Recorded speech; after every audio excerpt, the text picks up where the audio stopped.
秦毅，我的脚不香吗？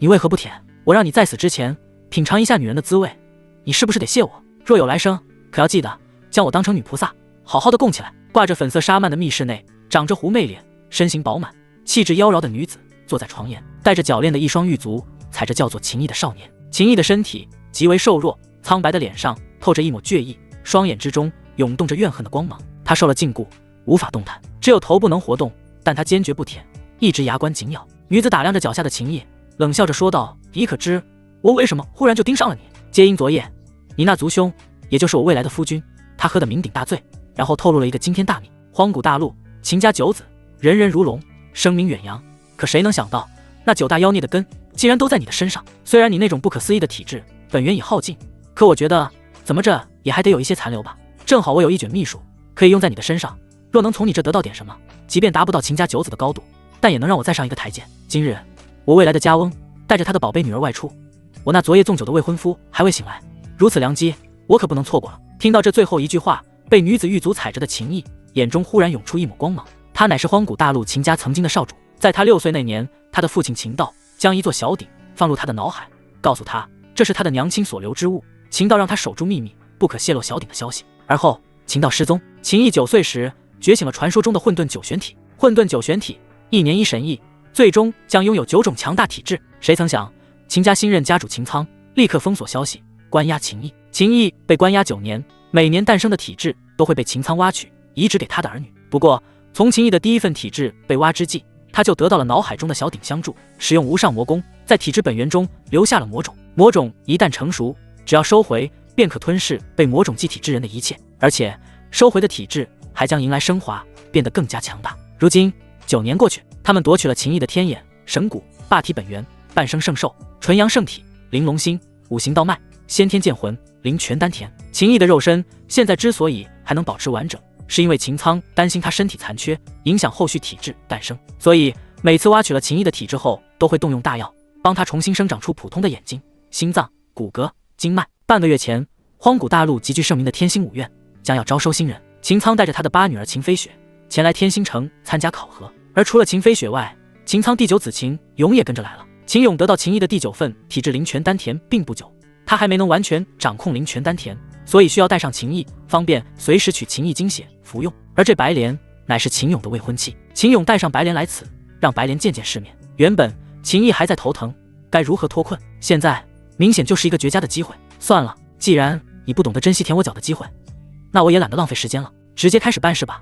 说完，白莲站了起来，手掌一抓，便将秦毅丢到了床上。白莲在他身上忙活，犹如野猪拱食。鼎爷，秦苍出去了，现在是我逃出升天的好时机，此时我该怎么办？秦毅心念一动，传音给脑海中的小鼎，紧接着小鼎内便有声音传出：我帮你凝聚9颗魔种，力量消耗的差不多了，现在还剩最后一点力量给你，待会到了关键时刻，你释放这股力量便可。下一刻，一缕微弱的气息自小鼎内流淌而出，涌入了秦毅的身体中，而白莲已经开始了，就是现在。片刻后，小鼎内传出声音，提醒秦毅。鼎爷的声音听上去像是一个苍老的男人，殊不知此时的小鼎内部空间中，一个身穿白色长裙的绝色女子一脸无奈嘀咕道：真是辣眼睛。而得到了鼎爷提醒的秦毅毫不犹豫便释放出了那股力量，刹那间白莲的身体剧烈的颤抖了起来，她体内的力量不受控制的流逝，被秦毅吸收。白莲猛地回过神来，满脸惊恐之色道：怎么回事？为何会这样？秦毅，你对我做了什么？他想结束，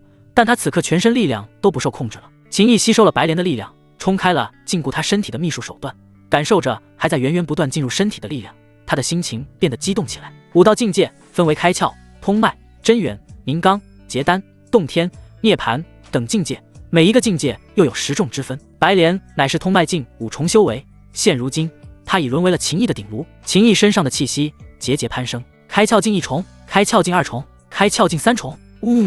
饶了我吧，秦毅，你这个天杀的，你不得好死！白莲惶恐到了极致，不管他如何求饶，秦毅的神色始终冰冷至极。如果不是有鼎爷相助，白莲会放过他吗？根本不可能。1刻钟后，白莲修炼多年所得皆已消失，成全了秦毅。秦毅身上的气息轰然暴涨，直接贯穿了一条大脉，通脉境1重。白莲虽是通脉境5重，可此女根基虚浮不稳，秦毅将她的力量全部吞噬后，自然不可能也达到通脉5重。但1日之间修为从无到有，达到通脉境1重，这也已经非常夸张了。秦毅起身，失去了所有修为的白莲一副生不如死的样子。秦毅，他们不会放过你的，你一定会遭报应的。报应，现在就是你的报应。秦毅冷笑，抓住了白莲的头发，将她丢在了地上。他俯视着躺在地上的白莲，白莲全身发抖，道：你还想干什么？秦毅嘴角上扬，划过一抹冰冷弧度，然后他的一只大脚用力踩在了白莲的脸上。告诉我，香不香？秦毅踩着白莲的脸，白莲在挣扎，可是却无济于事，也不知是力量全部流失了，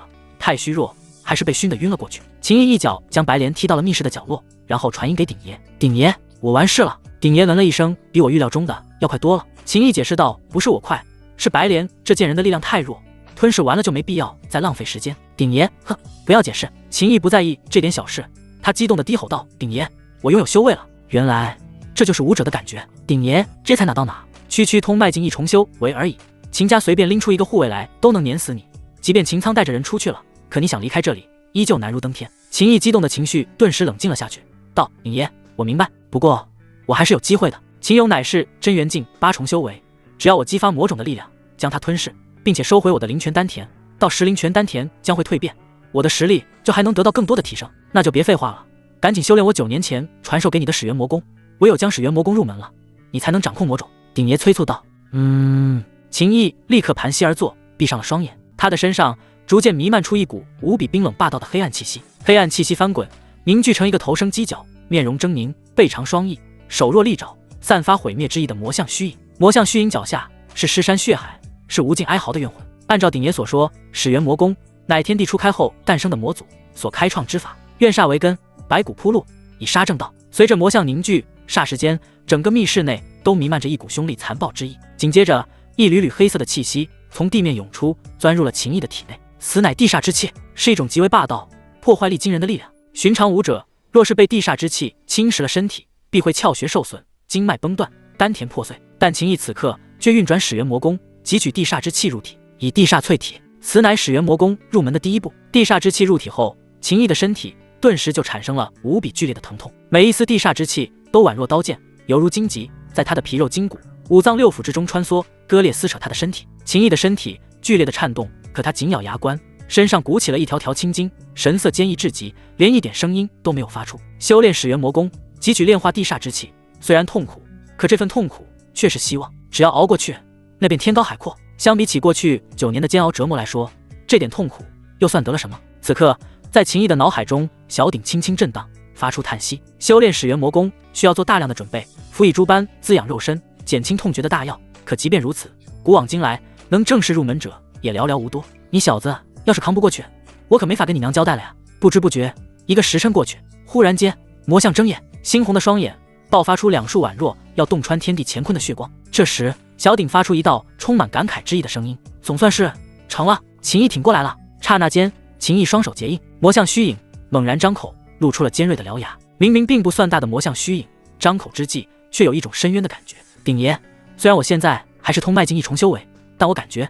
比刚才强大了很多。鼎爷笑道：如果始元魔功都不强大，那这世间还有什么强大的传承？就在这时，密室紧闭的大门传出了动静。秦毅神色一凝，秦勇来了。穿着华贵长袍、斜拔子脸的秦勇对一个拥有结丹境1重修为的护卫说道：你在密室外守着，没有本少的允许，谁都不能进来，明白吗？护卫立刻道：明白。秦勇嘿嘿一笑，双手按在了已经松动的密室大门上，然后发力推门而入。莲妹，我来了。昨晚是我不好，喝太多了，今天我一定好好补偿你，保证让你爽个够。说话间，秦勇随手关好了密室大门。白莲躺在床上，盖着被子，香肩外露，2只脚丫子也露在外面。莲妹，看来你已经等不及了呀，都已经躺好等我了。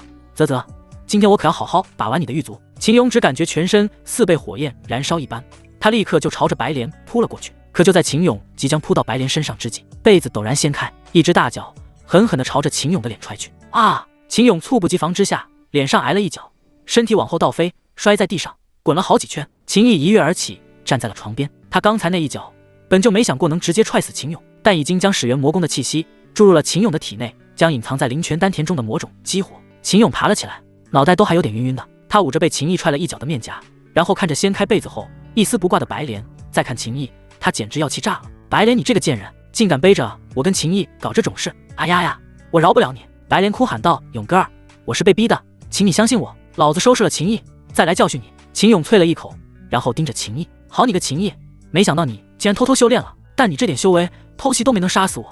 接下来我要宰了你，到时我再将你的尸体拿去炼制血肉大丹，吃了用你炼制的血肉大丹，我必能彻底掌控灵泉丹田，你恐怕没有机会了。秦毅眸光冰冷，语气淡漠，谁给你的勇气这样跟我说话？秦勇大喝，瞬间朝着秦毅猛冲而去。他手中光芒一闪，从储物戒中取出了一把灵剑，灵剑表面雷霆闪烁，伴随着阵阵轰鸣，斩向秦毅。眼看着秦勇手中那把缭绕着雷光的灵剑就要劈在秦毅身上之际，秦毅冷哼一声，单手结印，始元魔功施展。刹那间，秦勇的灵泉丹田内猛然爆发出一股恐怖的魔气，秦勇的力量瞬间紊乱，他身体直接倒在了地上，蜷缩成了一团，面露无比痛苦的神色。秦毅往前走了一步，他的身体半蹲，一只手掌直接掐住了秦勇的脖子，然后将秦勇举了起来。杀我，就凭你！话音落下，手臂发力，将秦勇的身体狠狠朝着地上一砸，直接砸得秦勇不知断了多少骨头。秦勇大口大口的吐血。这一刻，秦毅的内心无比畅快。9年了，他每时每刻都在等着这一天的到来。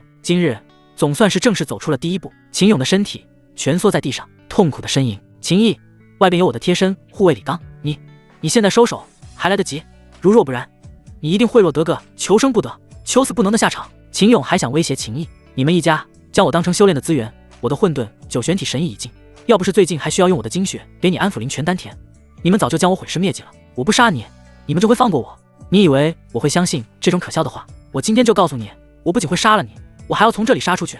你们一家人的报应，这才刚刚开始。秦毅脚下发力，秦勇的一根根肋骨断去，刺入脏腑中。秦勇大口大口的吐血。这时，秦毅的脑海中小鼎轻轻震荡，发出声音：“小家伙，开始吧。”就连鼎爷我也有点好奇，你收回的第一颗魔种以及灵泉丹田将会出现怎样的蜕变？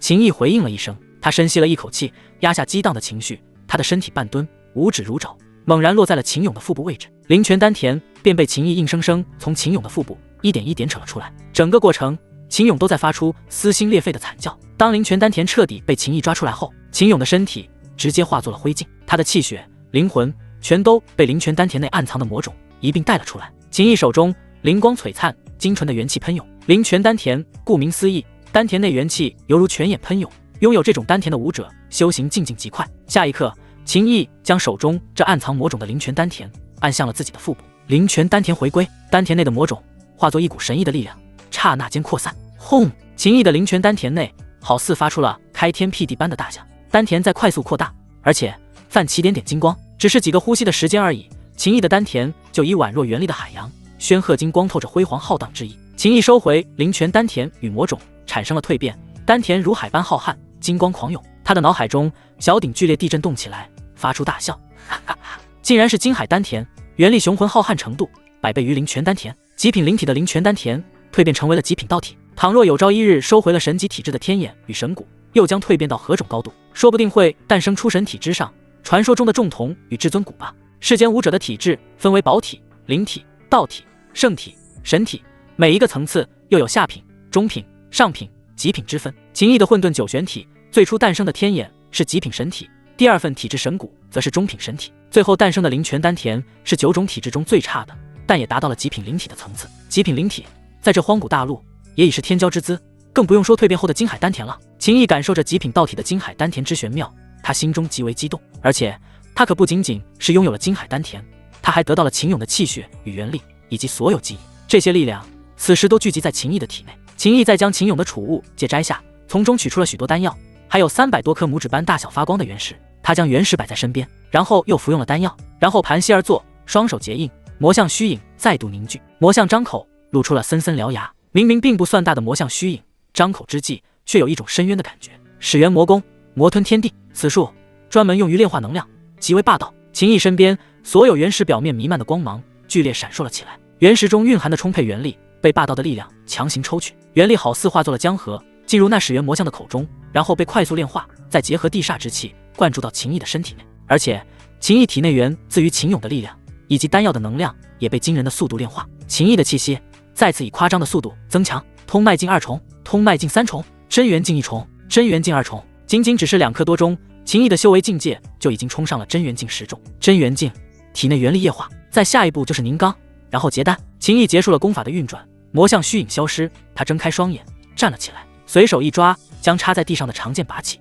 元力灌注剑中，剑光爆闪，嗡！秦毅的手腕一抖，剑锋颤动，发出清脆之声。这是一把蕴含着雷霆属性的极品灵剑。下一刻，秦毅挥剑而起，顿时剑光连连闪烁，剑气呼啸不绝。这是他第一次练剑，但一招一式却根本没有丝毫生涩凝滞的感觉。他现在的剑法基础来源于秦俑，这一套剑法名为叠浪九剑，是玄阶中品的剑法，也是秦俑所掌握的品阶最高的剑法。功法武学分天地玄黄四阶，亦有下品、中品、上品、极品之分，而武学还有熟练度之说，为入门、小成、大成、圆满。秦俑将叠浪九剑勉强修炼到了大成之境，可于一剑之中迸发7层剑光。然而秦毅只是简单修炼了一遍，猛然间一剑横扫，便有9层剑光从剑锋之中席卷而出。9层剑光威势惊人，将这密室坚硬的墙壁上劈出了一条大裂痕，直接就达到了叠浪九剑的圆满之境。我的先天剑魂虽然在秦飞雪的体内，但我依旧对剑有一种天然的亲近感，施展剑法之际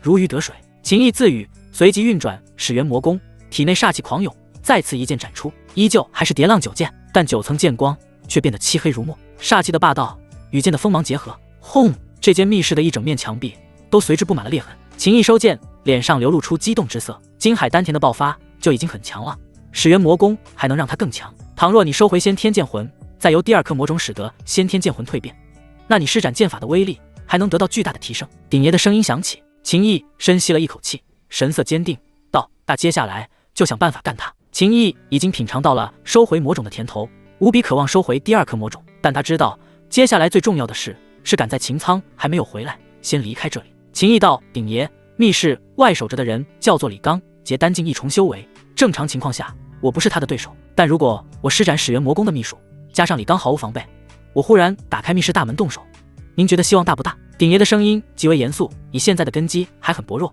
始元魔功的秘术又太过霸道，你可要慎重。秦毅道：我明白，但我现在还有别的选择吗？我必须要快点离开，如若不然等秦苍赶回来我就走不掉了，所以我现在必须果断。鼎爷没有再说什么，秦毅深吸了一口气，然后凝聚出魔像。狰狞的魔像周围涌动着漆黑深邃的气息，魔像脚下的血海在翻滚，怨魂在嚎叫。下一刻，秦毅双手骤然结印，翻滚的血海中瞬间凝聚出了数只不净的触手。秦毅看向缩在床上的白莲，白莲已经被吓坏了，花容失色。秦毅，我错了，我知道错了，你的脚好香，我以后帮你舔。你不是知道错了，你只是知道你要死了。秦毅冷喝，刹那间数条血色触手蔓延而去，落在了白莲的身上。只是几个眨眼之间，白莲的身体就化作了一具干尸。白莲的精血被秦毅的魔像吸收，但这一点可不够用来施展秘术。紧接着，那一条条看上去血淋淋的触手全部钻入了秦毅的心脉之中。嘶！秦毅顿时倒吸了一口凉气，他体内的血液好似疯狂地燃烧了起来，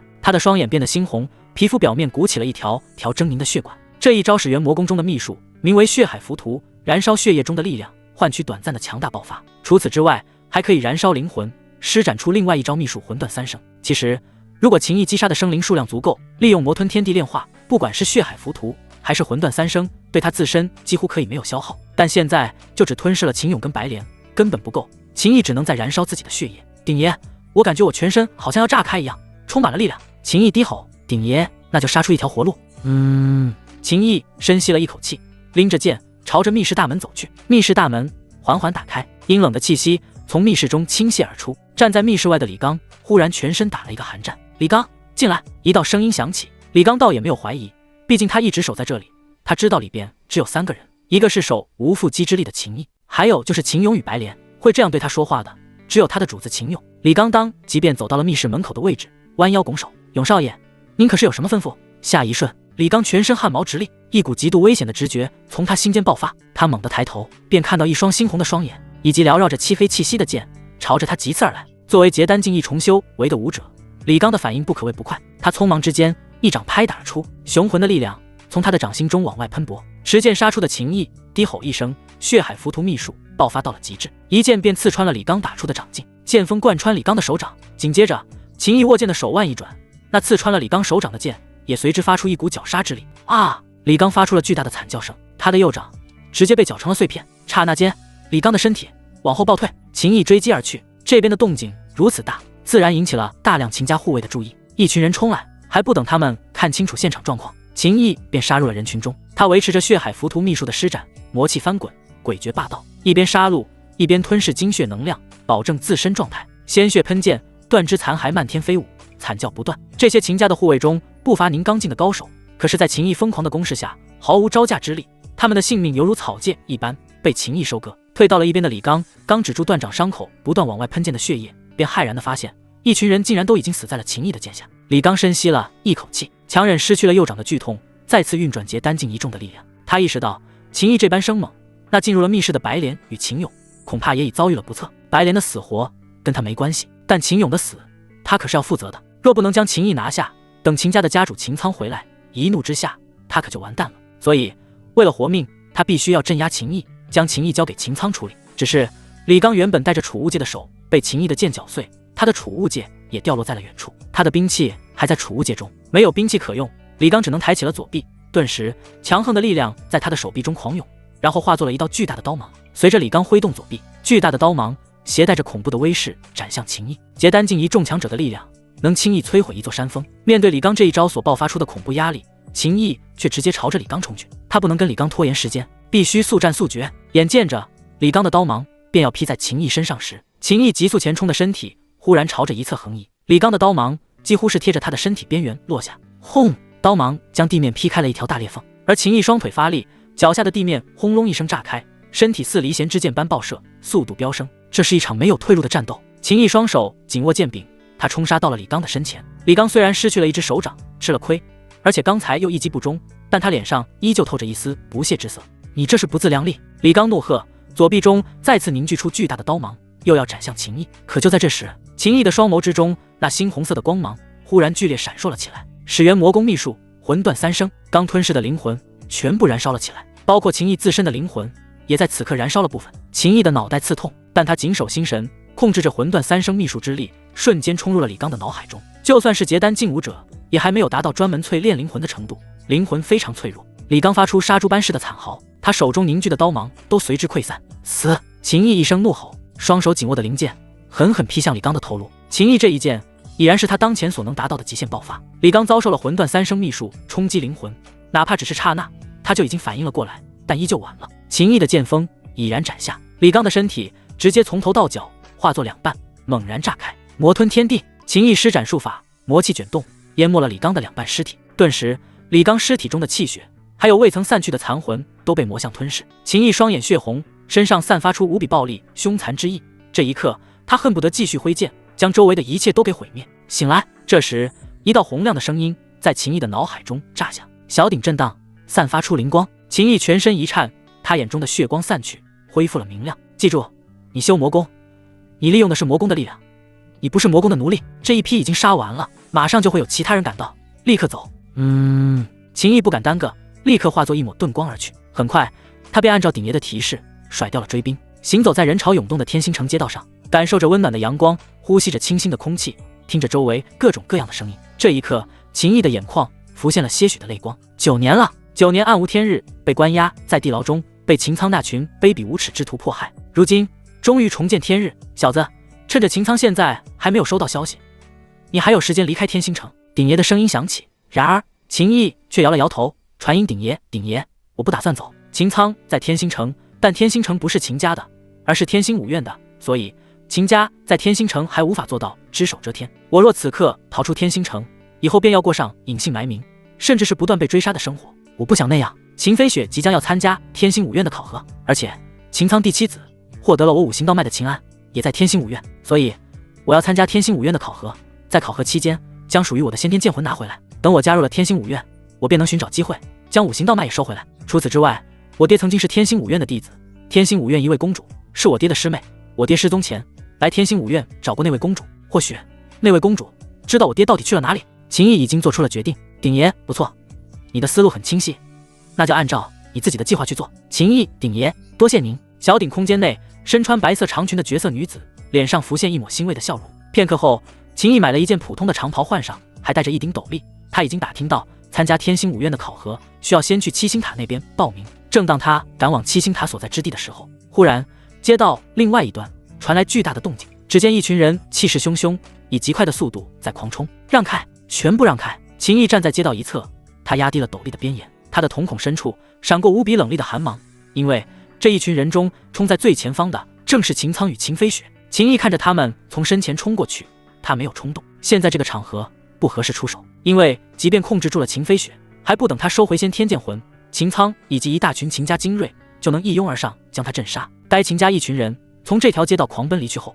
周围顿时出现了议论声。刚才那些人我见过，是秦家的家主秦苍，以及他那个拥有先天剑魂的女儿秦飞雪。发生什么事了？秦家之人为何如此着急？据说秦飞雪的弟弟拥有灵泉丹田的秦勇死了。什么人如此大胆？听着周围的声音，秦毅的嘴角划过一抹冰冷的弧度。秦苍，我才刚杀了你一个儿子而已，别急，好戏还在后头。片刻后，秦毅来到了一座7层的高塔前，此乃七星塔，象征着天星5院的7宫。天星5院7宫分别是天枢宫、天玄宫、天机宫、天权宫、玉衡宫、开阳宫、瑶光宫。想要参加天星5院的考核，首先得20岁之下，于1刻钟内登上七星塔的第4层。倘若能在1刻钟内登上七星塔的第7层，就能任意选择天星5院7宫中的一宫加入，而且还能得到7宫之主的关注。秦毅的目标是天玄宫，因为他爹秦道曾经就是天玄宫的弟子，天玄宫现任公主是他爹的师妹，名为木婉。秦道刚失踪那年，木婉还去过秦家探望过秦毅，也正是通过木婉，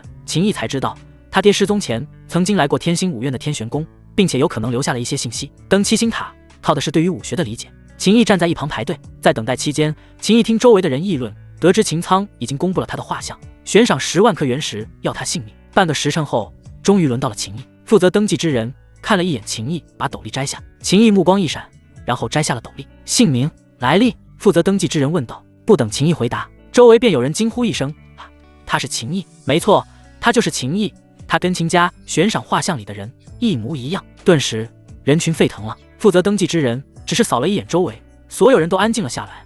他为秦毅登记了信息后道：进去吧。是。秦毅走入七星塔，他的面前站着一具金属傀儡，傀儡的胸口位置有一个红点，秦毅需要击中傀儡胸前的红点便算通过，然后登上第2层。秦毅盯着傀儡，拔剑出鞘，一剑急刺而出。他出剑的速度非常快，那金属傀儡的胳膊抬起，正要抵挡，秦毅的剑尖就已经刺中了金属傀儡胸膛的红点位置。金属傀儡顿时一动不动。秦毅立刻登上七星塔的第2层。鼎爷顺带着指点秦毅剑法，毕竟秦毅现在的剑法是来自吞噬了秦勇所得，有许多漏洞，需要鼎爷帮忙纠正。登塔考验对于秦毅来说全程毫无难度。很快，秦毅就来到了七星塔的第7层，他的面前出现了身上有7个红点的金属傀儡。这具金属傀儡主动攻向了秦毅，速度之快，竟直接掀起了音效声。秦毅冷哼，刹那间，精妙的剑法招式施展出来，叮叮叮，7道清脆的声音随之响起。唰，秦毅收剑入鞘，绕过了这一具金属傀儡，然后站在了7块令牌前。秦毅的手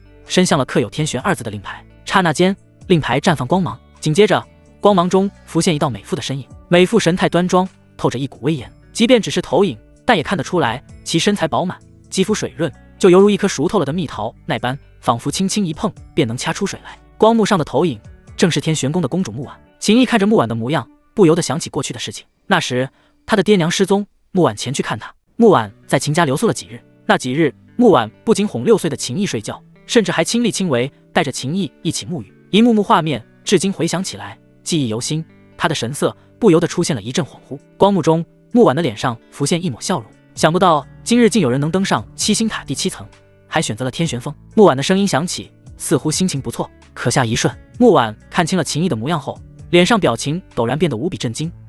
你是？虽然已经过去多年没有见过秦毅，但他依稀还是看出了一点熟悉的痕迹。秦毅深吸了一口气，朝着光幕中的木婉拱手一拜：秦毅拜见公主。真的是你？木婉神色激动。9年前我去秦家探望你，秦苍告诉我说你跟你爹娘一样神秘失踪了，你待在七星塔那边别走，我立刻去找你，等我来。秦毅待在这七星塔第7层，距离1刻钟还有些时间，不急着下去。他现在心中安定了许多。随着时间缓缓推移，1刻钟时间到了，下一瞬，七星塔亮起一层淡淡的光芒。秦毅被七星塔传送出来。也就在这时，收到消息的秦苍刚好赶到。小兔崽子，给我去死！秦苍怒吼，杀意彻底爆发。他抬手一抓，一道巨大的爪印便朝着秦毅而去。秦苍，你大胆！刹那间，一道剑气自天穹而落，如若一挂银河般明亮璀璨，直接就劈碎了秦苍的爪印。紧接着，天星5院天玄宫之主木婉身形一闪而至，站在了秦毅身边。他看向秦毅，难掩激动的情绪，道：放心，有我在。接着，木婉手中长剑直指秦苍，他盯着秦苍道：秦毅登上七星塔第7层，已是我天玄宫的弟子，谁敢在此对秦毅出手，视为向天玄宫宣战，视为挑衅天星5院，后果自负。众人闻言，心中皆惊。秦毅竟登上了七星塔的第7层，世人皆知想要登上七星塔的第7层有多难，需要非常高超的武学造诣。就算许多加入了天星5院多年的人都做不到这一点。秦苍的眼睛微微眯起，寒芒迸发，杀意不减，冷哼道：“穆公主，你别以为我不知，你跟秦毅之父有些交情，所以在此胡说八道。秦毅根本没有登上七星塔第7层，所以他还不是天星5院的弟子。我与他的事跟天星5院没有关系，这是我们秦家的家事。秦苍，你这不要脸的卑鄙无耻之徒，睁大你的狗眼，看清楚这是什么！”秦毅大喝，取出了他在七星塔内得到的那一块天玄宫令牌。周围响起声音：“是真的，这令牌只有在七星塔内才能得到。”穆公主现身后，大家都看得很清楚，他并没有给秦毅任何东西，所以做不得假。看来秦毅的确登上了第7层。秦苍的嘴角微微一抽，冷哼道：“穆公主，你确定要插手我们秦家的事？”秦家这些年极为辉煌，虽然还不敢得罪天星5院，但秦苍倒是不惧穆婉。穆婉神色冰冷道：“秦家主，我也问你一句，你确定要当着本公主的面杀天玄宫的人？”秦苍身上的力量波动越发狂暴，而穆婉手中的长剑亮起的光芒也越发凌厉。最终还是秦苍败下阵来，他瞬间收回了逸散的力量，道：“穆公主，你护得了他一时，你护得了他一世吗？我们走着瞧。”说罢，秦苍一挥手，带着人离去。就算他有信心与穆婉交手，可这里终究不是秦家的主场。看着秦苍带人走了，穆婉从负责登记之人手里帮秦毅拿了一颗圆珠，然后看向秦毅：“跟我走。”下一刻，一道灵光爆闪，穆婉便带着秦毅从七星塔旁边消失得无影无踪。按照天星5院的规则，报名成功的人将被送入七星秘境中，分散在不同区域，等待考核开始。秦毅这种在七星塔内得到了加入天玄宫令牌的人，也得进行这一场考核。当然，即便他考核失败了，凭借那一块令牌，也可以在天玄宫修炼。穆婉亲自带着秦毅进入了七星秘境，来到一处无人的区域。这究竟是怎么回事？秦苍为何要杀你？这些年你究竟去了哪里？穆婉显得很疑惑。秦毅神色复杂，将自己这9年来的经历简单说了一遍。即便他一直在控制着情绪，可那种痛苦回想起来，依旧让他的双眼充斥着怨恨的光芒。听了秦毅的遭遇后，穆婉的情绪也出现了剧烈的波动。该死的秦苍，所谓的秦家九子人人如龙，竟然是这么一回事。他们简直就是丧尽天良的畜生。是我不好，若是当年我多留一个心眼，或许能早点发现。你爹托我照顾你，可我却让你受了这么多的苦。他的语气中透着自责之意，眼眶微微发红，然后将秦毅的脑袋用力地抱在怀里。那股惊人的弹性快要让秦毅窒息，他体内气血狂涌，可又不舍得挣开穆婉的柔软。穆婉平复了情绪，这才松开面红耳赤的秦毅。他道：“算了，这一场考核你不参加了，公主给你开后门。”秦毅连忙道：“公主不用这么麻烦，这场考核他必须参加。”穆婉神色凝重道：“秦家对你发了悬赏，考核一旦开始，肯定会有很多人为了秦家的悬赏而针对你。另外，秦飞雪也将参加考核，她拥有你的先天剑魂，而且还是宁刚境10重修为。一旦考核开始，我便无法再插手了，对你来说太危险了。听我的，你就算走了公主的后门，也没人敢说什么。”秦毅仍旧摇头道：“公主，我爹当年是以考核第1的成绩加入天星5院的，我也想跟他一样。公主，相信我，过去9年那种暗无天日的折磨都击不垮我，眼下这点困难，我也一定能够克服。”穆婉的目光一直集中在秦毅的面庞上，他神色柔和道：“你们父子俩还真是同一个模子里刻出来的。也罢，既然你已经决定了，那公主尊重你的选择。5天后考核就要开始了，这一瓶100年份的地心乳给你，你趁着这5天能炼化多少就是多少，尽量提升一些实力。”说话间，穆婉将一只玉瓶塞到了秦毅的手里。“多谢公主。”秦毅郑重道谢。穆婉道：“千万要小心，如果情况不对，隐藏起来，不要跟他们硬碰硬，因为你就算这场考核没有成绩，也不影响你成为天玄宫的弟子。”秦毅嗯了一声，点头道：“公主，我明白。”穆婉叹息一声，然后飞身离去。小家伙，这女人是极品啊！虽然年纪比你大，但修行之人，这点年纪差距一点都不影响。你有你爹的光环加持，说不定可以拿下她。鼎爷，我看得出来，他还是处子之身呢。秦毅没有理会鼎爷的调侃。穆婉曾经哄他睡觉，带着他一起沐浴。秦毅对穆婉非常尊重。接着，秦毅开始修炼，他直接将穆婉送的一瓶100年份地心乳全部倒入了口中。这可是非常高级的修行资源，药力温和，极为昂贵。若穆婉还在这里，定会吓得花容失色。毕竟地心乳的药力就算再怎么温和，这一瓶下去，结丹境的武者都未必受得了。秦毅感受到磅礴精纯的能量在体内化开，他立刻运转始元魔功，观想魔象，魔吞天地。地心乳的能量以及源自于这秘境地面中的煞气，便疯狂地在秦毅体内流转。2天时间一晃而过，待在七星秘境内修炼的秦毅，忽然之间全身气息暴涨，突破宁刚境1重。宁刚境顾名思义，原力可化作如同实质般的罡气，攻防两端相较于真元境武者皆有巨大提升。这时，鼎爷的声音在秦毅的脑海中响起，以现在的修为境界，应对这场考核问题不大，但你的剑法还是太糟糕了。反正还有3天时间，考核才开始，我传你一套地阶下品的惊雷剑法。多谢鼎爷。秦毅激动地说道。力量是一个武者的根本，但拥有力量也得学会如何使用力量。武学就是使用力量的桥梁，10分的力量若是使用平庸的武学，只能发挥出7、8分的效果，而精妙的武学能将10分的力量发挥出12分的效果。鼎爷继续说道，之所以传授你惊雷剑法，是因为你手里这把极品灵剑乃是雷霆属性。下一刻，关于惊雷剑法的传承便融入了秦毅的灵魂中。鼎爷道，不过我建议你先尝试通过这把剑去感悟雷霆，若能掌握雷霆剑意，再来修炼惊雷剑法，必将事半功倍。好，我试试。秦毅从鼎爷给的传承中得知了如何去参悟雷霆剑意，他立刻盘膝而坐，将灵剑放置于双膝中，力量流淌，激发灵剑的雷霆属性。他的一缕缕精神力缓缓渡入剑身表面噼里啪啦闪烁的雷霆电弧内。轰！下一刻，秦毅的脑海中毫无征兆的便发出了一道巨大的炸雷之声，他仿佛进入了一片布满雷霆电弧的天地之中。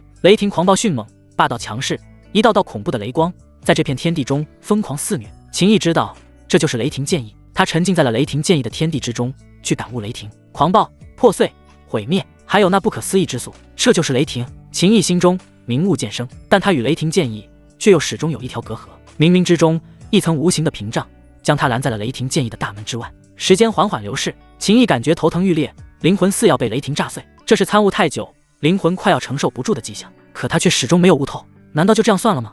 秦毅心中暗道，有些不太甘心。可就在这时，他忽然发现这片天地的角落里，一片被雷霆轰碎的地面上竟萌生了点点绿意。顿时秦毅就有一种醍醐灌顶的感觉，雷霆不仅仅是破碎与毁灭，雷霆之下亦是新生。惊雷落，万物生，一念及此，秦毅豁然开朗。下一刻，他的体内竟传出雷鸣之声，他猛然睁开了双眼，一手抓住剑柄，剑身表面闪烁的雷霆与他的气息完美交融，雷光暴涨。成了，他已领悟雷霆剑意。秦毅面露喜色，此时此刻他感觉这把剑就仿佛他的手臂所延伸出来的血肉，如使臂指。他的脑海中快速闪过惊雷剑法的一招一式，片刻后，一剑掠起，蕴含着雷霆的剑光迸发而出。接下来的时间，秦毅都在练剑中度过。3天后，七星秘境的天地间响起了洪亮的声音，考核开始，现在宣布规则，所有参加考核之人需猎杀七星秘境中的妖兽，使用报名考核时得到的灵珠吸收天星5院留在妖核内的星辰之气，用于计算星辰点。7日之后，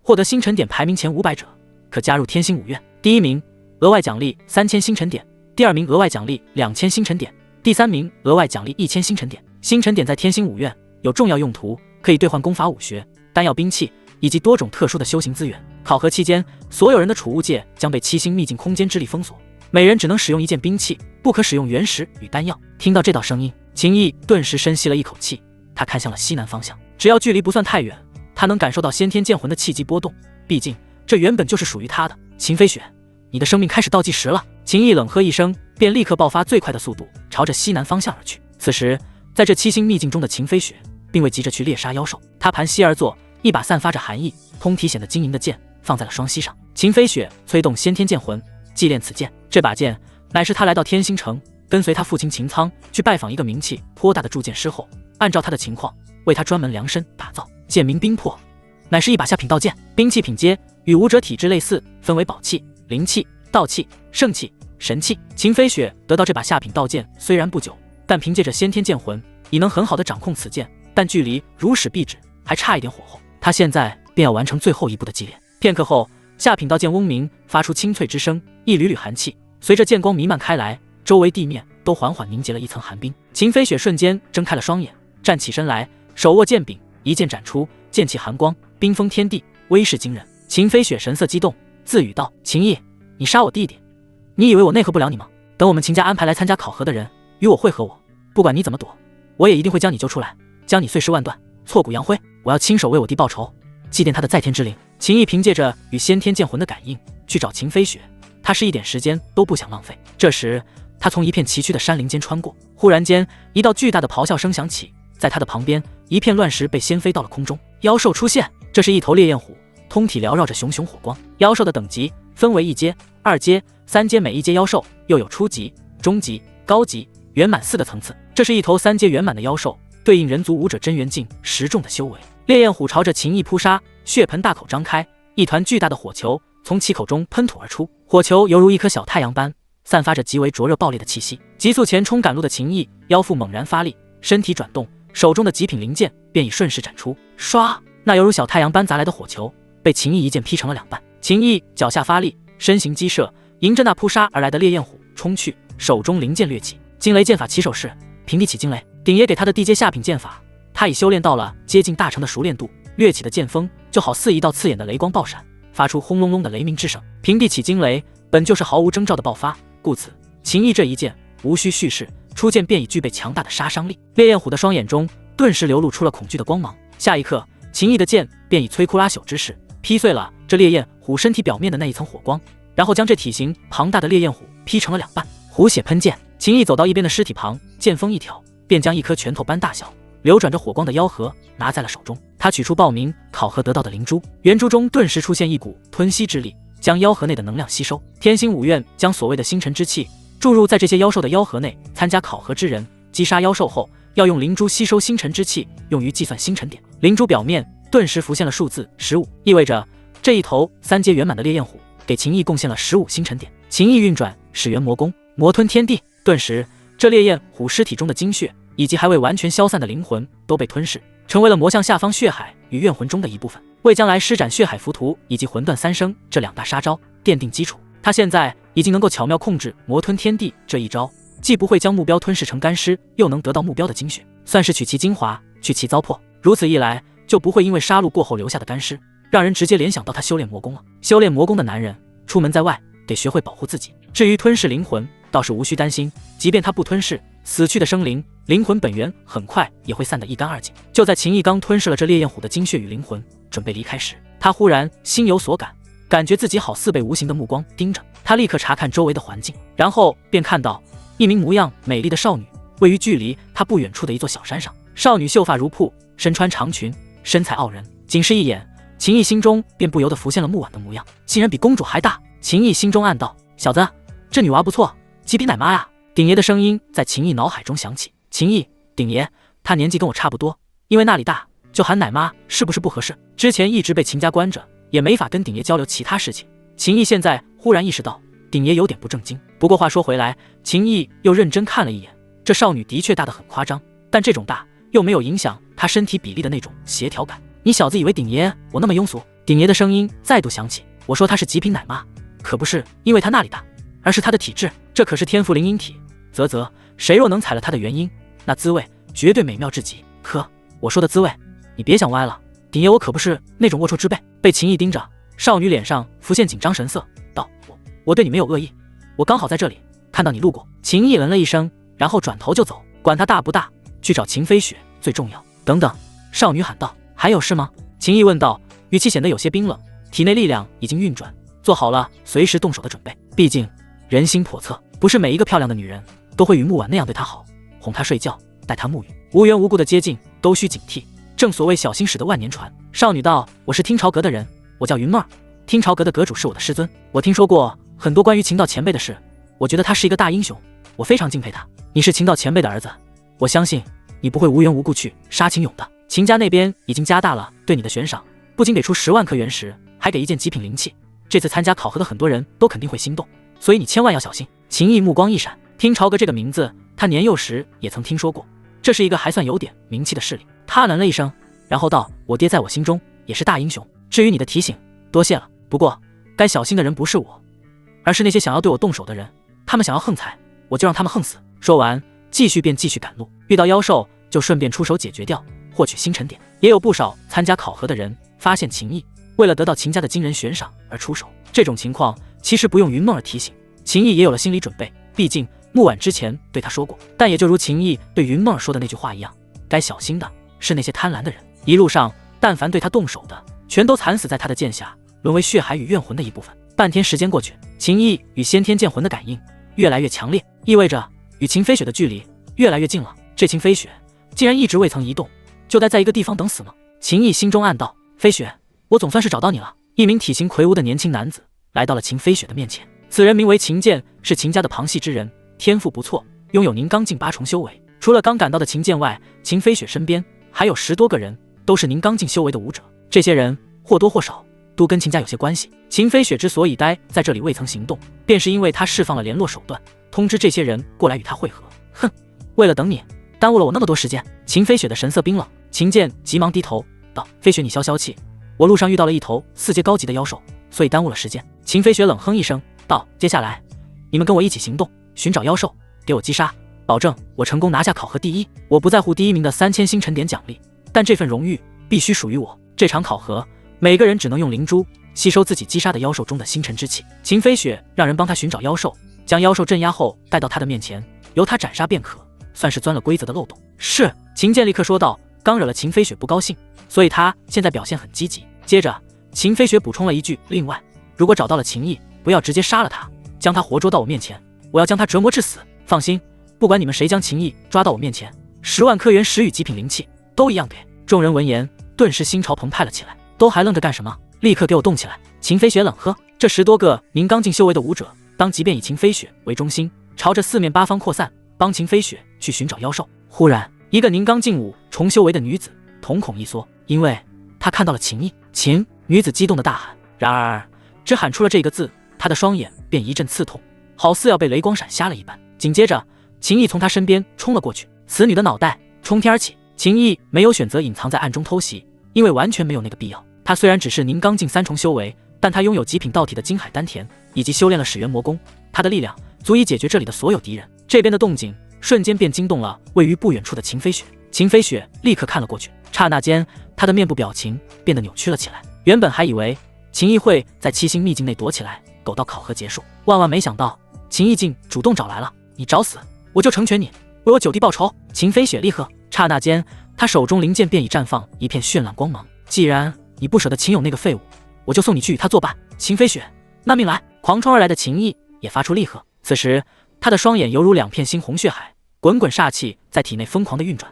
秦毅体内的魔意此刻就犹如沸腾了一般，意识世界中魔像都仿佛要冲出来，血海在翻滚，怨魂在尖叫。秦飞雪朝着秦毅冲去，他手中那迸发出耀眼寒光的下品道剑弥漫出无比冰冷的气息。随着秦飞雪的剑招使出，剑光席卷，竟有一层寒冰朝着秦毅蔓延而去。秦毅一剑刺入身前的寒冰之中，手腕发力一脚，咔嚓咔嚓，这一层寒冰顿时就浮现了一条条裂痕，然后化作了漫天飞溅的寒冰碎片。秦飞雪冷哼一声，剑招在变，剑锋搅动，所有的寒冰碎片被他的力量牵引，化作了一把把细小的冰剑，全部朝着秦毅击射而去。惊雷剑法，雷遁。秦毅的身前，一道道冒着雷光的剑气交织，化作了一块仿佛坚不可摧的雷霆盾牌。秦飞雪那密密麻麻的冰剑射杀到秦毅的雷霆盾牌前方，便纷纷支离破碎。秦毅的剑锋掠向秦飞雪，雷霆盾牌转而化作了一道巨大恢宏的雷霆剑气，发出轰隆隆的雷鸣之声，斩向秦飞雪。感受到这一道雷霆剑气的威力，秦飞雪终于变了脸色。他轻喝一声，手中的下品道剑挥出，剑光倾泻，一座虚幻的雪山异象浮现在了他的身前。巨大的雷霆剑气劈在了这座雪山异象的表面，轰！震耳欲聋的炸响爆发，雪山异象被劈碎，强横的风暴气浪席卷，秦飞雪的身体往后飞退，他双脚落地，还是无法维持平衡，又连连后退数步。秦毅眼中闪过一丝遗憾，只要他与秦飞雪的身体产生直接的碰触，亦或者他的力量能落在秦飞雪的身上，都能引动魔种。可秦飞雪的身体表面维持着一层雄浑的刚气，想不到你这些年竟隐藏得如此之深，难怪我9弟会死在你手里。秦飞雪的眼睛微微眯起，目光冰冷，她身上弥漫而出的寒意更加惊人，周围的空中开始出现飘荡的雪花，脚下的地面则是被厚厚的冰层覆盖。何止是秦勇那个废物死在我手里？秦毅冷喝道：“你也一样，在你之后，你那些兄长、姐姐，还有你爹你娘，你们这些无耻的狗东西，都得死！”大言不惭！秦飞雪怒喝道：“刚才让你占据了一点上风，那只是因为我小觑了你，接下来我可要认真了，我会让你知道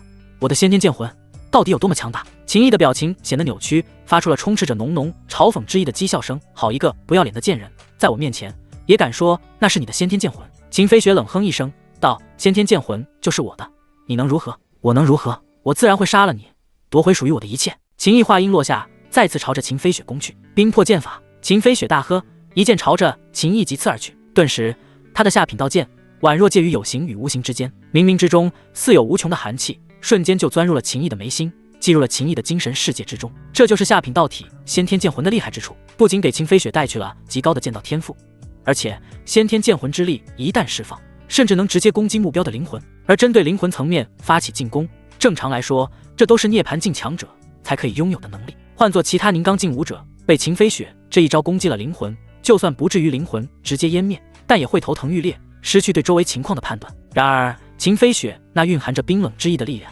眼看着就要将秦毅的灵魂冻结之际，秦毅精神世界中观想出的魔像，仅仅只是轻轻一阵所示产生的波动，就将那寒冷的气息全部击溃。而秦飞雪脸上已经浮现了胜券在握的神色，他释放先天剑魂之威对敌，无往而不利。在他看来，秦毅已是任凭他宰割的鸡崽子，再也没有抗衡他的可能了。他甚至已经在脑海中想象着待会要如何折磨秦毅，让秦毅求生不得，求死不能。秦飞雪的剑朝着秦毅的丹田刺去，他要先废掉秦毅的修为，再慢慢践踏秦毅的尊严与生命。可就在这时，秦毅手中的灵剑随之一扫，当，两把锋利的长剑猛然交击，秦飞雪那刺向秦毅丹田的剑锋被荡开，秦飞雪的眼睛瞬间瞪大，秦毅竟然没有被他的先天剑魂之力影响到，怎么可能？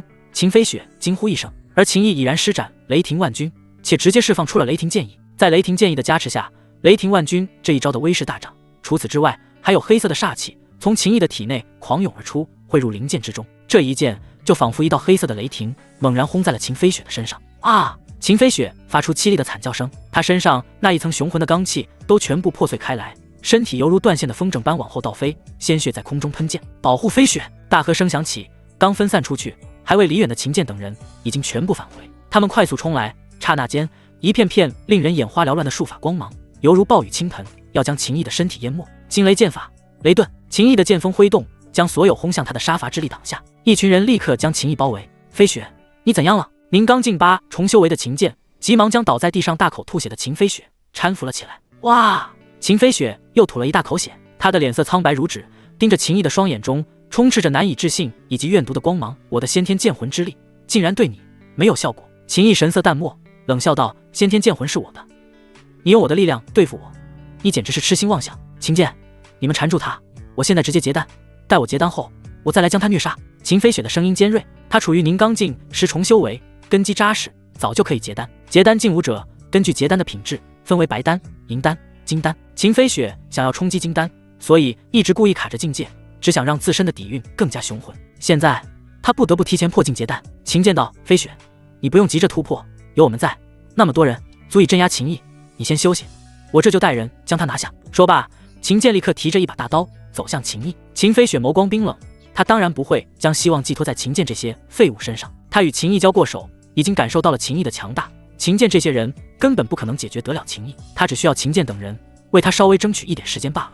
下一刻，秦飞雪便盘膝而坐，运转功法，尝试结丹。秦毅看着这一幕，他反而更加期待了。他的力量已经侵入了秦飞雪的体内，只要他愿意，随时都能引动魔种，然后吞噬秦飞雪的一切。秦飞雪若是结丹了，秦毅的收获自然会更大。秦剑手中刀锋直指秦毅，他显得无比兴奋，毕竟若是他带人拿下秦毅，就可以获得10万颗原石，还有一件极品灵器。秦毅，你这个数典忘祖的狗东西，今日我要你好看！所有人听令，随我镇压秦家孽障！刹那间，秦剑隔空挥刀，刀芒斩去，包围了秦毅的10多个宁刚境武者也全部都施展出最强手段。秦毅再一次面对密密麻麻的术法攻击，这些力量的杀伤力比刚才这些人匆匆赶回来的爆发要强大许多。然而秦毅毫无惧意，雷霆剑意在他的催动之下轰然扩散，周围空间浮现一缕缕细密的雷霆电弧，噼里啪啦闪烁。秦毅一剑指天，惊雷剑法，千雷破，剑锋斩下，刹那间，一道道手臂般粗的雷光从天穹之上轰落，足有上百道这般可怕的雷光，所有轰向秦毅的杀伐之力都在半途就被雷光击碎。一道道雷光轰在了秦剑等人的身上。千雷破乃是惊雷剑法中的绝招，若秦毅能将惊雷剑法修炼到完美的熟练度，一剑可引千雷，现在对付秦剑这些货色倒也绰绰有余了。轰轰轰轰啊呀呀呀！雷光落在一个个包围秦毅的武者身上，劈得他们惨叫不断，有人直接灰飞烟灭，也有人倒在地上剧烈抽搐。秦毅的身形快速闪烁，没死的就随手一剑收割，只是几个呼吸时间，10多个宁刚境的武者全部殒命。轰！这时盘膝而坐的秦飞雪身上气息轰然暴涨，他瞬间睁眼站了起来，他的脸色无比难看，厉声大喝：你该死！我原本准备要冲击金丹，可你却害我在受伤状态下匆忙结丹，导致我只结出了白丹啊！秦毅，你杀害我9弟，还毁了我的修行，我要将你碎尸万段，挫骨扬灰！他满头长发狂舞，整个人快要发狂了。拥有下品道体先天剑魂，竟只凝结出白丹，这让他难以接受。秦毅嗤笑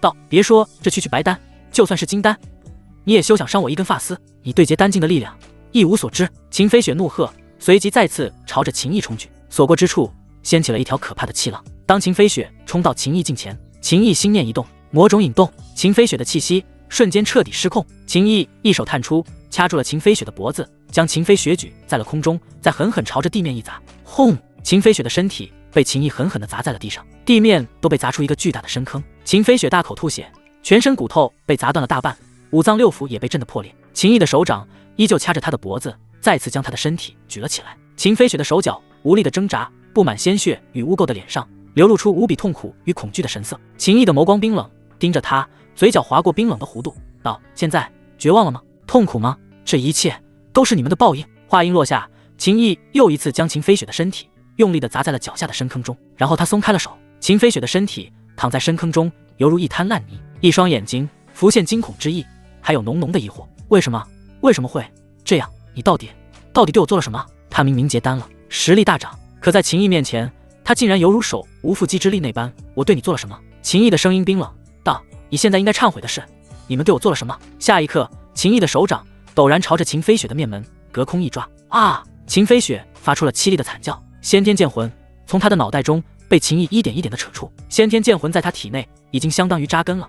而此刻，秦毅收回先天剑魂，便好似将无数的根须从秦飞雪的身体每一处硬生生拔出来。当先天剑魂全部拔出之后，一把透明的剑出现在了秦毅的掌心上方，这就是先天剑魂。虽然透明，只有2指宽，手掌般长，但却散发出无比凌厉的锋芒锐气，周围天地都隐约间响彻着清脆的剑鸣声。秦毅眼中金光爆闪，快点吧，看看这下品道体层次的先天剑魂将会带来怎样的惊喜。鼎爷简直比秦毅更加期待。秦毅深吸了一口气，心念之间，先天剑魂便化作一道凌厉的光芒，朝着他的眉心爆射。先天剑魂冲入了秦毅的脑海之中，下一刻，深藏于先天剑魂之中的魔种轰然化开。魔种在秦飞雪的体内已经酝养成熟，汲取到的一切都融入了先天剑魂中。紧接着，先天剑魂竟也随之化开，凌厉的锋锐气息猛然间朝着秦毅全身席卷。秦毅顿时就感觉体内似有数之不尽的剑气在穿梭，然后融入他的骨骼、脏腑、血肉之中。刹那间，秦毅的肉身筋骨齐鸣，气血轰鸣，犹如万箭出鞘，铮铮之声在天地间回荡。哈哈哈！鼎爷大笑，果然没有让我失望。继极品灵体的灵全丹田收回，晋升极品道体的金海丹田之后，下品道体的先天剑魂直接跨过了一个大层次，成为了下品圣体。这是无极剑体，无极剑体，天生的剑中圣者。纵然无剑在手，举手抬足之间亦可迸发利刃之势。秦毅听到鼎爷的话，心绪激荡，紧接着他立刻盘膝而坐，吸收消化收回先天剑魂所得到的一切，包括秦飞雪的人生记忆、修炼经验，还有白丹层次的结丹境一重修为。秦毅身上的气息节节攀升，宁刚境4重，宁刚境5重，宁刚境6重，直至提升到了宁刚境7重，这才逐渐稳定下来。秦毅结束功法的运转，睁开双眼，站起身来。之前从秦勇身上收回灵泉丹田之际，我只知道那夺走了我5行道脉的秦安也加入了天星5院，但秦安加入天星5院后的信息，秦勇完全不知。这秦飞雪前几日倒是与秦苍交谈时，听秦苍说过秦安的情况。秦安被天星5院一位资历极深的老者带在身边，在外游历。秦安快要结束历练，返回天星5院了。秦安便是秦苍第7子，他的体内有秦毅的5行道脉，此乃上品道体，可执掌5行之力。至于另外6个家伙去向成谜，秦飞雪也毫不知情。那你可要加把劲，尽快让自己变得更强。你待在天星5院修炼，秦苍的手很难伸进来，可那得到了你5行道脉的秦安若回来，他要对你动手就简单多了。即便他的体内有一颗魔种，你也不能掉以轻心。魔种只是一层保障，但收回魔种的过程必会有许多变数，那些变数都要你用真正的实力去面对。鼎爷在激励秦毅。秦毅点头道：“我明白，我现在拥有下品圣体层次的无极剑体，还有极品道体层次的金海丹田，等正式加入天星5院后，再利用天星5院的资源，让自己快速变强。”说完，秦毅立刻使用魔吞天地，将周围的尸体处理了一遍，再将所有储物借取走。这些人手里的灵珠倒也有一些星辰点，可秦毅收取不了。天星5院的考核无法掠夺他人的星辰点。接下来，秦毅便要专心去猎杀7星秘境内的妖兽，获取星辰点，争取拿下第1的成绩。他爹秦道曾经是第1，他也要拿第1。当自身的光芒越明亮璀璨，受到的关注更多，那就能得到更好的机会，而且敌人对他动手也会更多顾虑。强者恒强，藏拙对于现在的他来说没有任何意义。不知不觉，考核的第1天过去，秦毅手里的灵珠上显示出的数字185。他解决了秦飞雪后，一刻都不曾休息，不是在寻找妖兽，就是在杀妖兽，也顺便杀了几个遇到他后想要秦家悬赏的家伙。这速度有点慢啊！秦毅蹙眉，七星秘境那么大，而且参加考核的人有几千个，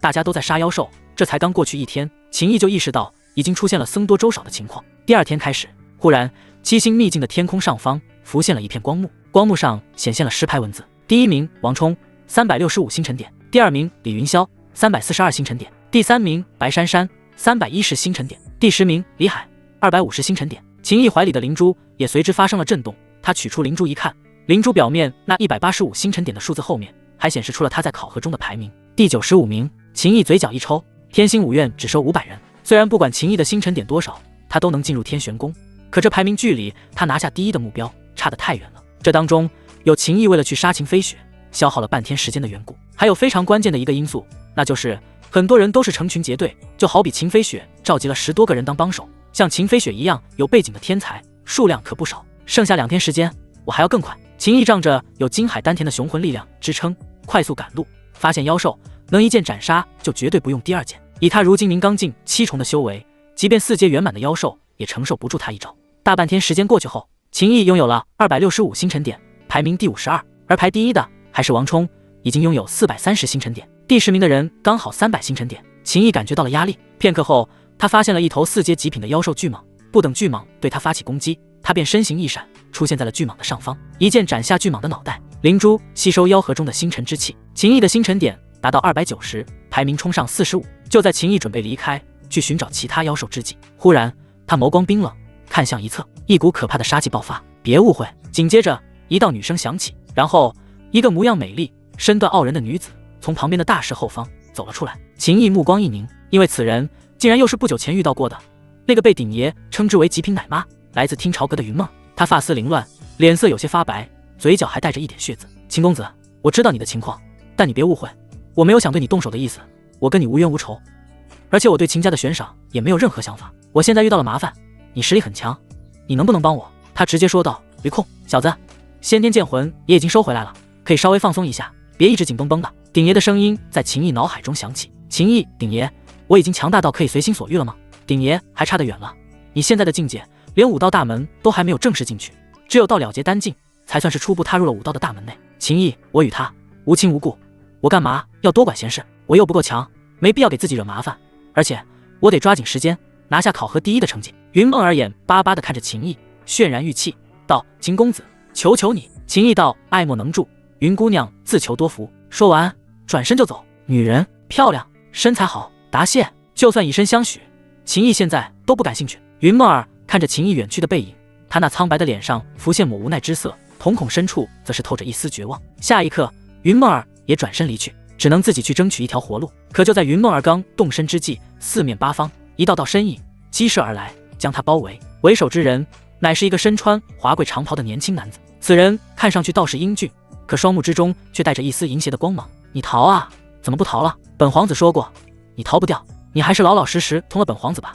本皇子保证让你爽上天，而且成为本皇子的女人，你以后还有享之不尽的荣华富贵。云梦儿咬着唇，深吸了一口气，道：夏非凡，我就算死也不会让你得逞，竟敢直呼13皇子名讳，你好大的胆子！13皇子看上你，这是你的荣幸，你别不识好歹！包围云梦儿的人发出怒斥声，而此刻还未走远的秦毅却忽然停了下来。这个夏非凡竟然是大夏皇朝的13皇子。秦毅心中暗道，夏非凡的名字在空中显示星辰点数量的光幕上排第6。荒古大陆共有3个皇朝，分别是大夏皇朝、大楚皇朝、大封皇朝，而秦家位于大夏皇朝的境内。由于秦家9子声名鹊起，大夏皇室之人对秦家极为重视，当今大夏皇帝甚至还册封了秦仓为大夏天师。这个大夏天师虽然没有实际权力，但却待遇拉满，能随意进出大夏皇宫，在大夏皇帝面前都不需要跪拜。大夏皇朝13皇子夏非凡的身边，忽然有人低声说道：启禀13皇子，那个人是秦毅。夏非凡看向秦毅的方向，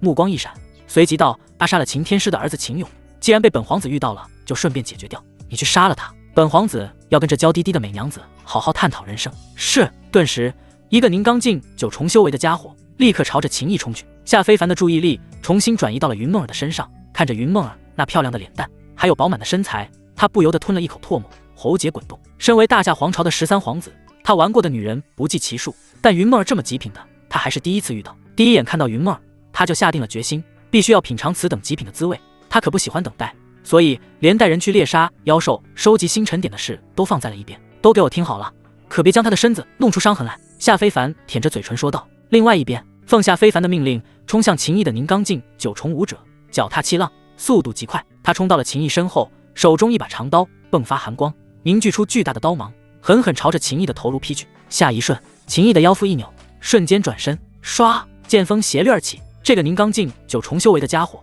斩下的刀芒便犹如一个气泡般炸开，他的身体直接被秦毅的剑光淹没，连一点声音都没有传出，便化作了一块块血肉碎片。秦毅看向夏非凡那边，夏非凡以及他麾下之人注意力都在云梦儿身上，显然他们完全没有将秦毅放在心上。在他们看来，派了一个宁刚境九重的人对付秦毅，绰绰有余了。就这么片刻的功夫，云梦儿已经被夏非凡麾下的人抓住，他的身体被一条灵气锁链绑住。激动的夏非凡快步冲到了云梦儿的身前，他一手掐住了云梦儿的下巴，紧接着将一颗粉色丹药塞入云梦儿的口中。夏非凡，你给我吃的什么？云梦儿大喊，奋力挣扎却无济于事。夏非凡大笑道：哈哈哈，本皇子想要的女人从来没有得不到的，刚才我给你服用的乃是玉露丹，待会你的身体便会很老实。放心，本皇子技术很好，一次过后你就会彻底沉迷。可就在这时，13皇子小心！夏非凡身边一名宁刚境10重修为的武者大喝一声，此人瞬间身体横移，挡在了夏非凡的身后，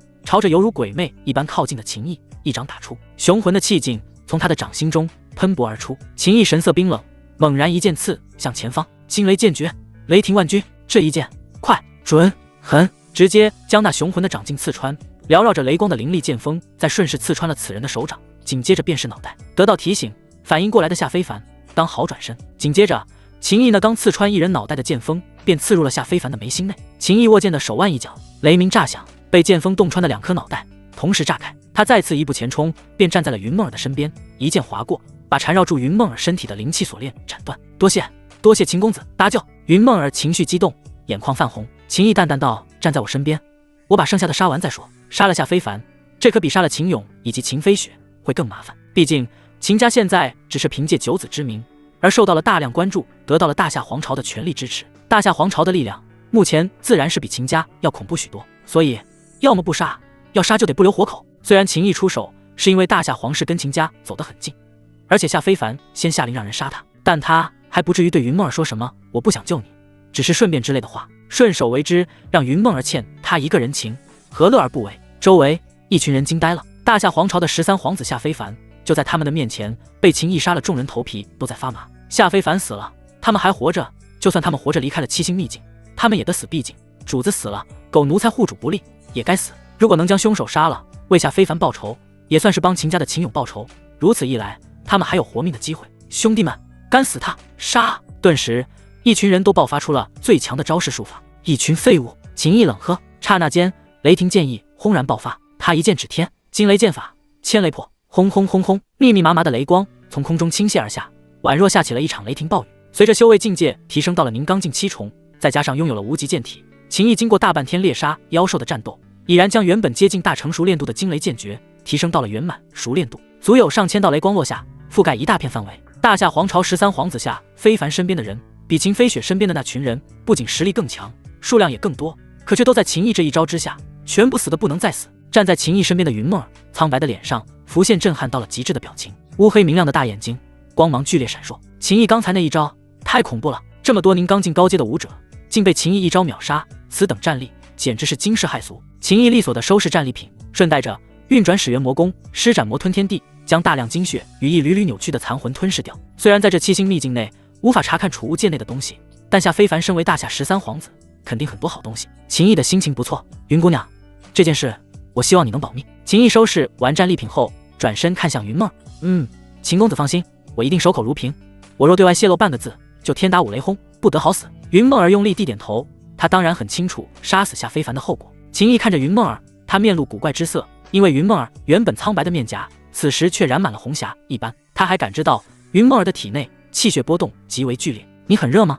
秦毅问道。云梦儿全身不仅燥热，而且还好像有蚂蚁在爬一样，产生一种特殊的麻痒感。他强忍着，显得颇为难受，道：秦公子，夏非凡给我下毒了，是玉露丹之毒。秦毅眉头一拧，道：我不会解毒，既然是夏非凡下的毒，他的储物界内应该有解药，可惜在这七星秘境内储物界无法打开。再过1天，考核就结束了，到时候你再找我，我从下非凡的储物界里给你找解药。先忍一忍。说完，秦毅就要走，还忙着去猎杀妖兽，获取星辰点。他始终没有忘记最重要的事。傻小子，他中的毒可不简单，你若不帮他解毒，他活不过1个时辰。鼎爷的声音响起：“秦毅，鼎爷，可我真的不会解毒，你也没教过我，现在我也没时间处理这事。你不会，我教你，放心，很简单的，你听我的，准没错。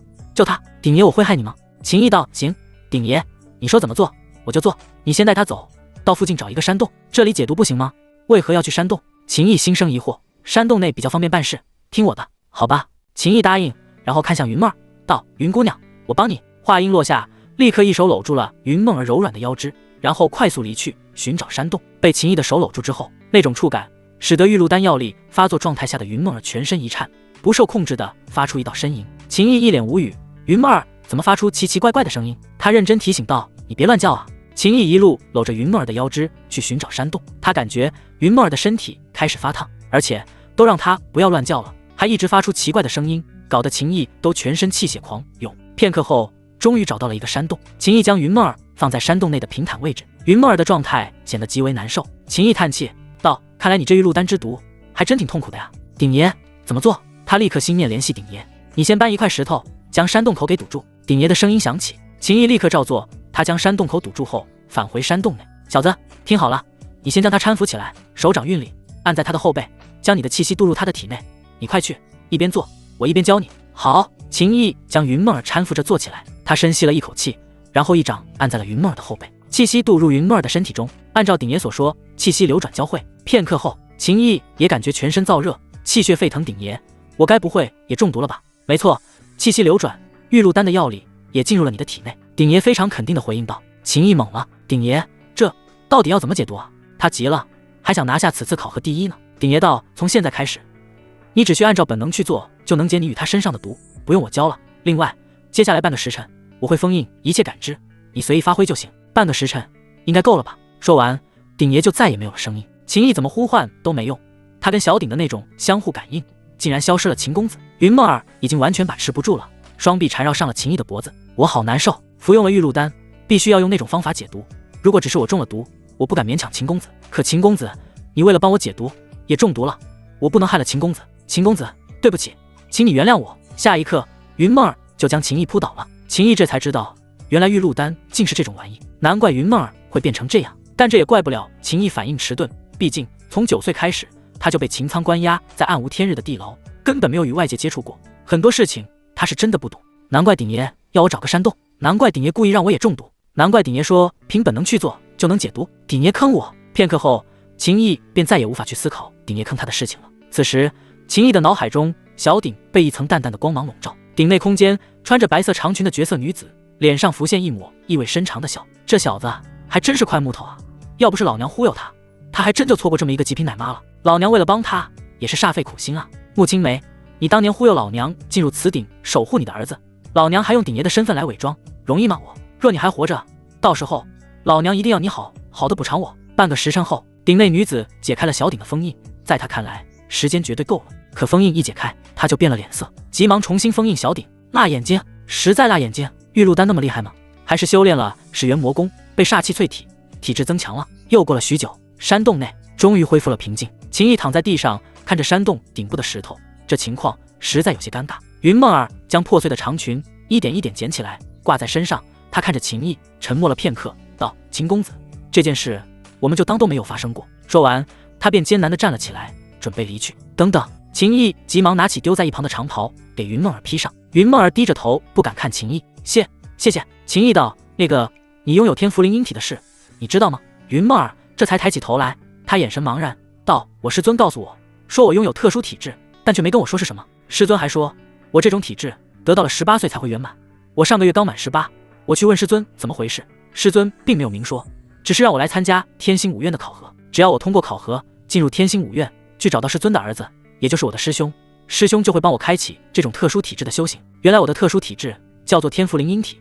秦公子，我这种体……”就在这时，秦毅察觉到周围有好几道呼啸声响起，好几个方向都有人朝着他冲来。因为他手里有一颗星辰石，星辰石的光芒冲天，极为明亮，所以吸引了附近的人。一颗星辰石只要能拿住一个时辰，就能被灵珠吸收，成为100星辰点。考核已经过去了2天，7星秘境内的妖兽几乎被杀完了，想要获得更多的星辰点，就只能来抢夺这10颗星辰石。留下星辰石，我不为难你。一个宁刚境10重修为的男子手持长枪，枪尖直指秦毅。好，给你。秦毅点头。男子愣了一下，没想到秦毅放弃的如此果断。可下一瞬，刺目的雷霆剑光便在他的眼前炸开。男子立刻往后暴退，手中长枪横挡在身前。秦毅斩下的剑劈在了长枪上，强大的力量震荡，还有霸道的雷霆之力冲击。男子握住长枪的双手立刻就血肉模糊，他的身体往后倒射，然后撞在了一座山上，身体完全陷入了山石内，大口吐血。明明可以直接碾压我，还跟我玩心眼。男子内心郁闷，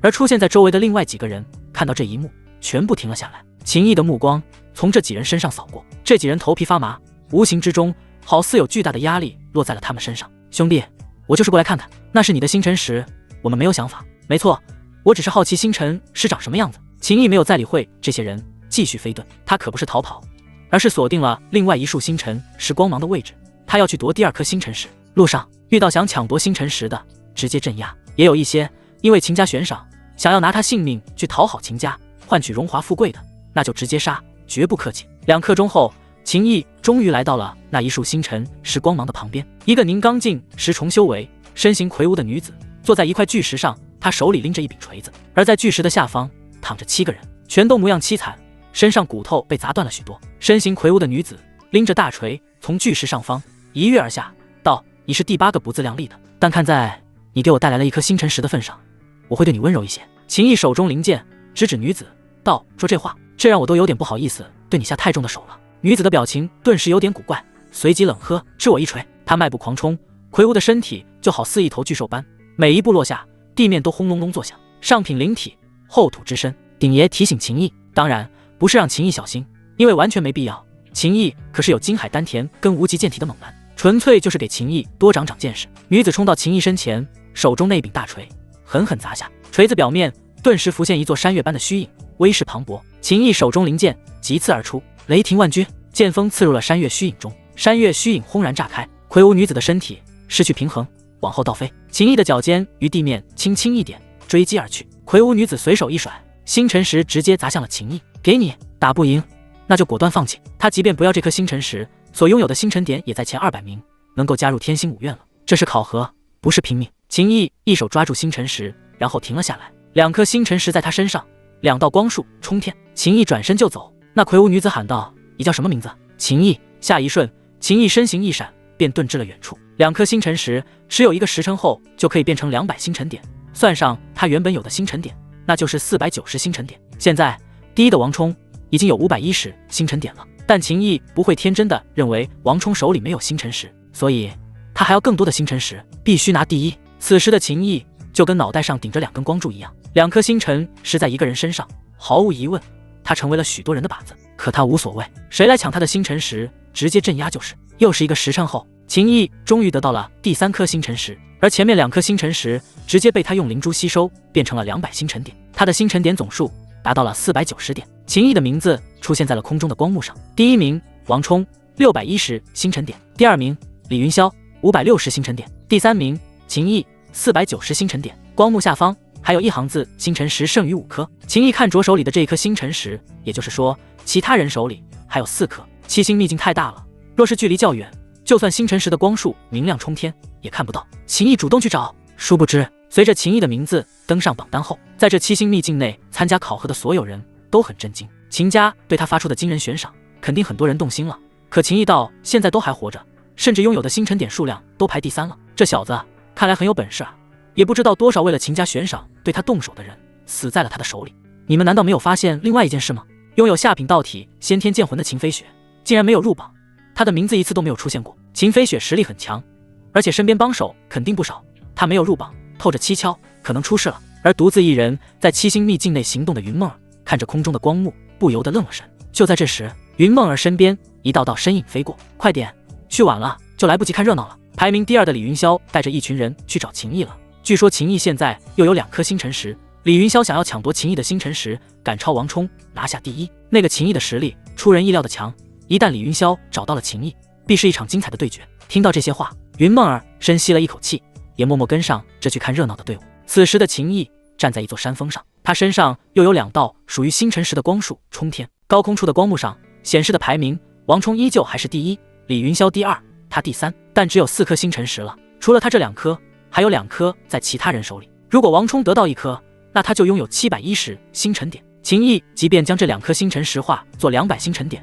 也才690，还是比不上王冲，所以他必须要再得到1颗星辰石，第1才有保障。不过不用他去找了，因为他已经看到有一道属于星辰石的光束正在朝着他这边靠近。有人来送星辰石了。片刻后，一个身穿蓝色长袍的年轻男子带着一群宁刚劲舞者来到了秦毅前方，而周围还有大量参加考核的人跟来，他们隔着一段距离看热闹。那为首的年轻男子看着秦毅，淡淡一笑道：“自我介绍一下，我叫李云霄，1个月前结出极品白丹，目前世杰丹境1重修为，而我身边还有2个宁刚境10重，7个宁刚境9重，12个宁刚境8重。”他虽然保持着平静的神色，但内心却颇为激动。只要能得到秦毅的这2颗星辰石，他就能超过王冲，成为此次考核第1。秦毅盯着李云霄道：“所以呢？”李云霄道：“秦毅，我不想欺负人，你将那2颗星辰石交给我，我带着人立刻就走。”秦毅嘴角一抽道：“你这还不叫欺负人？”李云霄再次淡淡一笑：“啊，你将2颗星辰石交出来不就行了？”秦毅道：“为什么不是你那1颗星辰石给我？”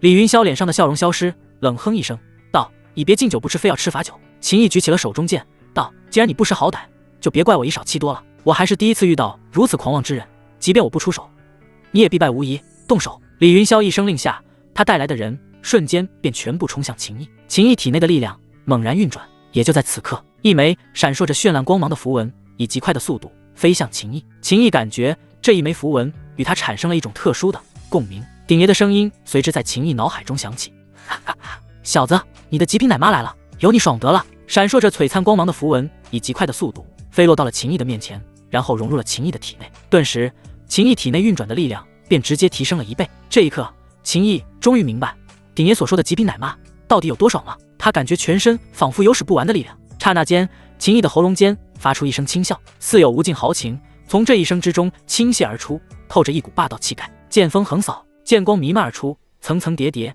他所使用的只是没有附加煞气的叠浪剑法，但这一剑直接迸发出了10层剑光。经过之前的战斗，秦毅对叠浪9绝剑的理解深刻了许多，此时符至心灵的一剑竟达到了武学的化境，这是在武学熟练度达到了圆满之后打破极限的境界。很少有人能将武学修炼到化境，因为太难了，不仅仅需要大量的时间、汗水以及极高的天赋，还需要很大的运气成分。10层剑光带着浩荡之意，便将轰向他的刀光剑影、拳掌印记全部抵挡住。秦毅宁刚境7重修为，就算没有极品奶妈的辅助，对付这些人也绰绰有余。现在有了极品奶妈的加持，应对得更加轻松。他瓦解了对手的一轮攻势之后，脚下地面猛然炸开，身形激射而去，刹那间就冲到了一个宁刚境10重修为的女子面前。李云霄的麾下共有2个宁刚境10重修为的人，此女实力最强，手握一条长鞭。女子见秦毅冲来，她瞳孔一缩，随即发出冷喝声，挥动长鞭朝着秦毅抽去。长鞭顿时犹如一条灵巧的巨蟒那般，秦毅一剑斩出，长鞭表面所幻化的灵巧巨蟒身躯陡然缠绕，便将秦毅连人带剑一并卷住。下一瞬，凌厉的锋芒爆发，巨蟒虚影直接就被撕成了无数的碎片，那一条长鞭也随之断成了一截又一截。女子闷哼一声，脸色发白，这条长鞭乃是她祭炼的灵气，随着灵气被毁，她不可避免地遭受了不轻的反噬。女子脚尖在空中一点，便立刻往后飞退，可秦毅更快，已然冲到了她的前方，一剑劈下，便将女子的胸膛劈开。啊！女子发出惨叫，身体犹如断线的风筝一般往后倒飞。秦毅重创一人，身形一闪，便以惊人之速冲向另外一个宁刚境10重修为的男子，隔空一剑，剑气迸发，将那男子也给劈得惨叫着朝地面坠去。周围所有来看热闹的人都惊呆了，他们意识到秦毅很强，但万万没想到秦毅竟然强到了这个程度。他就犹如砍瓜切菜一般，将一群宁刚境高阶修为的武者镇压了一道道身影朝着地面坠落，就仿佛下饺子那般。李云霄眉头紧蹙，他的双眼中闪过一抹冷厉的寒芒，刹那间凝聚了极品白丹的李云霄便身形爆射而去，发挥出了最快的速度，宛若一抹流光破空。但李云霄并非攻向秦毅，而是冲向了躲在不远处的云梦。他确定秦毅之所以能如此凶猛，跟刚才那一枚忽然出现的神秘符文有关，只要解决了施展那种符文的人，必能让秦毅的战斗力大打折扣。云梦儿看着朝他冲来的李云霄，脸上顿时流露出一抹紧张之意。他只是宁刚境9重修为，而天符灵婴体的能力他刚掌握，就那一枚符文已经用在了秦毅身上。面对凝结了极品白丹的李云霄，云梦儿能做的就是逃。刹那间，云梦儿便施展身法，用最快的速度飞掠。李云霄冷哼一声：“胆敢来坏我的事，我要你好看！”话音落下，李云霄手中一把长刀猛然展出了巨大的刀芒，朝着云梦儿狠狠劈去。幸好云梦儿反应快，险之又险地避开了李云霄这寒怒一刀。但即便如此，刀芒所掀起的气浪还是冲击到了云梦儿的身体，使得云梦儿失去平衡，被气浪掀飞。李云霄继续冲向云梦儿，也就在此刻，天地之间似有一道惊雷炸响，刺目的雷光一闪而至，出现在了云梦儿的身边。正是秦毅赶到，他左手搂住了云梦儿的腰肢，右手抓住的极品灵剑则是简单直接的刺出。下一刻，这片天地彻底安静了下来。云梦儿怔怔地看着秦毅，近距离感受着秦毅这健硕身躯中散发的气息与温度，他脑海中不由得再次浮现了与秦毅翻云覆雨的画面。秦公子，你先对付李云霄。云梦儿满脸通红，赶紧扭过头去，将视线从秦毅的脸上移开。这一转头，便看到李云霄就在旁边，而李云霄的胸口位置还插着一把剑，正是秦毅的剑。秦毅松开了搂住云梦儿腰肢的手，然后看向李云霄，道：“你明明直接给我就行了，非要逼我真的不想以少欺多。”李云霄面露痛苦之色，嘴角狂抽，但他不敢乱动，毕竟秦毅的剑筒穿了他的胸膛，只要秦毅再稍微发力，那股锋芒锐气爆发，他的身体可能就会四分五裂了。给你。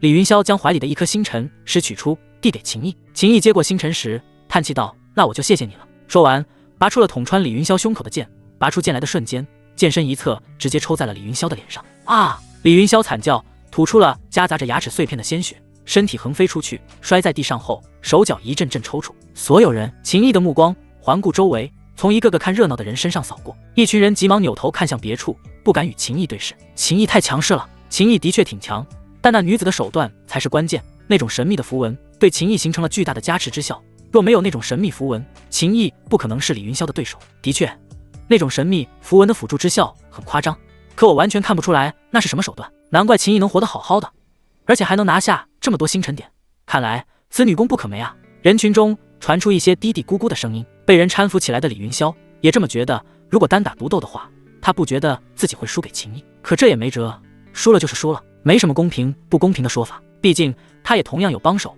一开始他就是想要以多欺少秦毅，不在乎别人怎么看。他此时心情极好，现在排第一的王冲拥有610星辰点，就算最后一颗星辰石在王冲身上，王冲最多也就710星辰点，而秦毅现在拥有490星辰点，再加上这3颗星辰石的话，最终将拥有790星辰点。第一，稳了。下一刻，秦毅带着云梦儿重新飞到了山顶。云姑娘，多谢了。秦毅说道。云梦儿，那个秦公子，我是不是多此一举了？其实没有我帮忙，你也能击败李云霄他们，对吗？秦毅淡淡一笑，道：多少的多费一些力气。这时，秦毅察觉到体内的符文的效果开始消退，云梦儿显然也感知到了。他道：秦公子，我刚掌握这种手段，按照你给我的方法凝聚出第一种符文，持续时间无法太久。秦毅道：没事。他现在已经对云梦儿有了更多的期待。云梦儿这才刚开始掌握天赋灵婴体的能力，以后还有很大的开发空间。按照鼎爷所说，随着云梦儿的实力提升，不断开发出天赋灵婴体的能力，到时候还能凝聚各种各样的符文，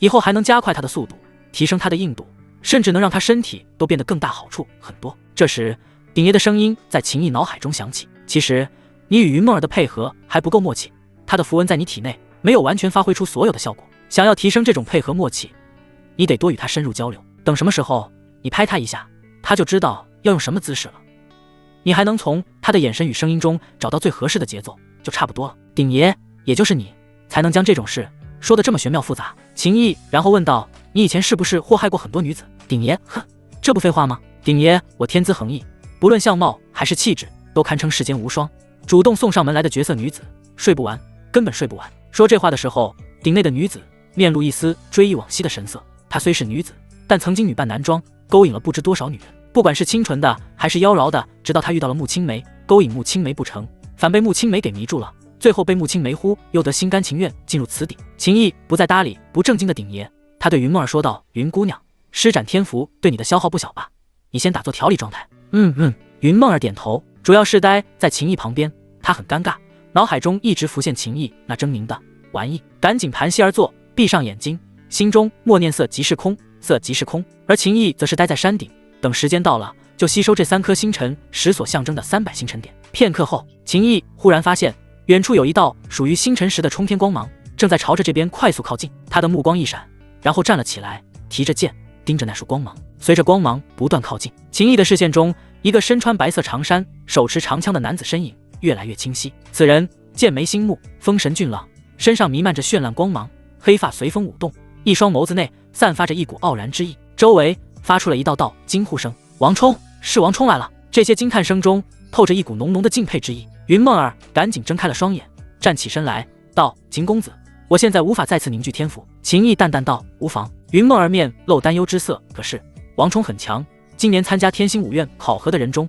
他的个人战力绝对是当之无愧的最强。秦毅眼中浮现兴奋的光芒，正面击败众人心中的最强考核者，拿下第一，这个第一才更有意义。王冲飞掠而来，立于高空，长发舞动，一袭白衣迎风猎猎，他双眸似有金芒吞吐，手中那一杆银色长枪闪烁着炽盛的光亮。秦毅站在山巅，一袭飞衫，身形笔挺，身上透着一股霸道气概。极品灵剑在他手中发出铿锵之声，身边似有无数的无形剑气在呼啸。两人的目光对视，顿时天地之间似有枪剑碰撞，发出清脆的金属交击声，力量轰鸣。周围所有人都睁大了眼睛，满脸期待之色。秦毅身上的气息不似之前那般强大了，看来那女子对他的辅助之效已经过去。如果秦毅还是刚才那种状态，或许能勉强有一战之力，但现在他不可能是王冲的对手。王冲虽跟李云霄一样都是结丹境一重修为，但王冲凝结的乃是上品银丹，他的力量比李云霄强很多。而且王冲拥有极品火灵体，枪法非常厉害，他将一门地阶下品的燎原枪法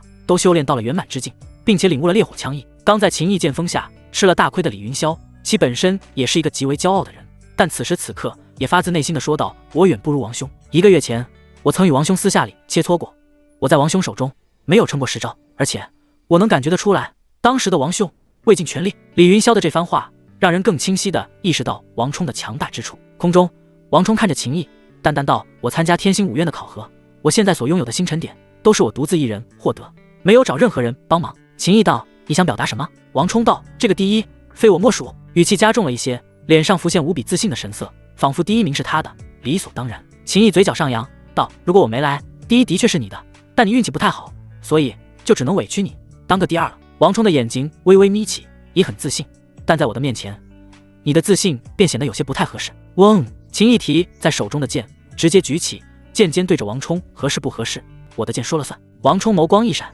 施我一枪。刹那间，他手臂一甩，银色长枪直接脱手朝着秦毅爆射。长枪破空，速度惊人，掀起恐怖的音效。长枪表面竟浮现一条蛟龙虚影，他的长枪也是极品灵器，就叫蛟龙枪，以蛟龙鳞骨为材料，用蛟龙精血淬炼而成，威势强大。眨眼之间，王冲的蛟龙枪便已射杀至秦毅面前。秦毅的剑锋轻轻一颤，便有10层剑光席卷而出。叠浪剑法，王冲的蛟龙枪以摧枯拉朽之势洞穿了一层又一层剑光。当洞穿9层剑光后，蛟龙枪中的力量明显减弱了许多，被第10层剑光挡下。那你也受我一剑！秦毅大喝，第10层剑光猛然扩散，将王冲的蛟龙枪掀飞，紧接着一剑朝着王冲掠去。刹那间，天地一声惊雷炸响，惊雷剑法，平地起惊雷，缭绕着雷霆的剑气迅疾无匹，朝着王冲斩去。王冲眼中的金芒瞬间暴涨，轰的一声，他的身上爆发出了恐怖的火光，好似以他的身体为中心，形成了一片火海，烈火熊熊，爆裂至极。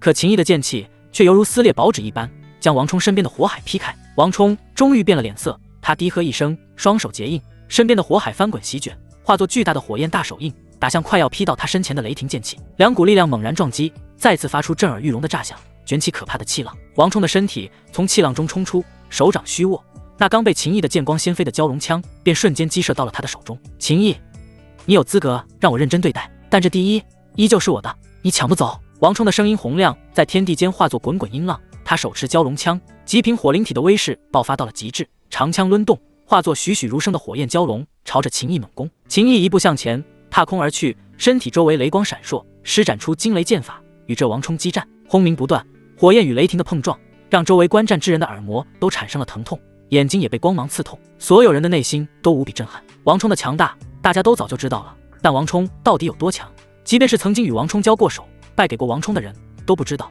因为他们没有人能逼出王冲真正的实力。今日总算是见到了，真的很夸张，极品火灵体，上品银丹，恐怖如斯。但更让人震撼的是秦毅，明刚境7重修为，竟然能正面与王冲硬汉，而且秦毅身上完全没有再得到外力辅助的迹象，这就是秦毅自身的本事。原本还有人觉得秦毅对李云霄之战时得亏拥有了云梦儿的相助，包括李云霄也这样认为，可现在就凭秦毅与王冲交战所展现出来的力量来看，即便没有云梦儿的帮助，李云霄那一群人在秦毅面前也都不堪一击。轰！熊熊火光炸开，那一条火焰蛟龙也被雷霆剑气劈开了脑袋。秦毅的剑招迅疾，招式的转换随心所欲。王冲的身体不断往后倒射，双手紧握长枪，疯狂抡动，但却再无反击之力，只能被动的防御。眨眼之间，秦毅连出数剑，王冲再也抵挡不住。噗！他的胸口被秦毅一剑切开了皮肉，鲜血喷溅。王冲大吼一声，长枪猛荡，将秦毅的剑锋荡开，然后身形暴退数10丈，拉开距离。他脸色发白，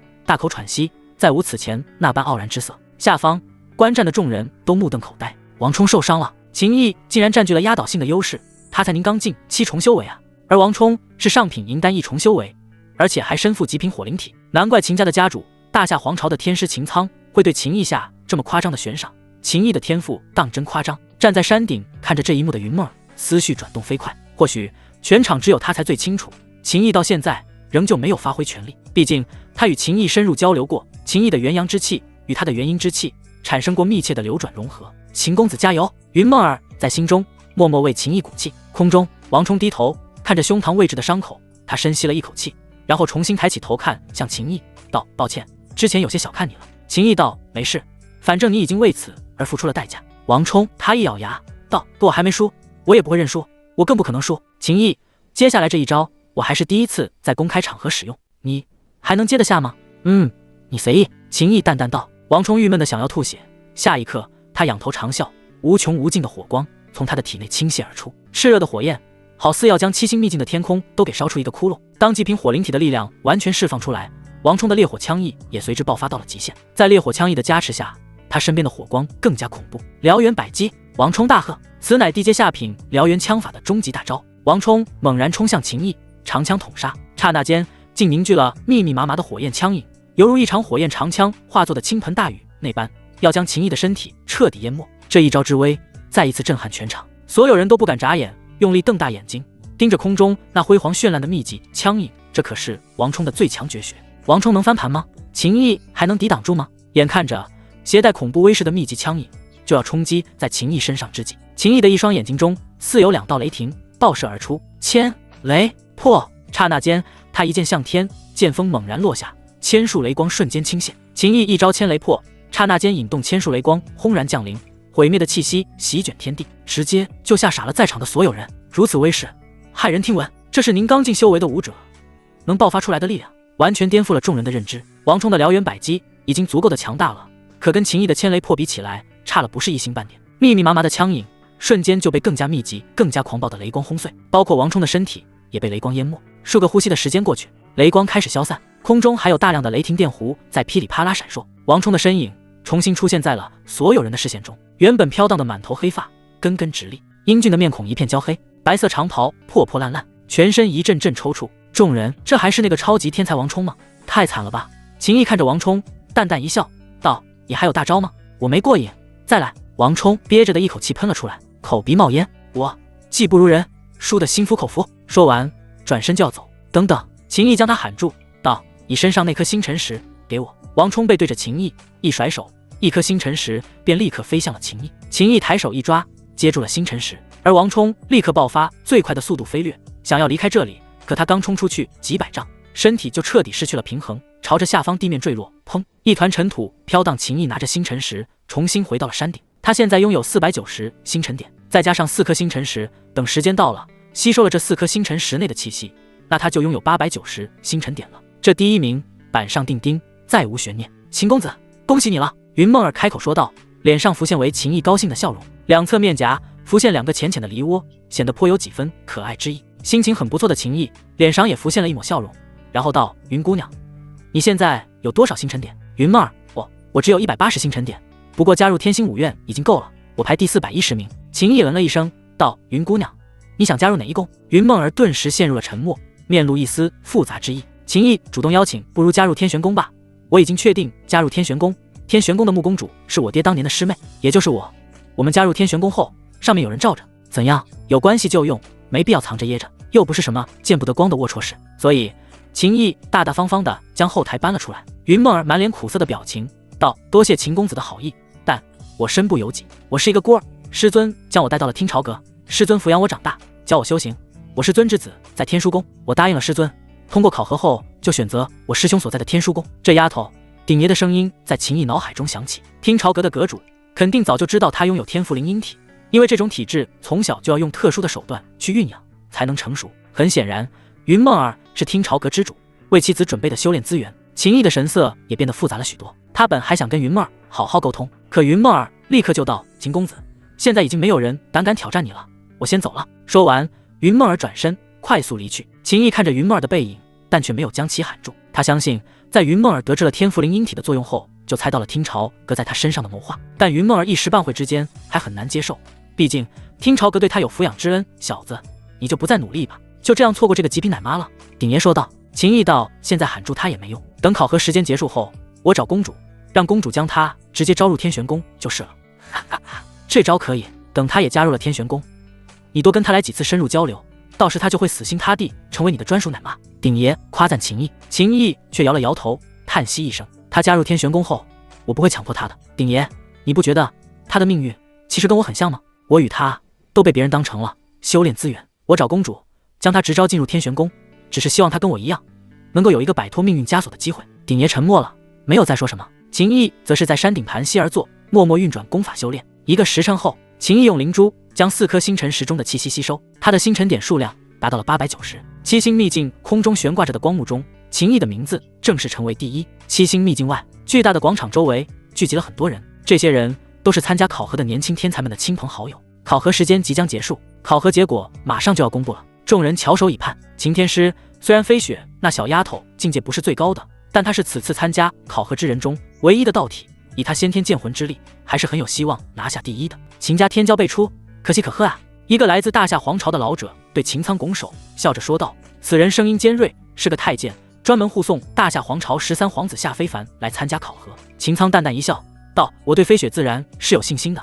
另外，13皇子颇有才能，我相信13皇子也定能位列前10。”不远处，大封皇朝的一名王爷大笑着说道：“的第一名当属我们大封皇朝的王冲，你们大夏皇朝就别痴心妄想了。”秦苍看向大封皇朝的王爷道：“我女飞雪跃进而战，击败区极品火灵体的上品银丹一众之人不在话下。他对秦飞雪非常有信心，毕竟他很清楚先天剑魂到底有多强。”而大楚皇朝的一个王爷则是看向一旁的中年男子道：“李家主，说不定秦飞雪与王冲激烈厮杀，你的儿子李云霄能捡一个便宜，代表我们大楚皇朝拿下第一呢？”李云霄之父笑道：“云霄这孩子打小就聪明，我相信他能灵巧周旋，凭借头脑智慧碾压所有竞争对手。”这时7星秘境的入口打开，下一刻一片绚烂的光芒爆发，7星秘境内的人全部被传送出来，站在了广场上。顿时大封皇朝的人看着全身焦黑冒烟的王冲，他们傻眼了。大楚皇朝的人看着惨兮兮的李云霄，以及李云霄身边那些同样惨兮兮的追随者，也都不淡定了。而大夏皇朝的老太监目光在人群中扫过一遍又一遍，竟没有发现他们的13皇子夏非凡。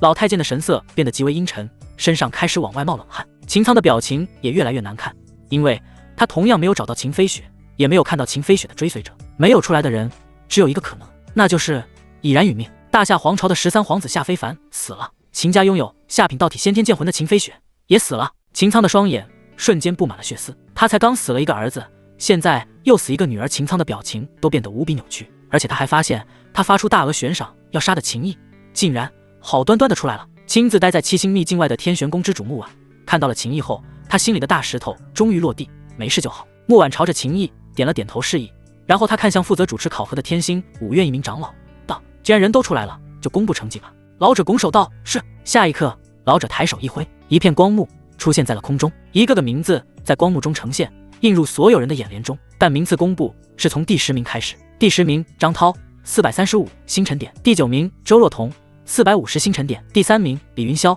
560星辰点，第2名王冲610星辰点。所有人的眼睛都瞪大，看着空中的光幕，心中都无比好奇。秦飞雪没有出来，意味着已经死了。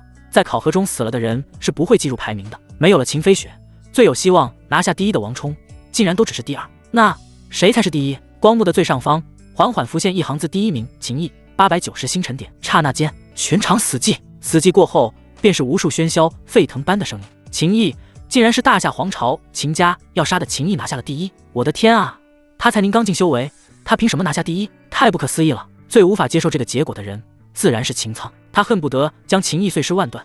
结果秦毅没死，他女儿秦飞雪死了，而且秦毅还拿到了天星五院的考核第一。站在广场上的秦毅瞬间就成为了万众瞩目的焦点。秦毅神色淡然，他那冰冷淡漠的目光看向了秦苍。在众目睽睽之下，秦毅对秦苍直接做了一个抹脖子的动作。前些时日秦勇死了，我杀的；这次秦飞雪死了，也是我杀的。接下来还会继续，包括你秦苍也终有一日会死在我的剑下。秦毅对秦苍放出狠话，反正他就算不说这些，秦苍要杀他的想法也很强烈。当然，就算秦苍愿意算了，秦毅也不会答应算了，所以干脆气一气秦苍，就当稍微收一点利息。死了儿子又死了女儿的秦苍，被秦毅这些话刺激，心中那股怒火与杀意再一次不受控制的爆发了。小兔崽子，给我去死！秦苍怒吼，恐怖的气息轰然爆发，他瞬间前冲，刹那间天玄宫之主木婉便身形一闪，挡在了秦毅面前，长剑出鞘，剑光爆闪，斩出一道剑气劈向了秦苍。秦苍一掌拍打，击碎了剑气。可紧接着，负责此次考核的天星五院长老也身形一闪，挡在了秦苍的前方。再然后，广场后方，天星五院内部爆发出一道道强横的气息，秦苍只能停下。大夏皇朝的老太监急忙冲到了秦苍身边，低声道：“秦家主冷静一点，这里是苍星五院。”秦苍满脸横肉都在抽动，他的目光越过众人，死死地盯着秦毅。你以为加入天星五院，有天玄宫主护着你，就能肆意妄为了吗？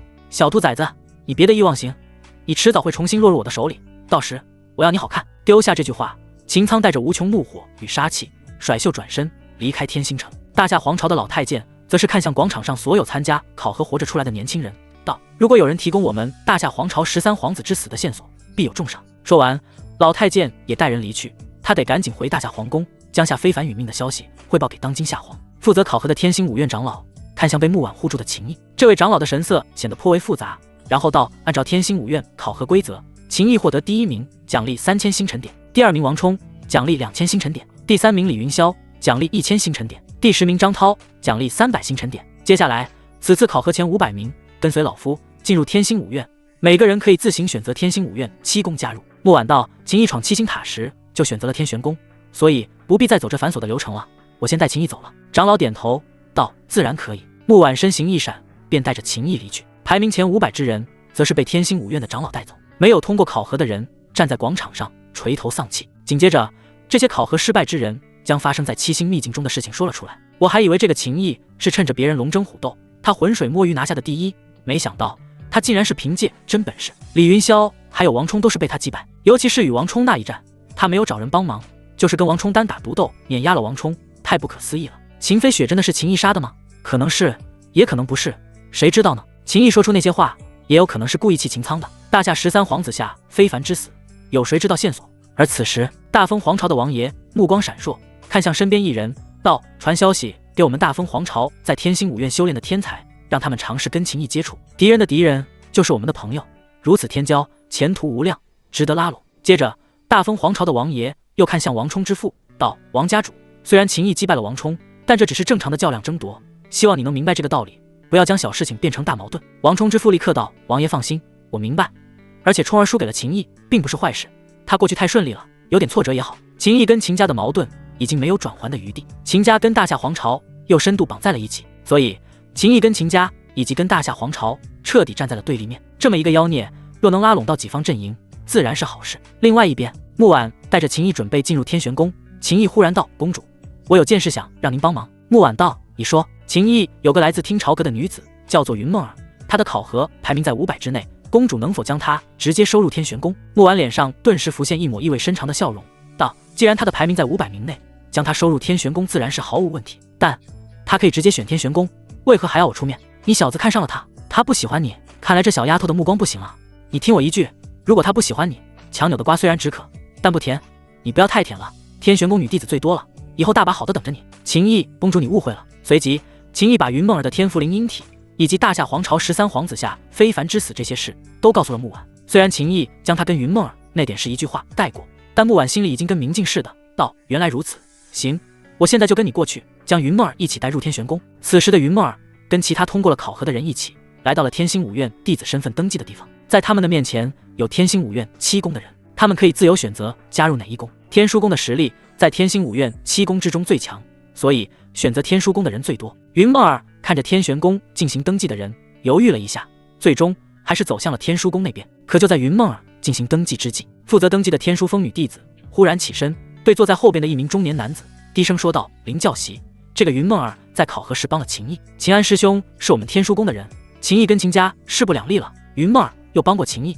我听说秦安师兄外出游历，快要回来了。”中年男子名为林颖，乃是天书宫的教习，也就是指点弟子修炼的人，有一定地位。林颖目光闪烁，然后瞥了一眼云梦儿，随即道：“滚一边去！天书宫不收考核400名之后的人，当然是没有这个规矩的，临时加的而已。秦安拥有5行刀脉，天赋极为夸张，早就已经是天书宫新生代第1人了。秦安被天星5院的一位老牌强者带出去游历，其实力必然又有突飞猛进。一旦秦安回来，他这个教习也得在秦安面前卑躬屈膝，点头哈腰。”云梦儿的秀眉蹙起，道：“可刚才有一个排名比我更后面的人都登记了。”林颖冷哼一声：“本教习说什么就是什么，你还敢质疑本教习？区区一个新人而已，谁给你的胆子？我今天就教教你什么是天星5院的规矩。”说话间，林颖的身上爆发出一股恐怖威势，压向云梦儿。云梦儿脸色顿时苍白如纸，一缕鲜血从嘴角溢出。林颖的手臂抬起，巴掌就要朝着云梦儿的脸上打去。但也就在此刻，住手！大喝声响起，秦毅瞬间冲到了云梦儿的身边。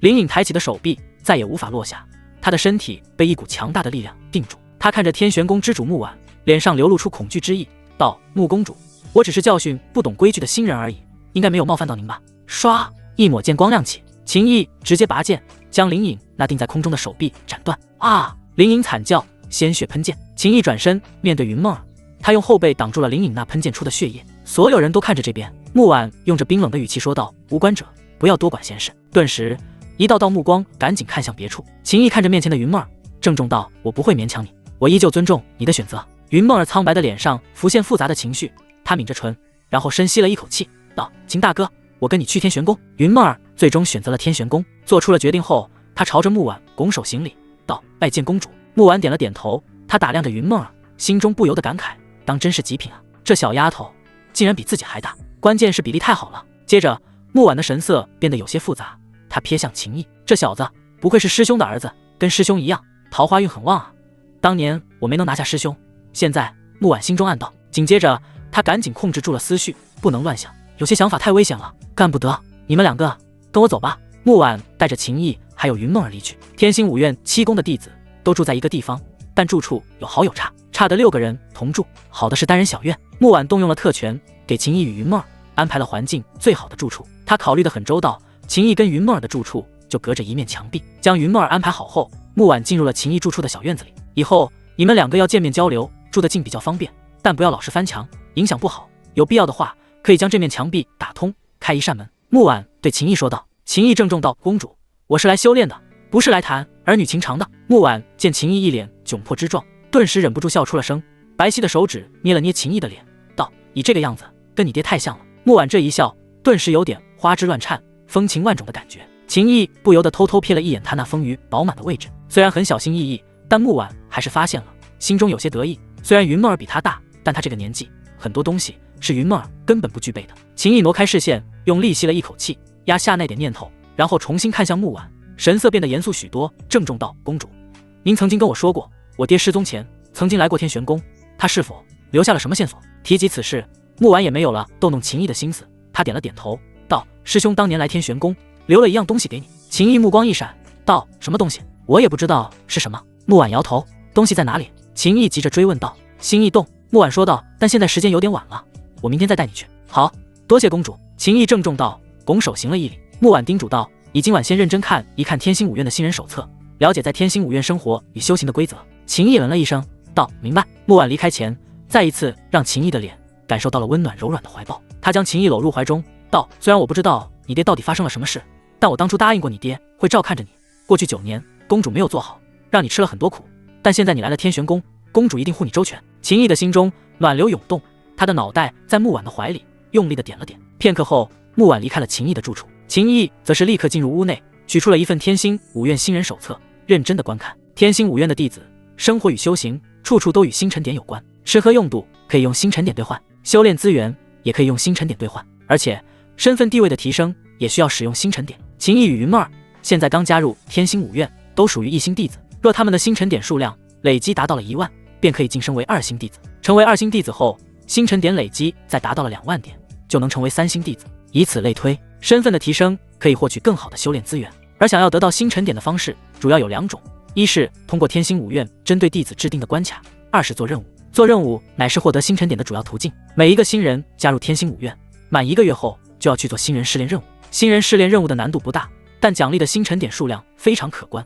算是新人福利。秦毅认真翻阅新人手册，很快就看到了关于星异洞的信息。星异洞是天星5院专门用来参悟武道意境的地方，任何星级的弟子都可以进入，但每一次进入星异洞都需要支付星辰点，1000星辰点一天。爹在星异洞内究竟给我留下了什么？秦毅呢喃。隔壁院子，云梦儿在房间中待着，她坐在床上，手里捧着新人手册，但却心乱如麻。我没有按照师尊的叮嘱去天书宫找师兄，师尊若是知道了，一定会很愤怒，师兄也会很生气吧？为什么他们要骗我？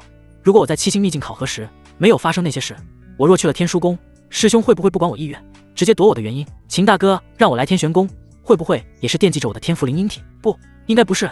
秦大哥看我的眼神，跟师尊还有师兄他们看我的眼神完全不一样。夜深，秦毅收起了新人手册，小子，翻墙步。鼎爷的声音响起，道：我就不信你一点也没有食髓之味的欲望。秦毅淡淡道：鼎爷，我连魔宫的杀戮欲望都能收放自如了，又岂会被那玩意支配？我好累，我要休息了，真的累了。过去9年，他每一天都在痛苦与怨恨中度过，脱困之后又不敢休息，赶到天星城参加考核，在七星秘境内大开杀戒。现在终于到了一个安全的环境中，心结也解开了一些，他现在只想好好的休息。他躺在床上，只是几个呼吸的时间而已，就已经沉沉睡去。次日清晨，木婉无声无息来到了秦毅的房间，看着熟睡过去还未醒来的秦毅，木婉的神色一阵恍惚，好似看到了曾经让他日思夜想的师兄。谁？睡熟中的秦毅瞬间惊醒，双眼猛然睁开，唰的一声，放在手边的长剑就已经出鞘斩出。叮！木婉的2根手指夹住了秦毅的剑锋。是我。看清人后，秦毅急忙收回了剑，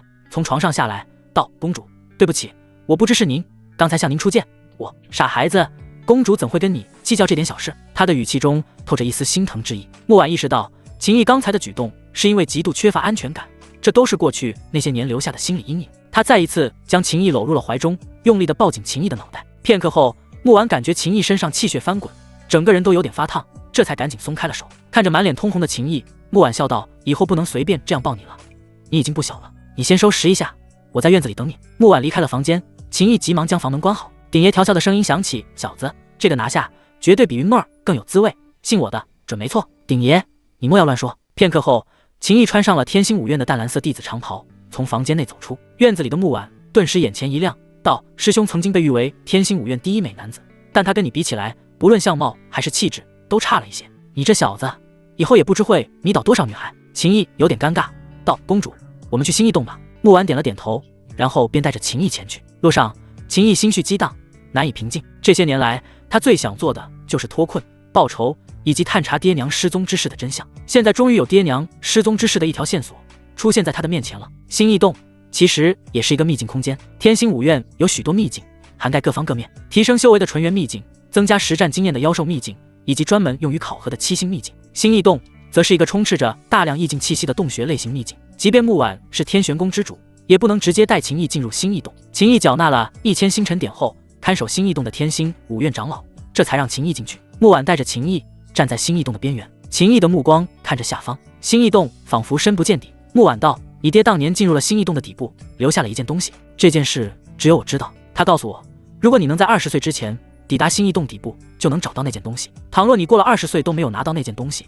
他留下的一些布置便会将那件东西彻底毁掉。秦毅深吸了一口气，道：公主，我进去试试。木婉点了点头，道：你掌握有雷霆剑意，可以选择雷霆剑意开始，先将雷霆剑意提升到圆满。秦毅闻了一声，他昨日观看新人手册，已经知晓星异洞的情况，在星异洞内根本不能使用元力，只能使用意境的力量，越是往下，意境的力量就越强，唯有用意境对抗，才能不断深入。虽然星异洞内危险不大，但你也要小心一些，如果撑不住了，就不要继续强行深入，不然会造成灵魂受伤。你现在不可能抵达星异洞底部，但毫无疑问，你以后会经常来这里，所以现在就当是好好感受一番，熟悉星异洞的环境。木婉叮嘱道。秦毅表示明白，下一刻便纵身一跃，身体朝着下方快速坠去。刹那间，秦毅就感受到星异洞内弥漫着一股特殊的气机，封印了他体内的元力。四面八方充斥着驳杂混乱的气息，无形之中似有狂风呼啸，烈火熊熊，寒冰如刃。雷霆肆虐，秦毅心念一动，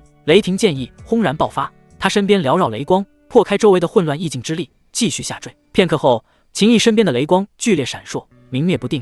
他所掌握的意境之力已经快要支撑不住了。现在来看，距离抵达新异洞的底部还有较大的差距，但秦毅并未沮丧。现在不行，不代表一直不行。他来这里试一试，也还可以增强自身的雷霆剑意。紧接着，秦毅在这新异洞边缘的岩壁上发现了一个闪烁着雷光的洞府。这种洞府在新异洞的岩壁上有很多，每一个洞府都蕴含着不同的意境之力。越往下的洞府，蕴含的意境之力就越强。秦毅找到了目前最适合他的雷霆意境洞府，当即一步踏出，冲了过去。他进入洞府之中，顿时就发现周围再无驳杂的意境气息，只有纯粹的雷霆意境。他沿着通道走，来到尽头后，一个小小的空间映入眼帘。这里有一排的蒲团，方便进来的人打坐参悟雷霆意境。但此时这里只有一个男子，此人盘膝而坐，身上缭绕着雷霆的光芒，雷光之中似有刀影在劈砍，气势颇为霸道。秦毅看着此人身上的淡蓝色长袍，上面有天书2个字，还有2颗星辰的图案，便知道了此人来自天星5院实力最强的天书宫，是一个2星弟子。正当秦毅准备找一个蒲团坐下，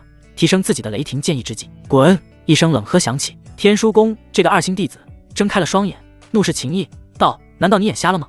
没看到我在这里参悟雷霆刀意？”秦毅神色平静道：“新异洞内可没规定一个洞府只能有一个人。”男子冷哼一声：“新异洞秘境的确没有这个规定，但我有规矩。你以为这里为何只有我一人？就是因为其他将雷霆意境参悟到了小城的人知道我在这里，他们都不敢来打扰我。”他也从秦毅身上长袍的标志判断出了秦毅的身份，而能抵达这个位置的人，便意味着将雷霆意境参悟到了小城。意境的掌握也跟武学的熟练度一样，分为入门、小城、大城、圆满。见秦毅根本没有要离开的意思，天书宫这名2星弟子瞬间抬手一挥，雷霆刀意凝聚刀气，猛地斩向秦毅。秦毅眼中闪过一抹冷意，刹那间爆发雷霆剑意。不管这个天书宫2星弟子修为到底如何，在新异洞内，他只能动用意境的力量。就他所展现出来的雷霆刀意，秦毅还真不放在眼里。同为雷霆意境小城，但秦毅的雷霆剑意一出，瞬间就将对方劈来的雷霆刀意碾碎。男子眉头一拧，立刻站了起来。他盯着秦毅道：“我乃天书宫良民，来自听朝阁。我警告你，别惹我，不然我让你吃不了兜着走。”秦毅眸光一闪，云梦儿就是来自听朝阁，万万没想到自己这么快就跟听朝阁的人遇到了。你是听朝阁之主的儿子？秦毅打量着梁明，梁明道：“当然不是，我们阁主的儿子叫做梁百尺，他是我的堂兄，而且他已经是天书宫的3星弟子。知道怕了的话，立刻给我跪下，向我道歉，然后滚出去，我可以放你一马。机会我已经给你了，你别不识好歹。”秦毅嗤笑一声道：“你算个什么东西？”他现在也有人罩着，他的后台是木婉，听朝阁那点能耐，哪比得上木婉？梁明怒火爆发道：“那就别怪我不客气了。”他猛然一步前冲，身边雷霆闪烁，雷光肆虐，化作了一把巨大的雷霆长刀，斩向秦毅。秦毅抬手一挥，雷霆剑意倾泻而去，一道道雷霆剑气呼啸，摧枯拉朽一般，轻易就击溃了梁明的雷霆刀意。啊！梁明惨叫一声，身体倒飞，重重地撞在了石壁上。身体落地后，又啊的一声，吐了大口血。秦毅走来，一手拎着梁明的衣领，拖着梁明往外走。你放开我！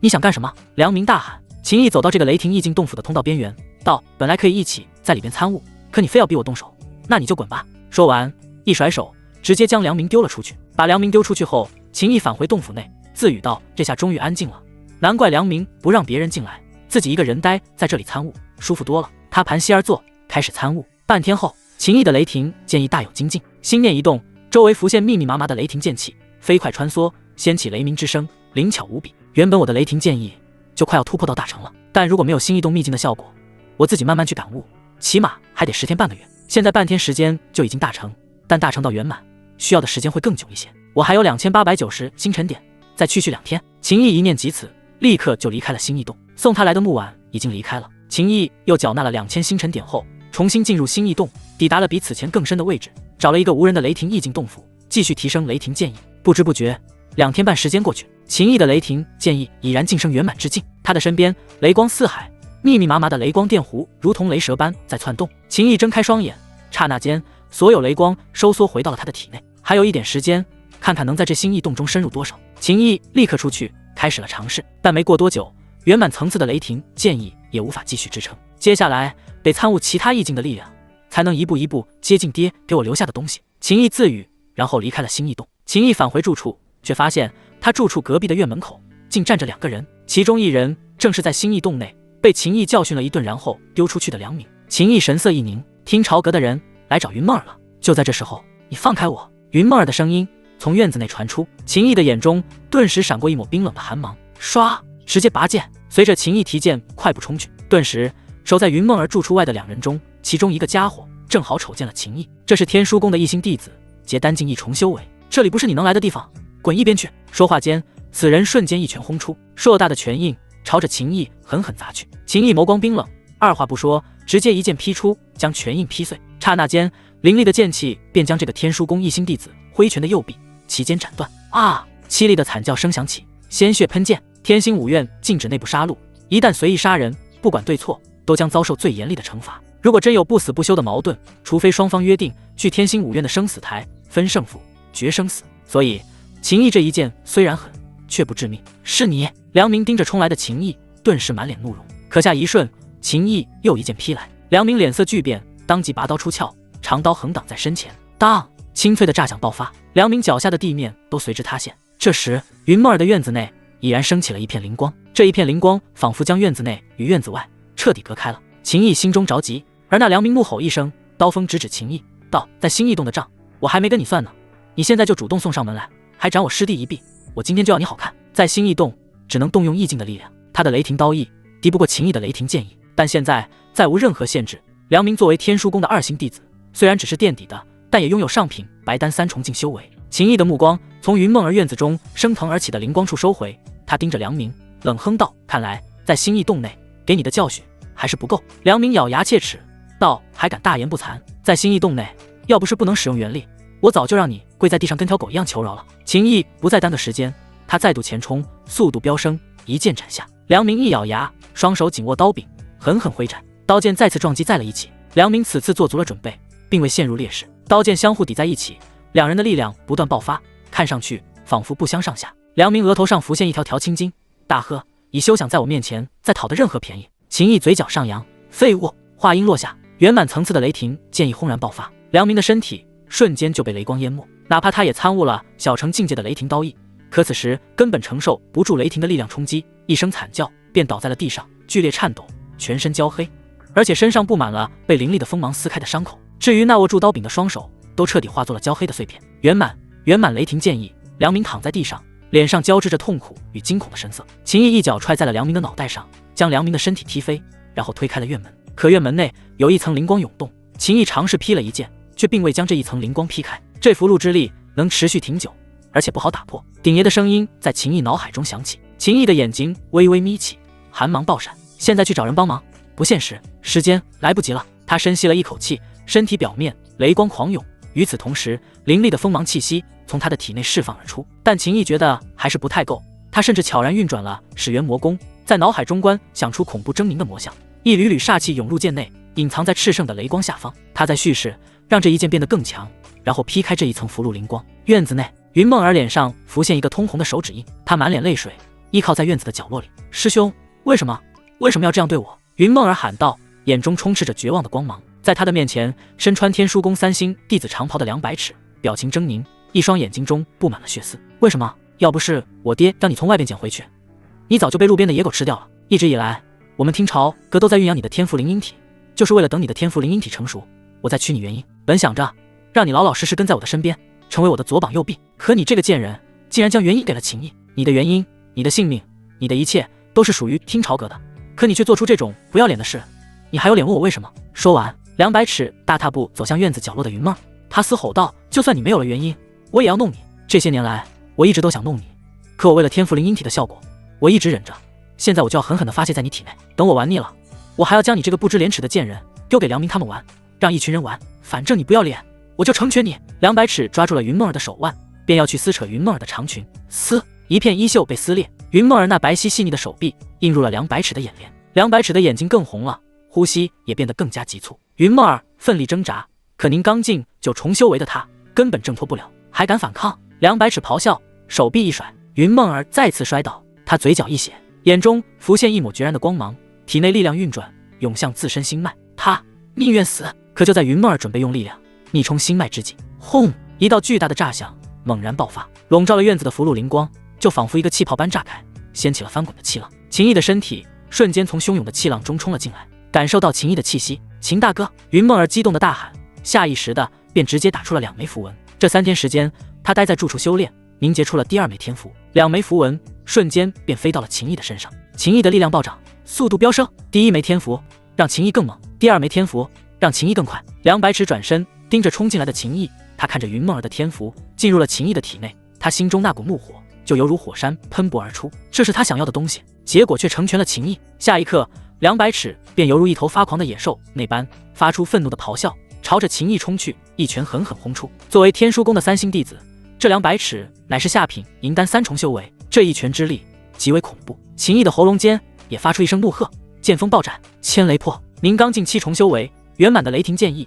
以及云梦儿的2枚天符加持，秦毅这一剑之威完全不弱于200尺的全力。2股力量轰然碰撞，200尺的拳劲直接破碎，雷霆剑光宛若化作洪流一般冲击在了200尺的身上。200尺惨叫一声，身体往后倒射，直接撞碎了院墙，身体落地后贴着地面又滑了很长一段距离。有天符加持速度的秦毅瞬间冲到了200尺的旁边，他抬起脚，朝着躺在地上的200尺跨处落下，八戒爆浆。秦毅一脚踩爆了200尺的命根，200尺发出凄厉至极的惨叫。秦毅的眸光冰冷，手中灵剑便要斩下，就算不能杀200尺，也得给他更加惨痛的教训。住手！忽然之间，一声大喝响起，一股可怕的劲气猛然轰来。秦毅眉头一拧，他有一种强烈的直觉，除非将始元魔宫的煞气都爆发出来，否则抵挡不住这股劲气的冲击，不可硬拼。圆满层次的雷霆剑意爆发，秦毅身化惊雷，再加上有云梦儿的速度天赋加持，瞬间暴退10丈之外。秦毅避开这一股劲气之后，一道道身影飞掠而来，站在了秦毅的面前。这一群人中，明显以2人为首，一男一女。男子身穿白色的长袍，长袍上绣有戒律2字以及5颗星辰图案，这是戒律堂的5星弟子。天星5院的戒律堂不属于7宫中的任何一宫，戒律堂由天星5院的院长直接掌控。戒律堂的地位极高，他们按照5院的规则维护5院的秩序，执行5院的刑罚手段。而这戒律堂5星男弟子的旁边站着的，则是一名天书宫的3星女弟子。秦毅盯着这名女子，他感觉有些眼熟，但一时之间没想出此人是谁。天书宫的3星女弟子也盯着秦毅，他的眼中流露出浓浓的恶意。张师兄，我们天书宫的3个弟子，一个失去了右臂，一个失去了双臂，而200尺甚至连命根子都被毁了，这些事都是秦毅干的。秦毅嚣张狂妄，出手狠辣，无视5院规则，所以可以押回戒律堂处理了吧？张姓男子点了点头，道：秦师妹放心，我会按照戒律堂的规矩严肃处理秦毅。秦毅依旧盯着女子，道：你也姓秦？女子冷笑道：没错，我叫秦寒霜，想起来了吗？秦毅的脑海中顿时浮现了一些与秦寒霜有关的记忆，难怪会觉得有点眼熟，原来是你。当年我爹还是秦家之主时，你父秦才身为秦家长老，犯下大错，被我爹严惩，你们这一脉之人都被驱逐出了秦家祖地。秦寒霜的表情顿时显得有些扭曲，道：可你想不到吧，风水轮流转，你爹你娘出事了之后，新家主上位，将我们这一脉重新召回秦家祖地，而我也展现出了过人的天赋，成功加入了天星5院，成为了天书宫的3星弟子。秦毅，你杀害永少爷，杀害飞雪小姐，对家主不敬，你以为躲到天玄宫就能万事大吉了？按你今日所犯之事，戒律堂完全可以废掉你的修为，将你逐出天星5院。不，这是不是秦大哥的错？云梦儿冲了出来，她的头发凌乱，长裙破碎，面颊红肿，泛红的双眼还浮现着泪光，道：是200尺他们来欺辱我，秦大哥为了救我才出剑的，你们怎么可以不问青红皂白？秦毅立刻脱下了身上的长袍，披在云梦儿的身上，道：他们本就是冲着我来的，跟他们讲道理没有任何用。云梦儿看着秦毅，他内心感动。这个时候了，秦毅还先脱下长袍，为他遮挡住破烂的长裙。秦毅的目光扫向戒律堂的5星弟子以及秦寒霜等人，嘴角划过一抹冰冷的弧度，道：200尺他们动手欺负梦儿的时候，你们就在附近吧？不然怎么可能我刚动手收拾了200尺，你们就到了？所以今日之事都在你们的计划内，我说对了吗？戒律堂5星男弟子冷喝：秦毅，你少在这里胡乱臆想猜测，你现在最好老老实实跟我走，否则就别怪我不客气了。按照5院规则，戒律堂抓捕犯事之人，若对方反抗，可杀。秦毅嗤笑一声，手中灵剑举起，用行动表明了态度。你们若要动手，那就试试看。我也提醒你们，最好想清楚，为了讨好秦家，获得秦家给的3瓜2枣，然后承受我们天玄公墓公主的怒火，到底划不划算？云梦儿站在秦毅身边，神色坚定，他已经在全力催动天符灵婴体的玄妙，使得那2枚进入秦毅体内的天符变得更加活跃。若要动手，他绝对不会退缩。张师兄，你今日所做一切符合规则，就算天玄宫的穆公主也挑不出刺来。秦寒霜见戒律堂5星弟子有些犹豫了，急忙说道。男子深吸了一口气，大喝：秦毅，你少拿穆公主来当挡箭牌，在天星5院犯了错的人都必须受罚，任何人都不得例外。将你的剑放下，束手就擒，这是我给你最后的机会，不然什么？一声冷喝响起，然后伴随着破空呼啸声，一杆长枪激射而来，刺入了戒律堂5星男弟子的身前。紧接着，数道身影飞来，站在了秦毅与云梦儿的身边，其中一人竟是在考核中输给秦毅的王冲，而带头之人是一个身上透着端庄贵气的美貌女子。女子身上的长袍绣有天玄2个字，以及9颗星辰图案，竟是天玄峰的9星弟子。王冲也加入了天玄峰。王冲立刻对秦毅拱手道：“秦兄，我给你介绍一下，这位。”女子抬起了手，阻止王冲立刻说下去。她笑着对秦毅道：“自我介绍一下，我叫风玲珑，来自大风皇朝。”秦毅目光一闪，大风皇朝能信封的人，毫无疑问只有大风皇朝的皇室。他拱手道：“见过风师姐。”风玲珑点了点头，道：“放心，这事我帮你处理。”接着，风玲珑转身盯着戒律堂的张力以及天书宫的秦寒霜，他抬手一抓，长枪收回手中。张力，你确定这一切符合规矩？你信不信我随时能将你查一个底朝天？张力脸色巨变，风师姐，我滚！风玲珑冷喝。张力急忙看向秦寒霜，秦寒霜的表情无比难看。风玲珑不仅是天玄宫的9星弟子，而且还是大风皇朝的公主。风玲珑出面了，今日这事办不成了。但秦寒霜一计不成，还有另外一计。他看向了被人搀扶起来的200尺，道：“梁师弟，断根碎卵之仇，夺爱之恨，当上生死台。”200尺双眼血红，他虽然知道秦寒霜在利用他，但能被秦家的人利用，铲除秦家的心腹大患秦毅，这对他以及对听朝阁梁家来说都是好事。更何况他也的确无比痛恨秦毅。随即200尺低吼：“秦毅，3天后生死台上见，你可敢？”要不是胯部受伤，他恨不得现在就去生死台。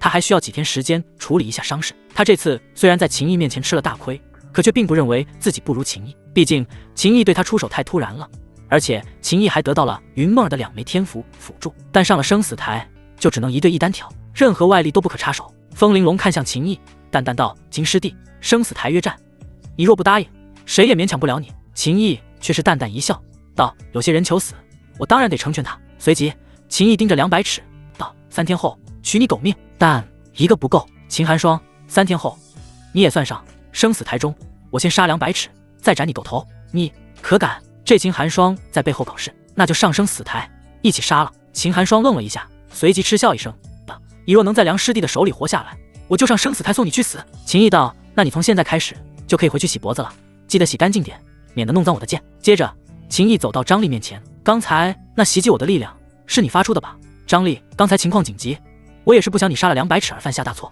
噗！刹那间，秦毅一剑刺入了张力的胸膛。张力面露痛苦之色，他低头看着那把贯穿了他胸膛的剑，他怎么都想不到秦毅竟然会忽然就给他来一下子。下一刻，秦毅拔出了血淋淋的剑，张力捂着飙血的胸口窟窿，身体倒在了地上。秦毅看着脚下的张力道：“我这人恩怨分明，刚才你袭击了我一次，现在我还给你一次，算是给你一个教训，以后好好做个人，别再去作死，否则下次我的剑刺穿的就是你的脑袋。”大风皇朝的公主风玲珑看着这一幕，面露复杂神色，随即冷喝：“还不滚！”顿时秦寒霜等人搀扶着天书宫200尺他们以及戒律堂的张力灰头土脸的离去。秦毅收剑入鞘，转过身来面向风玲珑，拱手道：“多谢风师姐仗义相助，此番恩情日后必当报答。”风玲珑脸上流露出笑容，道：“秦师弟这日后是要多久？”秦毅问道：“风师姐莫非现在就想我报答？可我目前实力尚低，恐怕也没有什么能帮风师姐的吧？”说到这，秦毅忽然冒出了一身冷汗，他道：“风师姐，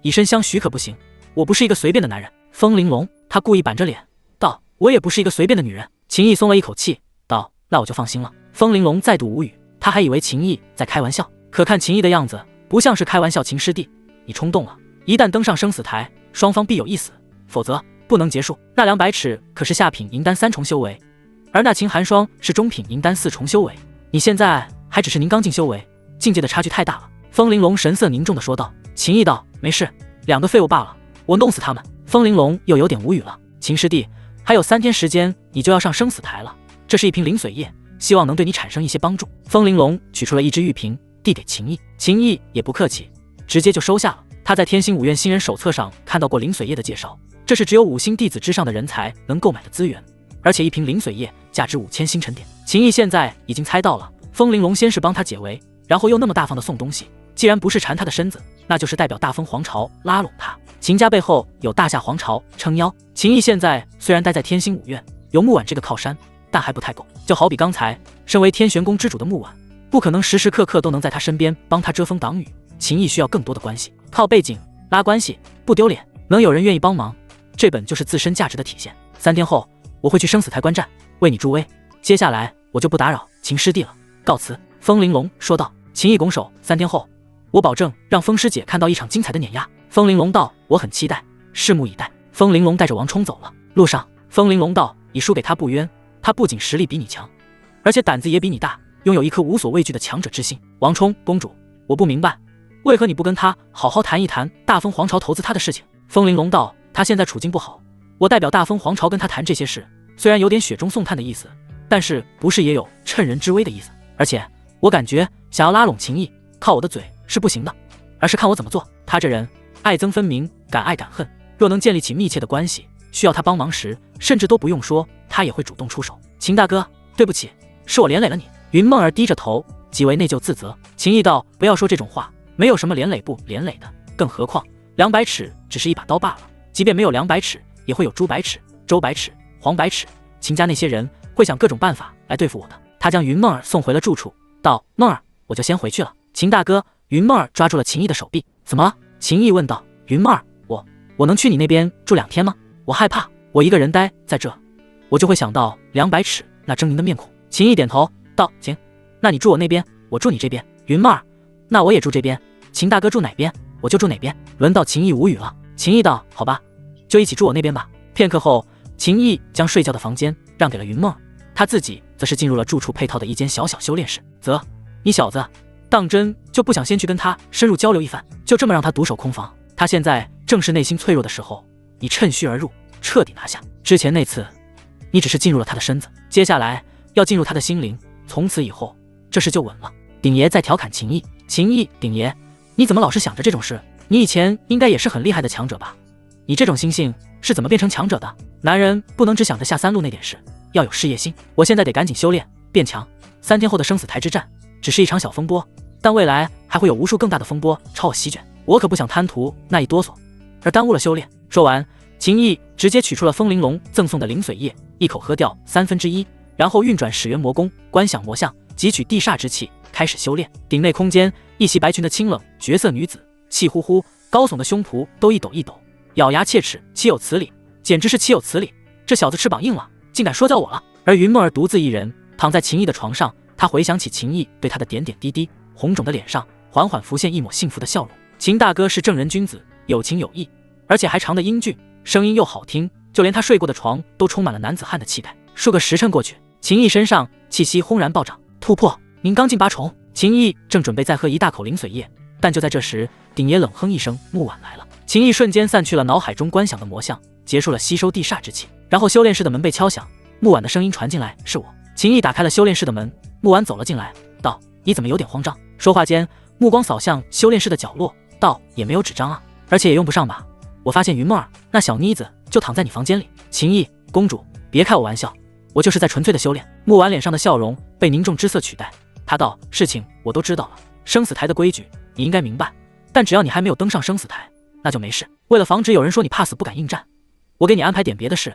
，3天后有事去不了就行了。不用。秦毅郑重道，儿大丈夫一口唾沫一个钉，公主3天后我得去，而且我还得赢一个漂亮。木婉脸上浮现欣赏的表情，道，好，不愧是师兄的儿子，你这性格跟师兄简直一模一样，不服就干。公主支持你，这是一瓶200年份的地心乳，你且拿去使用，生死台之战杀出你的气势来。说完，塞了一只玉瓶给秦毅手里，多谢公主。秦毅主动投入了木婉的怀里，拥抱了一下木婉。片刻后，木婉离开了秦毅的修炼室。他看了一眼秦毅的房间位置，啊，臭小子，你爹娘失踪，所以你对我这样的女人比较容易产生一种依恋吧？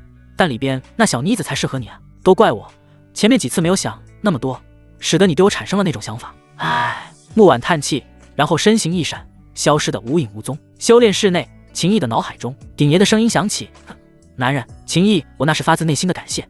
鼎爷你不懂。”说完，继续修炼。有木婉给的200年份地心乳，加上剩下的灵髓液，秦毅的修为境界以极快的速度提升。当秦毅将地心乳与灵髓液都全部炼化后，他的修为境界已然提升到了宁刚境10重，再往上一步就是结丹。秦毅睁开了双眼，结束了修炼。他的身边还有上千颗失去了光芒的原石，他并不缺原石，这些原石都是他在参加考核时得到的战利品。但那些储物界中，除了原石外，其他的修炼资源几乎没有好东西。也就大夏皇朝的13皇子夏非凡与秦家的秦飞雪，这两人的储物界里有一些不错的资源，可也就那样，跟帝心乳与林随业没得比。鼎爷，秦毅呼唤鼎爷，鼎爷哼了一声，不想理他。秦毅，鼎爷，你还在为我之前那几句话生气？不至于，咱们都老交情了。你可是大老爷们，别跟女人一样。鼎爷，有话就说，有屁就放。秦毅笑道：我快结丹了，以我的底蕴，应该能凝结金丹吧？鼎爷，你有没有什么结丹秘法？提及修炼正事，鼎爷没有再跟秦毅赌气，道：你的底蕴如此雄浑，结金丹肯定没有问题。不过目前来看，想要结出极品金丹不太可能。但我有一术，名为千断诀，只要你能完成此术修行，极品金丹不在话下。教我！秦毅目光闪烁，无比期待。能有更强的，当然要学。鼎爷道：像我这样满脑子都是龌龊想法的人，跟女人一样小赌鸡肠的人，凭什么你说要我就给？秦毅，鼎爷，你是我见过最睿智、最仗义的爷们了。呵，还有呢？鼎爷心胸宽广，高瞻远瞩。我祝鼎爷以后金枪永不倒，天下角色进入鼎中。秦毅好说歹说，总算将鼎爷哄好了。鼎爷这才将千断诀交给他。得到了秘术传承后，秦毅很快就弄清楚了这所谓的千断诀到底是怎么回事，就是达到了凝罡境大圆满后，不断的压缩体内的力量，完成1000次的压缩，使得自身底蕴达到一个极致，最后再一举爆发，瞬间凝结出极品金丹。秦毅现在倒也不急着修炼千断诀，毕竟他才刚突破到凝罡境10重，还需要正常的积累一段时间。接着他离开了修炼室，外边明月高悬，繁星点点，明日就要去生死台了。秦毅没有一丁点的紧张，好香啊！秦毅深吸一口气，肚子顿时咕噜咕噜叫了起来。凝罡境修为的武者还远远没有达到辟谷的阶段，秦毅修炼时都是服用一些丹药来解决饥饿的问题，但此时闻到了饭菜的香味，肚中馋虫顿时就被勾动了。秦大哥！云梦儿听到秦毅的声音，他欣喜地从屋内冲了出来，道：我做了一些饭菜，你快点试试合不合胃口。秦毅神色一怔，你怎么知道我这个点要出来？云梦儿道：我不知道，但我到了饭点就做一些，如此一来，秦大哥你什么时候结束修炼出来，想吃就有的吃了。秦毅看着云梦儿，云梦儿赶紧低下了头。秦毅伸手轻轻地将云梦儿脸上做饭菜时沾染的黑灰擦去，红霞顿时爬满了云梦儿的面颊。秦大哥，你快去趁热吃吧。云梦儿的2只手放在身前，10根手指绞着。秦毅进入屋内，坐在桌旁，看着色香味俱全的饭菜，立刻便大快朵颐了起来。只是吃着吃着，他忽然停下，神色变得极为复杂。秦大哥，是不是不合你胃口？要是你不喜欢，我这就去到了。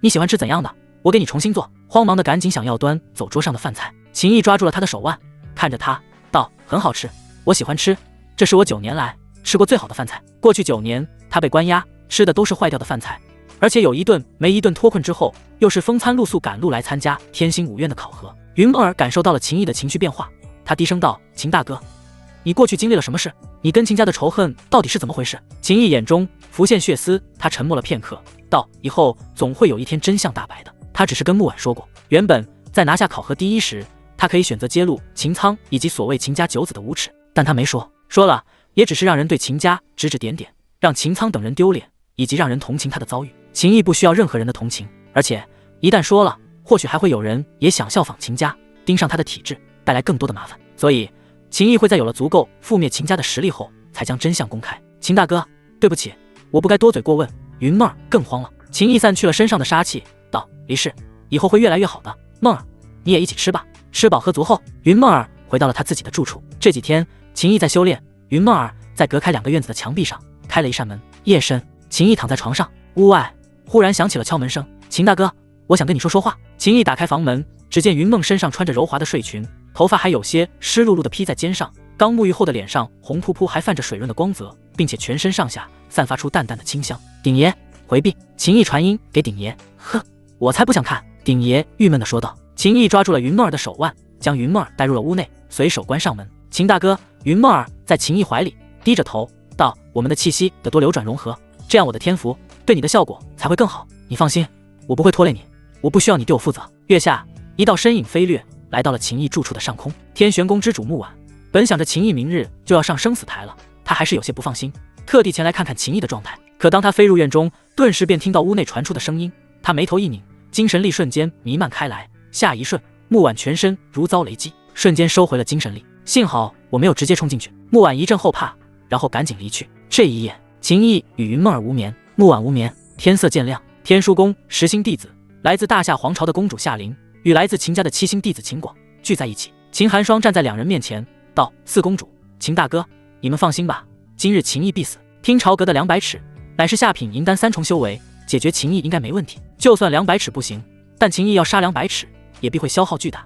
到时还有我呢，我乃中品银丹4重修为，待我登场，杀秦毅犹如踩死蝼蚁般简单。秦广淡淡一笑，道：想不到这秦毅最终会落入双妹的手里。双妹此计，若能杀了秦毅，那可是大功一件，家主知道后必有重赏。接着，秦广看向夏琳，道：四公主今日可有空，一同前去观战？夏琳点头。秦毅乃祸乱秦家之辈，秦家是我大夏皇朝的中流砥柱，秦家之事，再加上秦毅还是秦家上一任家主秦道的儿子，所以今日的生死战吸引了很多人的兴趣。秦毅来了，我还以为是什么3头6臂的人呢，原来长这样。他身上毫无结丹境修为的气息波动，就算他是您刚进巅峰的修为，但要跟200尺以及秦寒霜进行生死战，这也太不自量力了，都根本轮不到秦寒霜出手，200尺就足以在生死台上将他击杀了。周围响起一道道议论声，这时一道身影飞来，全场喧哗声消失，所有目光都看向来人。拜见公主！风玲珑等天玄宫的弟子纷纷朝着木婉行礼，秦毅也对木婉行礼，喊道：公主。木婉点了点头，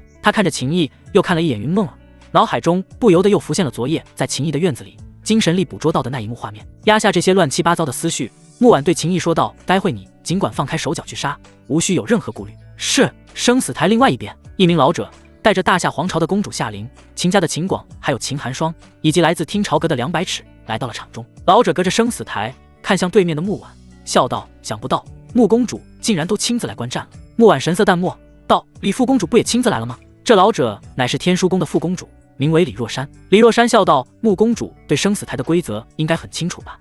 待会可莫要情急之下影响了此战的公平。木婉冷笑道：李副公主记得要守规矩就是。下一刻，200尺一跃而起，瞬间冲上了生死台，大喝：秦毅，给我滚上来！争！话音落下，一把长刀出鞘。这200尺的气势虽强，但声音显得尖锐，带着几分阴柔之气，跟3天前的状态完全不一样了。毕竟他被秦毅废掉了命根，他只是下品银丹3重境的修为，还没有断肢重生的能力。天书宫那边也不可能为了这种小角色而动用顶级的疗伤大药帮他恢复，所以他现在就是一个阴阳人。秦大哥！云梦儿抓紧了秦毅的手，秦毅淡淡一笑道：没事。云梦儿嗯了一声，小心。他松开了秦毅的手。秦毅看向木婉，公主，我去杀人了。木婉点头。秦毅瞬间纵身而上，来到了生死台。唰，灵剑出鞘，剑光之中雷霆闪烁。看着秦毅站在面前，200尺的身上鼓起了一条条青筋。夺女之恨，断根碎卵之仇。想到这些，200尺的双眼都布满了血丝。他现在唯一的希望就是杀了秦毅，抱上秦家的大腿，然后通过秦家进入大夏皇宫，以后说不定能当一个掌权的太监了。秦毅，杀你之前，我也定会让你感受到失去男人象征的痛苦。200尺怒喝。秦毅神色淡漠道：既然你这么痛苦，我送你去死，帮你脱离苦海，不用谢我。还敢大言不惭！今日可没有云妹儿那贱人帮你，我乃下品银丹3重修为，杀你如土狗！200尺大吼，随即猛然一步踏出，刹那间就爆发出了不弱的威势。他的刀锋之中汇聚了狂暴的罡风，此乃大成的狂风刀意。200尺瞬间猛攻，生死台周围的观战之人都目不转睛，期待接下来的交手画面。天书宫弟子秦寒霜笑着说道：根本不需要我登场，我觉得200尺3招之内就能解决秦毅。秦广笑道：这是他注定的命运。大夏公主夏琳脸上也浮现一抹笑容，道：在我看来，这秦毅也不过如此。3人一人一句。而生死台上，200尺催动狂风刀意，已然冲杀到了秦毅面前，携带风暴的刀芒狠狠朝着秦毅斩下。为了发泄心中的怨恨，200尺毫无保留，出手就是最强爆发，只求一击镇压秦毅，然后再慢慢虐杀秦毅。秦毅站在原地，双脚连动弹一下的打算都没有，他的眼中流露出不屑的光芒，心念一动，刹那间圆满的雷霆剑意轰然爆发开来，雷光席卷，雷霆肆虐，瞬息之间就将冲击到他身边的狂风全部击溃。秦毅手中的剑锋斜掠而起，平地起惊雷，一声雷鸣震耳欲聋，剑势迅疾无匹，狂暴霸道，当的一声便劈在了200尺那斩下的刀刃位置。200尺握刀的手掌直接被这巨大的力量冲击，炸成了一片血雾。啊！200尺发出凄厉的惨叫，他的长刀被劈飞了出去。他瞳孔紧缩，脚尖在地面用力一点，便想要往后暴退，拉开距离。可秦毅的剑更快，凌厉的剑气直接将200尺的身体斜着劈成了2截。200尺的2截身体倒在了生死台的地面上，他发出了无比痛苦的嚎叫，鲜血狂流。秦毅淡淡道：下品银丹3重境修为，就这点实力。话音落下，一剑刺入了200尺的脑袋中。200尺瞪大了充满怨恨与不甘的双眼，彻底殒命。生死台下，所有人瞪大眼睛，满脸惊愕之色。很多人都觉得没有了云梦儿的辅助，您刚进的秦毅不可能是200尺的对手，他将会被200尺快速镇压。然后被虐杀。结果秦毅轻轻松松，不费吹灰之力，便取了200尺性命。木婉、云梦儿、风玲珑、风傲、王冲等天玄宫的人震惊的同时，也为秦毅高兴，而天书宫的人全都脸色铁青，表情极为难看，尤其是夏琳、秦广、秦寒霜3人。秦广看向秦寒霜，神色凝重，道：“双妹，你要小心一些了。”秦寒霜的脸上再无丝毫轻松之意，道：“我乃中品灵丹4重修为，我所修炼地功法与武学都远胜200尺，只要我全力以赴，我有99%的把握击杀秦毅。”就在这时，生死台上的秦毅拔出了插在200尺脑袋上的灵剑，染血的剑锋直指秦寒霜。他嘴角上扬，划过冰冷的弧度，道：“上来，受死！”随着秦毅的声音响起，秦寒霜冷哼一声，狂妄。话音落下，秦寒霜瞬间冲上了生死台，紧接着一条散发出绚烂光芒的七彩绸带环绕着他的身体快速转动，这是上品灵气，攻防兼备。秦寒霜身上那股属于中品灵丹4重的力量也在瞬间就已爆发了出来，比起刚才的200尺强的可不是一星半点。你以为你杀了200尺就能击败我，取我性命？200尺在我眼里亦不过是一个废物罢了，你也仅仅只是比废物强了一点。秦毅嗤笑一声道：“如果你死在我手里，那岂不是意味着你连废物也不如，不知死活的玩意？”秦寒霜冷喝，下一刻他结印的双手猛然朝着秦毅打去，那条七彩绸带宛若化作了一条七彩灵河倾泻，速度惊人。秦毅一步踏出，身似惊雷而去，他不闪不避，直接迎着那条七彩灵河猛冲。雷霆万钧，圆满层次的雷霆剑意缭绕在剑锋之中，秦毅一剑切入了这条七彩灵光长河内。吃了！秦寒霜的七彩灵绸都被秦毅这一剑从中间直接劈开。秦寒霜脸色巨变，他如此强大的一招竟就这么被秦毅化解，而且他的灵气也毁了。眼看着秦毅依旧还在急速冲来，秦寒霜一咬牙便祭出了第2件灵气，一块盾牌从他的储物戒中飞出，迎风暴涨，盾牌眨眼间就犹如一座小山那般挡在了秦毅的面前。祭出盾牌之后，秦寒霜的双手食指便拉出了无数的残影，以惊人的速度结印。只要盾牌能抵挡秦毅片刻，他就能施展出一套杀伤力极强的秘术。轰！可秦寒霜万万想不到，他祭出的那一面如同小山般的盾牌也在瞬间就被秦毅的剑给劈炸了。不等秦寒霜准备施展的术法蓄势完成，秦毅便已经持剑冲到了他的面前。秦寒霜只能匆忙间挥动双手，一片片光芒从他的指尖洒落而出，但这一片片光芒皆形同虚设，在秦毅的剑锋前宛如薄纸。秦毅的剑锋唰的一声落下，啊！秦寒霜便发出一声惨叫，他的胸口被劈开了，鲜血喷溅，他的身体往后倒飞。秦毅速度更快，追击而去，剑锋直刺，噗！一剑洞穿了秦寒霜的腹部。秦寒霜再度惨叫，秦毅握剑的手腕一脚，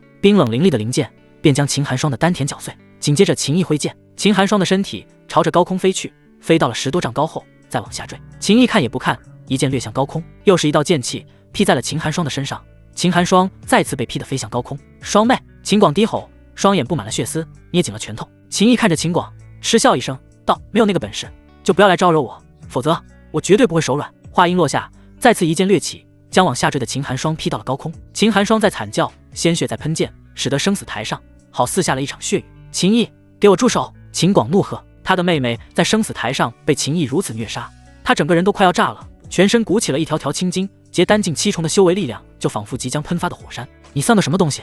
你让我住手我就住手，就算秦苍那老狗来了也没用。秦毅神色冰冷，一剑又一剑劈得秦寒霜在空中不断上升又坠落。秦广的呼吸无比急促，大夏皇朝的公主夏琳伸手按住了秦广的肩膀，道：“他在故意激怒你，你若失去理智冲上生死台，无需他出手，你就会因为破坏生死战的规矩而丢了性命。”秦广的牙齿都快要咬碎了，他的喉咙里传出一道低吼声，就如同一头狰狞的野兽。而秦毅依旧站在生死台上，每当秦寒霜快要砸下来之际，就随手一剑。生死台周围很多人都头皮发麻，太凶残了。不过想到这场生死战的起因，却也没人能指责秦毅什么，因为这是秦寒霜挑唆200尺发起的生死战，秦毅只是反击罢了。大夏公主夏琳眼睛微微眯起，道：“秦毅，给本公主一个面子，放秦寒霜一条活路。”秦毅嗤笑一声，又一剑斩出。啊！秦寒霜惨叫。夏琳道：“那就给本公主一个面子，给秦寒霜一个痛快。”给你面子？秦毅开口了，完全没有将夏琳放在眼里的意思，道：“你以为你脸大就有面子？我就必须给你面子。你在我这里有个屁的面子！夏琳，你个无法无天的狂妄之徒，本公主保证，你很快就会后悔的。”这时，秦寒霜的身体再次落下，秦毅一剑将秦寒霜劈向了秦广与夏琳的位置。双妹！秦广大吼，赶紧伸手抱住了全身是血，找不出一片完好皮肉的秦寒霜。可下一瞬，秦寒霜的体内发出轰轰雷鸣，一道道雷霆剑气从秦寒霜体内迸发而出，秦寒霜的身体化作了无数的碎片，血肉残渣挂满了秦广与夏琳的身体。秦广懵了，而夏琳则是一阵作呕，直接弯着腰开始吐了起来。大夏公主身世尊崇，地位高贵，生平第一次如此狼狈。周围所有人这时，秦毅一跃而下，离开了生死台，来到了木婉等人的面前。秦毅愤怒的大吼声响起，秦广冲上了生死台，用尽了力气咆哮：有种上来，你我再战，我要将你碎尸万段。秦毅看了一眼秦广，嘴角上扬，用着不屑的语气道：待我结丹之后，生死台上见，谁不来谁是狗。说完，秦毅看向木婉，拱手道：公主，我们走吧。木婉点了点头，然后带着人离去。回到天玄宫的地盘后，木婉直接来到了秦毅的住处。风玲珑等人自然也不好跟着，所以都主动的告辞离开了。云梦儿也老老实实回到了隔壁的院子里待着。木婉盯着秦毅道：你已经明刚进10重了，接下来就要结丹，我看得出来你的根基底蕴非常扎实，有很大的希望结出金丹，但你千万不要着急，做好准备，用最佳的状态去结丹。我这里有一瓶百灵丹，是天星5院中用于结丹的最好的丹药，你先拿去服用。说完，直接将一瓶百灵丹从储物戒中取出，递给秦毅。秦毅接过丹药，道了一声谢。木婉道：傻小子，跟我还客气什么？另外，如果你还需要什么资源，直接跟我说。秦毅点头道：公主，我还想去新异洞。新异洞下方有他爹秦道留下的东西，秦毅迫切的想要将东西拿到手。木婉的眉头微微蹙起，进新异洞必须要用星辰点，他能给秦毅地心乳、丹药以及灵气等等东西，但唯独给不了秦毅星辰点。天星5院没有任何一人能私下交易星辰点。秦毅点头，我明白，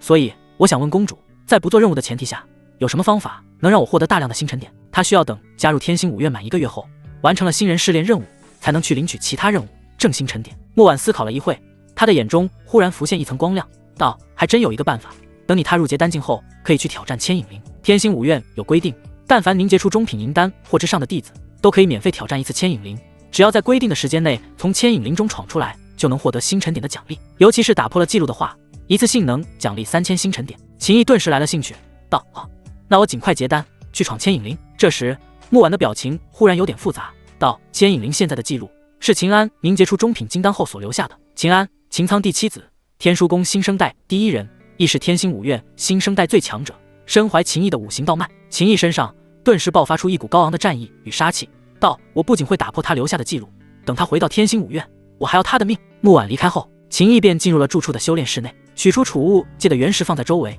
然后拿了一颗百灵丹服用，接着便开始修炼。百灵丹的效果的确很好，不愧是天星5院用于结丹的最好的丹药。丹药的药力在他体内化开后，就犹如涓涓细流，反复洗涤冲刷他的血肉筋骨以及元力。炼化完这一颗百灵丹，走出修炼室已是傍晚了。云梦儿准备好了丰盛的饭菜等着秦毅，两人正准备开动之际，秦师弟、云师妹，不介意添2副碗筷吧？大封皇朝的公主风玲珑还有皇子风傲一起来到了秦毅的小院。秦毅起身淡淡一笑道：风师姐与风师兄不嫌弃的话，我当然不介意。云梦儿立刻道：风师姐、风师兄，你们稍等片刻，我再去做点菜，不用这么麻烦了，桌上这些就够了，色香味俱全，我都已经开始忍不住咽口水了。风玲珑笑着说道。风傲也大笑道：云师妹这手艺比我们大封皇朝的皇宫里那些御厨还要好，如此好菜没有好酒怎么行？刚好我这里有我们大封皇朝的特产百日醉，今日咱们喝个痛快。说话间，风傲从储物戒里取出了几个大酒坛，秦毅招呼着风玲珑与风傲坐下。云师妹不必这么拘谨。风玲珑拉着云梦儿坐下，然后道：云师妹，我已经派人去听朝阁那边拿了一些原石与丹药给听朝阁的阁主，就当是云师妹跟听朝阁那边从此两清。云梦儿闻言神色一正，秦毅直接倒了一碗酒，双手端起酒碗道：风师姐、风师兄，我敬你们2位，多谢了。云梦儿回过神来，也给自己倒了一碗酒，道：多谢风师姐，多谢风师兄，咱们都是同门，以后低头不见抬头见，所以不用这么客气。来，我们姐弟2人也敬秦师弟跟云师妹。风玲珑说道。风傲赶紧给风玲珑与他自己倒了酒，然后摇头晃脑道：如此良辰美景，当作诗一首。风玲珑直接给他后脑勺来了一巴掌，少侮辱我们的耳朵。喝酒，4人这一顿酒喝到了深夜。风玲珑非常擅长交际，再加上有风傲这个活宝在，氛围一直很热烈。云梦儿则是不胜酒力，虽然他也有宁刚劲9重的修为，但大封皇朝的百日醉实在太猛了，人已经被秦毅抱回了房间躺着。时间不早了，我们就不打扰秦师弟的春宵时刻，咱们改日再喝。风玲珑站起身来向秦毅告辞。走什么走？来，继续喝。风傲醉醺醺地喊道。风玲珑一巴掌拍在风傲的脑袋上，将风傲拍晕了过去，然后他看向秦毅道：秦师弟，我忽然想起来，我父皇之前送过一件准道器级别的金丝内甲给我，这玩意我穿在身上总觉得勒太紧了，所以我不想穿，你要不嫌弃我就送给你了。风玲珑说道。秦毅说道：“风师姐，你已经送过我一瓶珍贵的灵髓液了，这准道器级别的金丝内甲太珍贵，我无功不受禄。”不等秦毅说完，风玲珑的手就在身上一扯，一件闪烁着淡淡金光的内甲被扯了出来，直接塞到秦毅手里。秦毅，这还带体温跟原味的呢。风玲珑笑道：“我先走了。”说完，拎着晕过去的风傲就离开了秦毅的住处。离开后，风玲珑瞥了一眼风傲，还装。说完，将风傲一丢，风傲顿时灵活地站稳了，嘿嘿笑道：“姐，我还以为我装晕过去，你会趁着酒劲把秦毅拿下呢。说实话，他很不错呀，整个天星五院唯一比我英俊的男人。姐，你上了他，你不亏。风玲珑，你姐我可是大风皇朝的公主，不是随便的女人，而且她有云梦儿了。风傲，这有什么的？优秀的男人三妻四妾不很正常吗？而且那云梦儿怎么可能是你的对手？你肯定能当正室，云梦儿当妾室。”风玲珑怒视风傲：“你在胡说八道，信不信我撕烂你的嘴？”风傲嘀咕道：“你把穿在里边的金丝内甲都脱给他了，你敢说你没那个意思？”风玲珑无语道：“我说我那个举动完全就是喝的有点多，冲动了，你信吗？”秦毅拿着金丝内甲回到房间内，准道器级别的金丝内甲拥有极强的防御力，虽然金丝内甲上的余温已经散去，但别说，还真挺像。秦毅将金丝内甲收了起来，然后坐在床沿上看着云梦儿。云梦儿不胜酒力，满脸通红，这种状态下的她另有一番美。秦毅扯过被子盖在云梦儿身上，云梦儿醒了，一双手缠绕住了秦毅的脖子，迷离的眼睛注视着秦毅。秦毅顺势俯身。次日，秦毅醒来后，发现云梦儿已经为他准备好了精致的早点，他的神色一阵恍惚，他竟连云梦儿什么时候起身的都不知道。自己睡得这么沉吗？都已经日上三竿了。毫无疑问，这是他这9年来睡得最安稳的一觉。吃过早点，秦毅便拉住了云梦儿道：“梦儿，你也别将精力浪费在为我准备吃的这种事上，你现在是宁刚境9重修为，距离结丹不远了。”云梦儿点头道：“秦大哥，我明白，我会抓紧时间修炼的。”秦毅上次通过鼎爷给云梦儿修炼地功法，是最适合天赋灵婴体的，所以这一点倒是不用再操心。片刻后，秦毅进入了修炼室，沉浸在修炼状态中。他要尽快结丹，去闯牵引灵，获得星辰点，再入星异动。2天后，秦毅将木婉给的一瓶百灵丹用完，他的修为境界终于达到了宁刚境10重大圆满，便开始按照鼎爷给的千断诀压缩自身的力量。只是片刻就完成了一次压缩，他嘀咕道：“鼎爷，这也不难嘛。”鼎爷，哼，你继续，500次后，你要是还能说这句话，我跟你姓。秦毅继续运转千断诀，1天就完成了300次力量的压缩，第2天又完成了200次的力量压缩。虽然感觉到难度上来了，但秦毅还算是比较轻松。趁着休息之际，秦毅调侃道：“鼎爷，你以前姓什么？”鼎爷，以前不姓秦，现在不姓秦，以后也不可能姓秦。鼎爷，你玩来的呀？秦毅笑道：“他当然就是跟鼎爷开个玩笑，他对鼎爷还是非常尊重的。”休息了片刻后，秦毅继续。第3天完成了千断诀150次，达到了650次后，秦毅终于感受到了真正的难度。700次后，秦毅感觉自己的身体随时都会炸开，实在撑不住就别继续了。现在这样结丹，也有机会凝聚出极品金丹了。鼎爷的声音响起，这不是儿戏，开不得玩笑。秦毅强压着体内那股爆炸般的力量，道：“我一定要完成千断，用最大的把握去冲击极品金丹。”按照鼎爷所说，力量压缩了700次进行结丹，只是有机会结出极品金丹而已，很大可能结出的就只是上品金丹。对于其他人来说，上品金丹已是不敢想象的了。那个得到了秦毅5行道脉，被誉为天星5院第一天才的秦安，也才凝结的中品金丹而已。可秦毅不愿意就这么放弃，过去9年的经历，除了让他痛苦怨恨，也为他磨砺出了无比坚定的意志。说完，秦毅立刻从修炼室冲了出去。云梦儿察觉到秦毅的动静，立刻赶了过来，却发现秦毅化作了一股狂风，眨眼间就消失的没有踪影了。秦大哥怎么了？云梦儿一脸疑惑。天玄宫大殿，木婉刚结束一场会议，面露一丝疲态的他正准备回住处休息，忽然一道身影猛然冲进了大殿。公主帮我，我快炸了！木婉看到冲进来的秦毅，他瞬间身形一闪，便来到了秦毅的面前。他的神色无比凝重，以他的实力，自然是一眼就看出了秦毅的问题所在。你体内的力量压缩到了一个极为恐怖的程度，是为了结丹导致的。秦毅点头道：“公主，我还要继续压缩体内的力量，是否有办法？”木婉那白皙柔软滑腻的玉手立刻抓住了秦毅的手腕，紧接着一股精纯的力量渡入秦毅的体内，将秦毅身体中那块要炸开的力量暂时压制住。他道：“太危险了，这样压缩力量，最后根本无法控制，无法结丹。”秦毅道：“公主，您放心，我能控制。现在还要继续压缩。鼎爷给的千断诀，只要能完成力量的压缩，结丹时另有妙法可控制力量的流转。”木婉沉默了片刻，道：“去我的住处。”下一刻，木婉便带着秦毅从大殿中消失，很快便来到了他的住处。秦毅面前是一个用犹如羊脂般的灵玉打造而成的浴池，浴池内装满了冒着热气的水，这些水可不是普通的水，而是一种珍贵的灵液。灵液的表层漂浮着一层红色的花瓣。秦毅顿时就知道这是干什么用的了。公主，这木婉道，虽然我一个时辰前刚洗过，没来得及换，但现在也顾不了那么多了，你立刻下去。秦毅有些犹豫，怎么嫌弃你公主用过的？秦毅摇头，不是，公主你别误会，我是觉得这不合适。没什么不合适的，现在先解决你身体的问题最重要。木婉用着极快的语速道，这浴池乃是用清心明神玉打造而成，可以让人保持清醒，里边的灵液拥有滋养肉身之效，那些花瓣名为辅元花，可以安抚元力的躁动。你若想继续压缩体内的力量，必须进去，否则你的身体必然会炸开。秦毅嗯了一声，然后直接跳入了浴池之中，顿时他就感觉全身舒服了许多，果然有用。秦毅激动地说道。木婉道，你把长袍解掉，效果更好。秦毅有些难为情。木婉道，怕什么，我又不是没看过。说话间他又浮现了那天晚上精神力捕捉到的画面。秦毅瞪大眼睛，公主你看过什么？木婉眼神有些躲闪道，你尚在襁褓时，我去秦家看过你，我还用手弹过你呢。你6岁那年我去看你，你每天都要跟我一起洗。行了，别废话了，你先在这里泡着，我再去给你准备一些东西。话音落下，木婉便消失了。秦毅感觉身体好了很多，便又继续运转千断诀。天心五院，瑶光宫。婉儿姐姐，你怎么今天如此有空来找我？一名面容与身材都只比木婉差了一点的美妇笑着迎向了忽然出现的木婉。此人乃是瑶光宫的公主，名为柳烟。燕儿妹妹，我有急事，能不能把你珍藏的7玄灵果给我？算我借你的，以后肯定还。柳烟道，婉儿姐姐太见外了，既然你要，我当然给。说完便从储物戒中取出了一株结有7颗不同颜色果子的灵药，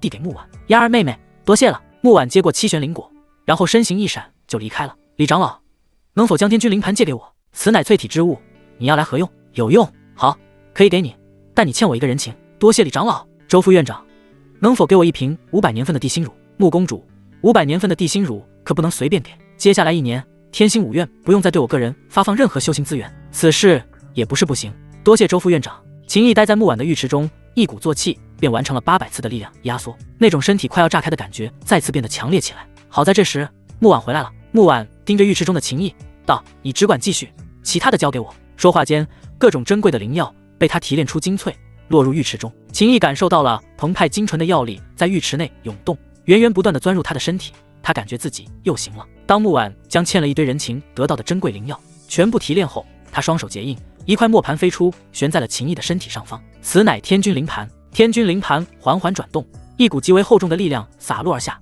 压在了秦毅的身上，然后透过他的皮肤钻入了他的体内。秦毅看向木婉，正要开口，木婉便道，感谢我的话就不必说了，你小子给我结个金丹出来，这一切就都值了。秦毅嗯了一声，然后抛开杂念，神色坚定，继续运转千断诀。而这时关于秦毅要结丹的消息已然在天心五院传开了。毕竟秦毅去找木婉的时候，有不少人看到了他，发现了秦毅的气息波动很特殊。而后木婉无比着急地到处找人求取珍贵资源，其中大部分又都是对结丹能带去帮助的，所以自然而然就被人推测出来了，秦毅要结丹，这也太快了吧！我记得秦毅参加考核的时候才刚突破到宁刚境，到现在半个月左右就要结丹了。天玄宫的木公主到底给秦毅喂了多少顶级丹药？而且木公主帮秦毅求取的那些资源，这是要帮秦毅硬生堆出一枚金丹出来吗？天书宫，秦广匆匆找到夏琳，公主，秦毅要结丹了。夏琳冷笑道，我已经听说了，放心吧，木婉给他吃了太多的丹药，他提升太快，根基不稳，不管木婉怎么弄，秦毅都结不出金丹。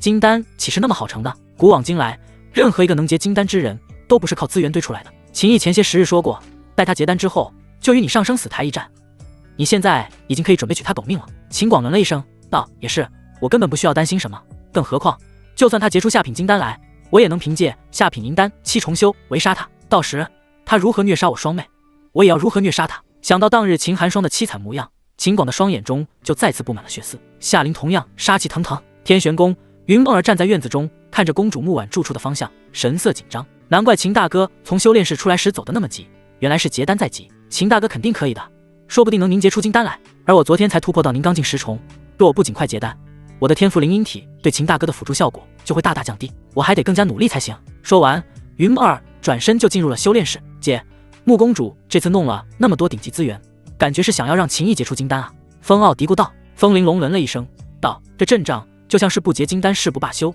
但是金丹谈何容易，整个天心五院每100年能出的金丹天才也不超过双掌之数。风傲道，他要是结出金丹，姐你以身相许，大赚特赚，以后生的孩子天赋都备好。风玲珑目光闪烁道，可以考虑。木婉的浴池中，秦毅感觉全身都无比的沉重，体内的力量就好像无数座大山在他经脉中艰难的缓慢挪动。999次了，还差最后一次。秦毅猛然间一声大喝，整个浴池内的灵液都彻底沸腾了起来。最后一次，完成！也就在此刻，木婉住处的上方忽然发出一道巨大的雷鸣之声，紧接着雷云滚滚而来，金丹将成，雷劫将至。天玄宫之主木婉住所的上空，狂风呼啸激荡，雷云汹涌翻滚。如此异象，顿时便吸引了天星五院内所有人的视线。这是金丹雷劫！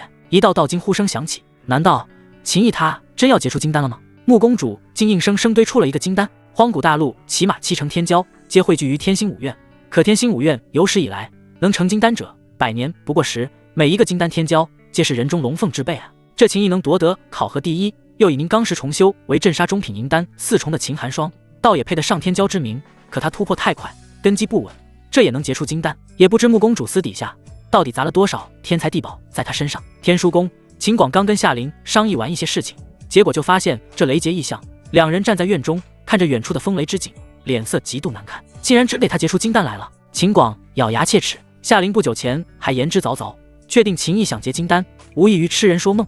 可打脸来得如此快，他冷哼一声：“金丹雷劫为1劫、3劫、6劫、9劫，分别对应金丹的下品、中品、上品、极品。就算他秦毅能结金丹，也要他有这个本事能渡过雷劫。渡劫者外力不可助，木婉再也帮不了他。说不定秦毅这是自寻死路，或许都用不了你出手，他就会陨于雷劫之下。”秦广闻言随之一叹道：“可惜我不能亲手为我双妹报仇了。”天玄宫风傲的脸都憋红了，激动地喊道：“金丹姐，果然是金丹，你可要努力为他生孩子啊！”风玲珑脸上流露出浓浓的期待憧憬之色。下一刻，风玲珑急忙隐藏住了脸上那异样的表情，看向一道朝着他们这边飞来的身影。云师妹，风玲珑主动喊道。云梦儿拱手行了一礼，面露担忧之色：“风师姐，我听人说结金丹者要力劫，危险吗？”风玲珑道：“放心，秦师弟非池中之物，他定能在雷劫之下洗尽铅华，打通金丹大道。”这时，一道身影从雷云下方的屋内冲出，所有人退后，不可靠近300丈之内，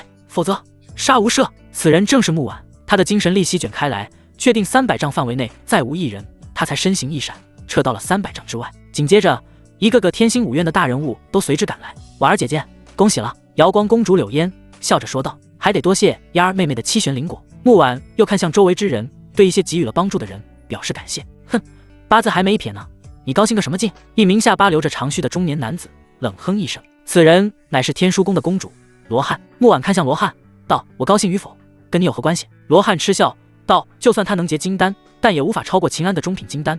不管他有何成就，等秦安归来，他都必将成为秦安的刀下亡魂。木婉，我劝你就别在他身上浪费太多心思了。即便他结出下品金丹，也帮不了你。再过2个月的7宫弟子大比，你们天玄宫无人能进前3，你这个公主之位也就到头了。”木婉神色冰冷道：“关你屁事！”罗汉脸色铁青道：“注意你的身份，满口粗言秽语，成何体统？”木婉一脸不屑道：“你身为天书宫之主，长成这个鬼样子，才有损天星五院之威严。”罗汉气得火冒3丈。这时，一名老者飞来，在场一众天星五院高层纷纷对老者拱手行礼，拜见院长。天星五院的院长名为白长天，跺跺脚都能让荒古大陆发生地震的大人物。今日天星五院有人结金丹，白长天身为院长，自然得亲自来盯着。白长天没有说话，他只是点了点头，然后默默地注视着那雷云下方的院子。其他人也都安静了下来。木婉的浴池内，秦毅全身上下缭绕着金色光芒，丹田中一枚还有些虚幻的金丹已经成型。看这成色，极品金丹无疑了。小子，恭喜你了！鼎爷的声音响起，然后道：“接下来你帮我一个忙。”秦毅神色一怔，这还是鼎爷第一次让他帮忙。鼎爷请说，我一定全力以赴。秦毅郑重道：“若不是鼎爷，他也不可能有今天，所以鼎爷的事就是最重要的事。”鼎爷道：“待会第一道金丹雷劫落下，你的极品金丹便彻底大功告成，而后面的雷劫只是天地规则对你的一点考验而已。扛完所有雷劫，对你有一定帮助，但我需要雷劫的力量。准确来说，是这雷劫乃天地规则所化，我需要规则的力量。所以，等你度过一劫后，我会吞噬天地规则所化的雷劫。你可愿给？”秦毅毫不犹豫地回答：“这种事不需要思考。”鼎爷道：“算你小子有点良心。”秦毅有些好奇，问道：“鼎爷，您要这种规则的力量做什么？”鼎爷：“疗伤。您受伤了？很严重吗？为什么一直没跟我说？伤哪里了？”秦毅极为紧张。鼎爷笑道：“告诉你有用吗？”秦毅：“鼎爷，行了，第一劫快要降临了，你做好准备吧。”秦毅点头，他运转体内力量，金光更显浓郁。秦毅感觉到冥冥之中似有一股意志锁定了他的身体。很显然，这就是天地的规则。又是片刻后，秦毅心有所感，已经穿好衣袍的他瞬间离开了房间，来到了院中，抬头看了一眼空中翻滚的雷云，口中发出一声长啸：“区区雷劫，能奈我何？”下一刻，秦毅的身体冲天而起，轰！顷刻间，翻滚的雷云中间猛然坍塌，一道震耳欲聋的炸响爆发，粗大的雷光轰落而下，雷光映照天地。天星五院所有人都瞪大了眼睛看着这一幕，在他们的视线中，一道少年的身影拾剑而上，迎着雷劫冲去。紧接着，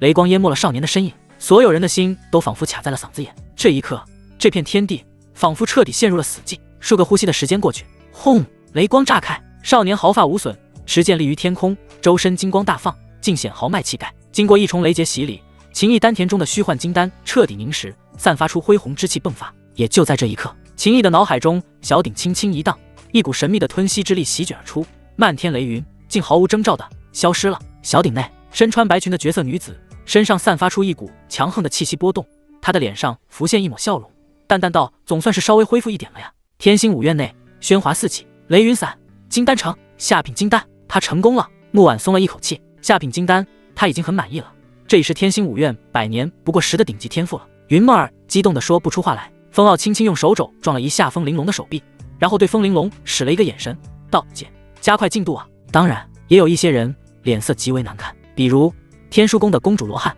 下品金丹虽然难得，但跟秦安比起来，她的光芒毫无亮眼之处，更何况终究只是昙花一现罢了。罗汉阴阳怪气地说道：“走着瞧。”木婉冷喝。天星五院的院长白长天淡淡道：“罗公主，若秦安回来，你身为天书之主，是否可调解一番？毕竟是2个金丹，白长天都想要留住。”罗汉拱手道：“院长的意思我明白，但不是我不愿意，而是秦毅此子与秦家之怨已无化解可能，这种情况下，只能让他们自行解决。”白长天的眼睛微微眯起，而就在这时，刚渡劫成功，飞在空中，万众瞩目的金丹天才秦毅忽然剑指天书宫的方向，大喝：“数日之前，我便说过，我结丹之日与秦广登生死台，今日金丹已成，当杀人！”话音落下，秦毅瞬间化作一道金光，朝着生死台的方向激射而去。秦毅身上金丹之力汹涌激荡，金色光芒弥漫而出，又有雷霆交织。他朝着天星五院的生死台所在方向激射而去，就好似金色雷霆贯穿空间。所有人都很震惊，刚结金丹的天骄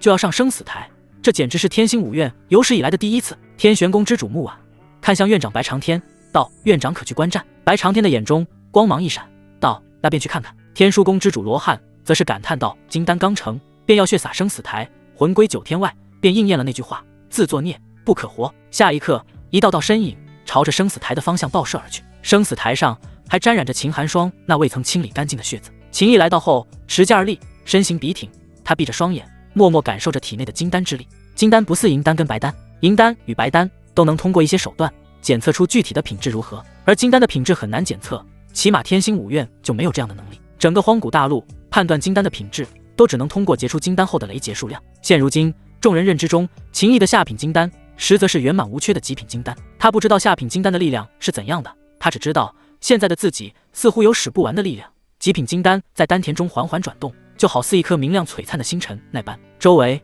很快就已经聚集了大量的人，就连天星五院的院长白长天都来观看生死战，这种事非常罕见。可以说，这是天星五院自从设立了生死台规则以来最受关注的一场生死战。片刻后，一声大喝响起：“秦毅，你凝金丹之日，便是你的忌日。数日前，你如何虐杀我妹？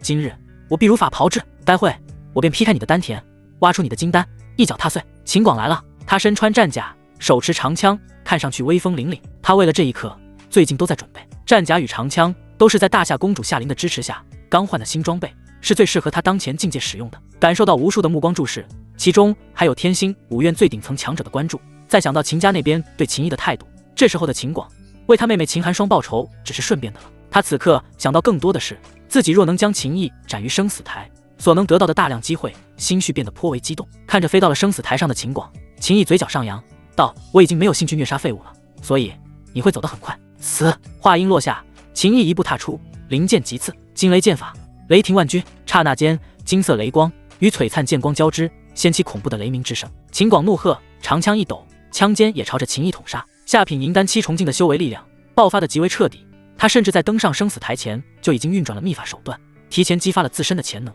为的就是用一场漂亮的屠杀金丹天骄之战名扬荒古。超常发挥的秦广捅杀而出的长枪，幻化出了密密麻麻的枪影，数之不尽，威势霸道。然而，所有的枪影在与秦毅的金色雷霆剑光触碰到的刹那，便直接湮灭。秦毅的剑尖与秦广的枪尖精准地刺在了一起。紧接着，震撼人心的一幕画面出现：秦广的枪尖破碎，秦毅的剑继续向前，势如破竹一般，秦广的长枪节破碎。秦广甚至来不及松开握住长枪的手掌，他的手掌便已经随着最后一小节长枪的枪身化作了碎片。啊！秦广惨叫，他的手臂也随之化作了碎片。秦广的身体往后倒飞，秦毅的雷霆剑光呼啸而去，淹没了秦广的身体。秦广套在身上的战甲破碎，然后便是秦广的身体也化作了漫天飞溅的碎片。哪怕他的长枪与战甲都是特地换上的新装备，可在秦毅的金丹之力绝对碾压下，一切都如同泡沫般脆弱，没有任何的意义。唰！秦毅收剑入鞘，战斗结束。刚结出下品金丹一重境修为的秦毅，面对小有名气的下品银丹7重境的秦广，一剑瞬杀。秦广死前连挣扎的机会都没有，被彻底的碾压，全场死寂。下品金丹这么强的吗？这真的是下品金丹？废话，肯定只是下品金丹，就只有一道雷劫，大家都看得清清楚楚。这秦毅厉害之处在于他的剑，还有他的剑法，以及圆满的雷霆剑意。云梦儿、风玲珑、风傲等人震惊的同时，为秦毅发出了欢呼呐喊。天书宫的夏琳等人表情僵硬，觉得太匪夷所思了。哼，下品金丹跟中品金丹比，差距极大。待拥有5行道脉的秦安归来，秦毅他注定死路一条。天书宫之主罗汉脸色极为难看，他亲自来观战，结果却看到这种结果，心情自然是很不好。天玄宫之主木婉直接拔剑道：“罗公主，要不你我也上升死台，反正我看你不顺眼很久了。”罗汉他气得胡子都翘起来了。木婉，你以为我会怕了你不成？要战便战。可白长天轻咳一声道：“罗公主、穆公主，你们2人注意言行分寸。我们天星5院2大公主上生死台，成何体统？”一股强大的威势从白长天的身上弥漫而出。罗汉冷哼一声道：“院长之言，我罗汉自然会听，我便不跟木婉再一般见识。”木婉也不好再跟罗汉再起争执，他看着生死台上的秦毅道：“还不快过来，给院长行礼问好。”秦毅目光一闪，飞掠而至，朝着白长天拱手行礼：“天玄宫弟子秦毅拜见白院长。”白长天点了点头道：“你与你父倒是真的很像啊。”言语之中颇有感慨之意。木婉趁机说道：“院长，秦毅与秦家之恩怨内有诸般隐情，现如今秦毅是天玄弟子，又有金丹之资，除此之外，其父秦道当年也为天星5院拿下过许多荣耀，院长可否？”不等木婉说完，罗汉便冷笑着说道：“木婉，你这就害怕了？这虽是秦家恩怨，但秦安也是天星5院的骄傲，院长，此事就让他们自己解决吧。”白长天的神色稍显复杂，可谁知这个时候秦毅竟然开口了，道：“白院长不必为难，公主也不用为我担心。”然后他看向罗汉道：“既然你都这样说了，我也赞同。我与秦家之事无需天星5院调解，秦安归来之日，依旧是在这生死台，我取他狗命。”此话一出，所有人的内心再度掀起惊涛骇浪。好倔的性子，这是要硬刚到底啊！秦毅的话让所有人的神色都变得极为复杂。下品金丹虽然也是顶级资质了，但跟中品金丹比起来，那可差了一大截。这秦毅太狂妄了，刚结出下品金丹，杀了一个秦广而已，就已经心比天高，最终必然会落得个命比纸薄的结果。天星5院的院长白长天此时轻轻叹气，没有对这件事再表态，只是叮嘱木婉道：“穆公主，金丹天才可遇不可求，你可要好好栽培，莫要耽误了他的天赋。”说完，白长天身形一闪，就此离去。白长天走后，天书之主罗汉盯着秦毅，冷笑道：“秦安凝结中品金丹之日，本公主全程在场，你比他差远了。”秦毅冷笑道：“是吗？我听说天星5院千影林那边现在的第1名是秦安，既然秦安目前不在，你又非要拿秦安晋升金丹后的情况来与我对比，那我就去千影林先打破他的记录。我建议你一起去看看，我给你长长见识。”罗汉脸色铁青，怒道：“好，你想证明你比秦安结丹时更强，那本公主就亲自去千影林。本公主倒是要看看你究竟有几斤几两，来让本公主长见识。”千影林是天星5院给所有刚结丹的弟子的福利，在规定的时间内闯过了，可以获得星辰点奖励，尤其是打破记录，可以得到3000星辰点，但最低也得拥有中品银丹，才能得到去闯千影林的资格。秦毅需要星辰点，因为他还要使用星辰点进入星异洞，去领悟意境的力量，然后抵达星异洞的底部。他迫切的想要知道他爹秦道在星异洞内到底给他留下了什么东西。前往千影林之前，木婉正式的为秦毅介绍了柳烟以及数名天星5院的高层。秦毅一一行礼，柳烟笑着点头道：“当年秦师兄在天星5院叱咤风云，独领风骚，想不到几十年过去，秦师兄的儿子也在天星5院走上了相同的路。秦毅，以后有什么事，如果婉儿姐姐不在，你也可以直接去瑶光宫找我。”秦毅道：“多谢柳公主。”鼎爷的声音响起：“我怎么感觉这个柳烟也是你爹曾经的爱慕者？不对劲啊！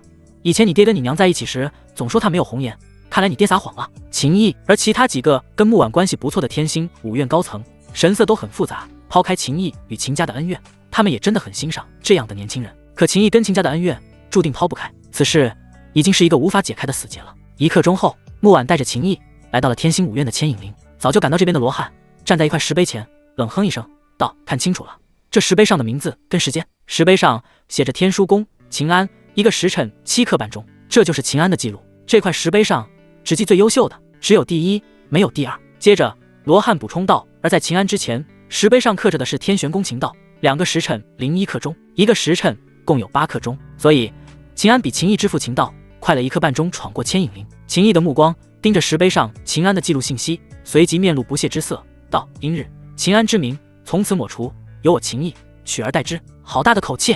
罗汉冷哼，周围也传出一道道议论声。想当初，秦安凝结中品金丹后，还闭关修炼了10多天，彻底稳定了境界，适应了中品金丹的力量，这才来闯牵引林。秦毅的金丹品质不如秦安，他又刚突破而已，拿什么来打破秦安的记录？或许他之所以这么急来闯牵引林，就是因为他心里清楚，他无法打破秦安的记录，所以即便这次失败了，他也有借口，就说没有做足准备，以此自欺欺人。轰！忽然一声炸响，数名嘀嘀咕咕的天书宫弟子被风玲珑的力量压趴在了地上。风玲珑盯着他们道：“多嘴多舌，这就是下场。”风傲顿时对他姐风玲珑暗中竖起了大拇指。夏琳冷哼一声道：“风玲珑，你过分了。”风玲珑盯着夏琳道：“咱俩也有段时间没有动过手了，待会试试。”夏琳嘴角一抽道：“试试就试试，我还怕了你不成？”一个大夏公主，一个大风公主也已剑拔弩张。云梦儿看着这一幕，她意识到了一些东西，风玲珑的举动给她带来了压力。这时秦毅已经站在了进入牵引林的入口处，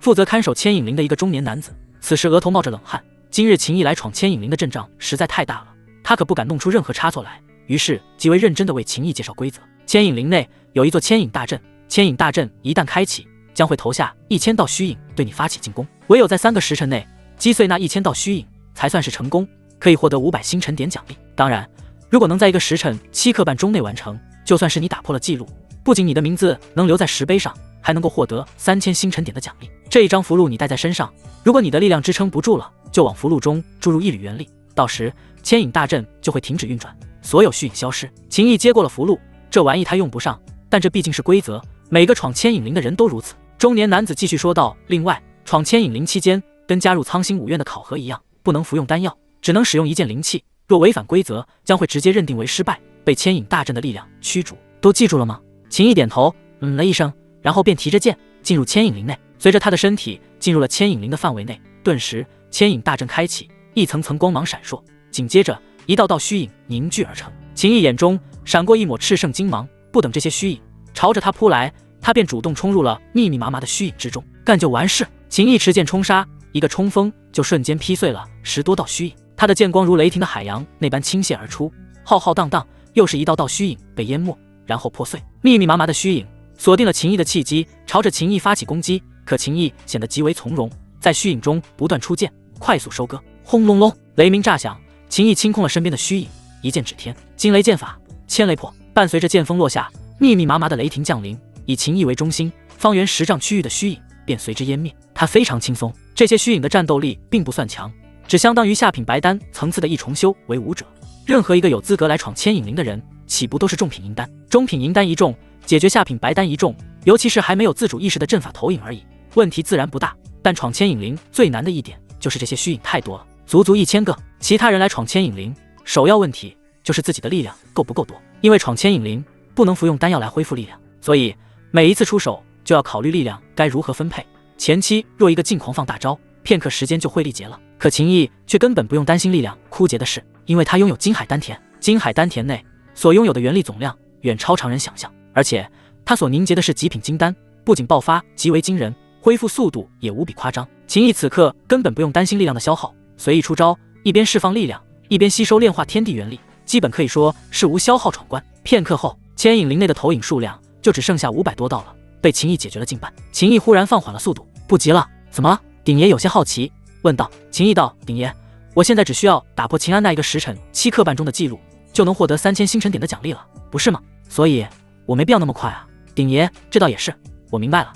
你想藏拙，打破记录就已经足够高调了，没必要高调的太离谱。秦毅却摇头道：“我并不想藏拙，我是想着，我先打破秦安的记录，获得了3000星辰点的奖励后，我再进千影灵，然后又打破自己的记录。这样一来，我打破2次记录就是6000星辰点，打破3次记录就是9000星辰点，那我就可以拥有很多星辰点，想去新异洞待几天就待几天。鼎爷，您说是不是这个道理？”鼎爷沉默了一下，然后道：“你还真是一个小机灵鬼。”秦毅嘿嘿一笑，然后继续慢悠悠地清理剩下的虚影。千影灵外，大家都在等着结果，虽然很无聊，可来这边看热闹的人那是越来越多。绝大多数人都觉得秦毅肯定会有一个非常不错的成绩，但想要打破秦安的记录，可能性非常渺茫。秦安毕竟是中品金丹，结丹后还沉淀了一些时间才来闯千影灵的。秦毅是下品金丹，刚结丹就来。秦毅的底蕴以及准备都远不如秦安，只有小部分人，比如木婉、云梦儿、风玲珑、风傲他们，坚定地相信秦毅会打破记录。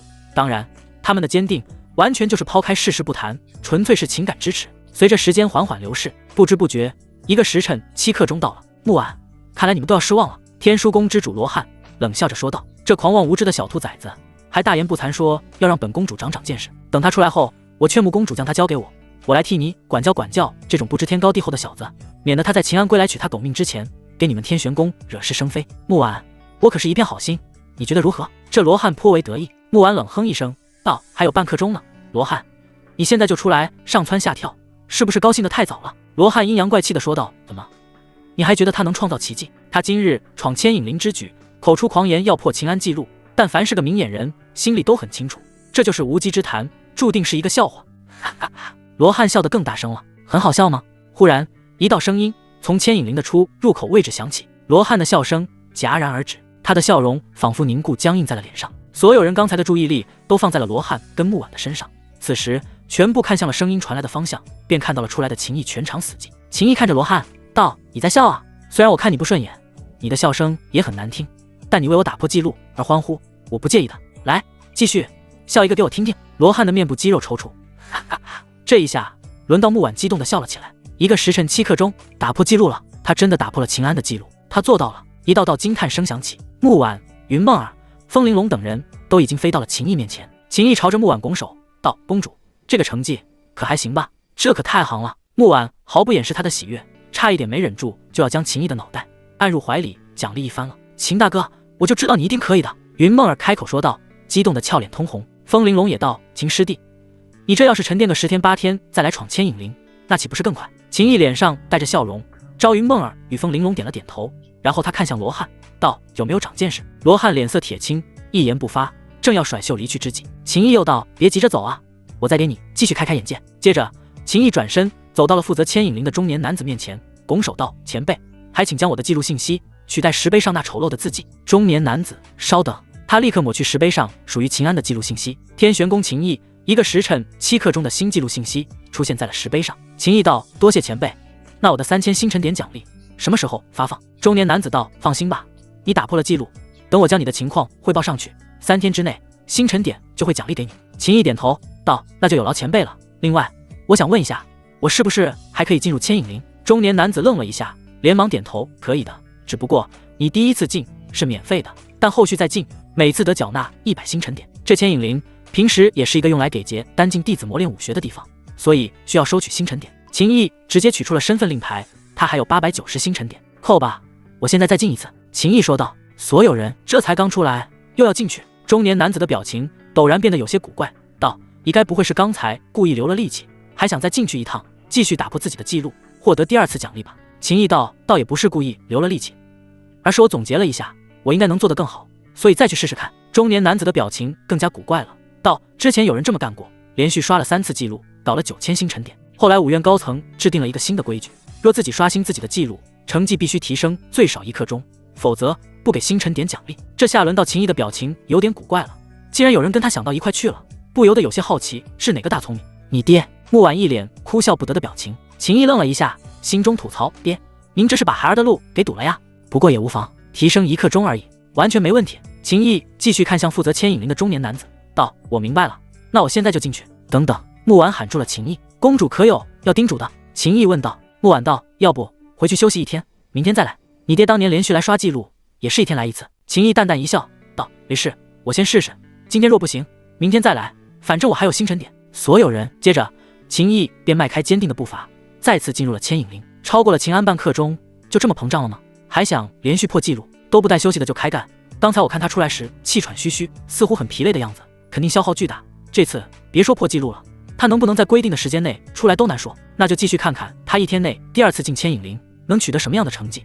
说实话，他只要还能在规定的时间内闯出来，我都对他佩服的五体投地了。天书宫之主罗汉没有走，他此时虽然很丢脸，但他就不信秦毅还能再打破一次纪录。罗汉冷哼一声道：“他能打破秦安的纪录，并不意味着他的下品金丹比秦安的中品金丹更强，而是因为当年秦安凝结中品金丹，面对3道雷劫受了伤，哪怕他回去休养了10天，伤势也还没有恢复。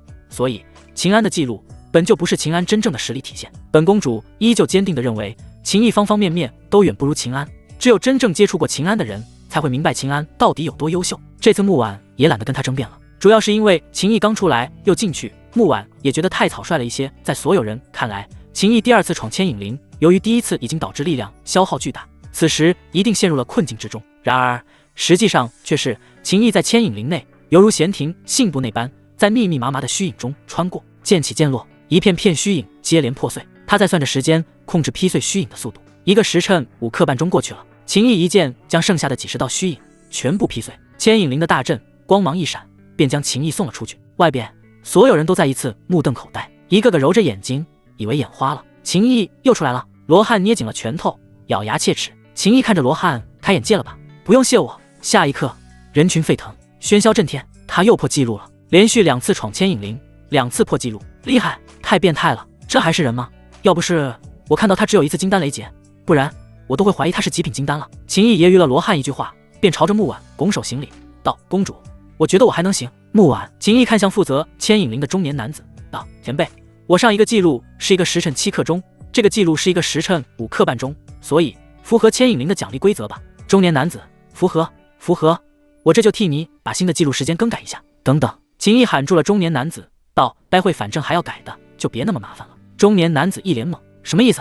秦毅再次将身份令牌递上，道：“再来1次。”全场的人都惊呆了，连着2次打破千影林记录，秦毅依旧不去休息，还要继续。中年男子接过秦毅的令牌，登记了一下，扣出了100星辰点，再将令牌还给秦毅，道：“可以了。”整个过程，他人都是麻的。秦毅再次看向罗汉，要不再看一看？我就喜欢看你嘴硬的样子，你在这里，我动力更足啊。罗汉感觉自己今日丢脸丢大了，竟然被秦毅屡屡挑衅。秦毅可不管罗汉的表情有多难看，他对木婉说道：“公主，我进去了。”说完，转身钻入了千影林内。木婉、梦儿、云梦儿急忙收回了目光，道：“公主请吩咐。”木婉低声道：“他一直这么猛的吗？什么意思？”云梦儿面露疑惑，一旁的风玲珑轻咳一声，在云梦儿耳边低声说了一句。云梦儿的脸顿时羞红一片，如同熟透的蜜桃，然后轻轻嗯了一声。周围一些女子，她们的脸上透着羡慕之意，还有一些男子则是低着头看着斜面，自惭形秽。天星五院的院长白长天的住处，一名老者匆匆赶来：“院长，秦毅又破纪录了，这次是1个时辰5刻半钟。”老者说道。白长天神色复杂，道：“果然是秦道那小子的种啊，这爷俩都拿千影林刷星辰点。今日秦毅如此高调，白长天虽然离开了生死台，但还是在关注秦毅的动静。你说说看，有没有办法处理一下秦毅跟秦家的事？”白长天颇为头疼。老者叹息道：“这件事真的不好插手。”白长天冷了一声，道：“等秦安回来后，老夫亲自跟他谈一谈吧。”老者：“院长，这样不妥。”白长天道：“手心手背都是肉，总得试试。另外，去宣布一个消息，同一个人在千影林打破纪录，最多获得3次星辰点奖励，可不能让秦毅这小子逮着千影林一个劲的耗。星辰点的制度毕竟是天星五院最核心的体系，不能让他这样倒下去。”白长天的决定很快就传到了千影林这边，众人愕然，千影林竟然因为秦毅改规则了。而上一次改规则是因为秦毅的父亲秦道，而听到这个规则后，很多人都以为白长天在故意针对秦毅，显然就是要站秦安那边了。可真正了解白长天的人才清楚，白长天这是出于对星辰点体系的一种保护。星辰点的体系在天星五院影响巨大，体现在方方面面，是天星五院的根本。而白长天修改规则，也意味着白长天认为秦毅还能继续打破纪录，还是那种能打破纪录1刻钟以上的成绩。天书宫之主罗汉此时脸色更不好看了，毕竟白长天修改规则，恰恰是对秦毅的一种认可。木婉脸上带着笑容，既然院长都这么看好秦毅，这是一个不错的开始。不知不觉1个时辰3刻钟过去，千影林的出入口位置光芒一闪，秦毅又出来了。连闯3次千影灵，第1次打破秦安的记录，后面2次都直接将成绩提升了1克半钟。这说明什么？说明千影灵对秦毅就跟玩一样。秦毅一如之前2次那样，出来后便看向罗汉，道：“我真希望还能听到你那开怀大笑的声音，虽然难听了点，但听起来还挺有意思的。”罗汉气得快要吐血了，一而再，再而三被秦毅打脸，他实在没脸在这里继续待下去，冷哼一声，甩袖离去。这是他成为天枢宫之主以来最丢脸的一天。你小子比你爹还能整！木婉不由得感慨道。秦毅笑道：“正所谓虎父无犬子嘛。”木婉笑了笑，然后将千影灵的新规则告诉了秦毅。秦毅听后面露遗憾道：“可惜了，只刷了9000星辰点。”所有人。木婉忍不住问道：“这个记录还能再破？”秦毅摇了摇头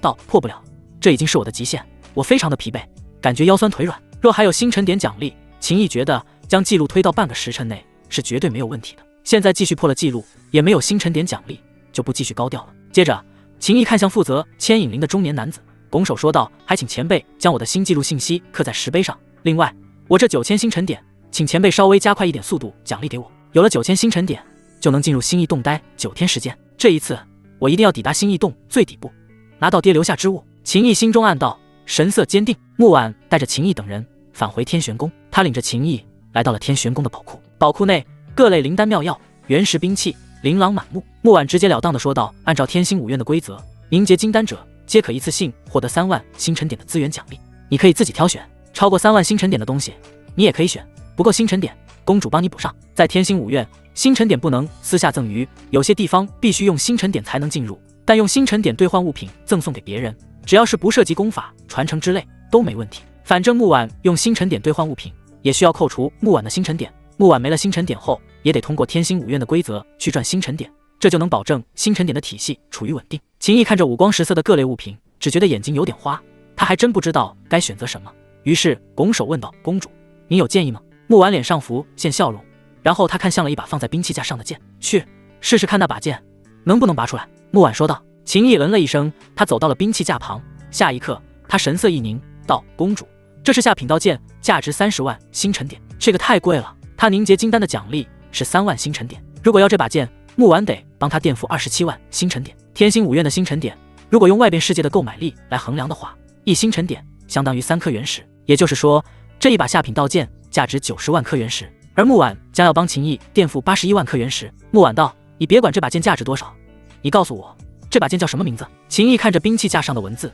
然后道：“天君。”木婉点头了一声，道：“没错，这把下品道剑名为天君。36年前，你爹秦道在天玄宫手持天君，拿下天星大比第1，而后他因秦家之事提前脱离天星5院，故此便将天君剑归还于天玄宫。这些年来，也曾有不少人尝试取此剑，但却无法让此剑出鞘。原本公主打算等你到了洞天境之后，再带你来试试看能否拔出此剑，若能，便将此剑赠你。可不曾想，你凝结出金丹，既然如此，那就提前让你执掌此剑。”秦毅听了木婉这一番话，他朝着木婉拱手，郑重的一拜，道：“多谢公主，拔剑吧，公主，相信你能做到，让天君剑重现在你父亲手中之时的光芒。”木婉脸上带着期待之色。秦毅点头，他左手抓住了剑鞘，将天君剑从兵器架上拿了下来，右手紧握剑柄，剑还未出鞘，剑鸣声就已经从剑鞘内转了出来，清脆铿锵，铮铮作响。下一刻，秦毅握住剑柄的手随之发力，唰，下品道剑天君出鞘，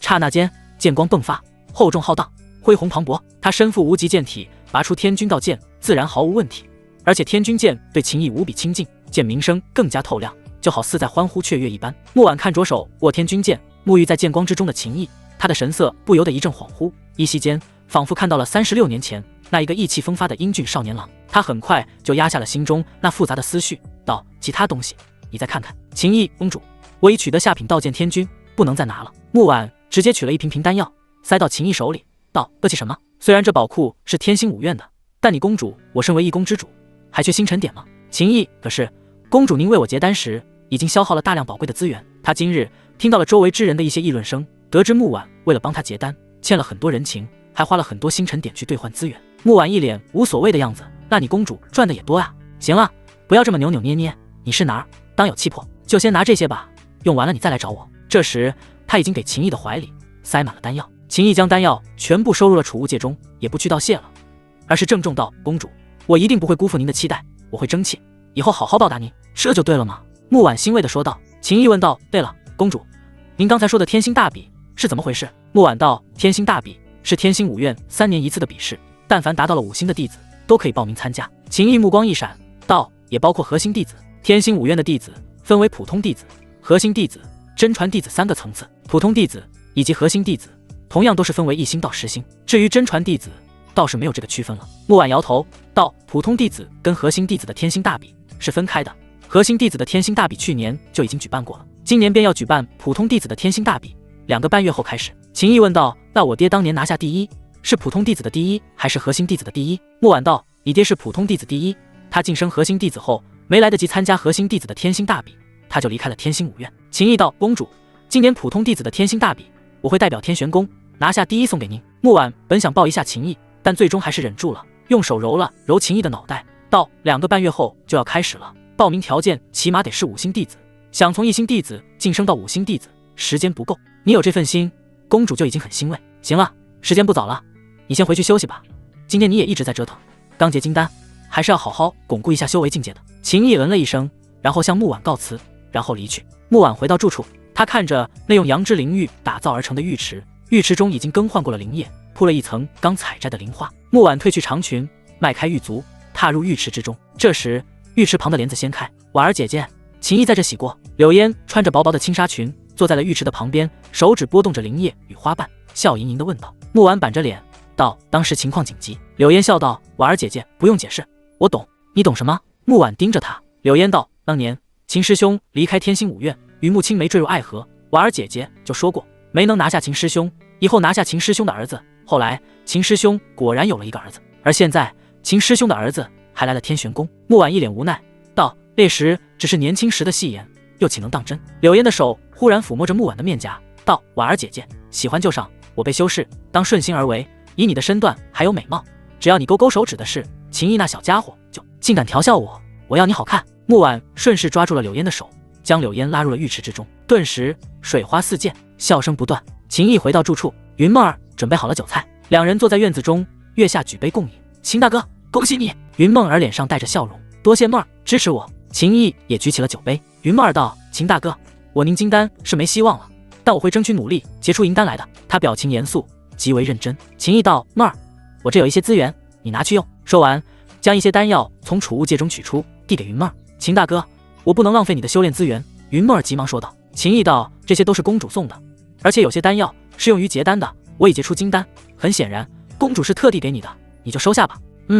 云梦儿点头。今夜又无眠，秦毅操劳一夜。次日清晨，云梦儿为秦毅准备好了早点后，便去修炼了。他感觉到了压力，这份压力一是来自风玲珑，风玲珑对秦毅的想法，同为女人，云梦儿当然看得出来，她倒不是想着独占秦毅，而是担心风玲珑后来居上取代了他。这份压力还来自秦毅，秦毅凝结了金丹，云梦儿很清楚，若自己不尽快结丹，哪怕天赋灵音体颇为玄妙，当他的境界与秦毅差距过大，那他对秦毅的辅助效果就会大打折扣。他不想当秦毅身边的花瓶，如果只是陪秦毅睡觉，那用不了多久就会失去秦毅。他要做一个能帮到秦毅的女人。秦毅检查了一下身份令牌，3次打破牵引灵记录的9000星辰点奖励还没有发下来，于是便也进入了修炼室内，吞服木婉给的丹药，开始修炼。倒是不需要去稳固境界，因为他凝结的是极品金丹，极品金丹结成的那一瞬就已经无缺无漏，无尘无垢，圆融如意。秦毅运转始元魔功，观想出魔相，魔相开口，施展魔吞天地，他吞服的丹药便被极快的速度吸收炼化。与此同时，还有源源不断的地煞之力被汲取淬炼秦毅的肉身。1天后，秦毅的修为境界虽然还未突破，但也算是有明显的精进。极品金丹如果再加上动用魔功煞气，我都很好奇你现在的战斗力完全爆发开来，究竟达到了什么层次？秦毅结束了功法的运转，脑海中的魔像散去，鼎爷的声音便随之响起。秦毅面露笑容，他一剑击杀秦广，连破3次牵引灵的记录，只是他的冰山一角罢了，毫无顾虑的全力爆发，到底有多强？秦毅自己也不知道。对了，鼎爷，您吞噬了雷劫中的先天之气，您的伤势好了吗？秦毅问道。鼎爷，哪有这么快？那点先天之气对我来说9牛1毛而已，想要让我完全好起来，就算几百上千万的雷劫给我吞噬都不够。不过这件事你不用操心，我现在的状态也的确好了一点。秦毅冷了一声道：鼎爷，以后您如果还需要什么，您尽管跟我说，我给你弄。鼎爷算你小子有良心。接下来我跟你说一个你修炼的正事。秦毅，鼎爷您说。鼎爷，等星辰点发下来了，你肯定要去星异洞，那个星异洞内有大量属性的力量，我建议你先去参悟狂风剑意，还有烈火剑意。秦毅目光一闪，这有什么讲究吗？鼎爷笑道，当然有，因为风雷、风火、雷火可以相辅相成，化作融合剑意。若你能将这3种剑意融合，那我就可以给你一套名为风火雷极剑的剑法。这一套剑法乃是地阶上品，比起你现在使用的惊雷剑法要强大太多太多。秦毅了一声，点头道，多谢鼎爷提醒。这一天正午，秦毅再次拿出身份令牌查看，下一刻他面露喜色，他感应到了身份令牌的星辰点变化，9690星辰点。秦毅直接在房间内留下了一张纸条，若是云梦儿修炼结束了出来看到纸条，就会知道他去了哪里，免得云梦儿不知他的去向而担心。男人出门得让家里的女人知道。秦毅直奔新异洞，一路上所有见到秦毅的人目光都很复杂，有羡慕，有敬佩，也有嫉妒，但没有人主动上前来跟秦毅打招呼，敬而远之。毕竟秦毅现在的确是光芒万丈，但还有光芒更加璀璨的秦安，随时都可能会回来。秦安1年多前凝结的中品金丹，现如今究竟有多强，没人知道，但毫无疑问，起码都是动天境的修为了。一旦秦安归来，秦毅毫无胜算。现在要是跟秦毅走近，若秦安归来镇杀了秦毅，到时候秦安要清算的话，可就麻烦了。众所周知，秦安不仅拥有5行道脉的妖孽资质，而且还非常小心眼。哼，看他现在嘚瑟，等我们天书宫秦师兄回来，他就完蛋了。真以为下品金丹了不起，得罪了秦家，还挑衅我们公主，他太狂妄了。正所谓天狂有雨，人狂有灾，他没有多少好日子可过了。秦毅毫不在意别人怎么看他，这些人都是在泥潭中挣扎的蝼蚁而已，他才不会浪费时间与心思在这种事情上。只不过对于那些唧唧歪歪的人，秦毅自然不会客气。刹那间，秦毅身形一闪，便来到了那几个天书宫弟子的面前。顿时，这几个天书宫弟子脸色发白，其中一人结结巴巴地说道：“秦毅，你想干嘛？我劝你不要乱来。”秦毅冷笑道：“我看你们几个印堂发黑，必有血光之灾。”话音落下，力量爆发，恐怖的气息席卷而出，一拳一个，几个天书宫弟子接连倒在了地上，全都被打得眼眶破碎，鼻梁塌陷，面部变形，鲜血、眼泪还有鼻涕都流了出来。秦毅盯着他们，冷哼一声道：“以后管好自己的嘴巴，如果实在管不住，那就来找我，咱们去生死台玩玩。”说完，一脚一个，全部踢飞。对了，再告诉你们一句，没错，我是金丹，就是了不起。怎样？周围所有人经过一个小小的插曲，片刻后，秦毅来到了新异洞。看守新异洞的老者也用着极为复杂的目光看着秦毅，道：“倚天。”秦毅将身份令牌取出，道：“有天。”老者接过秦毅的令牌，好心提醒道：“老夫建议你3天3天的来，毕竟得张弛有度，效果更好。”秦毅拱了拱手，道：“多谢前辈提醒，不过我还是打算直接在新异洞内待9天。”老者劝了，秦毅不听，老者也不再说什么，帮秦毅登记好后，扣除了秦毅9000星辰点，秦毅便来到了新异洞的边缘，然后一跃而下。他的身体在新异洞中急速下坠，雷霆剑意释放而出。很快，他便察觉到了新异洞的岩壁上一个洞穴弥漫出风属性的意境波动。他毫不犹豫，立刻便进入了这个洞穴中。只是当秦毅进入了洞穴后，他神色一怔。风师姐，洞穴内有一人，正是大风皇朝的公主，在天玄宫修行的风玲珑。风玲珑看到秦毅，也显得有些意外，然后道：“秦师弟，还真是巧了呀。”秦毅道：“风师姐，我会不会影响你？如果会的话，我换一个地方。”风玲珑脸上流露出笑容，道：“不会，正所谓男女搭配，干活不累，有你在这里，我说不定收获更大。”说话间，风玲珑取出雪亮长枪，枪尖一挑，便从洞穴中挖出了一块石头，然后枪尖在石头上刻下几个大字：“风玲珑在此，擅闯者后果自负。”紧接着，风玲珑抬手一挥，这块大石头便飞到了这个洞穴的入口位置。风玲珑看向秦毅，道：“师弟可是要领悟狂风剑意，我帮你啊。”秦毅孤男寡女的，忽然有点害怕啊。风玲珑盯着秦毅道：“秦师弟莫要紧张，且听我细说。”秦毅拱手道：“风师姐，请说。”风玲珑道：“我们大风皇室子弟皆有风属性之体，我身怀上品灵体风灵根，我甚至有秘术可以让风灵根离体，暂时将风灵根交给你，助你参悟狂风剑意。”秦毅赶紧传音给鼎爷：“鼎爷，真的可以吗？”鼎爷道：“也不是不行，上品风灵根若进入你的体内，能帮你节省一些时间。”秦毅这才对风玲珑说道：“多谢风师姐。”风玲珑笑道：“不必这么客气，我的金丝内甲都给你穿上了，我们这也算是有肌肤之亲了，所以是自己人。”秦毅的脸有点红，风玲珑见秦毅这般模样，顿时笑得更加开心，然后道：“秦师弟，那我开始了。”话音落下，只见风玲珑双手结印，紧接着他的身边狂风呼啸。这个过程，风玲珑明显有点难受，秀眉微蹙，但他尽量表现出轻松的模样。片刻后，风玲珑做好了准备，道：“秦师弟，接下来我的风灵根就要进入你的体内了，你得配合我。”秦毅怎么配合？张嘴。秦毅还没有反应过来，风玲珑便似一阵风般靠近了秦毅，直接吻住了秦毅。秦毅懵了，足足过去10多个呼吸的时间，风玲珑这才往后退了一步。他已经是满头大汗，汗水打湿的秀发贴在他的额头与雪白修长的脖颈上，散发着一股别样的诱惑。秦毅看了一眼，然后谨守心神，这次是来参悟意境之力办正事的，不能胡思乱想。秦师弟，我第一次施展这套秘术，所以不熟练，花的时间长了点，你不介意吧？风玲珑笑着说道。秦毅连忙摇头道：不介意，一点也不介意。原来风灵根是甜的。风玲珑道：那你快点开始吧。秦毅了一声，然后盘膝而坐，通过风玲珑的风灵根，他对于风的感悟更加清晰，周围流动的风浪，每一丝波动都被他清晰地捕捉到了痕迹。风玲珑在一旁还时不时将他对于狂风意境的感悟说出来，帮秦毅铺路。1个时辰后，秦毅的身边忽然也掀起了一阵清风。风玲珑目光一闪，极为震惊，这么快？就算有我的风灵根相助，这也太快了吧。想当初我为了领悟狂风枪意，在身怀风灵根的基础上，还有大风皇室的多位强者讲道，可我也花了1个多月才初步领悟风的意境。不愧是秦师弟，凝结金丹的男人，果然不同凡响。大半天时间过去，风玲珑非常确定一点，秦毅的狂风剑意已经跨过了入门，达到了小成的境界。而这时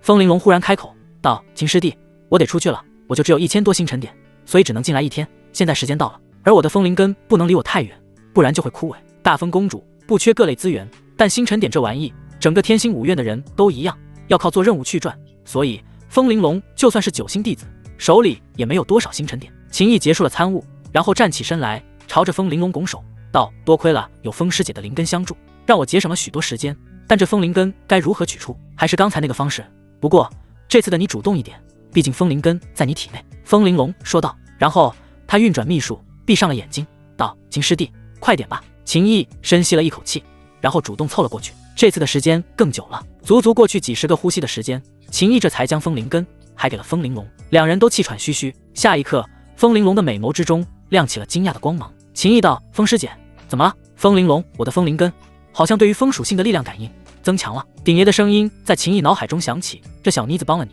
冥冥之中也得到了你的体质福泽，若她的风灵根多进入你体内几次，晋升到体的可能性不大，但进化为极品灵体是绝对没有问题的。秦毅弄清楚了原因后，对风玲珑说道：风师姐，以后有机会的话，看看能不能让你的风灵根成为极品灵体。风玲珑满脸期待道：好，肯定有机会的，没有机会我也会创造机会。秦毅急忙补充了一句：纯粹是为了修炼，风师姐千万不要误会。风玲珑笑道：我又不吃亏，我一点都不担心。风玲珑恋恋不舍地离开了星异洞。秦毅继续在此参悟。进入星异洞的第3天，秦毅便将狂风剑意领悟到了圆满之境。他的身边风浪时而灵动，时而狂暴，时而浩荡，时而轻柔，极尽变化之妙。秦毅走出星异洞，然后继续朝着下方落去，直到难以继续向下，这才选了一个蕴含火焰意境之力且没有人的洞穴进去。虽然这一次没有参悟狂风剑意那么顺利，但秦毅毕竟曾经身怀5行道脉，就算5行道脉如今还在秦安的体内，可他对5行之中的火属性意境也有一种天然的亲近感。5天后，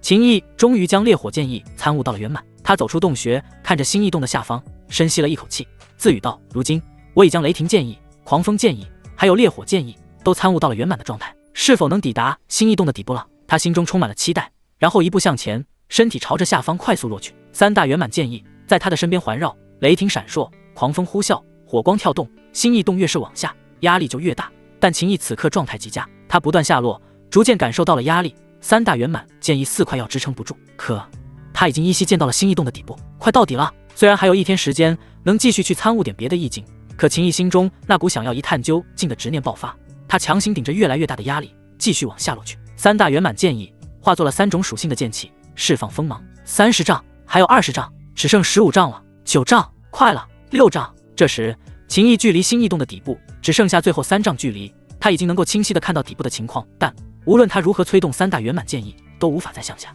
就差这一点了。融合剑意，秦毅脑海中灵光一闪，刹那间借助这星异洞的压力，促使3大圆满剑意融合。风雷、雷火、风火，轰！秦毅的身边猛然爆发出一股恐怖的剑意之威，狂暴至极，刹那间碾碎了身边所有的压力。双脚落地之际，一股无比踏实的感觉油然而生。秦毅终于抵达了星异洞的底部，但此时他头疼欲裂，全身出现了一条条裂痕，鲜血溢出。方才借助星异洞的压力，强行融合3大圆满剑意，对他的肉身与灵魂都造成了不轻的伤害。幸好你修炼始元魔功，平日以煞气淬体，然后又凝结出了极品金丹，不然这么贸然融合3大圆满剑意，换做一般的洞天境修士，要么是灵魂湮灭，要么就是肉身崩碎的下场。鼎爷的声音响起，秦毅咧嘴一笑，道：“我就知道能承受得住，因为鼎爷你没有阻止我。”小鼎的空间内，白裙绝色女子完美无瑕的脸上浮现一抹无奈之色，轻声嘀咕：“我刚才其实有点走神了。”这一道光芒飞到了秦毅的面前，光芒散去，浮现在秦毅视线中的赫然是一个方形的盒子。秦毅双手伸出，捧住了盒子。此时此刻，他的情绪激荡，很不平静。自从6岁那年爹娘失踪，秦毅每时每刻都在思念着他们。他知道爹娘一定是有万般不得已的苦衷，才将他留在秦家的。如今已经过去了12年，他终于能再次触碰到了父亲留下的痕迹。秦毅既紧张期待，又忐忑不安。他渴望得到线索，了解真相，又害怕盒子里并没有指引。都拿到手了，直接打开看看就是了。鼎爷说道。秦毅深吸了一口气，然后小心翼翼地打开了盒子。映入眼帘的竟是一张面具，面具似厉鬼般狰狞，透着一股凶残之意，倒是与秦毅修炼始元魔功观想的模像有几分相似。秦毅眉头蹙起，将面具拿了起来。这面具入手冰凉，寒意刺骨，而这张面具的下方竟还放着一封信。秦毅将信拿了出来，再将面具重新放回盒子内，然后赶紧将信拆开。一儿，当你拿到这封信的时候，意味着你已经长大了，不到20岁便掌握了最少3种的圆满意境，爹为你骄傲。看到这一行字，秦毅的鼻子一酸，脑海中不禁回忆起年幼时父亲每次夸奖他都会伸出温暖的手掌轻轻揉着他脑袋的画面。他继续往下看。叶儿，爹跟娘有事不得不离开，或许你这些年会恨我们吧，爹娘不敢奢求你的谅解，毕竟我们的确没有做到身为爹娘的责任。爹之所以在天星5院留下这一张面具给你，是因为爹觉得你能在不过20岁的年纪进入星异洞底部，就证明了你有能力驾驭这张面具背后的力量。这张面具是炼狱之主的象征，炼狱是一个杀手组织，爹曾经机缘巧合之下成为了炼狱的一员，然后又修炼了炼狱的七杀功，最终继承了炼狱之主的位置。七杀功的传承就在面具之中，此法修炼难度极大，你要做好心理准备，而且修炼七杀功时一定要谨守本心，不要迷失自我。当你将七杀功修炼成功后，就可以掌控炼狱所有成员的生死。不过即便如此，你还是得慎重，毕竟炼狱之人皆是心狠手辣之辈。当你决定要逐步掌控炼狱的力量时，先去找一个叫做血屠刀客的人，他明面上是行走江湖的散修，实际上是炼狱核心成员。若你不准备接手炼狱的力量，那就将面具放回盒子中，到了一定的时间，爹留在盒子内的力量会爆发，毁掉这张面具。叶儿，爹娘对不起你，爹娘希望你能平安、健康、快乐。最后，不要找我们，不管你听到任何有关于我们的消息，都不要相信，不用理会。看到最后一行字，秦毅的眼中已经有泪水流淌而下，他又将这封信的每一个字仔仔细细地看了一遍。信中果然没有任何与爹娘失踪相关的线索。秦毅深吸了一口气，调整好了情绪，然后将信收入了储物戒中。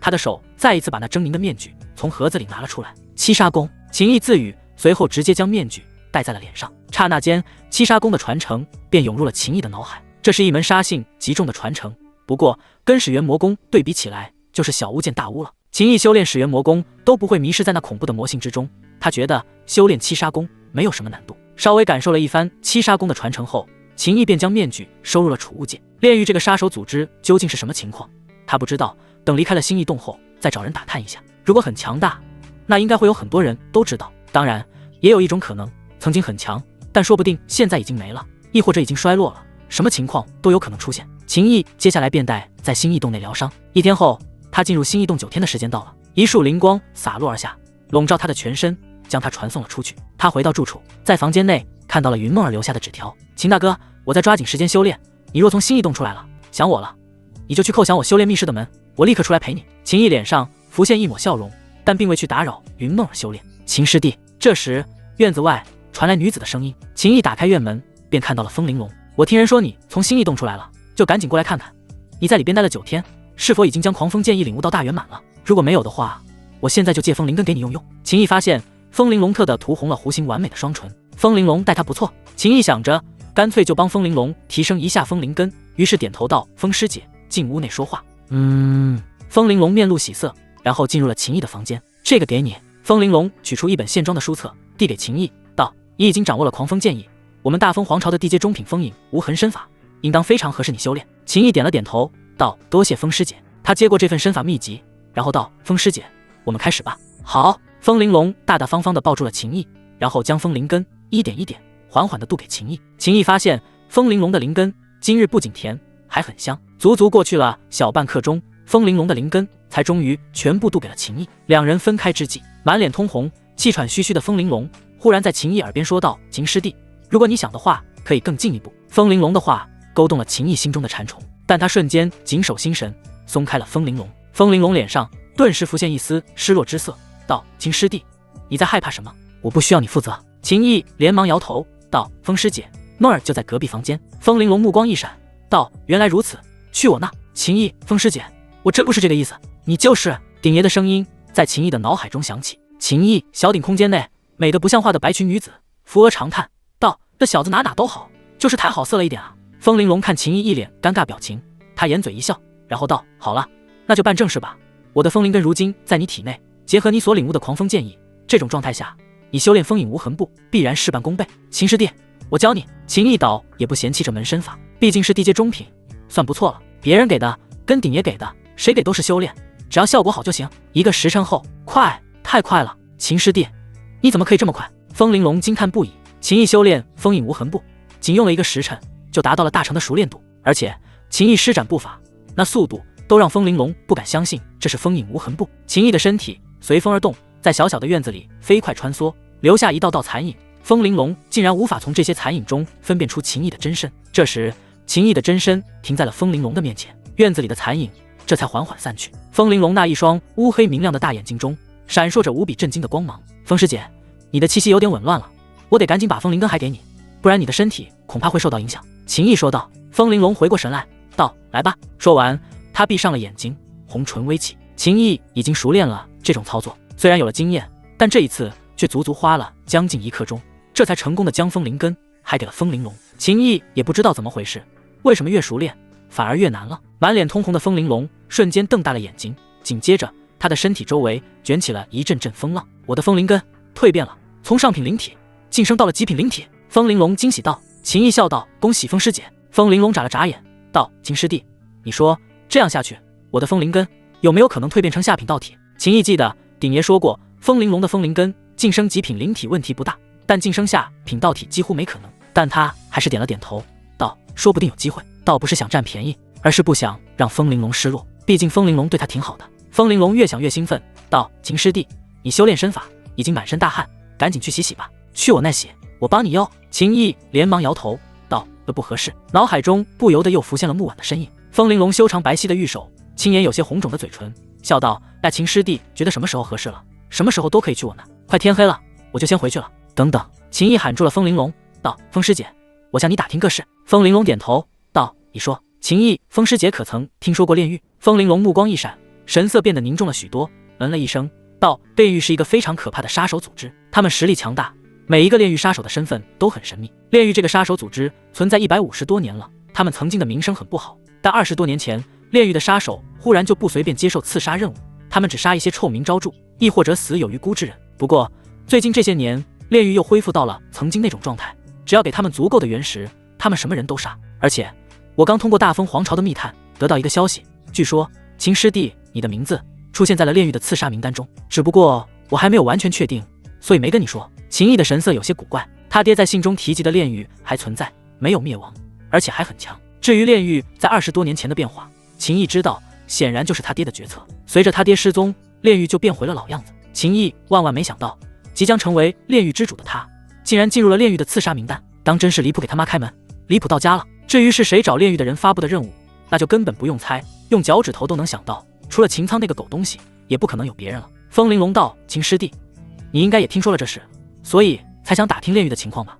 秦毅点了点头，就当是吧。风玲珑又道：“即便你的名字上了炼狱的刺杀名单中，但你在天玄宫待着，炼狱的人也不敢来，只是以后外出要格外小心才是。”秦毅嗯了一声，然后又问道：“风师姐可还听过一个叫做血屠刀客的人？这我倒是不知，如果秦师弟对这个人感兴趣的话，我可以通过大风皇朝的情报网络帮你收集此人的信息。”风玲珑说道：“那就辛苦风师姐了。”秦毅道：“风玲珑，跟我不用这么客气，毕竟你刚帮我晋升了极品灵体，以后我还要靠你晋升为下品道体呢。”秦毅郑重道：“我会努力帮风师姐的。”风玲珑离开后，秦毅深吸了一口气，然后一头钻进了修炼室内。修炼七杀功，只要掌握了七杀功，就可以拿捏炼狱杀手的生死。现在秦苍想通过炼狱来杀他，到时他掌控炼狱，炼狱就是他用于斩向秦苍的剑。秦毅修炼七杀功并未感到有什么难度，一是他拥有无极剑体与金海丹田，修炼资质极高，还有一个重要的原因便是七杀功的那股杀伐之意对他根本造成不了什么影响。接下来几天时间，秦毅都在修炼，不仅将七杀功修炼到了圆满，修为境界完成了一次小突破，达到了结丹境2重，顺带着也将鼎爷给的烽火雷击剑法修炼到了小成的熟练度。这门剑法毕竟是地阶上品，难度大了一些，当然威力也非常可观，配合3大剑一施展，破坏力远超惊雷剑法。连续修炼数天时间，鼎爷建议秦毅稍微休息一下。修行之道，张弛有度，偶尔的放松过后，修炼效果更好。鼎爷，我明白了。秦毅回应。说完，秦毅结束了修炼，走出密室，顿时就闻到了一股饭菜的香味。秦大哥，云梦儿端着一碟色香味俱全的菜肴从厨房内走了出来，看到秦毅后，漂亮的脸蛋上浮现了甜美的笑容。秦毅走上前去，接过了云梦儿手里的碟子，道：什么时候出关的？云梦儿道：就今天早上，我感觉快要结丹了，便想稍微放松一下，然后再以最好的状态去结丹。我准备了一些饭菜，没想到秦大哥你跟我简直心有灵犀，我这才做好。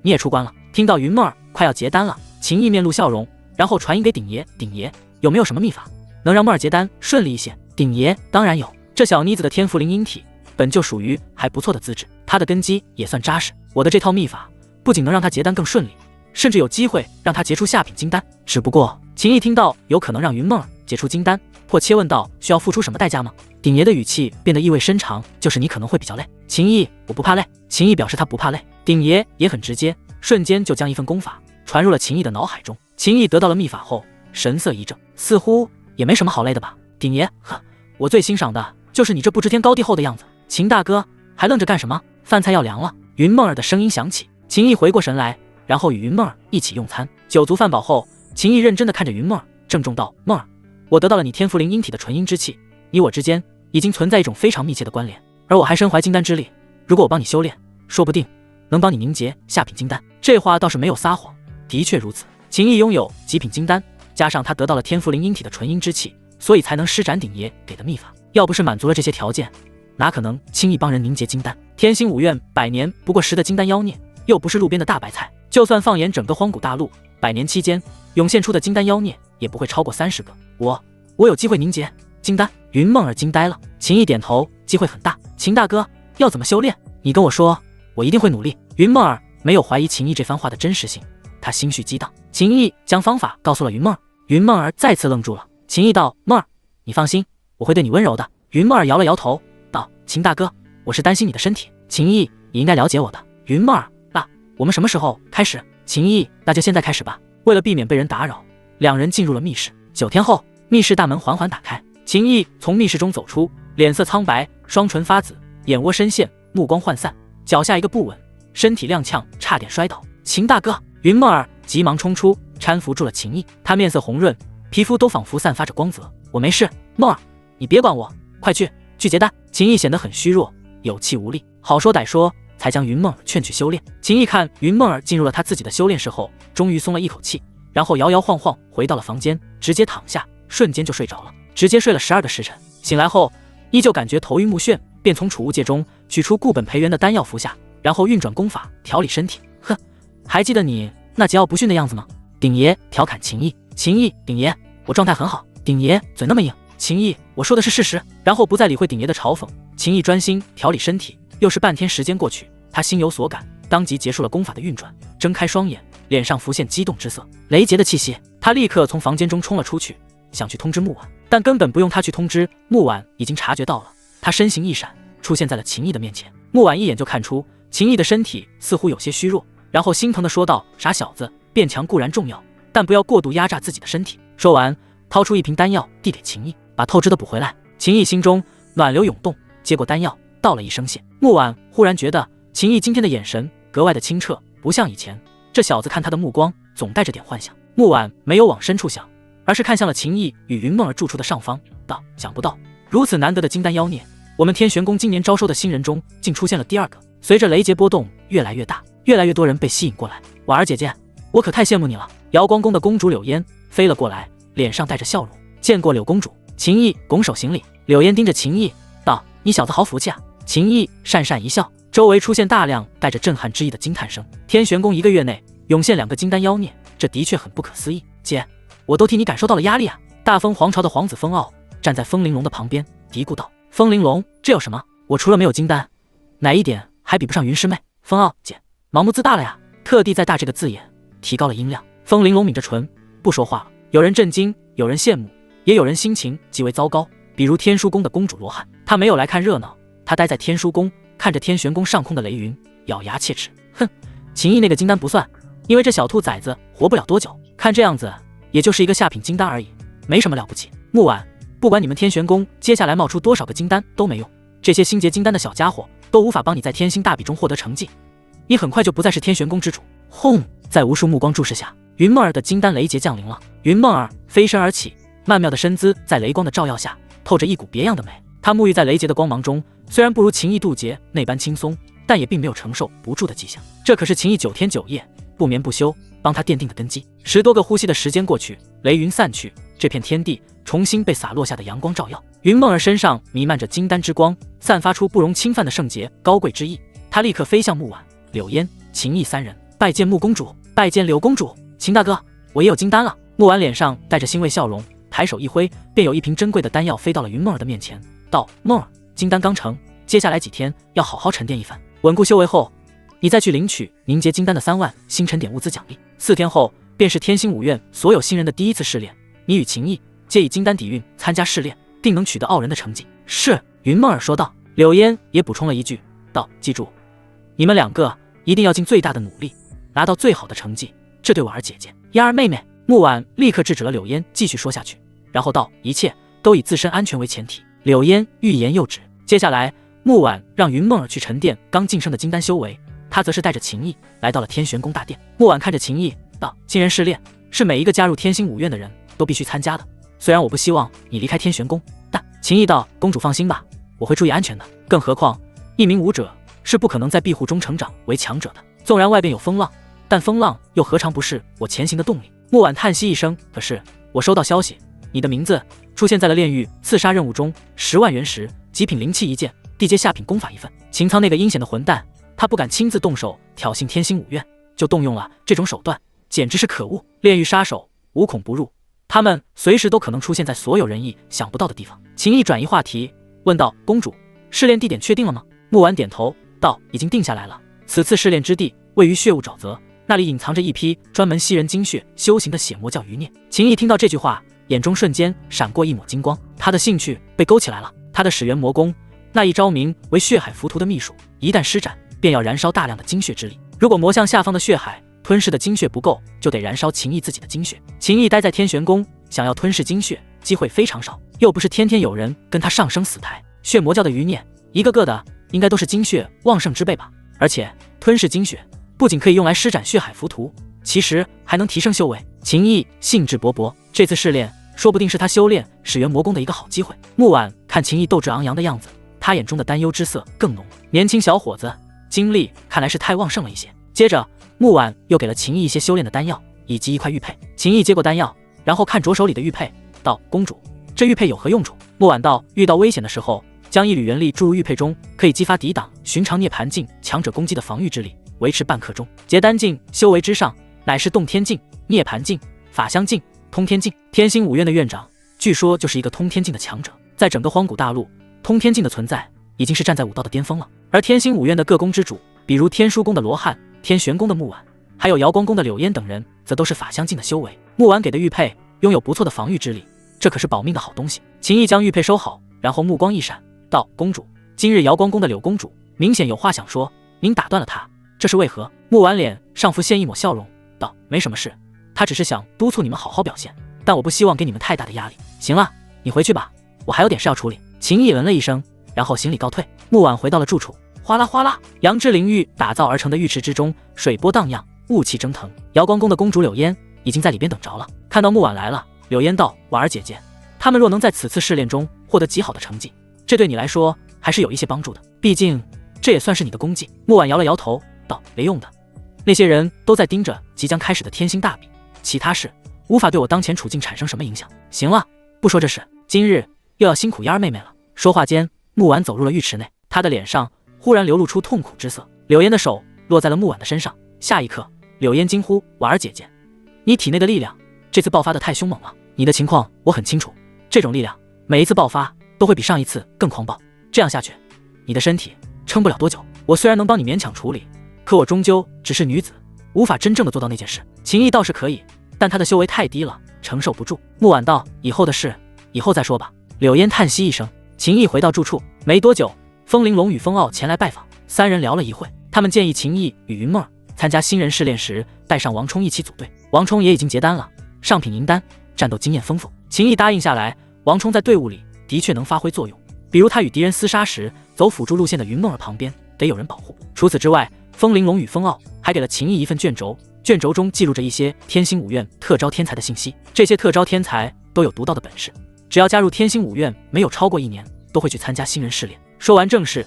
风玲珑与风傲便告辞离去。当天傍晚，闭关稳定金丹修为的云梦儿出关了。秦大哥，云梦儿立刻扑到了秦毅的怀里。谢谢你。秦毅淡淡一笑，一手搂着云梦儿纤细的腰肢，一手轻抚她那柔顺的秀发，道：“以我之间，不必如此。”云梦儿嗯了一声，过了好一会，这才恋恋不舍地离开秦毅的怀抱。她那乌黑明亮的大眼睛看着秦毅，道：“秦大哥，我拥有金丹了，而且我又凝聚了一种新的天赋，我们马上就要去参加试炼了。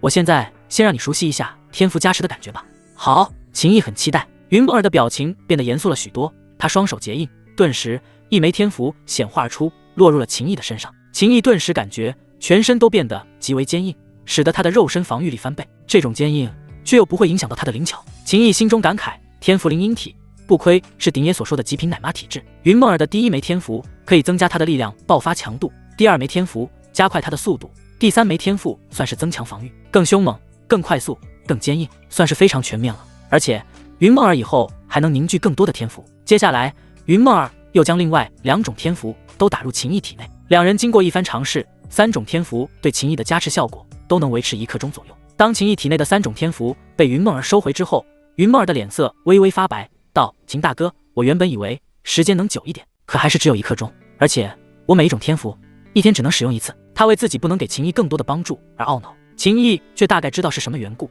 因为他压根就不是下品金丹，他拥有的是极品金丹。他越强，云梦儿与他的差距就越大，增幅效果自然会受到影响。秦毅安慰道：“梦儿，你已经做得很好了，有你的帮助，我以后面对很多事情都可以轻松许多。”云梦儿闻了一声，然后道：“秦大哥，刚才天符入体，你有没有感觉似乎有些不太流畅？”秦毅仔细想了一下，点头道：“的确不太流畅，而且天符之力对我进行增幅的时候，我感觉也还有一部分效果没有发挥出来。”云梦儿靠近了秦毅一些，低声道：“秦大哥，我觉得是我们的契合度还不太够，趁着还有几天时间，我们要将契合度提升上来。但你身体恢复了吗？”秦毅顿时明白了云梦儿的意思，他直接拉着云梦儿道：“那就抓紧时间吧。”接下来，秦毅与云梦儿身心完全投入在了提升天赋、加持契合度的探索之中。次日清晨，秦毅与云梦儿离开住处，一同来到了一个巨大的广场。秦师兄、云师姐、王冲立刻迎了上前，非常自觉地当师弟。秦毅对王冲点头，随意聊了几句。广场上聚集了许多年轻人，大部分都是跟秦毅他们同一批参加考核的新人，还有一小部分则是被天星五院特招进来，时间不超过1年的天才。有一个身形魁梧、皮肤呈古铜色的男子，冷眼盯着秦毅。此人是天玄宫的大长老，特招进来的天才，名为王强，目前是极品银丹5重修为，拥有极品灵体，名为狂暴血脉。一旦释放血脉的力量，整个人都会变得极为疯狂，力量暴涨。论战斗力，王强比起前些时日死在秦毅剑下那个结丹境期重修为的秦广还要强大许多。被王强盯着，秦毅毫不在意，看呗，让他多看几眼，又不会少自己一根毛发。一群天书宫弟子汇合的区域，几个特招的天才聚在一起，也都盯着秦毅，眼底深处闪过一抹不易察觉的寒芒。现在这种场合还不是动手的时候，他们自然不会跳出去吵吵嚷嚷，一切等到了血雾沼泽再说。片刻后，一名老者带着2名中年男子以及一批气息不弱的天星五院核心弟子来到了场中。老者名为周烈阳，是天星五院任务堂的副堂主。天星五院的任务堂不属于7宫之中的任何一宫，直接听命于院长。此次新人试炼便是由任务堂负责。周烈阳到了之后，全场顿时安静了下来。他的目光从人群中扫过，视线不由自主地在秦毅跟云梦儿身上停留了片刻，没有一个字废话，直接下令出发，前往血雾沼泽。一艘巨大的灵船升空，所有人登上灵船。灵船表面迸发出璀璨的光芒，下一瞬，轰隆一声，便爆发出惊人的速度，从天星五院的上空消失了。2天后，灵船抵达了血雾沼泽，众人站在灵船上，看着下方的血雾沼泽，浓郁的血色雾气翻滚弥漫，看不到尽头。他们还在高空，但都闻到了刺鼻的血腥气。大部分参加试炼的年轻人脸上都不由得浮现了紧张之色。哪怕这里的血魔教余孽并没有实力太强的存在，可一想到魔教之人残忍的手段，就容易让人心慌。秦毅心中却是颇为期待，因为此时此刻还未进入那血雾之中，他就感觉体内的气血与力量都变得活跃了许多。这地方更像是为他量身打造的宝地。任务堂的副堂主周烈阳发话了，他的声音极为洪亮，都给我听清楚了，此次试炼持续10天时间，魔教贼子作恶多端，死不足惜。你们加入了天星5院，以后会经常跟魔教贼子交手，因为天星5院的任务超过一半都跟诛杀魔教之人有关。这次试炼是你们加入天星5院真正的起点。试炼开始后，即杀血魔教贼子，取走他们的令牌，等试炼结束后，要用那些令牌给你们计算星辰点。10天后获得星辰点最多的人将额外再奖励3000星辰点，第2名奖励2000星辰点，第3名奖励1000星辰点。若10天后获得星辰点不足300之人，那就可以直接离开天星5院了。周烈阳说完，然后便有人给每一个参加试炼的新人发放了一张符箓。这符箓最重要的作用就是给每一个遇到危险的人用来求救，只要激发这张符箓，周烈阳就能察觉到具体的位置，然后安排人去救援。符箓分发下去后，周烈阳再次开口，小家伙们，属于你们的武者之路今日才算是正式开始，而这条路就在下方，拿出你们的勇气，开始这一场试炼吧。话音落下，顿时一道道年轻的身影便接连从灵船中冲了出去。秦毅、云梦儿、王冲三人结队，当他们进入血雾沼泽后，秦毅体内的力量与气血变得更加活跃了，甚至都不用他主动去观想魔像，魔像就已经在他的精神世界中显化。魔像下方的血海虚影直接沸腾了起来。秦师兄，我们朝哪个方向去？王冲问道。秦毅看向西南方，道：我走。他能敏锐地感知到西南方向弥漫的那股无形的气机波动最为强烈。云梦儿跟王冲立刻跟着秦毅快速朝着西南方位而去。1刻多钟后，秦毅忽然停了下来，下品道剑天君随之出鞘，寒光爆闪。云梦儿神色凝重，他也拔出了一把散发出凌厉锋芒的长剑。他凝结下品金丹，有3万星辰点的奖励，木婉又给他补了一笔星辰点，然后兑换了这一把极品灵剑。王冲则是手握长枪，一脸严肃表情。秦大哥，怎么了？云梦儿做好了战斗的准备，但却并没有发现周围有人。王冲也一脸疑惑，他并未感知到任何异常的情况。秦毅没有说话，瞬间一步踏出，身形朝着前方激射而去，紧接着剑锋斩下，一片沼泽地面顿时就被秦毅这一剑劈开。啊！惨叫声随之响起，紧接着一道道身影从地底冲了出来，他们瞬间散开，将秦毅、云梦儿、王冲3人包围，共有20多人，每一个身上都弥漫着浓浓的血腥气，他们的额头上都有一朵因红如血的莲花图案。云梦儿跟王冲都面露震惊之色。魔教贼子狡猾，这里又是他们的主场，本以为很难找到隐藏起来的猎物，结果秦毅直接就找到了一窝这群血魔教之人，为首的乃是一个结丹境3重修为的男子。此人盯着秦毅，冷呵，好敏锐的感知。刚才我还打算等你们从旁边经过，然后瞬间袭击，我们兄弟在吸食你们3人的美味精血，没想到竟然被你提前发现了。不过就算被你发现了又如何，你们终究的死。至于那个大美人，我会。下一瞬，一抹剑光似雷霆闪过，噗的一声，这为首的血魔教男子便被秦毅一剑洞穿了咽喉。秦毅站在他的面前，冷笑着道：你废话太多了。秦毅瞬间捅杀了这一批血魔教修士中的为首者，其余血魔教武者全都表情僵硬。这个人怎么如此生猛？分开逃！有人大喝。顿时包围了秦毅他们3人的血魔教武者便纷纷转身逃命。你们逃得掉吗？秦毅冷笑，刹那间便施展风影无痕步，掀起狂风，他身形所过之处拉出一道道残影，快速收割这些血魔教武者的性命。云梦儿见状，立刻补上一枚加持速度的天符落在秦毅身上，秦毅本就快到不可思议的速度再次飙升。紧接着云梦儿与王冲也锁定了逃走的目标，追击而去。云梦儿虽然战斗经验不够，但好歹也是下品金丹，对付这些血魔教的家伙不成问题。而王冲的枪法颇为强势，单论战斗力的话，他并不比云梦儿差多少。只是片刻，这20多个血魔教的武者便全部殒命。王冲杀了3个，云梦儿解决了2个，秦毅杀了17个。死于秦毅剑下的血魔教武者，虽然表面上看并没有什么特别之处，但实际上他们的精血都已经被秦毅吞噬掉了，他们的灵魂也成为了魔像下方扭曲的怨魂。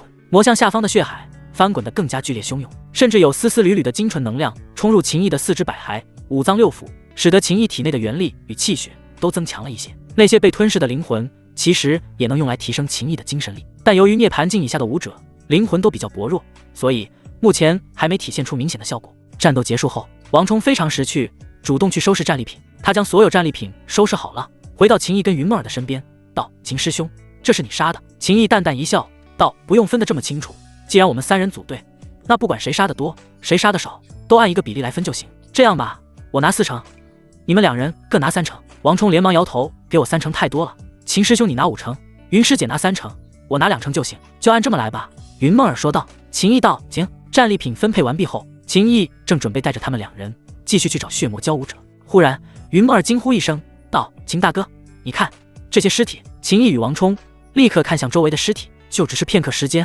所有尸体竟都变成了干尸。秦毅目光闪烁，他只是吞噬了死在他剑下之人的精血，保留了尸体中的普通血液。而且云梦儿跟王冲杀的5个家伙，秦毅连精血都没有吞噬，可现在全部尸体都已经干瘪，就好似被风干了几10年的样子。他暗中运转始元魔功，很快便有所发现，这些尸体中的血液全部都流淌到了地底。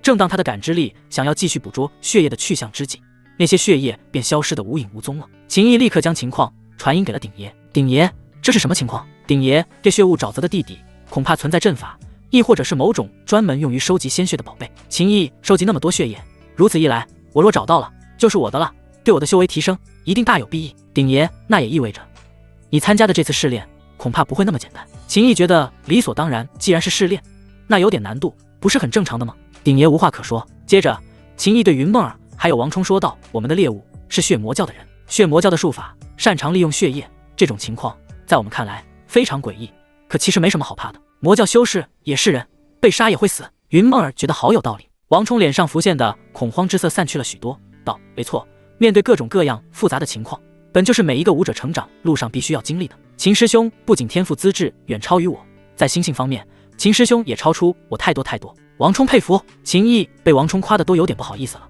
他之所以这么淡定，是因为要论魔功手段，血魔教的人跟他比起来根本不是一个档次的，他的魔功可以更凶残。接下来秦毅继续带着2人去寻找猎物。1个时辰后，秦毅再次找到了一窝，3人合力犹如砍瓜切菜般杀了30多个。秦毅一人就杀了24个，云梦儿杀了7个，王冲杀了5个。云梦儿的战斗经验在增加，杀敌效率已经超过了王冲。秦毅吞噬了血魔教修士的精血与灵魂后，感受着体内变得更强的力量，这样下去用不了几天应该就能突破了。这一次秦毅盯着地上的尸体，亲眼看着这些尸体快速变得干瘪，他忽然蹲下，单手结印，一掌按在了地面，他的掌心有血液渗透而出，然后凝结成特殊的烙印，混入了那些尸体被吸走的血液中。此乃始元魔功中记载的血咒之术，以自身血液凝结而成，吸收了血咒的生灵，即便修为高秦毅一个大境界也承受不住。很快这些血液连带着秦毅的血咒深入了地底后，便消失得无影无踪了。一旁王冲将地底挖出了一个很深的洞，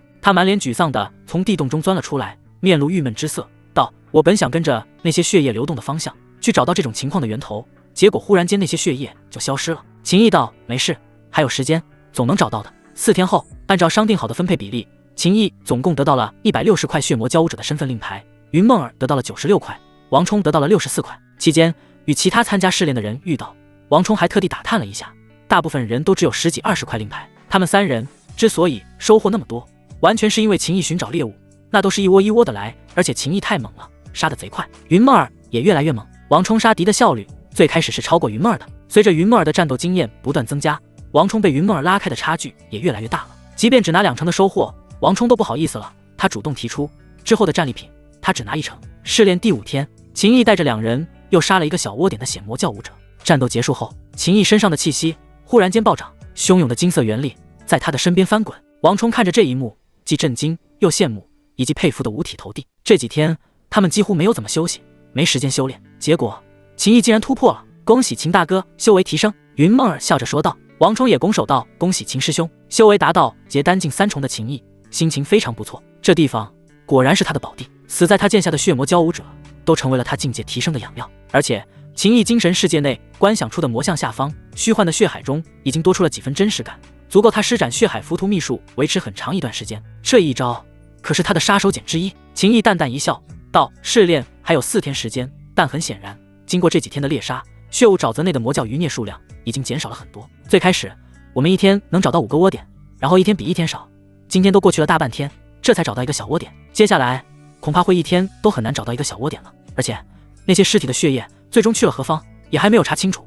我感觉若是能查清楚，一定会是一场大丰收。他虽然施展了血咒，但碍于当前境界的缘故，他最多只能在方圆10里左右感应到血咒的位置。很显然这几天他一直没有靠近血咒方圆10里之内，还有几天时间，说不定忽然就有意外发现。云梦儿说道。秦毅点头，3人再次行动起来。可没过多久，一道皮肤呈古铜色的魁梧身影便出现在了秦毅他们的视线中。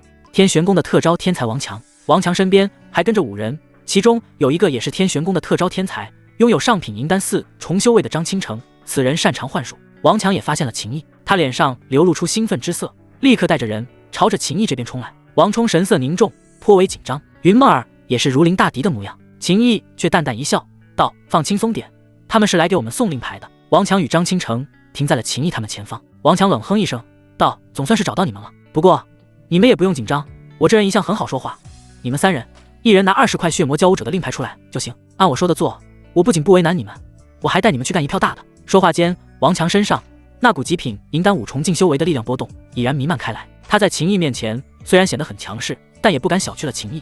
这个时候，就连狂暴血脉都已经蠢蠢欲动了。而他身边那个拥有上品银丹4重境修为、擅长幻术的张清城，双手也已经摆出了结印的动作，干一票大的。秦毅倒是来了兴趣，道：“有多大？”王强道：“我在血雾沼泽发现了一条地道，那地道连接着一座地宫，地宫内有血魔教的宝藏。我觉得你们3个非常合适成为我的左膀右臂，但想要让我带上你们，那就先拿出你们的诚意来。”张清城也补充道：“我与王师兄没有要你们全部的收获，甚至还愿意分享机缘给你们，这是念在大家都是天玄宫弟子的情谊，你们最好能识趣点。”云梦儿道：“你们不敢全要，因为你们也怕把我们逼急了然后动手。至于分享机缘，且不说是真是假，即便是真的，你们发现了血魔教的宝藏却不去拿，还在外边逛，显然是因为你们没有把握进去。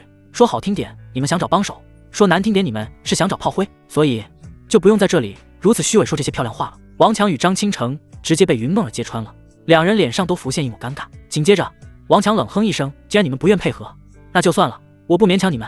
张师弟，我们走。”说完，王强便做出要转身离开的动作。可下一瞬，张清城的双手忽然结印，一片朦胧梦幻的光芒席卷而出，将秦毅、云梦儿、王冲3人淹没。此时的秦毅只感觉周围的环境彻底变了，他回到了暗无天日的秦家地牢中，旁边是一个布满了血垢的石台。他在石台上看到了年幼的自己躺在那。秦苍站在石台边缘，2根手指弯曲，然后将躺在石台上的幼年秦毅那一双眼睛硬生生挖了出来。这时，刚说要走的王强脸上带着笑容，对张清城说道：“张师弟，你我之间可是越来越默契了。”张清城笑道：“2个金丹妖孽，我本以为很难对付，现在看来是我想太多了。金丹又如何？还不是照样输给我的幻术。”张清城的大笑声还未停下，一声冷喝便从那梦幻朦胧的光芒中传出。你的确想太多了。下一刻，梦幻朦胧的光芒内掀起狂风呼啸与雷霆轰鸣之声，一道凝聚着风雷的剑气爆发，直接把张清城的幻术光芒撕碎。风雷剑气朝着张清城狠狠劈去。张清城瞳孔一缩，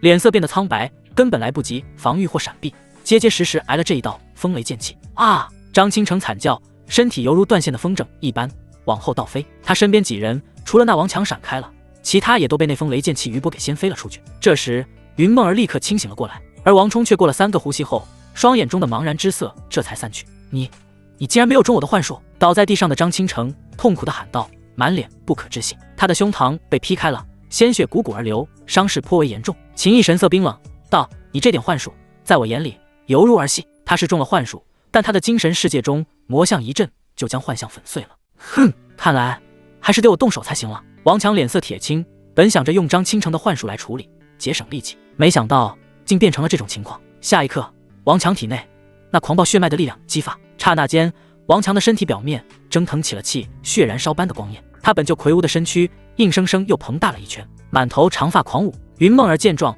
立刻就要结印，释放天符，为秦毅进行加持增幅。不用，废物一个而已，我自己解决便可。秦毅的声音响起，语态之中完全没有将王强放在眼里，根本不当一回事。王强怒喝：“秦毅，你看不起我？我的狂暴血脉一旦激发，这可是相当于下品道体，你竟然还敢轻视我！我要你好看！”王强话音落下，一脚猛踏地面，轰！他的脚下炸出一个巨大的深坑，地面震动，他的身体就好似一头凶猛的野兽那般朝着秦毅冲来，右臂抡动，紧握的拳头表面凝聚出了犹如一座小山般的拳印，狠狠轰向秦毅。秦毅神色淡漠，迎着王强那轰来的拳印冲去，一剑急刺，凌厉的剑锋刹那间就刺入了那山岳拳印之中，雷火剑意融合，交织着雷霆与火焰的剑光猛然迸发开来。王强的山岳拳印直接就炸成了漫天碎片，王强的身体也随之往后爆射，他满脸惊骇之色，本以为凭借狂暴血脉配合极品银丹5重境修为能够压秦毅一头，结果秦毅一剑就轻易破解了他的最强爆发。王强头皮发麻，他的眼中已经失去了秦毅的身影。下一刻，他全身汗毛直立，察觉到一股凌厉的锋芒出现在了身后，可察觉到却已经晚了。噗！一截染血的剑尖穿透了他的胸膛，施展风影无痕步，绕到了王强身后的秦毅，拔出了剑，一脚踹在王强的后背。王强的身体砰的一声倒在了地上。就这，秦毅嗤笑一声。王强全身抽搐，极度的恐惧在他心中爆发。他激发狂暴血脉，不仅压不了秦毅一头，反而被秦毅瞬间就给镇压了。接下来，王冲将王强、张清城几人捆绑在了一起，然后拿到了他们所有的令牌，总共152块令牌，加在一起还没秦毅一个人多。而这还是天玄宫2个特招天才带着几个小弟努力了5天的成果。按照王冲自己提出的分配方式，这152块令牌，秦毅得6成，云梦儿得3成，王冲得1成。分了令牌之后，秦毅盯着被绑起来坐在地上的王强等人道：“这个地宫的事可是真的？”王强哼了一声，不愿意回答。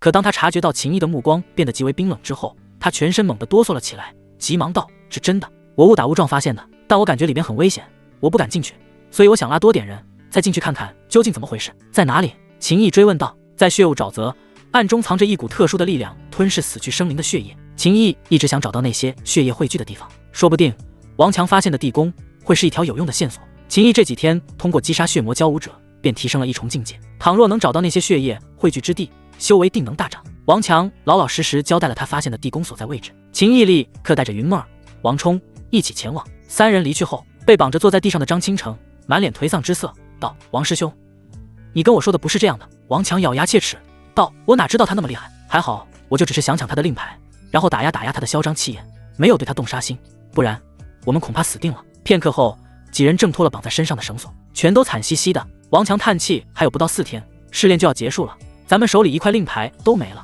接下来低调点，弄几块令牌凑一凑成绩，免得被淘汰离开天星5院。”越说越郁闷。王强本来是想着大干一场的，结果现在变成了只要保住能留在天星5院修行的资格就好，但就算再郁闷，也不敢去想什么报复秦毅的事了，差距太大了，犹如天堑一般。如果还不服气，那就不叫去报复，叫送死。半天后，秦毅他们3人来到了王强所说的地方。这片区域弥漫的血雾更浓，而且血腥气也更加刺鼻。云梦儿还有王冲神色凝重，秦毅眼中却亮起了激动的光芒，因为此时此刻他终于感受到了他凝聚的血咒烙印，意味着他距离血咒烙印已经在10里范围之内了。所以那些血液最终汇聚的地方就在这附近，10有8九就是在王强发现的那个地宫内了。梦儿，你的天符不要随便用，我需要你辅助的时候我会告诉你。秦毅叮嘱云梦儿，毕竟云梦儿的3枚天符每一天都只能使用1次，每一次的效果都只是维持1刻钟左右。俗话说得好，好钢的用在锋刃上。云梦儿闻了一声，点头道：“好。”接着秦毅又对王冲说道：“王师弟，如果发生战斗，你不用帮我，你就跟梦儿一起，不要分散。”虽然云梦儿的战斗经验提上来了，战斗力超过了王冲，可真要面对一些生死搏杀，王冲肯定是比云梦儿更懂得如何去应对。明白。王冲郑重回应。由于秦毅已经能够感受到血咒的位置，他很快就找到了地宫的入口。只是这地宫的入口处有一层冒着鼓鼓气泡的血色光幕，这一层血幕将入口堵住。秦毅尝试着劈了一剑，却并未能将血幕撕开。王冲道：“这是阵法的力量，想要攻破难度很大。”他也试了一下，他全力爆发，连让这一片血幕震荡都做不到。云梦儿看向秦毅，目光中透着询问之意。秦毅摇了摇头道：“暂时不用急着使用天符，你们先退出去，我来想办法。就算这是阵法，但也汇聚了不少血气，若将这些血气吞噬掉，这座阵法的威能必将衰竭。”所以秦毅打算使用始元魔功，可这不太方便当着云梦儿跟王冲的面前施展。云梦儿与王冲知道秦毅肯定是要施展底牌类型的秘术手段，故此2人什么都没问，直接就从秦毅旁边离开。秦毅看着面前的血幕，他深吸了一口气，精神世界中观想出的魔像散发出滔天魔意，然后猛然张口，魔吞天地。正当秦毅要吞噬血幕中的气血之时，猛然间血幕震荡，恐怖的力量就好似火山喷薄一般爆发开来。秦毅脸色巨变，这股力量让他感受到了威胁到生命的危机，他毫不犹豫，身形立刻暴退，手中的下品道剑天君横扫而出。刹那间，风雷、风火、雷火3种融合剑意，演化密密麻麻的剑气，剑气交织，形成了一片剑网，挡在了他的身前。轰！秦毅这一层剑网被那血幕中爆发的力量冲破，他利用这片刻的时间施展风影无痕步，拉开了一段距离，避免被那股从血幕中席卷而出的力量正面冲击。饶是如此，秦毅的身体依旧被掀飞了近10丈，好在身上还有风玲珑送的内甲，再次卸去了这股冲击力的部分伤害。秦毅脸上没有一丝惧怕恐慌之意，刚才的异变反倒是激发起了他心中的斗志。他的双眼中好似燃烧起了光焰，精神世界内魔像下方的血海掀起了一道道血浪。然而就在这时，另外一边又有巨大的炸响声发出。秦毅心弦紧绷，立刻冲了过去。他脚踏狂风，身似惊雷，风影无痕步不仅有狂风剑意的加持，还被他融入了雷霆剑意的迅猛。眨眼之间，他便看到云梦儿的身体犹如断线的风筝一般往后倒飞，还有一支箭矢朝着云梦儿射杀而去。梦儿！秦毅大喝一声，速度竟又提升了一些。在那一支蕴含着极强洞穿力的箭矢即将射入云梦儿的身体之际，他赶到了云梦儿的身边，一剑斩出，直接将那一支箭矢劈碎。秦毅一手抓住云梦儿的手臂，带着云梦儿瞬间朝着王冲所在的位置掠去。此刻的王冲被一头体型庞大、全身缭绕着火光的雄狮猛攻，险象环生。秦毅带着云梦儿掠来，死！一声暴喝，风雷剑意化作迅疾无比的剑气，便斩下了那火焰雄狮的脑袋。三人汇合，云梦儿脸色苍白，嘴角溢血，而王冲的胸膛被妖兽的利爪撕开，全身上下还有多处被火焰灼伤的痕迹，显得颇为狼狈。秦毅松开了云梦儿的手臂，然后盯着不远处的4道身影。秦师兄，他们4个都是天书宫特招的天才。王冲急忙说道，刚才我与云师姐刚退到这里，就被他们袭击了。秦毅点了点头，道，离世，他们找死，我成全他们。说话间，秦毅盯着了不远处的4个天书宫特招天才，这4人也盯着秦毅。其中一人怒吼，你竟敢杀了我豢养的妖兽！哎，秦毅，等我杀了你之后，我定要留下你的尸体，到时候拿来喂养我选中的新妖兽。秦毅神色冰冷，心中杀意沸腾，他就知道天书宫那边的人会找机会动手，没想到竟然会在这里遭遇。幸好他速度够快，及时赶了过来，不然后果不堪设想。天书宫这4个特招天才中，一个神情英质的男子道，前面几天我们天书4君子到处在找你，但你真的很会躲，害我们浪费了那么多时间，现在总算是找到你了。秦毅啊秦毅，这里就是你的葬身之地，就算你们激发了那张求援的符箓也没用，等救援之人赶到这里，你们早就死了。此人名为李海。风傲给秦毅的那份卷轴上面的信息特别标注了此人，上品银丹6重修为，拥有极品引灵体，是加入天星5院不满1年的特招天才中最难缠的一个。所谓的天书4君子便是以这李海为首，另外3人，一人豢养妖兽，一人善射术，还有一人天生怪力。秦毅盯着这4人，他丹田中的极品金丹疯狂的转动，璀璨的金光从秦毅的体内迸发而出。梦儿，开始了！秦毅的声音响起。对付这4个家伙，秦毅其实没有感受到什么压力，但他现在只想用最快的速度解决这些麻烦，因为那座地宫内肯定有血魔教的秘密。刚才血幕爆发，秦毅担心里边的人要转移，若被他们跑了，那他的损失可就大了。毕竟地宫内有秦毅的修炼养料，那可是他的东西，怎么能让煮熟的鸭子到了嘴边又飞走？听到秦毅的话，云梦儿瞬间便双手结印，3枚天符随之同时打出。也就在此刻，所谓的天书4君子中，那擅长射术的男子冷喝一声，猛然拉开了弓弦，一次直接在弓弦上搭了9支箭矢。随着他捏住弓弦的手指松开，9箭齐发，9支箭矢瞬间掀起了尖锐的音效，朝着秦毅爆射而去，就好似化作了9条汹涌的灵光洪流，威势骇人。9箭齐发，掀起的剑光洪流威势霸道。秦毅神色冰冷，天君道剑骤然掠起，烽火雷击剑法，风雷震天，风雷激荡，天地轰鸣，迅猛剑光骤然搅动，便将那9支射杀而来的箭矢全部搅碎。也在此刻，云梦儿的3枚天符全部进入了秦毅的体内，他一步踏出，刹那间便朝着所谓的天书4君子爆射而去。天书4君子中为首的李海冷喝一声，他双手结印，急速冲向4人的秦毅忽然在半空中停了下来，一股神秘莫测的力量定住了他的身体，而这股力量便是来自李海。地面，秦毅的影子被一条阴影锁链缠绕，这条阴影锁链就是李海的引灵体的术法。阴影锁链缠绕住了秦毅的影子，限制了秦毅的行动。轰！震耳欲聋的轰鸣响起，天书4君子中那身躯魁梧强壮、天生怪力的家伙一跃而起，朝着秦毅冲来。他抬起了右臂，手掌握拳，出拳之际，衣袖炸裂，整条手臂竟变得犹如一根巨大的柱子那般，狠狠砸向秦毅。而且他的拳头表面还随之覆盖了拳套，拳套闪烁着幽冷的光芒。秦毅冷哼一声，体内力量狂涌，金光爆闪，直接就崩断了那缠绕住他影子的阴影锁链。一剑即刺，尖锐的剑锋朝着那砸来的巨大拳头而去。叮！秦毅这一剑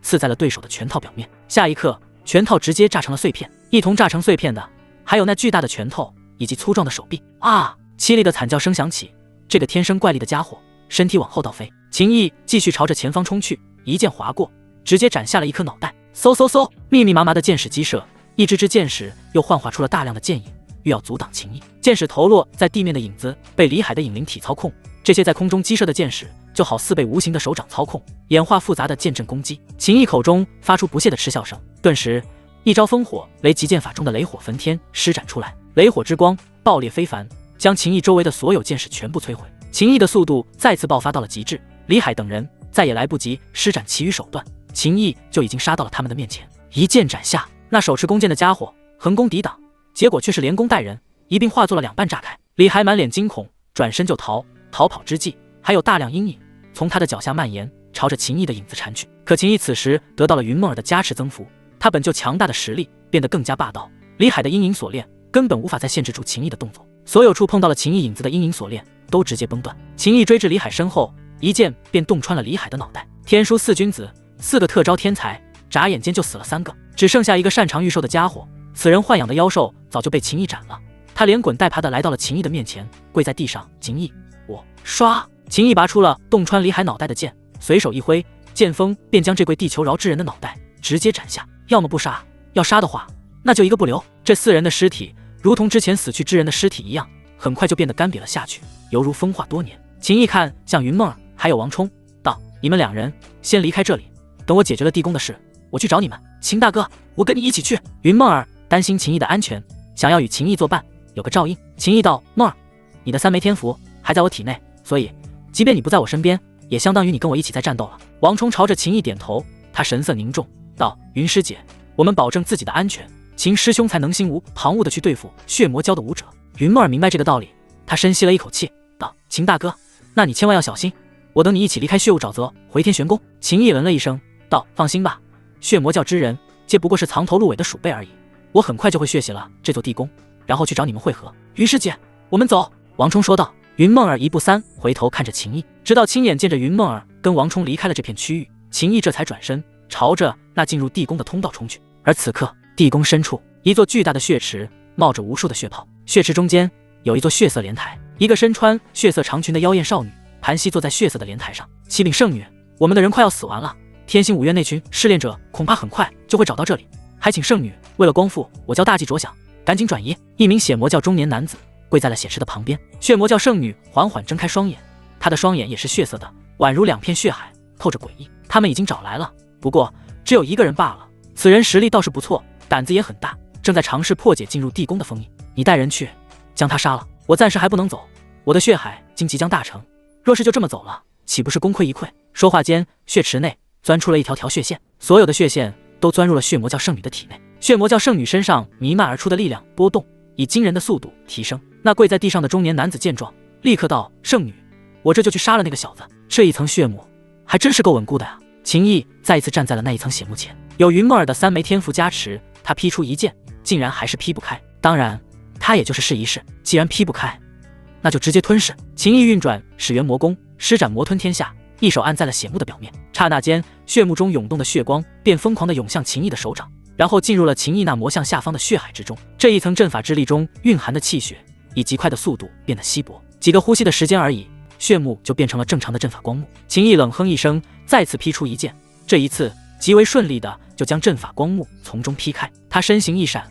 冲入了地道中。死！一声怒喝，强大的力量从秦毅前方的地道倾泻而出。秦毅手中的天君剑瞬间挥动，一片剑光抵挡在身前。轰！剑光破碎，秦毅的身体在地道中往后倒射。紧接着，一名中年男子带着一批血魔教武者出现在了秦毅的视线中。那中年男子身上气息翻滚，这是一个洞天境一重修为的武者，方才逼退秦毅的力量便是此人发出。一个小兔崽子也敢闯到这里来，我看你是嫌命长了。中年男子怒喝，再度杀向秦毅，他手握一把开了血槽的长刀，刀锋表面凝聚巨大的刀芒。秦毅的眼中此刻也骤然浮现了浓郁的血光。秘术血海浮屠，刹那间魔像下方沸腾的血海疯狂地燃烧了起来，汹涌的力量冲入秦毅的四肢百骸。血海浮屠秘术运转，再加上云梦儿的3枚天赋加持，秦毅的力量暴涨。死！一剑斩去，那劈向秦毅的巨大血色刀芒直接破碎。那拥有洞天境意重修为的血魔教中年男子半边身体也被秦毅这一剑劈碎，剩下的半边身子重重地摔在了通道的地面上。秦毅冲来，一脚踩在了他的脑袋上。就算我嫌命长，那也得你们有取了我性命的本事才行。话音落下，一脚踩爆这中年男子的脑袋。跟随中年男子冲出来的血魔教武者挤在一起，他们看着此时双眼猩红、全身缭绕着凶厉恐怖气息的秦毅，全都吓得瑟瑟发抖。怎么感觉自己像极了柔弱小羔羊？天星5院这个天才更像是大魔头，这到底谁才是魔教凶徒啊？血魔教的人觉得秦毅比他们更像是魔道巨擘。秦毅没有让他们失望，刹那间他便冲入了人群之中，剑光闪烁，魔影重重，残肢碎片飞舞了起来。这条通道顿时就好似化作了人间炼狱。只是片刻，秦毅便已杀穿了一条血路。他心念一动，散去了血海浮屠秘术，双眼中的血光消失，恢复了正常状态，然后顺手将所有储物借收了起来，再继续循着与血咒的感应，于这错综复杂的地道中去找他最终的猎物。片刻后，秦毅从地道中走出，来到了一个巨大的地宫内。他一眼就看到了那位于血池中间，坐在血色莲台中的妖艳女子，而妖艳女子也睁开了眼，看着秦毅，她脸上流露出极为惊讶的神色，道：“这么快就找到了这里，也不知是我麾下那群人太废物，还是你真的太妖孽了。你身上有魔气，而且你身上的魔气无比精纯，你比我们更像魔修，所以你到底是何方魔道高人送入天星5院的案子？”秦毅神色漠然道：“你如果将脑袋摘下来送给我，我就告诉你，如何？”血魔教圣女的神色变得极为冰冷，道：“你太瞧得起自己了，你可知道我是谁？我乃血魔教圣女。1年前，天星5院摧毁我们血魔教总部，我带着一批人逃离，藏在了这血无沼泽。这1年多的时间，我在此修炼血魔教至高大法血海经。今日，我已将血海经修炼至大成，而且我还是动天境5重修为，而你的境界与我相比差了太多。更何况，我能感受得出来，你身上有一种非常特殊的加持手段，已经失去了效果。你拿什么来跟我斗？你抵达这里的瞬间，我就能轻易取你性命，但我没有杀你，因为我知道你与我是同道中人。你杀了我麾下那么多废物，我可以将这些事当作没有发生过。告诉我，你背后的人到底是谁？我们可以合作。我需要得到强大的力量支持，重建血魔教。只要你跟我合作，我能帮你办很多事。你想要什么，只要我能给的，我都可以给，包括我的身子。”这血魔教圣女误以为秦毅乃是某个强大魔道修士培养起来放入天星5院的棋子，她想要顺着秦毅这条线搭上秦毅背后的那条大腿。秦毅冷笑，脸上流露出讥讽之意，道：“你这种庸脂俗粉，我多看2眼都觉得脏了眼睛。”血魔教圣女顿时失去了所有耐心，信酒不吃非要吃罚酒，那就别怪我不客气了。话音落下，她的身形瞬间从血莲台中飞掠而出，就好似一条滔滔血河朝着秦毅倾泻。哪怕血魔教只是一个小小魔教，但能成为血魔教的圣女，其资质自然也不会太差。而且她还是动天境5重修为，加上将血魔教阵教传承血海经修炼到了大成之境，换做其他人，就算是极品金丹3重境的妖孽，对上此女也必然会吃大亏，甚至可能会丢了性命。可秦毅却神色淡然，无比的平静，任凭这血魔教圣女冲来，滔滔血河顿时便卷住了秦毅的身体。血魔教圣女位于血河之中，5根长着血色尖锐指甲的手指朝着秦毅的胸口抓去，欲要将秦毅的心脏给抓出来。可下一瞬，秦毅的嘴角上扬，单手结印始元魔功，血咒烙印爆发。刹那间，血魔教圣女的身体一片皮肉便随之爆开，紧接着一连串血肉爆开的声音接连从血魔教圣女的身上响起，血河溃散，血魔教圣女直接就倒在了地上，全身上下再无一处完好的地方。她待在这地宫中，汲取鲜血的力量修炼血海经，可秦毅却早就无形中给她准备了一份大礼。前一刻还显得无比凶横的血魔教圣女，此刻躺在地上，身体蜷缩成了一团，口中发出痛苦至极的哀嚎。她的5脏6腑、经脉窍穴都在遭受霸道的力量摧残。秦毅冷笑道：“跟我玩魔道手段，你差远了。你到底对我做了什么？”血魔教圣女在地上翻滚，生不如死，求你别杀我，我给你当牛做马，饶我一命。可就在此刻，那巨大的血池忽然产生爆炸，掀起汹涌的血浪，紧接着一条生长着2颗狰狞头颅的血色巨蟒冲了出来。这血色巨蟒的气息极为凶悍，2颗头颅皆张开了血盆大口，爆射出2道血光轰向秦毅。秦毅冷哼一声，施展风影无痕不身法，瞬间便横移至地宫的另外一侧，避开了这可怕的攻势。血色巨蟒的尾巴一卷，便将血魔教圣女的身体卷住，立刻解除我体内那种诡异的力量，否则我的血蟒必会让你知道什么叫做痛不欲生。血魔教圣女大喊，表情疯狂，那双头血色巨蟒的猩红眼睛就好似4盏血灯笼一般，直勾勾地盯着秦毅。鼎爷，这是什么妖兽？秦毅传音问道。他从这血蟒身上感受到了一股强烈的威胁，看样子像是双头蟒，但被血魔教用大量鲜血饲养，然后变成了这般模样。鼎爷的声音响起，不对。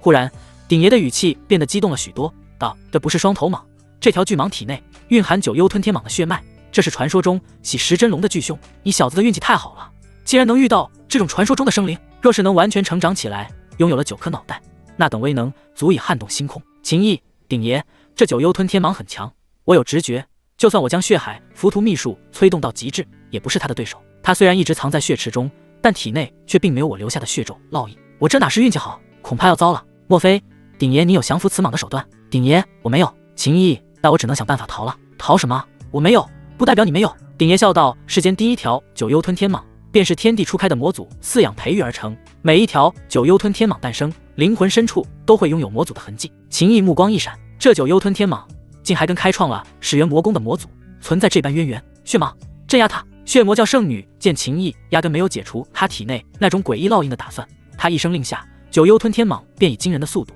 朝着秦毅扑去。秦毅体内的魔气轰然爆发开来，翻滚的魔气之中，魔像显化而出。魔像头生犄角，双眼猩红，面容狰狞，背生双翼，手若利爪。魔像的下方，血海在沸腾，无数扭曲的怨魂在哀嚎。那扑到了秦毅面前的九幽吞天蟒，瞬间就停了下来，眼睛中夹杂着恐惧与激动的光芒。孽畜，还不给我趴下！秦毅大喝。轰！九幽吞天蟒庞大的身躯猛地坠地，卷起的尾巴松开，血魔教圣女的身体被甩到了地上。血蟒，我的血蟒！这一幕让他难以置信，这是我的九幽吞天蟒！秦毅冷喝，随即手掌一挥，一道剑气激射而出，将血魔教的圣女斩杀。接着，秦毅看着面前这条匍匐在地的巨蟒，他心中激动。按照鼎爷所说，这可是传说中的巨凶，单单是喜食龙族这4个字就足以证明其恐怖之处。此次参加天星5院的新人试炼，简直大赚特赚。秦毅看着脚下这条血色的九幽吞天蟒，正当他在思考下一步该怎么做时，九幽吞天蟒的体型便以肉眼可见的速度一点一点缩小，片刻后变成了只有手臂般粗的双头血蛇。然后九幽吞天蟒缠绕住秦毅的脚踝，顺着秦毅的腿不断向上，最终攀上了秦毅身体上方的魔像手中。紧接着，九幽吞天蟒张开了2颗脑袋的嘴，开始吸食魔像周围的漆黑魔气。原本血色的身躯慢慢变成了黑色，这是一种深邃宛若深渊般的黑。而且九幽吞天蟒的鳞片甚至都冒出了密密麻麻的利刺，每一根利刺上还布满了倒钩，比起之前的模样更显凶残。这才是九幽吞天蟒的真正形态。鼎爷的声音响起，这一条九幽吞天蟒应该是刚长出第2颗脑袋不久，但其实力已经能够与人族那些涅槃境的武者媲美了。若2颗脑袋的潜力完全挖掘出来，与人族法相近的武者交锋，也可不落下风。当九幽吞天蟒长出了第3颗脑袋，即便人族通天境的武者也不是他的对手。到那时，在这荒古大陆，仅凭3颗脑袋的九幽吞天蟒，你都可以横着走了。秦毅听着鼎爷的这番话，心情更好了。要知道，天星5院7宫之主的修为，也就是法相境而已。九幽吞天蟒只要将2颗脑袋的力量彻底发挥出来，便能与天星5院的公主媲美。一旦生长出3颗脑袋，那就比天星5院的院长白长天更强。有此巨凶相助，秦毅找秦苍那一家人报仇之路又迈出了一大步。鼎爷，那我该如何喂养九幽吞天蟒？秦毅问道。平时修炼的时候，用魔像中散发出的魔气给他吞食，然后让他多吃一些妖兽的血肉与妖核就行了。鼎爷回应道。秦毅嗯了一声，然后道：但是我想将九幽吞天蟒带着身边，恐怕也有麻烦。他刚说出这句话，已经化作了黑色的九幽吞天蟒便离开了魔像的利爪，重新回到了秦毅的身上，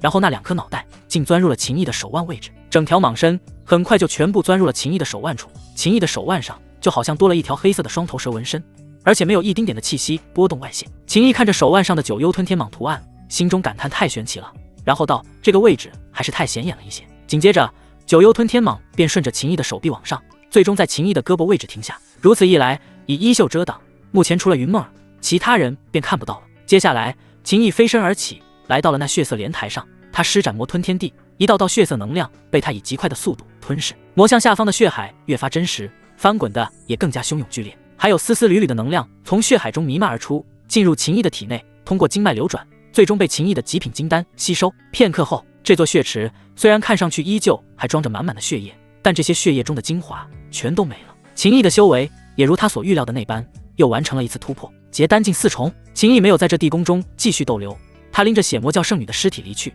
然后找到了云梦儿跟王冲。秦大哥，一直心弦紧绷的云梦儿看到秦毅后，终于松了一口气，立刻扑到了秦毅的怀里。王冲抬头看天，云梦儿的心情平复下来后，便主动离开了秦毅的怀抱。王冲这才走过来，拱手好奇地问道：秦师兄，那地宫内有什么？秦毅将血魔教圣女的尸体从储物界中丢了出来。这是……王冲看着地上的尸体，更加好奇了。秦毅，他说她是血魔教圣女。王冲瞪大眼睛，惊呼：血魔教圣女！秦毅点了点头，道：我也不知道是不是，但我觉得这事比较大，我们应该通知任务堂的周副堂主。秦毅现在也不想继续进行试炼了，因为就算血雾沼泽内还有一些血魔教余孽，那也是零零散散的，他已经看不上那3瓜2枣。而他通知周烈阳，还故意留下了血魔教圣女的尸体，自然也是经过一番深思熟虑的决定。云梦儿与王冲都点头表示的确该这么做。于是秦毅激发了那张用于请求支援的符箓。3刻钟后，天星5院一个洞天境修为的核心弟子来到了秦毅他们这边。秦毅立刻将事情汇报，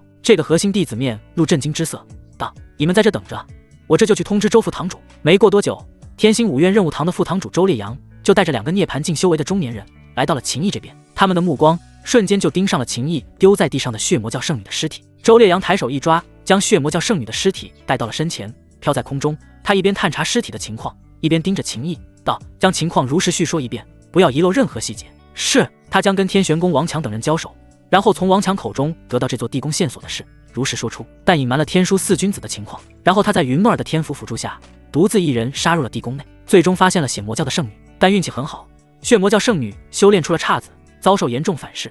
他捡了一个便宜，轻轻松松就杀了血魔教圣女。听秦毅说完后，周烈阳以及他身后2个涅槃境强者表情都变得有些古怪。周烈阳点了点头，道：“你的运气的确很不错，这血魔教圣女的体内千疮百孔，的确是修炼反噬导致。这一点秦毅没有说谎，经得起查。只不过导致血魔教圣女因修炼不慎反噬的原因是她的血咒。”周烈阳又带着2名中年男子进入了地宫去探查。当他们从那铺满了干瘪残肢碎片的通道中经过时，神色都出现了变化。这个秦毅给我的感觉完全不像是下品金丹，或许这就是云梦儿的体质之妙吧。金丹妖孽本就罕见，而且还是更罕见的天赋灵婴体凝结金丹，它们的结合所带来的效果远超我们想象。另外，我发现秦毅的气息增强了不少，这短短几天时间，他大概率突破了2重小境界，这也很不可思议，或许另有秘密。走在前方的周烈阳开口了：“带我们做的事做好就行了，有些事不归我们管，那就别去插手，也别多嘴。”他们来到血池旁边，仔细探查了一遍，没有发现可疑之处，一切都跟秦毅所说对得上，于是便退出了地宫，重新回到秦毅、云梦儿、王冲3人的面前。周烈阳看着秦毅道：“按照规则，你激发了球员符箓，应当结束试炼了。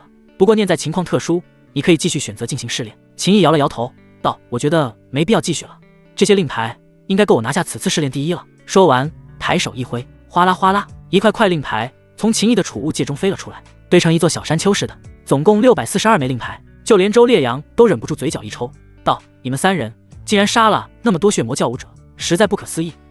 你们决定好怎么分配了吗？”“不用分配了，这是秦大哥一个人的，我的在我这里。”云梦儿说道。他也一挥手，100多枚令牌从储物戒中飞了出来。王冲也取出了80多枚令牌。周烈阳深吸了一口气，然后按照这些令牌代表的不同身份，亲自给秦毅计算星辰点。秦毅，这些令牌意味着你可以获得13530星辰点，但由于你杀了血魔教圣女，再给你额外奖励1万星辰点。等所有人结束试炼，第1名肯定非你莫属了，到时还有3000星辰点奖励。也就是说，你此次试炼最终可以获得26530星辰点。你可知天星五院有史以来的新人试炼，在你之前单人获得星辰点的记录是多少吗？秦毅摇头，还请周副堂主明示。周烈阳8316点，所以你将这个记录翻了3倍多。毫无疑问，试炼结束回到天星五院，你将再一次引起轰动。秦毅谦虚地说道：“轰动不轰动，我倒是无所谓，我觉得低调一点比较好。”在场众人，低调？你低调过吗？秦毅、云梦儿、王冲3人结束了新人试炼。云梦儿那些令牌获得了4100星辰点，王冲得到了2800星辰点。他们跟着任务堂的副堂主周烈阳返回了天星五院那一艘巨大的灵船，灵船中已经有不少使用过符箓球员然后中断了试炼的人。他们看到秦毅3人都愣住了，怎么双金丹妖孽组成的队伍也不行了？这才试炼第6天就坚持不住了吗？看来也就在天星五院的生死台上显得很凶横，来了这种面对魔教的残酷战场就被打回了原形啊。跟着周烈阳身后的一个涅槃境中年男子扫了一眼这些嘀嘀咕咕的家伙，道：“你们自己也都球员了，而且比秦毅他们3人更早结束试炼，也好意思在这里嚼舌根。而且秦毅球员不是撑不住了，是因为他有重大发现，他杀了隐藏在此的血魔教圣女。另外，他一个人所拥有的星辰点就达到了26530点。你们这些人的星辰点全部加在一起都没他一个人多。刚才还在闲言碎语阴阳怪气的家伙全都目瞪口呆。秦毅杀了血魔教圣女，总共获得26530星辰点，这2句话就好似一个个无形的巴掌，狠狠地扇着他们的耳光，仿佛一把把无形的重锤猛烈地敲打着他们的脑袋，实在是太夸张了。又是3天后，天星五院在这血雾沼泽中进行的试炼正式结束。参加试炼的人有547人，500人是跟秦毅同一批通过考核加入的，47个是特招的天才。10天试炼下来，还剩下468人。那47个特招的天才死了8个，这死去的8个特招天才中，竟有5个是天书宫的，而且死去的天书宫5个特招天才，其中有4人自称是天书4君子。那4人虽然狂傲，但他们的本事的确厉害，再加上他们加入天书宫有一段时间了，彼此都很熟悉，联手默契，是众人心中原本认定的最强队伍。结果所谓的天书4君子全死了，让人唏嘘。周烈阳让人当场统计试炼成绩，秦毅毫无悬念是当之无愧的第一，第二名是云梦儿，所以云梦儿再得到额外的2000星辰点奖励。此次新人试炼，云梦儿收获6100星辰点。第三名是玉衡宫的一名女弟子，得到3700星辰点，再额外奖励了1000星辰点。值得一提的是，王冲进入了前10，刚好第10名。要知道，前10的人，秦毅跟云梦儿两人属于金丹妖孽，第3到第9全都是天星5院的特招天才。王冲虽然天赋跟实力都不错，但跟那些特招天才比起来，差距还是挺大的。但有的时候，跟对了人才是最重要的。这10天试炼还有20多人，所获得的星辰点没有达到300，这就属于不合格的。按照规矩，等离开血雾沼泽，回到天星5院后，他们就可以卷铺盖走人了。统计完了试炼成绩后，任务堂的副堂主周烈阳下令，让一名涅槃境修为的中年男子带着一批核心弟子，在这血雾沼泽内再扫荡一片，清剿血魔教的漏网之鱼。周烈阳则是带着其他人返回天星5院。2天后，巨大的灵船降落在了天星5院的广场上，所有人从灵船中出来。周烈阳看着面前的年轻人道：新人试炼已经结束，接下来你们都可以到任务堂去领取任务挣星辰点。我希望你们做任务能积极点，如果连做任务挣星辰点都不积极，那留在天星5院也没有意义，纯粹就是浪费时间。毕竟天星5院所有的修炼资源都跟星辰点有关。行了，你们都可以回去休息了。秦毅、云梦儿、王冲3人一同返回天玄宫，还没回到天玄宫的地盘，便发现有一群人站在天玄宫的宫门前。这群人中站在最前方的乃是一个神采飞扬的年轻男子，穿着打扮极为华贵。秦师兄，云师姐，那个家伙是韩卫，我之前远远的看过他一次。王冲低声说道。秦毅目光一闪，道：静涵，他跟天玄宫的大长老什么关系？天玄宫那个跟木婉一直不对付的大长老也姓韩，叫韩东林。王冲道：他是大长老的孙子，目前也是10星普通弟子，但修为已经达到了洞天境1重。秦毅嗯了一声，道：不用管他。3人继续朝着天玄宫的宫门走去，直接无视了韩卫等人。慢着！韩卫忽然开口了，紧接着他身后数人冲出，直接挡在了天玄宫的宫门入口位置。秦毅看向韩卫，道：什么意思？韩卫冷笑道：没什么意思，我也不是找你的，因为就算你是金丹妖孽，但已经注定命不久矣，所以我对你没有一丁点兴趣。接着他的目光转移到了云梦儿的身上，韩卫这家伙的眼中浮现一抹狂热的光芒。梦儿师妹，我是特地在这里等你的。他的脸上带着笑容，虽然知道云梦儿跟秦毅好上了，但韩卫并不太在乎。云梦儿太漂亮了，就算云梦儿的原因已经给了秦毅，他韩卫不可能再享受天福灵阴体的辅助之效。可抛开天福灵阴体，云梦儿也还是一个货真价实的金丹妖孽。若能捕获云梦儿的芳心，拥有一个金丹级别的绝美道侣，这种事单单想一想就让韩卫兴奋的不得了。而挖墙脚这种事，韩卫干得多，他对自己有信心。云梦儿冷冷道：请你说话注意点，喊我云师妹就行，别喊我梦儿师妹，毕竟我们不熟，我不想让秦大哥误会。说完，云梦儿往秦毅身上一靠，主动挽着了秦毅的胳膊。韩卫嘴角一抽，但还是强行保持着镇定，道：云师妹，你现在跟我不熟，以后多接触几次就会熟了。我先自我介绍一下，我是天玄宫大长老的孙子，我叫韩卫。前些时日，云师妹凝结金丹渡劫之时，我第一次见到云师妹，就已经被云师妹的美貌与气质深深吸引到了。得知云师妹参加新人试炼会在今日归来，我已特地让人准备了美酒佳肴，我又亲自在此等候，想请云师妹。不等韩卫继续说下去，云梦儿便道：没空，不去，不想吃。云师妹，韩卫深吸了一口气，道：我是很有诚意的，那就去吧。忽然秦毅开口了，道：正好最近半个月都是在吃丹药充饥，的确想尝尝美味佳肴了。韩卫脸色铁青，我没邀请你。云梦儿，要去我就跟秦大哥一起去，不然我不去。韩卫咬牙，然后道：哦，那就一起去。去了，他才有机会跟云梦儿产生更多的接触，就先忍一忍旁边有个碍事的秦毅。片刻后，秦毅、云梦儿来到了韩卫的住处。韩卫让人准备了一桌的珍馐美味。秦大哥，这是奇珍鸡，要50星辰点1只呢，你尝尝这根鸡腿。云梦儿也不客气，拿起一根鸡腿递到了秦毅嘴边。秦毅吃了一口，立刻道：味道不错，梦儿你也试试。云梦儿也吃了一口，点头道：好。秦大哥，快试试这个，此乃寒潭中才能生长的灵鱼，要100多星辰点才能兑换1条呢。云梦儿夹了一块紫鱼腹的肉送入秦毅的口中。梦儿，这酒保鸭也不错。秦大哥，我敬你一杯，多谢你一直以来对我的照顾。梦儿，你我之间何必如此客气？不过这灵酒不错，来喝酒。整个过程，韩卫脸色铁青，数次想插话，结果秦毅跟云梦儿都当作没听见。一小会的时间，一桌子灵酒珍馐便有9成进入了秦毅的肚子里。云梦儿温柔地帮秦毅擦拭掉嘴角的油渍。秦毅站了起来，他打了一个饱嗝，然后对韩卫说道：今日多谢韩师兄的热情款待，让韩师兄破费了。我与梦儿刚结束试炼，着实疲惫，就先回去休息了。对了，以后韩师兄还想设宴，通知我一声，我肯定来。说完，牵着云梦儿的手，两人一同离去。轰！等他们离开后，脸色铁青的韩卫直接一掌将桌子都给拍碎。秦毅与云梦儿准备一同去向天玄宫的公主木婉汇报此次试炼之事，结果木婉有事不在，两人便回到住处，好好休息了一整天。次日，风傲来了，秦师弟，恭喜你获得试炼第一。风傲道：不是很难的任务，所以不用担心，等我姐回来，她的累积星辰点应该也可以晋升为10星弟子了。若能兑换到想要的东西，就有把握代表天玄宫在1个半月后开始的天星大比中获得一个不错的成绩。穆公主对我们很好，我姐想要在天星大比中帮穆公主做一点事。秦毅目光一闪，道：天星大比的成绩对公主很重要。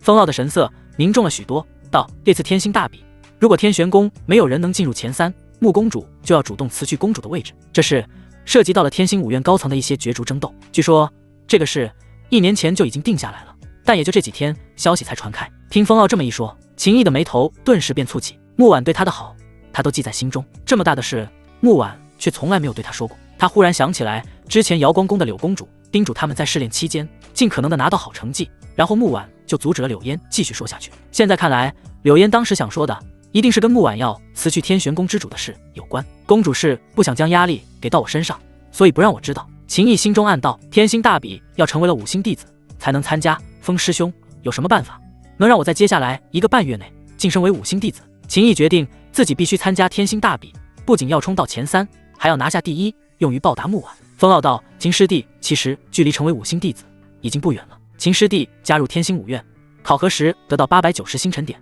凝结金丹得到3万星辰点，连续打破3次封印零记录得到9000星辰点，这次试炼又得到了26530星辰点，所以秦师弟现在累积的星辰点总数是66420点。1星弟子累积星辰点达到了1万点，就能晋升2星弟子，从1星弟子晋升到4星弟子需要累积星辰点达到6万点，所以秦师弟现在只要去登记一下，马上就是4星弟子。秦毅神色一怔，没想到自己不知不觉就已经是天星5院的4星弟子了。云梦儿道：那这么一说，我也是3星弟子了。风傲点头道：没错，秦毅，所以我还差34000左右的星辰点就能成为5星弟子了。我这就去任务堂，他想要为穆婉做一些事。等等，风傲喊住了秦毅，道：秦师弟，任务堂那边的任务情况我大概清楚，想要在1个半月内完成34000星辰点左右的任务，难度太大了。关键是对于普通弟子来说，很少会出现这么多星辰点的任务，但我知道过几天会有一个连环任务，若是完成了，将能得到5万星辰点。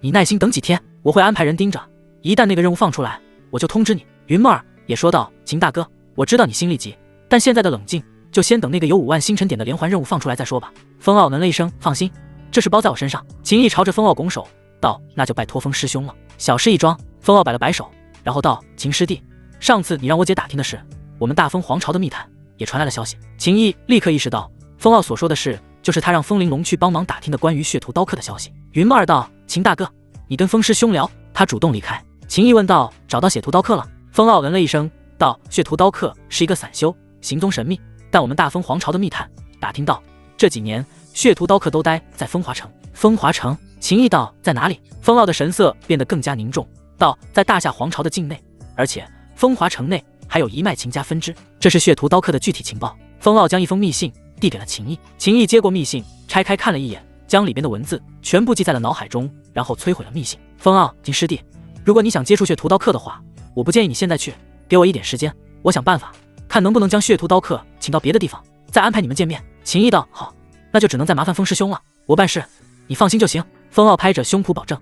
等风傲离开后，秦毅便与云梦儿去登记了一下身份。秦毅晋升为4星弟子，云梦儿晋升为3星弟子。紧接着云梦儿返回住处，秦毅则是直接去了4星弟子才能进入的天元秘境。这天元秘境内拥有一条原始矿脉，若在天元秘境修炼，境界的提升速度将会加快许多。当然，进入天元秘境也是需要星辰点的，3000星辰点一天，而且只能使用天元秘境中的下品源泉。源泉是天元秘境那条原始矿脉中特有的修炼资源，每一个源泉都蕴含着精纯浓郁的原理。源泉分为下品、中品、上品、极品。秦毅现在的身份也只能使用下品源泉，只有达到了10星普通弟子才能使用中品源泉，5000星辰点一天。秦毅很快就找到了一个没人使用的下品源泉，一个直径约莫1丈的圆形泉眼，泉眼底部源源不断的精纯原力喷涌。秦毅直接在这源泉中盘膝坐下，他从储物戒中取出丹药，这些丹药都是在血雾沼泽中击杀血魔教余孽所得到的战利品，尤其是那血魔教圣女的储物戒内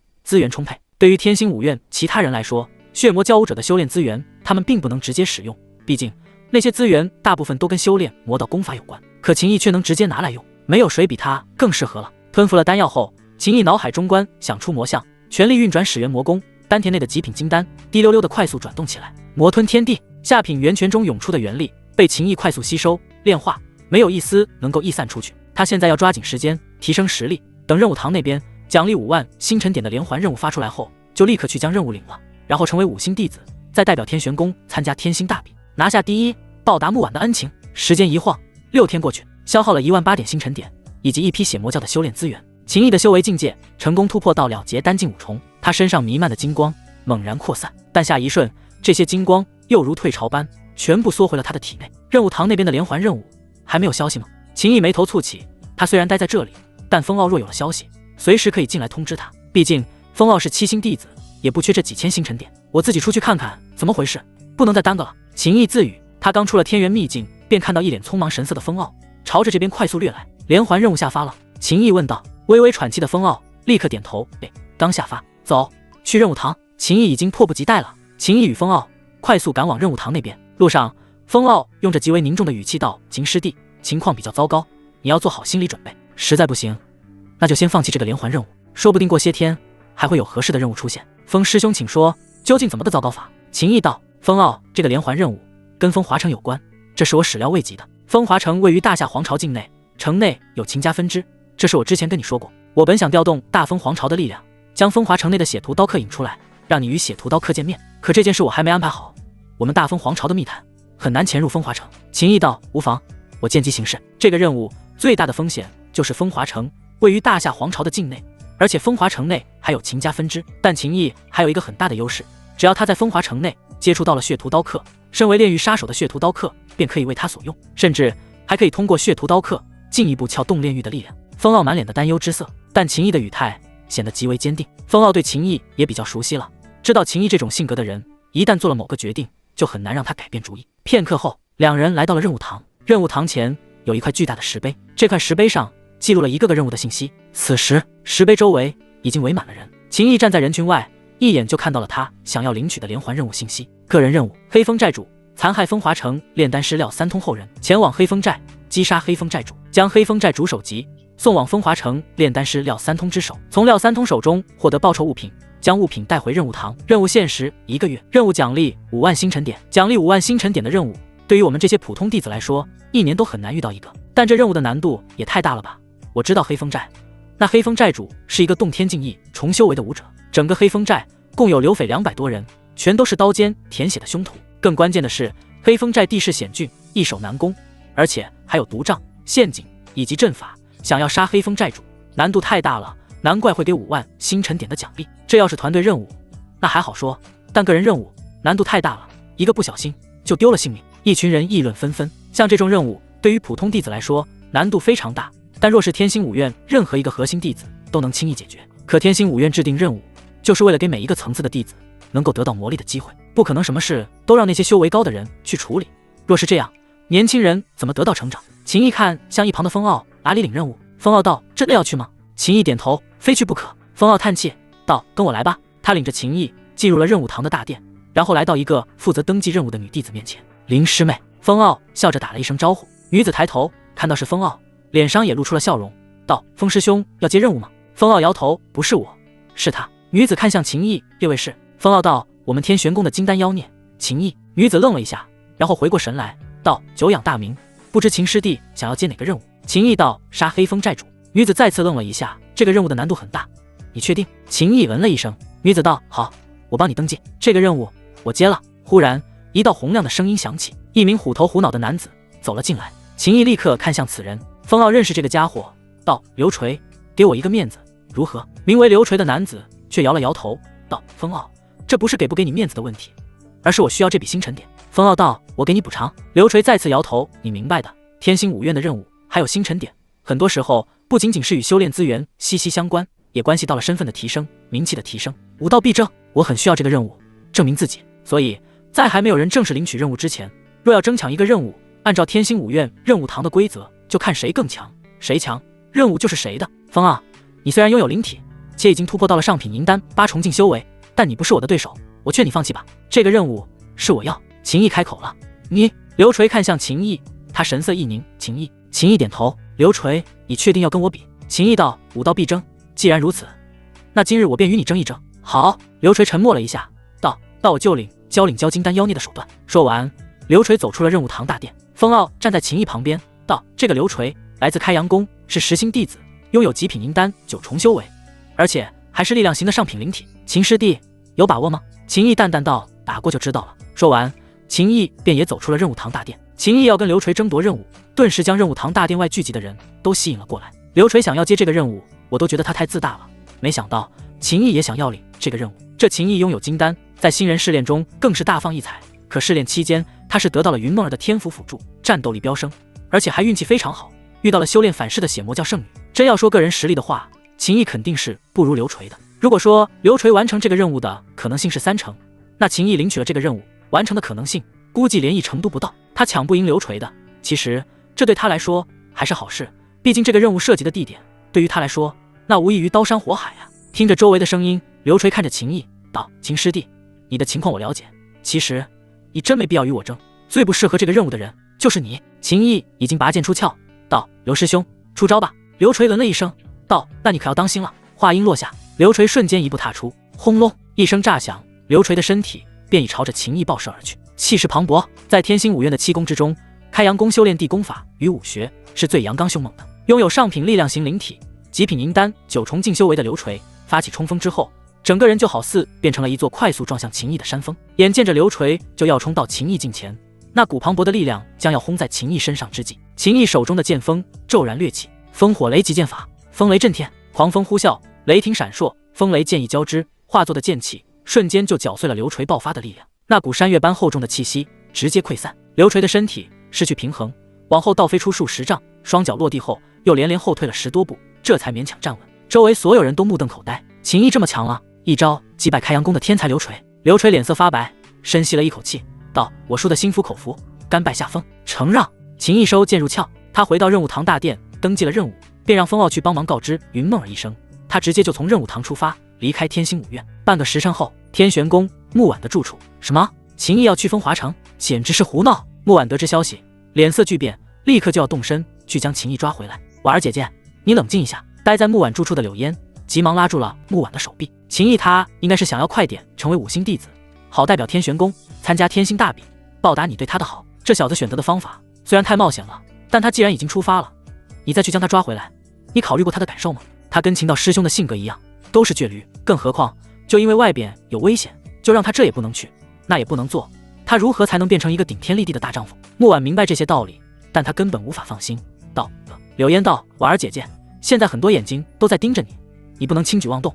至于秦毅那边，你放心吧，我亲自跑一趟，暗中护他周全。秦毅独自一人离开了天星武院，去做这个连环任务。根据登记了任务后得到的地图，他直接前往黑风寨，先取了黑风寨主的首级，再去风华城找炼丹师廖三通以及炼狱杀手血屠刀客。至于黑风寨易守难攻，秦毅完全没有放在心上，直接放出9幽吞天蟒就能轻松解决。哪怕9幽吞天蟒只是刚生长出第2颗脑袋，但也能媲美人族涅槃劲武者的战斗力了。黑风寨那些打家劫舍为生的乌合之众，还不够9幽吞天蟒2颗脑袋塞牙缝的。离开了天星武院1个多时辰后，鼎爷的声音忽然在秦毅的脑海中响起，有人追上了你，在暗中跟着。秦毅的心弦顿时紧绷了起来，做好了战斗的准备。鼎爷不用紧张，暗中之人实力很强，是瑶光宫的公主柳烟，应该是特地来保护你的。听到是柳烟，秦毅松了一口气，这可是木婉的好姐妹。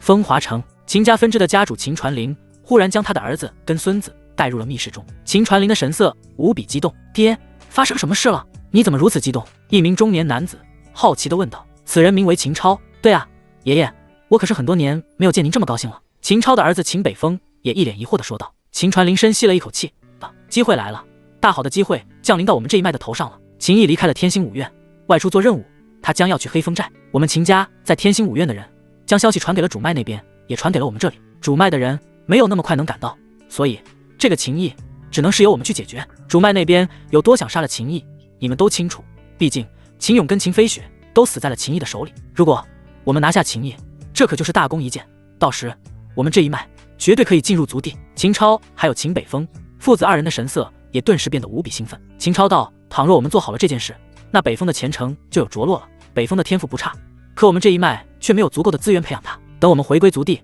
获得赏赐，我相信北风在拥有充足资源的情况下，一定能代表我们这一脉扬眉吐气。爷爷，爹，这件事我得亲自参与，如此一来，我才能得到主脉那边的重视。秦北风已经在幻想着未来美好的人生，嘴角上扬的弧度完全压不住了。秦传林冷了一声，他看向秦超道：“我记得你跟黑风寨有一些联系。”秦超笑道：“黑风寨主就是我暗中培养的，专门替我干一些我不方便处理的事。”秦传林，难怪你跟廖三通起了一些冲突。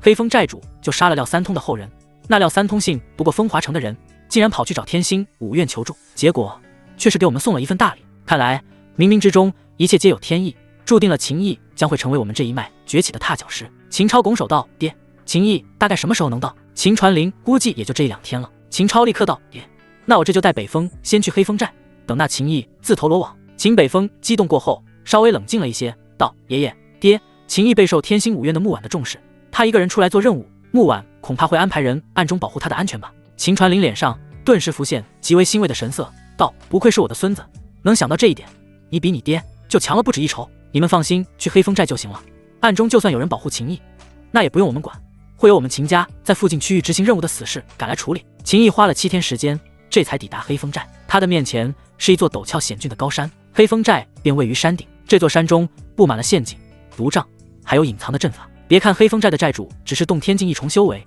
可想要在这里取其首级，一般洞天境3、4重修为的人来了，运气好点就是铩羽而归，运气差点性命都得交代。秦毅原本的计划是直接让九幽吞天蟒开路，直接杀上去，但瑶光宫的公主柳烟在暗中保护她的安全，便不太适合放出九幽吞天蟒了。毕竟九幽吞天蟒一出来，那浓郁的魔气可遮掩不住，但也无妨。秦毅凭借自身实力也有把握处理。此时乃是夜晚，周围静悄悄的。秦毅身形一闪，他的身体便好似完美融入了夜色中，然后悄无声息地朝着山顶而去。凭借着敏锐的感知以及灵巧的身法速度，他能轻易地避开一些陷阱，以及将一些暗藏的黑风寨匪寇解决掉。只是片刻时间，秦毅便在没有惊动黑风寨的敏感暗哨的情况下，来到了山顶。暗中全程关注着秦毅每一个举动的柳烟，脸上流露出极为惊讶的神色，自语道：“好小子，这种感知力、反应速度以及隐匿气息的本事，哪像是一个结丹境修为的武者？要不是当时亲眼看到他结丹后的雷劫，不然我都得怀疑他根本不是下品金丹，而是更高品阶的金丹了。我得盯紧点，毕竟他马上就要对黑风寨主动手了，可不能发生什么意外，不然我可就没法跟婉儿姐姐交代了。”自语了几句，柳烟便也朝着山顶靠近，以防万一。可忽然间，柳烟神色一凝，她身形瞬间横移，紧接着一道诡异的气息便从她原本所在的位置扫过。这一道诡异的气息没能落在柳烟的身上，而是落入了下方的山林。顿时方圆数里区域的草木都随之枯萎。给我滚出来！柳烟冷喝，刹那间一把长剑出现在了他的手里，剑锋掠起，扫向黑暗。黑色的夜晚就宛如一张幕布，被柳烟这一剑撕开，一道隐藏在黑暗中的身影显露而出，承受了柳烟一剑，然后失去平衡，往后倒飞，身上有血液喷溅，不自量力，找死！柳烟冷喝，凌空踏步追击而去。那往后倒飞已然受伤的人却发出了沙哑的冷笑声：“知道柳公主厉害，我不是你的对手，但我也根本没有与你硬碰硬的打算。”柳烟的心中陡然生出一股不妙的预感，她立刻停止追击，欲要往后撤去，拉开距离。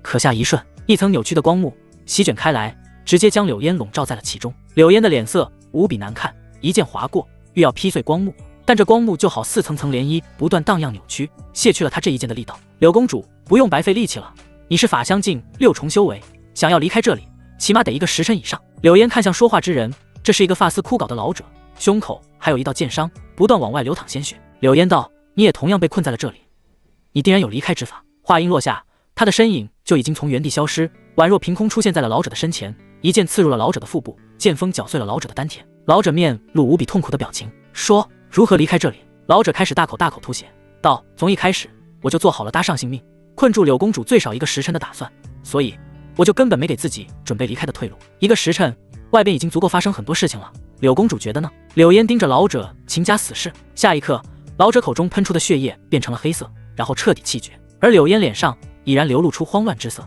秦家连这种层次的死士都派出来了，那黑风寨内恐怕也已经布置出了天罗地网。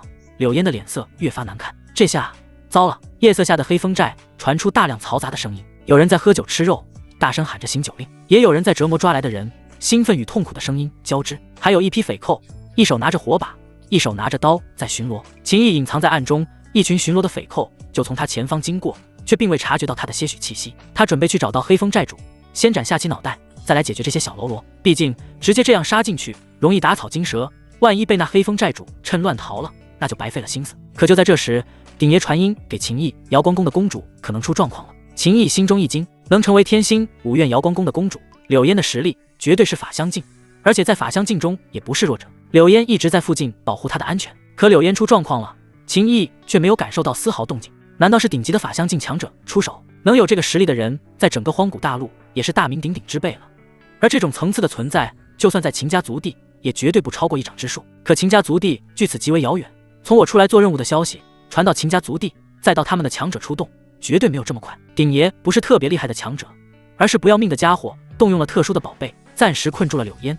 而这黑风寨内也还有涅槃境一重修为的武者气息波动，看来这是在专门等着你的。秦毅的眼中骤然闪过一抹寒芒，既然这黑风寨内只有涅槃境武者在等我，那我就不客气了。忽然，一名身穿黑色长袍、满脸横肉、左眼戴着黑色眼罩的中年壮汉来到了黑风寨的寨门口。此人面相凶恶，根据秦毅所掌握的信息，这就是他此次任务的目标——黑风寨主。黑风寨主右手抓着一柄后背大刀，扛在肩上，大笑着喊道：“兄弟们，今天好好休息，明日本寨主带着你们去干一票大的。”顿时，所有的匪寇都发出了欢呼声，大喊：“寨主威武！寨主威武！寨主威武！”黑风寨主继续大笑，并未返回寨子里，而是在寨子的门口与看守寨门的小弟随意的交谈了起来。秦毅瞅着这一幕，嘴角划过冰冷的弧度，结合柳烟出了状况，以及这黑风寨内还有涅槃境武者的气息波动，他又岂会不知这黑风寨主是故意出来的诱饵？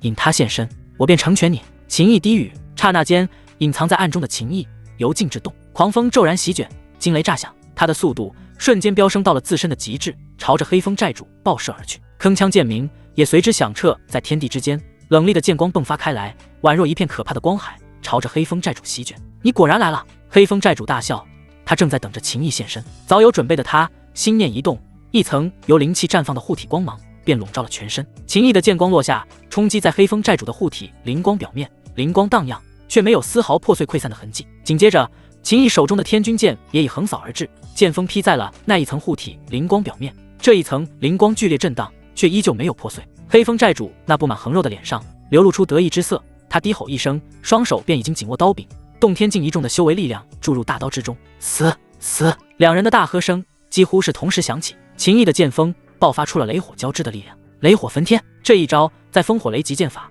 未曾完成三大剑意圆满融合之前，算是爆发力最强的了。与此同时，秦毅的精神世界中观想出的魔像虚影下方，血海翻滚，大量的气血之力也被燃烧了起来。血海浮屠，秦毅的力量暴涨，黑风寨主提前准备的护体防身之力再也支撑不住。轰！灵光护照猛然炸开，天君剑的剑锋从黑风寨主的脖子处划过，一颗脑袋冲天而起，断颈喷洒滚烫的鲜血。黑风寨主双手紧握刀柄向秦毅挥斩的动作依旧维持着惯性，但却已经失去了所有的杀伤力。秦毅纵身一跃，左手一抓，便将那飞向空中的脑袋拿在了手里。轰！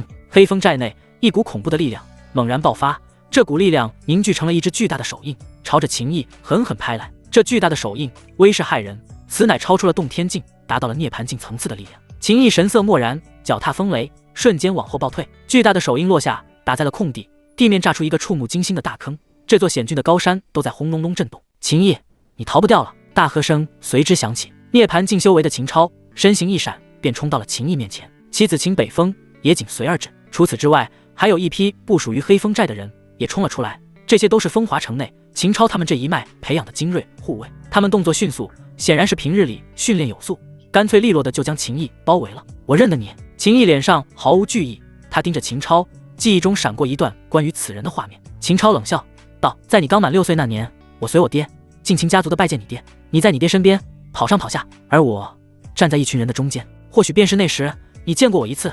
秦毅，你倒是好记性。”秦毅脸上浮现讥讽之色，道：“只能说你太突出了。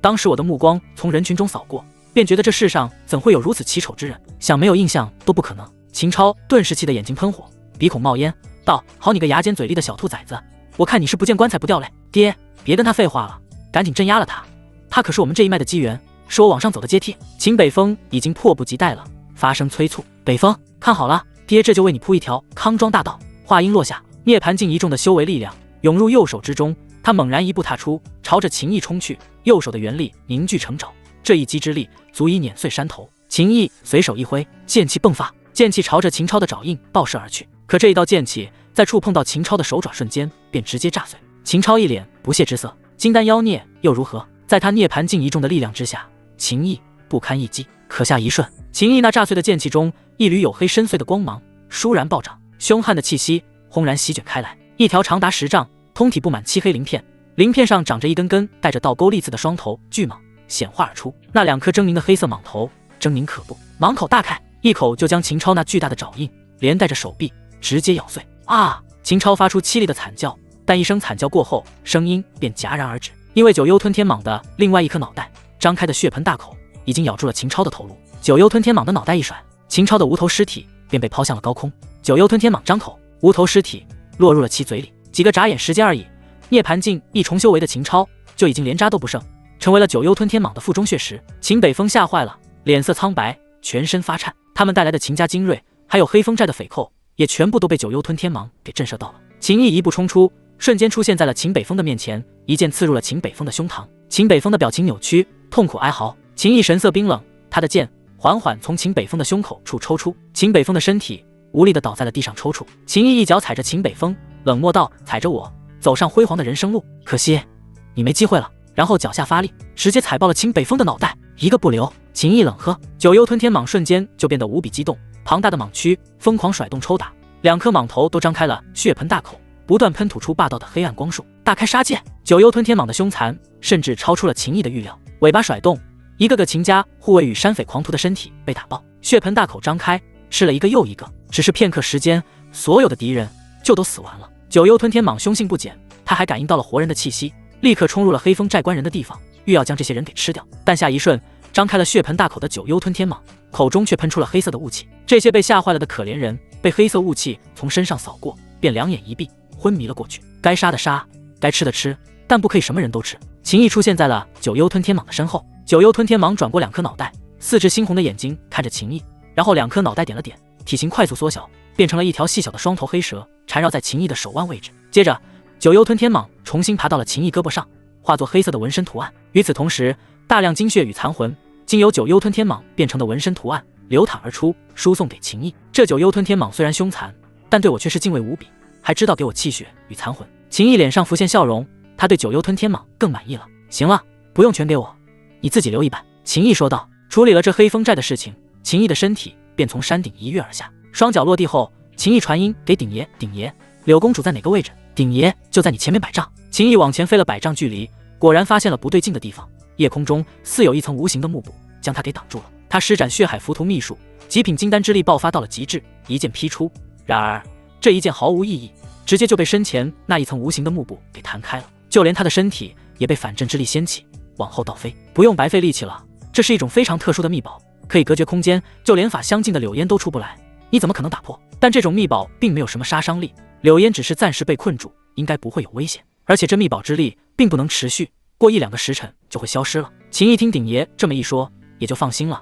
既然柳烟没有危险，那他便可以去风华城办正事了。黑风寨距离风华城并不远，秦毅施展风影无痕步，仅用了不到半个时辰，就已经来到了风华城的城外。巍峨的城墙耸立，城门紧闭，城墙上方10步一岗，守城的大夏皇朝将士身上散发着肃杀之意。秦毅释放出九幽吞天蟒，九幽吞天蟒如同筷子般细，贴着城墙向上爬去，无声无息爬到了城墙上，然后2颗小脑袋张口，一缕缕黑色的雾气弥漫而出。只是片刻，城墙上方的一批守城将士虽然依旧身形笔挺地站着，但他们表情僵硬，双眼茫然。秦毅从这个位置贴着城墙而上，然后收回了九幽吞天蟒，顺利进入了风华城内。当秦毅离去10多个呼吸的时间后，那一群守城将士眼中的茫然之色这才缓缓散去。一人摇了摇脑袋，心中暗道：看来昨天在春花楼玩太狠了，身体虚了，竟然打了瞌睡，幸好没有被其他人发现，不然我可就要受罚了。殊不知其他人也是这样想的，幸好没有被发现。风华城内宽敞的街道上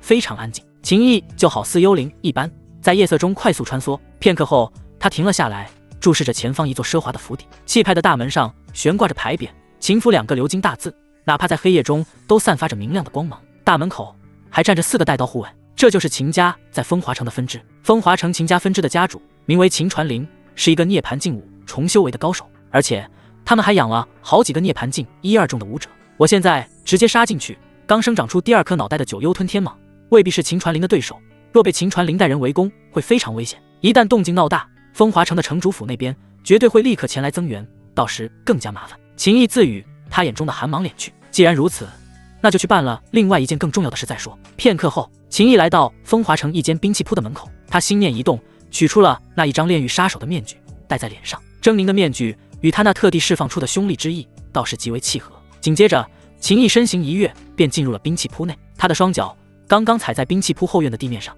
忽然之间，一股无形的可怕气机便已落在了他的身上。阁下若想购买兵器，可等天亮了再来。一道淡漠的声音在秦毅的耳边响起。秦毅道：“我不是来购买兵器的，既然不买兵器，那就请回吧。”声音再度响起。秦毅淡淡道：“我是专门来找你的，我不欢迎你。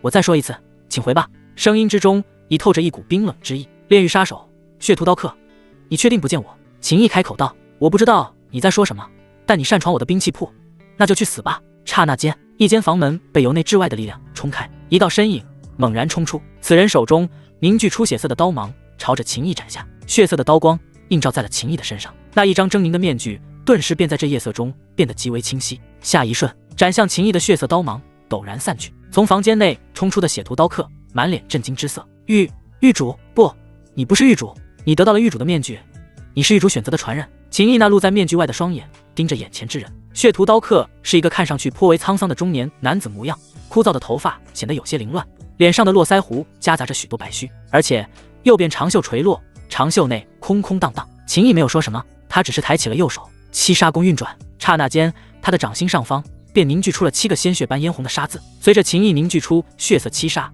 血屠刀客的身体猛地一颤。他修炼的也是七杀弓，但并不完整，所以他的力量被秦毅的血色七杀烙印散发出的气息压制了。这也是掌握了七杀弓就能执掌炼狱，拿捏炼狱杀手生死的原因。血屠刀客直接单膝跪地，拜见少主。他神色激动，声音中透着强烈的情绪波动。起来吧。秦毅散去了手掌中的血色七杀烙印。秦道留下的信中表明，若秦毅想要执掌炼狱的力量，就先来找血屠刀客，意味着血屠刀客对秦道是绝对的忠诚。血屠刀客站了起来，依旧保持着微微躬身的姿势，道：“少主现身，狱主是否决定重出江湖了？”秦毅道：“此事晚些再与你说。我问你，可还能战？”血屠刀客深吸了一口气，道：“虽然我这些年修为未曾提升，依旧停留在涅槃巅峰，但少主一声令下，纵使法相，我亦可搏杀。”秦毅点了点头，道：“跟我走，去杀人。”秦毅离开了兵器铺，血屠刀客跟在他的身后。他没有询问秦毅要去杀的人是谁，不重要。少主代表着狱主，而他血屠刀客这条命是狱主的。风华城秦家府邸，灯火通明，家主秦传灵坐在桌旁，桌上摆满了丰盛的菜肴，还有他珍藏多年的灵酒。爹，到底是什么喜事？一名女子问道。对啊，爹，您把我们都叫来，却神神秘秘的，搞得我们心里跟有只猫在挠一样。一名男子也跟着说道。爷爷，您就别卖关子了，快点告诉我们吧。一名少女站在秦传灵的身后，帮秦传灵捏着肩膀。秦传灵浮现笑容，满脸的褶子堆叠在了一起，就犹如一朵盛开的菊花。他说道：“好了，时间也差不多了，这个时候老大应该已经得手，快要回来了。”大哥干什么去了？还有北风也不在这里，大哥莫非带着北风一起？这到底是什么大好事？秦传灵笑道：“老大带着北风去收拾秦毅了，他们布置下了天罗地网，秦毅插翅难逃，而且主脉那边也有人在朝着风华城赶来。很快，我们这一脉便能因为解决秦毅有功而飞黄腾达，我们可以离开风华城，进入秦家族的生活了。”这一番话说完，屋内众人一个个先是瞪大眼睛，然后脸上逐渐浮现出狂喜之色。真的吗？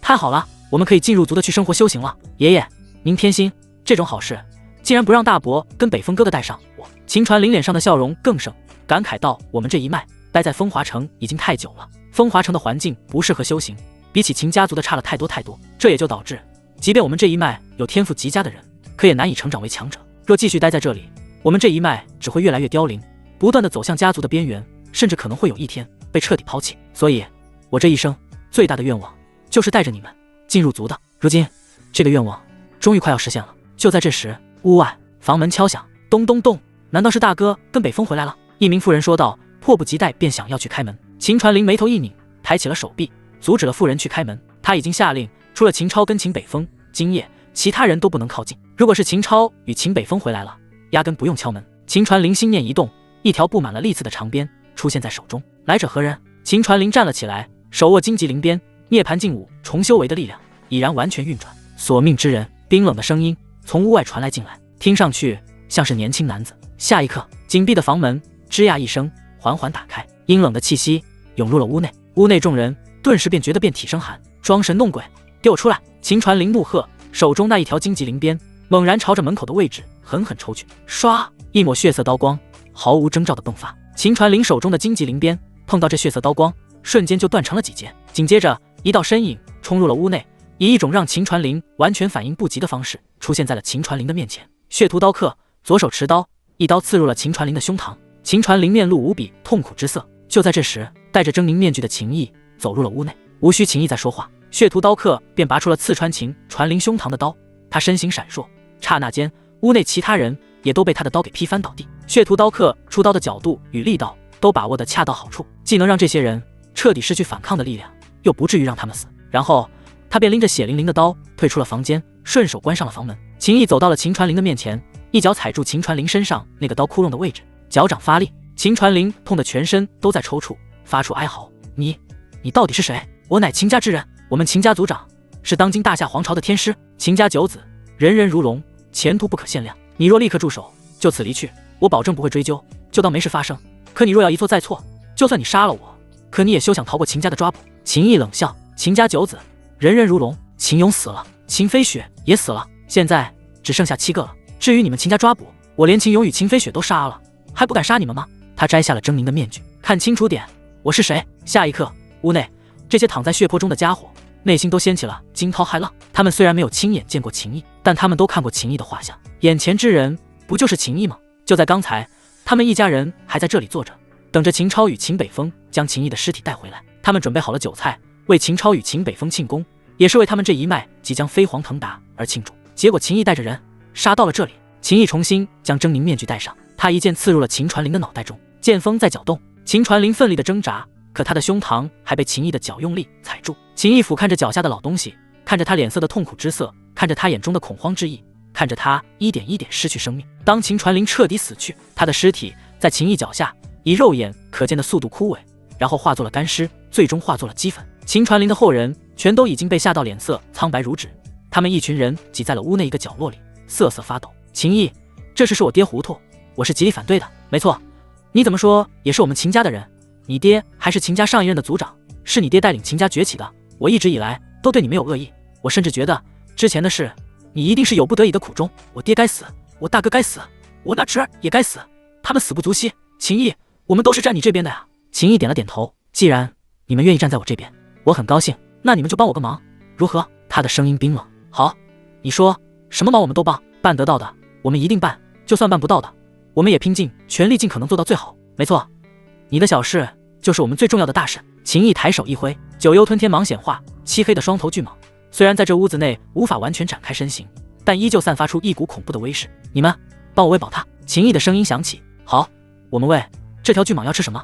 你告诉我们，我们立刻就去准备。秦毅道：不用那么麻烦去准备了，用你们的血肉喂饱它就行。下一刻，九幽吞天蟒猛然前扑，血盆大口张开，将一个个惶恐到了极致的家伙吃掉。紧接着，九幽吞天蟒回到秦毅的胳膊位置，精纯的气血与扭曲的残魂渡入一半给了秦毅。秦毅身上的气息倏然暴涨，修为突破，结丹境6重。秦毅随手一挥，屋内顿时燃起了火焰。很快，秦府便被熊熊火海吞没。黑风寨山头旁，那一片扭曲荡漾的空间，随着时间流逝而逐渐变得薄弱。忽然之间，一道凌厉的剑气撕开了这片扭曲空间，柳烟从中冲了出来，他的脸色无比难看，竟然被困住了1个多时辰。秦毅，柳烟深吸了一口气，刹那间身形一闪，便冲到了前方的山顶。下一瞬，柳烟愣住了，整个黑风寨已经被夷为平地，甚至是山顶都硬生生被打没了一截。这里到底发生了什么？柳烟一脸难以置信的神色。就算敌人布置下了天罗地网在等着秦毅上钩，可这战斗动静也太夸张了吧。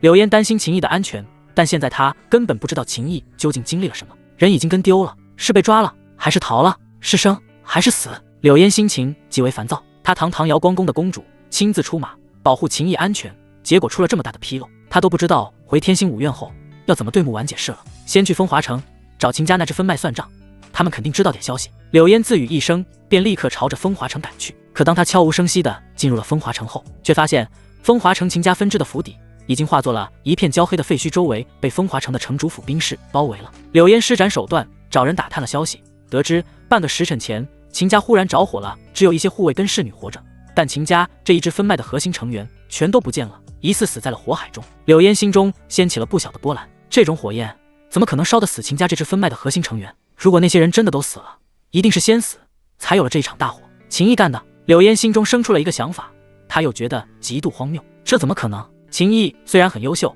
优秀到匪夷所思的程度，但也还远远做不到这种事。如果秦毅还活着，他应该会去找委托天星五院发布任务的炼丹师廖三通。柳烟当即便从化作废墟的秦家附近消失，他来到了炼丹师廖三通的住处，直接找到了廖三通。当柳烟禀明身份后，廖三通震惊不已，急忙朝柳烟行礼。他就委托天星五院发布了一个任务而已，虽然给的报酬还算可以，但他根本想不明白，怎么就连天星五院瑶光宫的宫主都惊动了。今夜可有天星五院的弟子来找你？柳烟问道。廖三通摇头，没有。柳烟眉头紧锁，接下来我在你这里待一天，你不要泄露消息。他现在也是无计可施了，只能寄希望于秦毅逃过一劫，然后为了完成任务来找廖三通。另外一边，秦毅跟血屠刀客待在那毫不起眼的兵器铺，他已经知道血屠刀客这些年的经历了。自从他爹秦道失踪后，炼狱之主消失了。刚开始那2年，炼狱内部还算稳定，一切都在按照秦道制定的规则办事。可炼狱之主数年不现身，这让人怀疑炼狱之主已经遭遇了不测。炼狱内部便开始暗流涌动，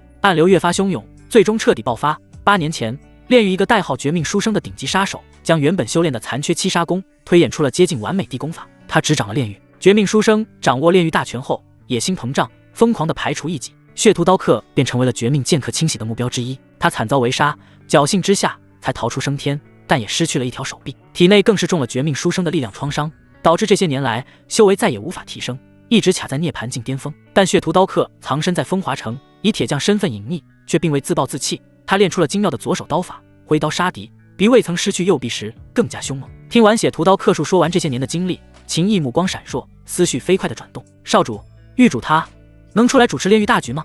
血屠刀客小心翼翼地问道。秦毅摇了摇头，道：暂时不能，他去了一个很特殊的地方，短时间内恐怕无法回来。血屠刀客道：少主，既然如此的话，你先不要暴露。虽然你修炼了完整的七杀功，可你的七杀功目前克制不了绝命书生，因为绝命书生早就已经拥有了法相境修为，而且他还推演出了接近完整的七杀功。若是少主能拥有涅槃境高阶的修为，就算比他的境界低，到时应该也能凭借完整的七杀功压制绝命书生的力量。秦毅点了点头，道：暂时不动绝命书生，但炼狱应该还有一些人跟你一样吧？血屠刀客道：少主是想先拉拢一批人？秦毅嗯了一声。血屠刀客道：我可以试着去联系一下。秦毅道：联系到了，你将人带到距离天星城不远的天玄城。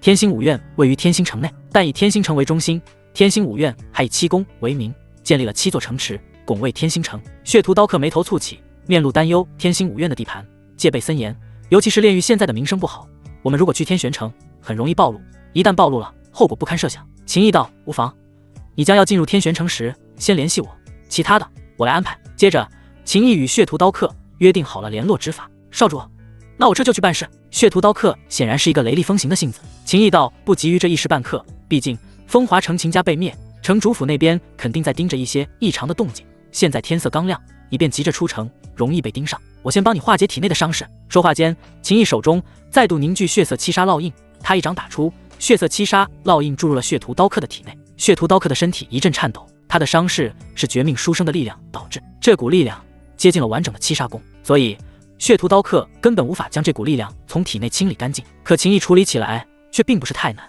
他现在已结丹境6重修为，即便是极品金丹，施展完整的七杀功，也无法正面压制法相境的绝命书生。可此时又不是跟绝命书生正面硬碰硬。1刻钟后，秦毅手掌一抓，便将注入了血屠刀客体内的绝命七杀烙印收回，还带出了一股极为霸道的杀气。这股杀气就是绝命书生的力量。随着这股杀气被带了出来，血屠刀客顿时感觉全身都仿佛轻松了许多，这些年来一直让他无比难受的伤势好了，他也有希望去提升修为，冲击法相境的实力。多谢少主。血屠刀客心情激动，对秦毅躬身。秦毅道：你先在这里待着，我去办点其他事。血屠刀客：少主之事，我愿代劳，请少主吩咐，我定全力以赴。秦毅淡淡一笑，道：不必，小事而已。片刻后，秦毅悄然离开了血屠刀客的兵器铺，寻了一处无人的角落，将脸上那狰狞的面具摘下，收入储物戒内放好，然后便直奔风华城炼丹师廖三通的住处。当秦毅来到廖三通的住处后，待在密室中心神不宁、坐立不安的柳烟感受到了秦毅的气息。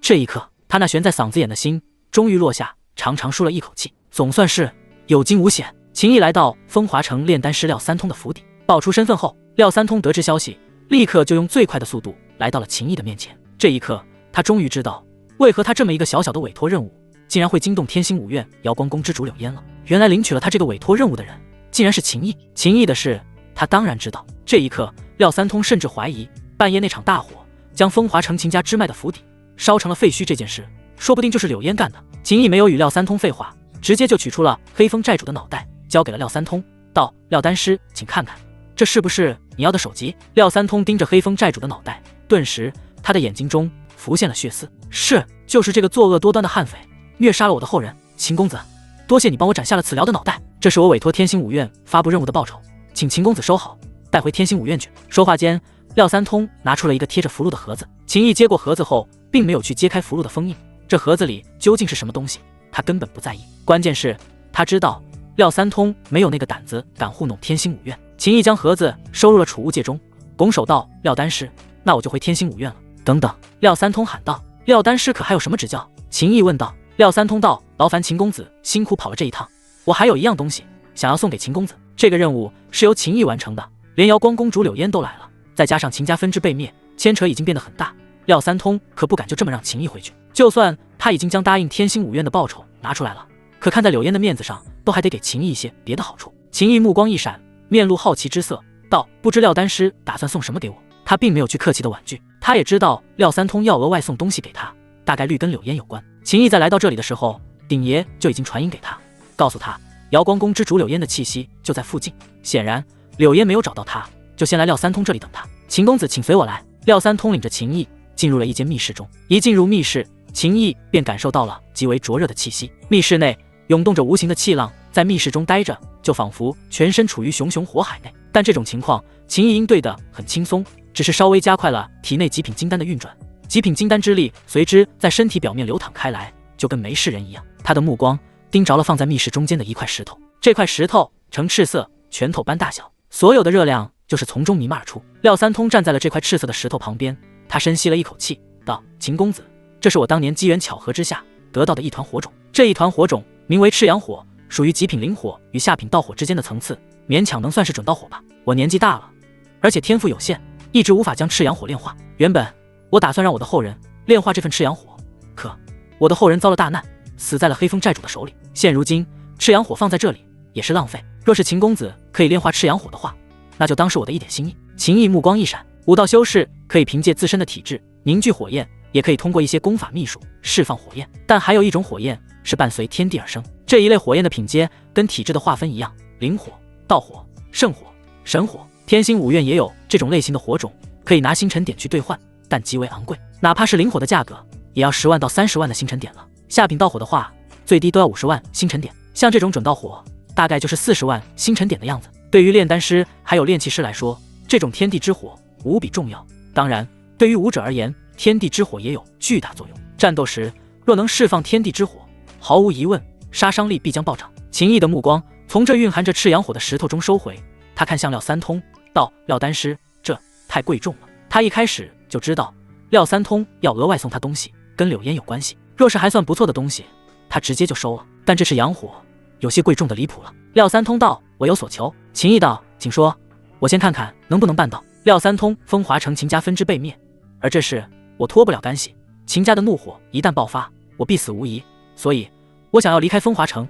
去天星五院如今的城池中居住。”秦毅面露诧异之色：“风华城秦家分支被灭了？当真？竟然有这么大快人心的事？”廖三通：“秦毅真的毫不知情，难道是柳烟随手为之？暗中的柳烟不是这小子干的？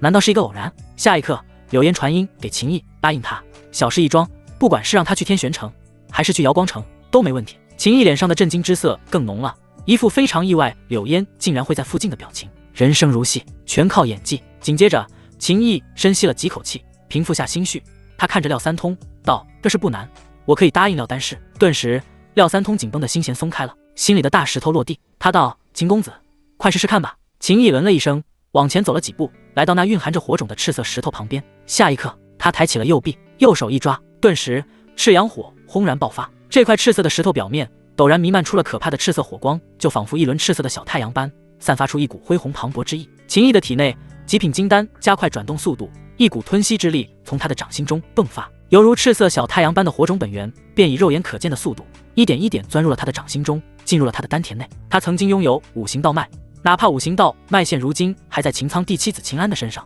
但他这具肉身对火焰依旧有着极高的亲和度。更何况秦毅早就领悟了火焰剑意，所以廖三通得到了多年却一直无法炼化，只能藏起来的准道火，只是半刻钟时间就被秦毅吸收了。一轮小小的赤色太阳出现在了秦毅的丹田内，位于极品金丹的下方。秦毅惊讶地发现，这准道火对极品金丹竟也有淬炼之效，使得已经无尘无垢的金丹一点一点变得更加凝实。廖三通全程看着，他的内心很不平静，这就是妖孽吗？秦毅收了赤阳火后，再度看向廖三通，道：多谢廖丹师赠送准道火给我，廖丹师是打算跟我一起走吗？廖三通摇了摇头，秦公子先回天星五院吧，毕竟我在风华城待了大半辈子，我还有一点琐事要处理。秦毅嗯了一声，廖丹师，那我就先告辞了，你放心，我回去后会立刻将答应你的事落实下去，那就拜托秦公子了。廖三通拱手，秦毅乔装打扮，瞒过了加强戒备的风华城将士，出了城门。没过多久，瑶光宫之主木婉便身形一闪，出现在了秦毅的面前。秦毅拱手一拜，没想到我此次出来做任务，柳公主竟然暗中相随，护我安全，这番恩情日后定当报答。他已经想好了该如何跟柳烟解释。说实话，柳烟有点心虚，毕竟出了岔子，任务完成了就好，至于你怎么完成的，我不会问。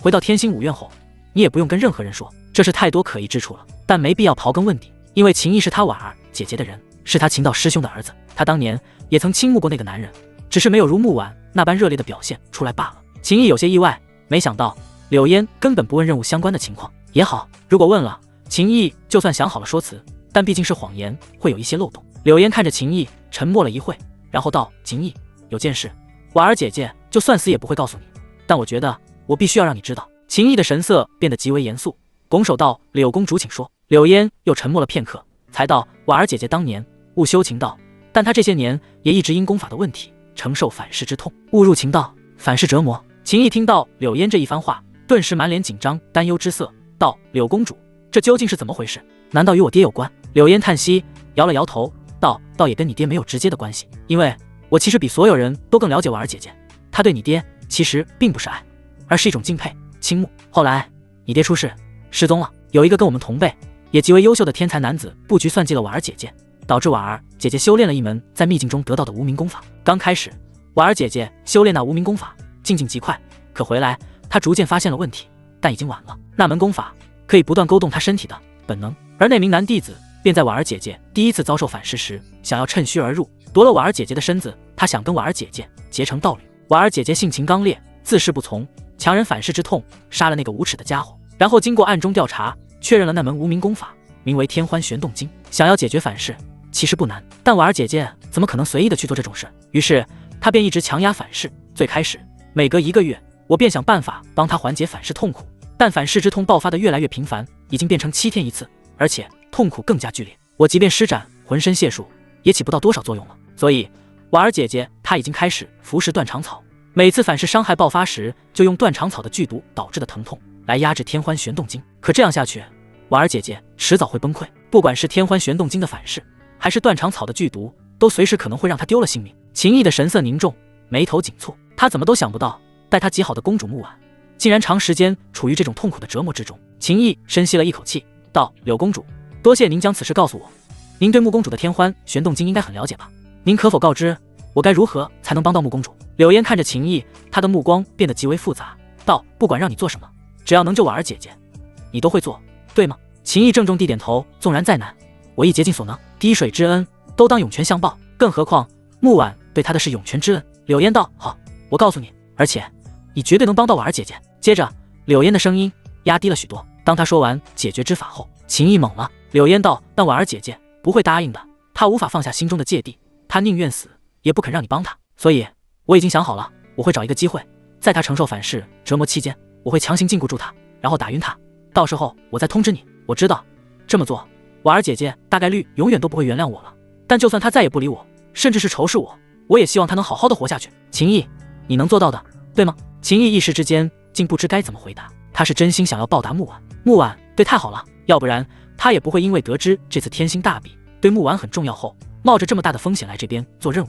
柳烟说的方法他的确能做到，而且应该能做得很好。可最终秦毅深吸了一口气，道：我明白了。接着他话锋一转，问道：“柳公主，那这些年来，您又是怎么帮穆公主解决反噬折磨的？”顿时，柳烟的表情僵硬了，一抹红霞从她的脖颈爬上了面颊。柳烟道：“一些取巧的法子罢了，但治标不治本，所以你不用知道的那么清楚。行了，你的任务还没有全部完成，你还要将廖三通给的盒子送回天星五院的任务堂。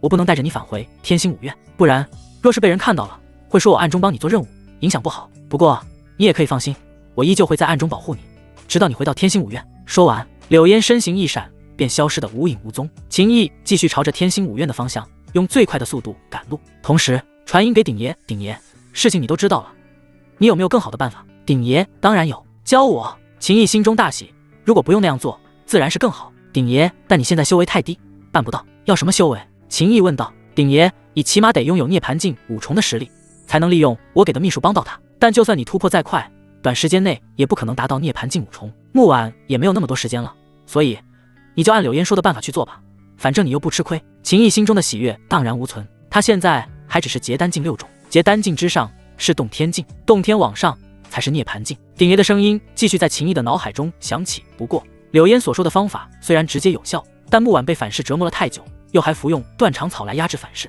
这事恐怕没有那么简单了。秦毅道：“还请鼎爷细说。”鼎爷，等到了那一步，我再跟你说，现在说也没有意义。秦毅的心中就仿佛压着一座大山般沉重。5天后，一批来自秦家族地的精锐进入风华城，带头之人名为秦世平，此人乃是秦苍的亲弟弟，如今秦家的2号人物，一位法相境修为的强者。可当秦世平带着人来到了秦家分支的府邸后，所有人看着眼前的焦黑废墟，全部傻眼了。秦世平回过神来后，他的脸上浮现无比愤怒的表情。是谁干的？秦世平怒吼。二爷息怒。风华城的城主带着将士匆匆赶来，这位一城之主在秦世平的面前低头弯腰，身体都在发颤。秦家在大夏皇朝如日中天，秦家之主秦苍更是被封为大夏天师。纵然秦家9子如今只剩下7子，但对秦家的实力根本没有影响。众所周知，秦家9子一个不如一个，死的秦勇跟秦飞雪只是最差的2个，前面7个才是真正的恐怖。就算目前只有秦安还在荒古大陆，另外6个极有可能去了更加广阔的天地，但只要他们修行有成，回来一趟，秦家在荒古大陆便将彻底走向绝巅。说，秦世平盯着风华城的城主，他身上杀意沸腾。可风华城的城主当真是什么都不知道。二爷，5天前的夜晚，这里忽然就燃起了熊熊大火，我们赶到扑灭了火焰，就已经是这样了。风华城的城主全身都在发抖。二爷，该不会是秦毅那个小兔崽子干的吧？他来这里做任务，暗中肯定有天星五院的强者跟随。一名气息雄浑的秦家护卫在秦世平的耳旁低声说道。接着，这名实力强大的护卫看向风华城的城主，道：“去将廖三通给我抓来。”抓廖丹师？风华城的城主愣了一下，道：“他跟这事有关吗？让你去就去，少他娘的废话！”秦世平一脚踹在了风华城的城主身上。风华城的城主急忙带人去找廖三通。片刻后，他回到了秦世平的身前，道：“二爷，廖三通不见了。废物，你这个城主怎么当的？你去死吧！”秦世平气不打一处来，直接一巴掌打出，便将风华城之主的脑袋打爆。大夏皇朝的一个城主而已，他想杀就杀。该死的秦毅，竟然又让你逃过一劫！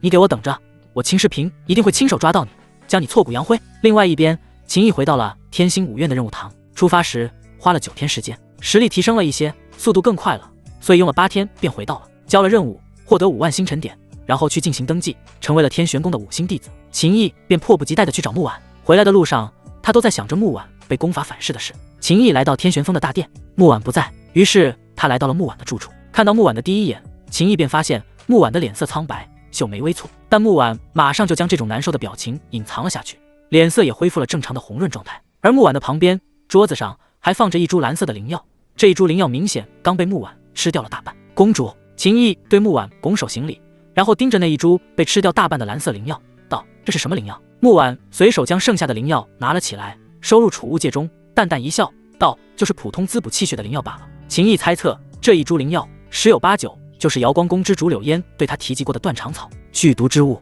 中毒者将会承受肝肠寸断的痛苦折磨。秦毅没有揭穿，既然木婉不愿意让他知道，那就先假装不知道，一切等瑶光宫的公主柳烟娜便安排妥当再说。木婉也立刻就转移了话题，她脸上透着欣慰之色，道：“你此次出去做任务的情况，柳公主已经跟我说过了，不管这个过程中发生了什么事，总而言之，你完成了任务，而且还平安回来，就足够了。现在你是5星弟子了，你可以去参加天星大比，但你不必将我的那点事态放在心上。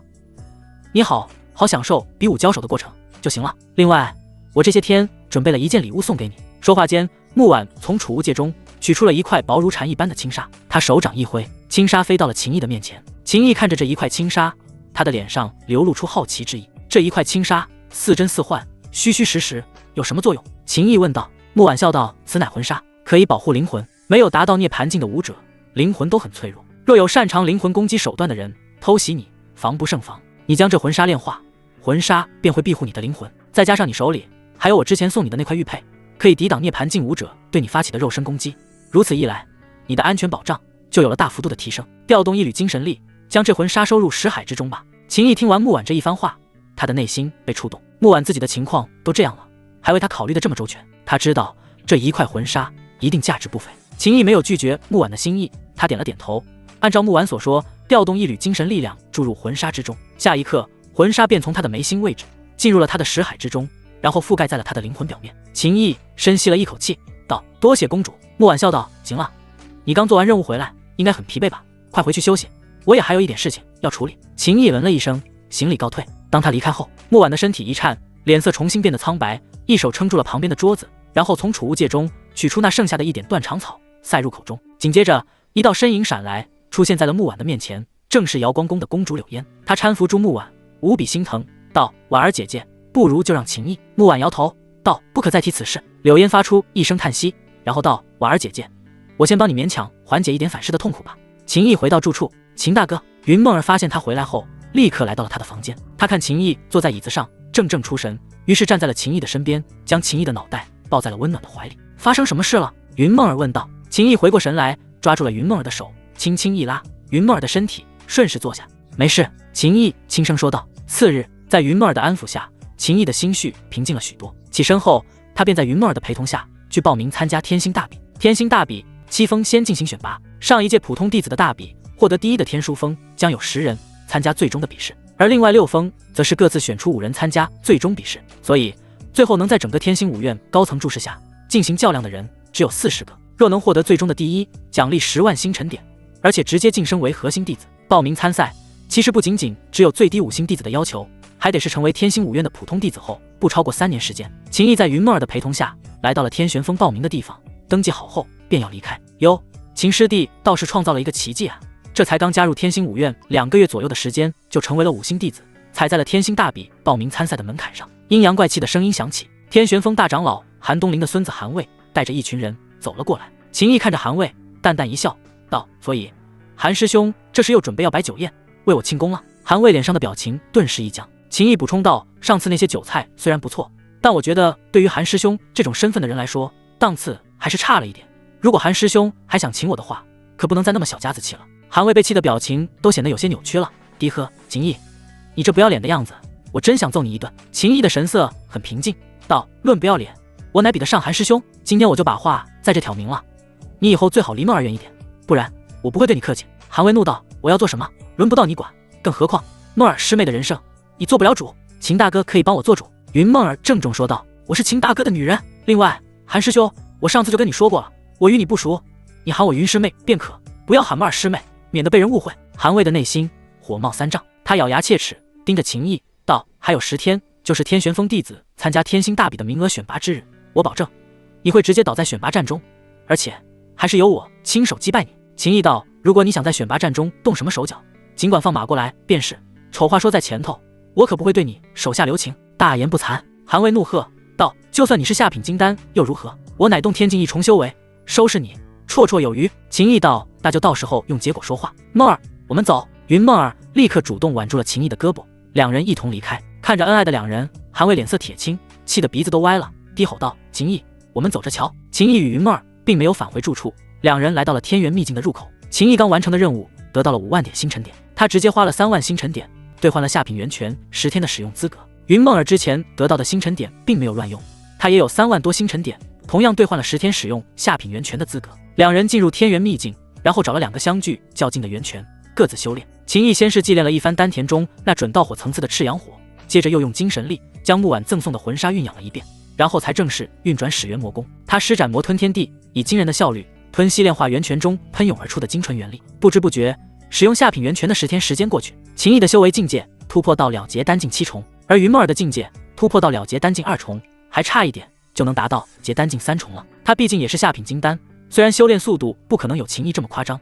但跟其他人比起来，已经算是很快了。接下来，两人一起离开天元秘境，回到天玄宫后，便直接去参加天玄峰的天星大比选拔战。秦毅跟云梦儿前往天玄峰的选拔战进行之地秦师地，路上遇到了风玲珑与风傲等人。风玲珑面露高兴的表情，快步来到了秦毅的面前，道：“没想到你竟然能赶上今年的天星大比，接下来咱们一起努力，拿下名额，代表天玄峰去与另外6峰天骄一较高下。”云梦儿立刻开口说道：“风师姐的风灵根蜕变到了极品灵根，而且风师姐现在又拥有洞天境1重修为，想必拿下一个名额绝无问题。”风玲珑笑道：“梦儿师妹说话就是好听。”云梦儿道：“我相信秦大哥也一定能拿下一个名额的。”风玲珑点头道：“我也相信。”片刻后，一行人来到了天玄峰一个巨大的演武场旁边，周围已经人山人海。天玄峰大长老的孙子韩卫带着人，几乎是跟秦毅他们相同的时间来到这边。韩卫冷眼盯着秦毅道：“小子，你会为你的猖狂而付出代价。”秦毅点了点头道：“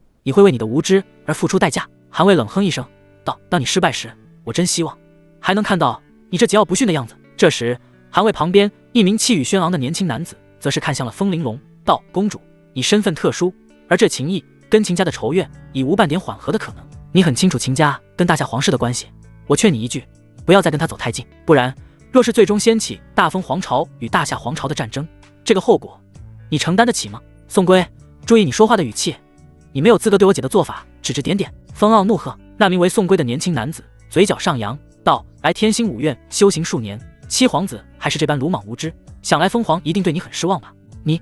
风傲脸色铁青，风玲珑抬起了手臂挡在了风傲的身前，他看着宋归，他的身上迸发出一股威严。宋归在大封公主与皇子面前还不行礼，定封府宋家身为大封臣子，却不把大封皇室子弟放在眼里，这是你个人的做法，还是你们宋家的态度？宋归的神色一凝，脸色一变再变，最终还是不情不愿朝着风玲珑与风傲拱手行了一礼。接着两批人分开，穿过人群来到了演武场的边缘下方。秦毅有些好奇，低声问道：“风师姐，风师兄，那个宋归是怎么回事？”风傲冷哼一声道：“此人是大封皇朝定封府宋家的天才，定封府在我们大封皇朝有着巨大的影响力，原本我们皇室能牢牢地将定封府压住，但……”不等风傲继续说下去，风玲珑便开口说道：“这个宋归是我们天玄峰大长老的人，目前也算是加入天玄峰不超过3年的普通弟子中境界最高的，于7天前踏入了洞天境3重修为。但他参加天星大比，不管他实力如何，最终他肯定不会全力以赴，因为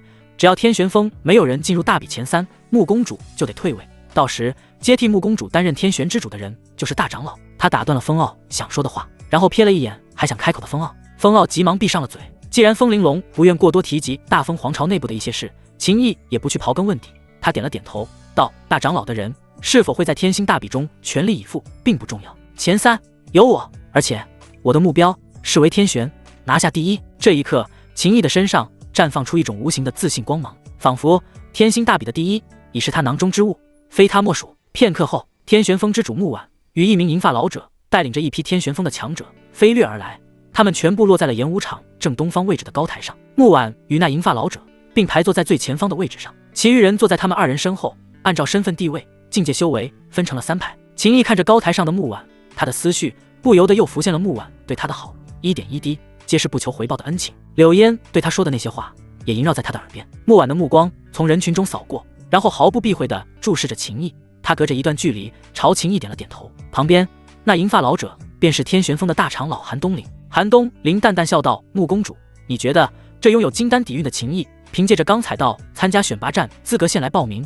是否能拿下我们天玄峰的5个名额之一？”穆婉道：“穆公主就这么肯定，对他这么有信心？”韩东林依旧保持着笑容。穆婉道：“大长老拭目以待便可。”拭目以待。韩东林的笑容中浮现了一丝冷意，道：“此子虽有天赋，但心性浮躁，而且修行冒进，即便拥有下品金丹，但此时的根基恐怕已经很不稳了吧？”穆婉道：“我记得当年秦道师兄参加天星大比时，大长老对他也很不看好，可最终秦道师兄的剑压得另外6峰天才全部抬不起头来。对了，那时候大长老的儿子韩月就是在天玄峰的选拔战中败给了秦道师兄，连最终参加天星大比的资格都没得到。这事过去了有些年头，不知我说的可有错误之处？”这时韩东林的脸色已经无比难看。“穆公主，当年我输给秦道只是一时大意，坐在穆婉与韩东林身后的一名中年男子，满脸怒意。此人便是韩东林之子，韩卫他爹名为韩岳，如今也在天玄峰拥有长老的身份。一时大意，穆婉嗤笑一声，完全不给面子，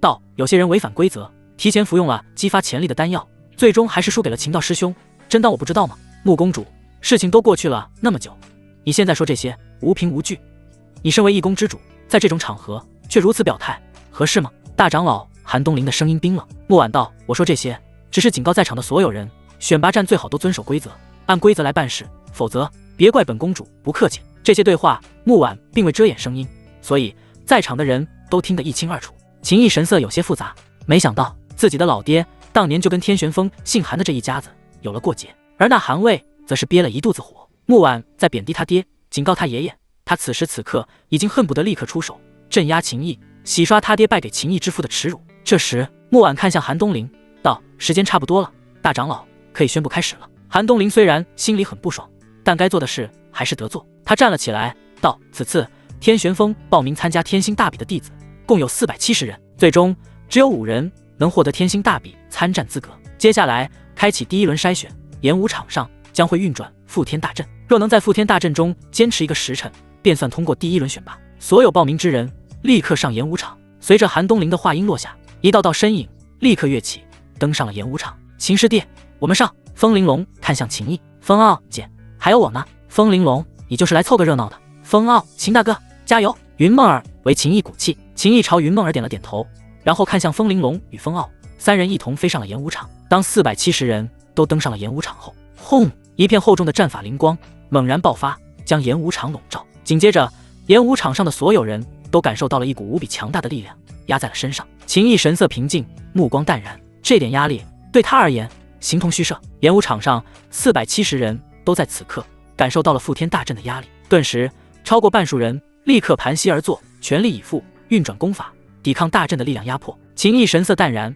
保持站姿。秦毅的旁边，风玲珑也站着，一脸云淡风轻的神色。他看着秦毅，笑道：秦师弟感觉如何？还好。秦毅回应：姐，秦师弟，不如你们2人比一比，看谁能站更久。风傲嘿嘿笑道。风玲珑瞥了他一眼，道：你就来凑热闹的，那么多话干嘛？风玲珑还不坐下？风傲一脸不服气，但又不敢不听话，老老实实坐在了地面上。另外一边，韩卫与宋圭也保持着站姿，2人谈笑风生，显得颇为轻松。说着说着，韩卫看向了秦毅，嗤笑一声道：我倒是要看看你能站到什么时候。秦毅淡淡道：比你久就可以了，还在这里嘴硬是吧？好，有种你就一直站着，看看谁先趴下。韩卫怒喝。随着时间缓缓过去，演武场上的覆天大阵中弥漫而出的那股压力越来越大。1刻钟过去，便有10多人承受不住，退出了演武场。退出之人意味着淘汰。3刻钟过去后，被淘汰的人数已经超过了100个。站在秦毅身边的风玲珑表情稍微有点不自然了，他对秦毅低声说道：秦师弟，如果压力太大的话，就坐下来，全力运功，这不丢脸。秦毅点了点头，表示明白，道：风师姐可还能撑住？风玲珑笑道：暂时没问题，再陪你站一会。4刻钟后，风玲珑的额头上出现了汗渍。虽然目前这种程度的压力对他来说不算太大，可他还是选择了坐下，运转功法。当体内力量流动，整个人顿时就变得轻松了很多。这时已经有150多人被淘汰了，整个演武场上站着的人就只剩下3个：秦毅、宋圭、韩卫。宋圭是天玄峰的10星普通弟子，乃天玄峰报名参加天星大比的修为境界最高之人，动天境3重的实力，的确可以轻轻松松承受住覆天大阵当前的压力。但韩卫还要站着，就属实有点勉强了。他只是动天境1重修为，虽然比风玲珑要强一些，但也没强太多。而且场中还有动天境2重修为的弟子都坐下去了。韩卫现在就是在咬牙硬撑，他的眼睛直勾勾地盯着秦毅。秦毅不做，他绝对不能做，因为这无形中是天玄宫之主穆婉与大长老韩东林之间交锋的缩影。曾经秦毅之父在天星大比的选拔战中击败了他爹韩岳，韩卫憋了一股劲，要为他爹雪耻。除此之外，这也是韩卫本身要跟秦毅较劲。一滴滴汗水从韩卫的额头处浮现，顺着他的脸颊滑落。韩卫咬牙道：秦毅，你倒是挺能装，表面上看似乎跟个没事人一样，可实际上你的身体已经无比难受了吧？秦毅淡淡道：你撑不住了？怎么可能？韩卫矢口否认道：你都还能站着，我又怎会承受不住？简直就是笑话。秦毅闻了一声，点头道：那你可要站好了，千万别倒下。韩卫的双拳紧握道：我一定会站在这里，看着你倒下后趴在地上的狼狈画面。秦毅脸上的表情始终平静，没有再回应，但他看着韩卫，那一双眼睛中。下一刻，终于还是扛不住了，剧烈抖动的双腿一软，然后弯曲，双膝同时落地，砰！双膝将演武场的地面都砸出了裂痕。秦毅看着韩卫道：“不愧是名门之后，说不会倒下就不倒下，宁愿下跪都不倒，让人佩服。”所有人，韩卫跪在地上，他的心气在这一刻崩了。当着那么多人的注视下，他爹、他爷爷都在场，他竟然跪在了地上，可想而知，这个消息很快就会传开，他韩卫将会沦为无数人口中的笑料谈资，这将是他的一生之耻。韩卫的喉咙间发出野兽般的低吼，双手撑着地面，想要站起来，可刚站到一半，轰！他的身体这次是直接正面朝下的趴在地面上了。秦毅叹气道：“我觉得还是跪着的样子比较符合你的气质，快点起来吧，跪着总比趴着好。”秦毅的话犹如一只只无形的巴掌，不断地抽打着韩卫的面颊，又好似一根根锐利的尖针，接连刺入他的内心。这一刻的韩卫恨不得将秦毅踩在脚下，一脚一脚踩碎秦毅的骨头与尊严，但很无奈，他站不起来了。威尔，何必逞一时一气，速速坐稳，运功发力。坐在高台上的韩月忍不住发声了。他当年惨败给秦道，如今他又亲眼看着他的儿子在秦道的儿子面前跪下。说实话，要不是这种场合太特殊了，不然他真想一巴掌拍死秦毅。产生了这个想法的还有大长老韩东林，但他只能保持镇定，一个字都不说。听到韩月的声音，韩卫的双臂撑起了身体，然后艰难地摆好了坐姿，立刻全力以赴运转功法，顿时就感觉轻松了无数倍，终于缓过一口气来了。他的表情显得颇为扭曲，充斥着怨恨光芒的双眼死死地盯着秦毅，低吼道：“你不要高兴得太早了，这才只是第一轮选拔而已，就算你站到了最后又怎样？第一轮选拔过后，接下来开始的便是实战，就看谁才是笑到最后的5人之一。”秦毅淡淡道：“废物，不要跟我说话。”韩卫胸口中憋着一股气，这股气仿佛要炸开。这时宋圭盯着秦毅道：“你也不过是强弩之末罢了，你就算比韩师弟稍微能扛一些，可你的战力远不及韩师弟，你有何资格说韩师弟是废物？”秦毅，你太猖狂了！秦毅，你哪只眼睛看到我是强弩之末了？宋圭冷哼道：“就连我都已经感受到了一定的压力，你的修为境界摆在那里，你此时已到了崩溃的边缘吧？但你很会伪装，装作一副不受影响的样子，你简直太虚伪了。”秦毅嗤笑一声，脸上流露出讥讽之色，道：“你感受到了压力，我就必须到了崩溃的边缘。宋圭，你也太把自己当成一回事了。有没有一种可能，你也远不如我这么能扛？你也可以理解成，跟我比起来，你跟韩卫没有什么区别，都是废物。”宋圭气的鼻孔都快要冒烟了，怒道：“那我就看看你还能装多久！”不知不觉7刻钟过去，已经有340人被淘汰，还剩下130人站在演武场上。秦毅与宋圭两人稳稳地站着，但秦毅依旧还是一脸淡定的表情。宋圭额头上已见汗水。还有1刻钟，天玄宫的第一轮选拔战就要结束了。从覆天大阵中弥漫而出的那股压力依旧还在不断的增强。盘膝坐着运转功法力量抵挡压力的人，一个接着一个支撑不住，一脸颓败沮丧之色，主动离开了演武场。也有一些人强行硬撑，结果最终落得个倒下吐血的下场，被人抬出了演武场。虽然这些被淘汰的人心里都清楚，他们根本得不到最后那5个名额中的一个，代表天玄宫去与另外6宫的天骄一较高下的人不可能是他们，但他们都想在天玄宫的选拔战中尽可能的表现自己优秀的一面。毕竟今日天玄宫的高层齐聚，他们这些普通弟子很少有机会能接触到天玄宫的高层，若能抓住机会，在某个强者的心中留下多一点印象，指不定以后就能获得一份机缘。武道修行处处必争，尤其是这些没什么背景也没有特别突出天赋的人，只能想尽办法，就算是极为渺茫的一点机会，也要竭尽全力去抓住。随着时间一点一点推移，第一轮选拔终于结束了，整整1个时辰，470人参加，坚持下来的只有132人，而全程保持站立姿势的只有秦毅跟宋圭。当覆天大阵的力量散去后，演武场中剩下的132人，除了秦毅，其他都松了一口气。秦毅的气息很稳，真的就好像这个时辰什么事也没发生过一样。宋圭原本还以为秦毅在装腔作势，但现在已经可以确定秦毅真的很轻松，所以宋圭也不敢再去盯着秦毅看，生怕秦毅对他。秦毅的嘴皮子厉害得很，宋圭怕说不赢，主要是这一轮选拔结果没给他带来面对秦毅的自信与底气。韩卫神情沮丧，站了起来，充满怨恨光芒的一双眼睛看向了秦毅。当秦毅也看向他时，他目光立刻躲闪，然后深吸了一口气，道：“这一轮选拔有可能是你的肉身淬练得不错，但并不意味着你比我强。”秦毅冷笑一声道：“我说了，废物别跟我说话。”韩卫快被气吐血了。秦师弟，你太猛了！风傲一脸佩服的表情，风玲珑的目光一阵闪烁。秦毅的肉身真的这么强吗？好离谱，也不知道莫尔师妹到底能不能受得住。姐，你怎么脸红了？风傲发现风玲珑的表情有点不对劲，道：“你在想什么呢？”风玲珑的脸色恢复了正常，道：“就你话多。”风傲。这时天玄宫的公主木婉开口道：“第一轮选拔结果已出，那就开始第二轮吧。第二轮以抽签对战的方式进行。”大长老韩东林站了起来，准备亲自主持抽签。等等，木婉道。韩东林看向木婉道：“穆公主还要交代什么吗？”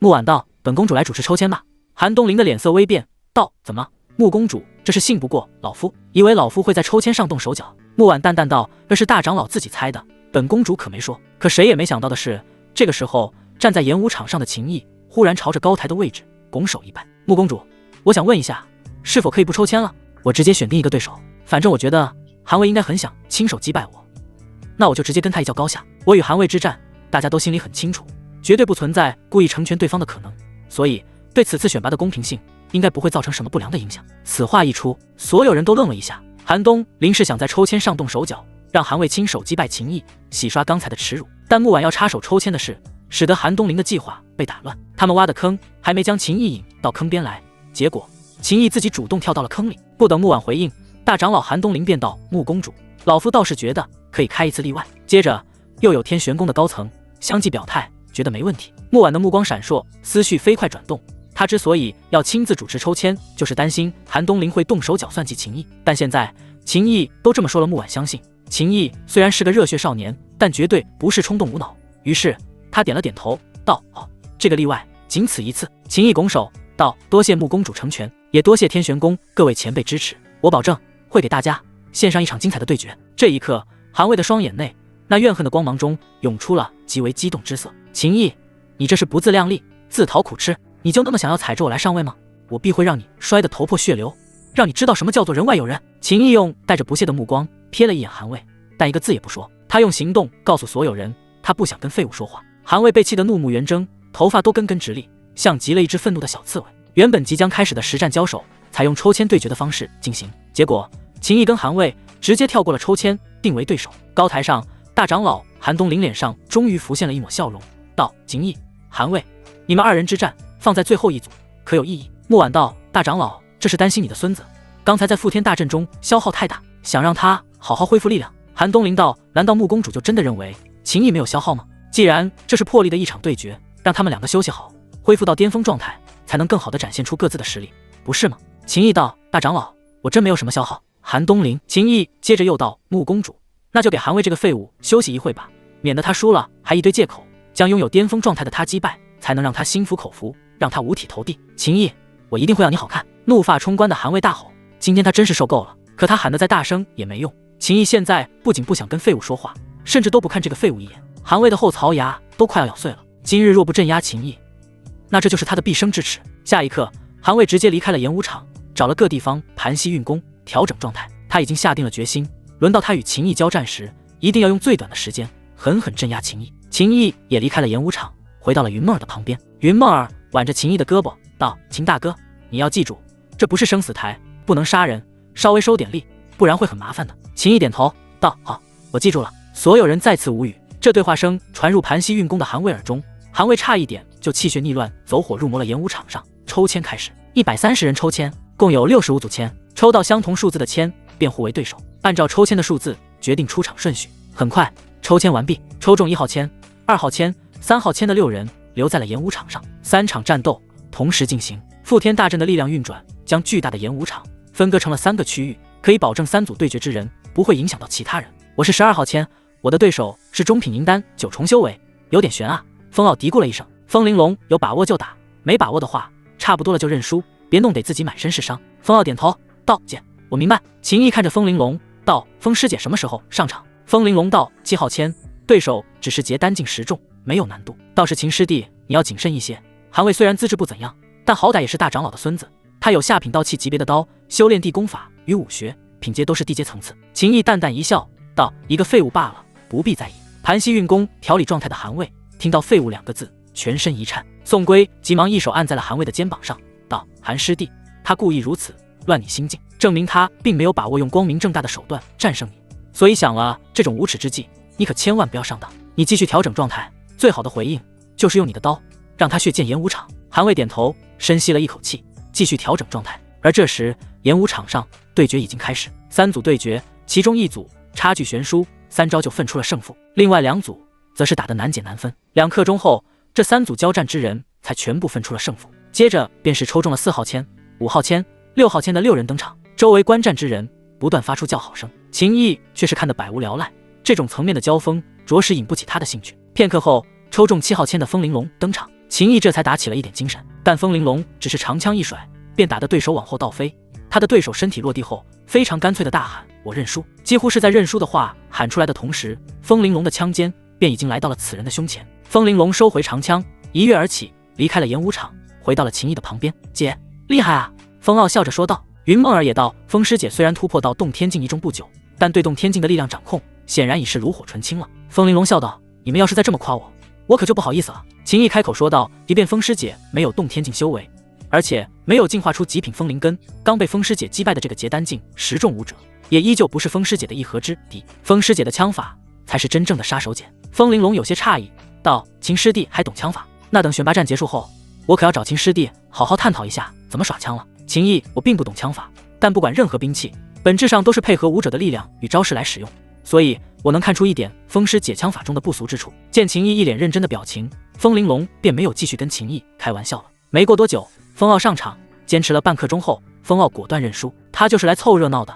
打不赢就不打了。1个多时辰后，抽到了61号签的宋龟登场，他身形笔挺，手握长剑，仅仅只是站在那，就有一股可怕的威势，全场目光都聚集在了宋龟的身上。旁边2组对决，完全没有人在意。宋龟的对手只是结丹境9重修为，站在宋龟对面，此人就已经全身发抖。我还没打起来，便要认输。轰！不等此人认输的话说完，宋龟身上便爆发出了一股强横的力量，将对手掀翻。他身形一闪，来到了趴在地上的对手旁边，道：就算你我实力悬殊，但你也不该不战就想认输。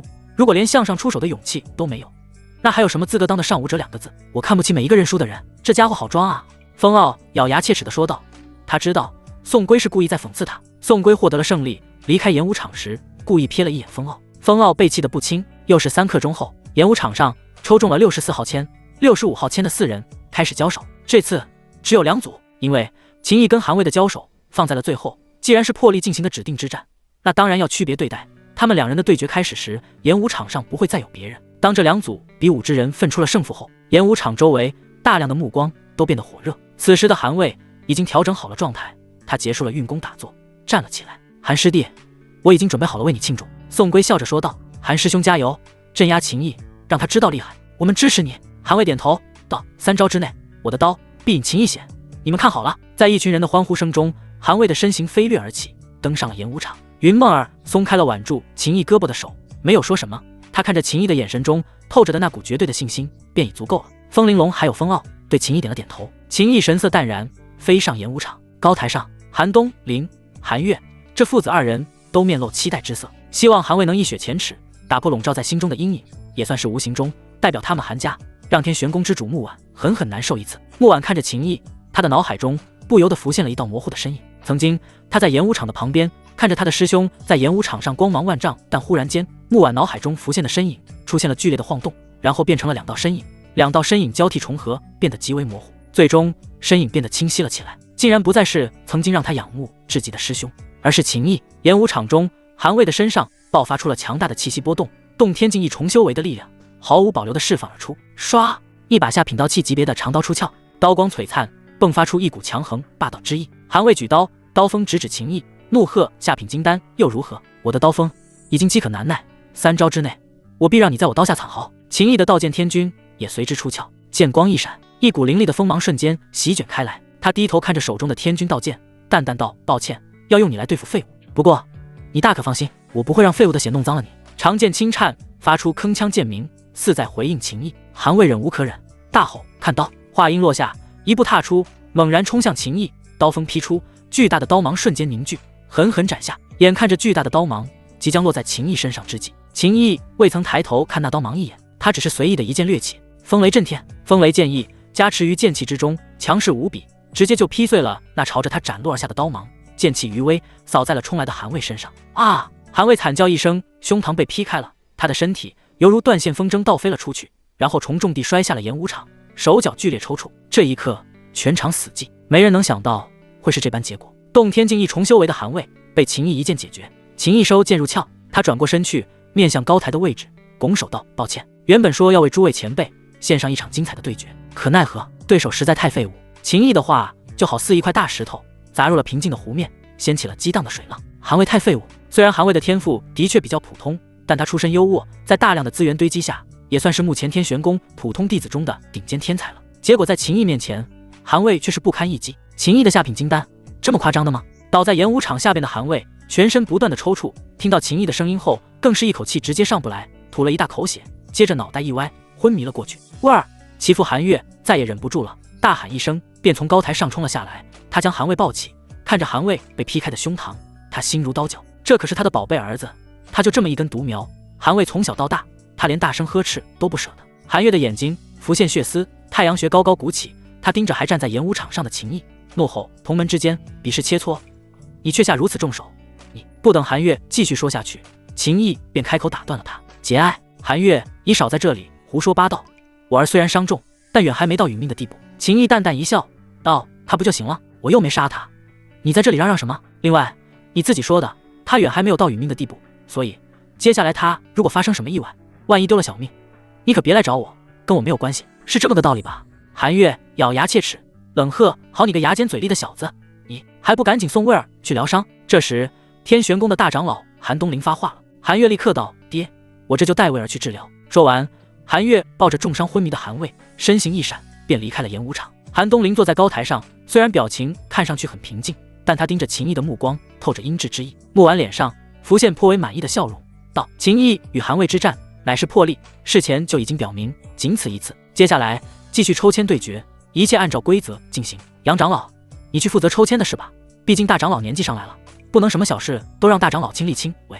若是把大长老累坏了，这可是我们天玄宫的损失。”顿时，一名坐在木婉后方的老者起身，此人名为杨谦，乃是木婉在天玄宫的心腹之一。杨谦负责的抽签开始，秦毅抽中了9号签，他的对手是一个结丹境10重的女弟子。那女弟子得知与他一组进行对战的人是秦毅，顿时就满脸颓丧，连韩卫都被秦毅一剑就镇压了，他怎么打？所以轮到秦毅与这个女弟子上场后，女弟子果断认输，连出招的打算都没有。毕竟秦毅在天星5院也算是凶名赫赫了，之前在生死台上强势杀人，刚才又一剑重创韩卫，他可不想落得个重伤的下场。天玄宫的选拔战一轮接着一轮，哪怕到了深夜，演武场这边依旧光芒明亮如同白昼，一场场对决接连不断的上演，直到次日清晨，这才终于结束了。代表天玄宫参加天星大比，去与另外6宫天骄一较高下的5个名额确定下来。宋圭动天境3重，李飞霞动天境2重，风玲珑动天境1重，张浩动天境1重，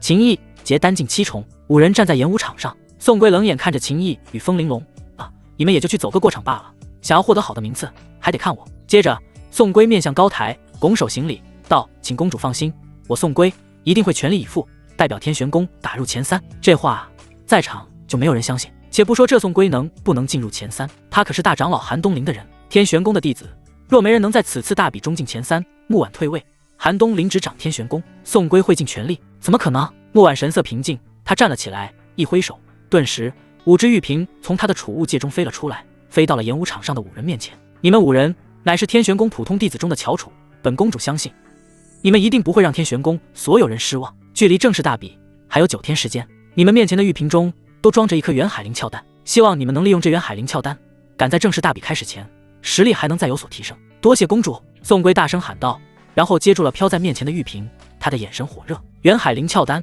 这可是好东西，对于涅槃境之下的武者效果极佳。正常情况下需要3万星辰点才能兑换1颗，但不是有星辰点就能兑换到，这玩意属于非常稀缺的资源。秦毅、风玲珑、李飞霞、张浩4人也朝着木婉行礼，然后收好了这一颗元海灵鞘丹。木婉宣布选拔结束，众人散去。风玲珑还有风傲这姐弟2人来到了秦毅跟云梦儿的住处，4人交流了片刻，然后风玲珑与风傲便起身告辞。离开前，风玲珑道：“秦师弟，有件事，我觉得还是提前跟你说吧。”他的神色略有些复杂。秦毅道：“风师姐，我们是自己人，有什么话都可以直接说。”风玲珑点了点头，道：“如果不出意外的话，等天星大比结束后，我应该就要离开天星5院，回大封皇朝了。”秦毅目光一凝，风玲珑要走了？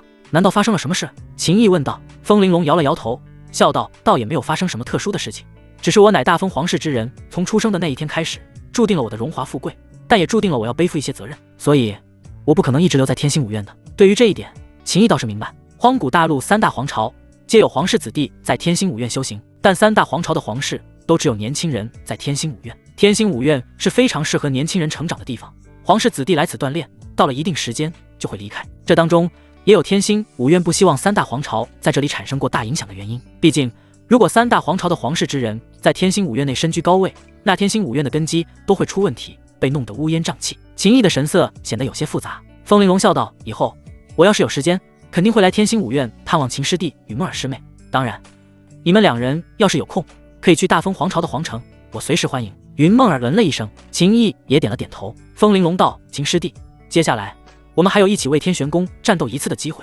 我可是很期待看到你打入前3，甚至是拿下第1的画面。我就不打扰你修炼了，我也得去好好准备，争取在离开天星五院前，能在天星大比中拿下一个有纪念意义的成绩。”秦毅拱手道：“我们一起加油！”风玲珑与风傲离开了秦毅的住处，回到风玲珑的住处后，风傲叹气一声：“姐，为什么这么突然？难道真的发生什么事了？”“不行，到时候我跟你一起回。”风玲珑看向风傲道：“我回去就够了，你不能回，父皇有令，没有父皇的允许，你不能踏入大风皇朝境内半步。”听到这话，风傲顿时意识到大风皇朝一定是出大事了。另外一边，秦毅与云妹儿探讨了肉身玄妙后，两人相拥而眠。次日，秦毅进入了密室之中，服用了那一颗元海灵窍丹，便开始修炼。接下来的几天时间里，秦毅都待在密室中修炼。只不过在此期间，木婉又送了2颗元海灵窍丹过来给秦毅使用。7天后，秦毅凭借着霸道地功法吸收炼化充足的资源，修为突破，达到了结丹境8重。后天就是正式大比之日了。我还有2万多星辰点，我去一趟星异洞。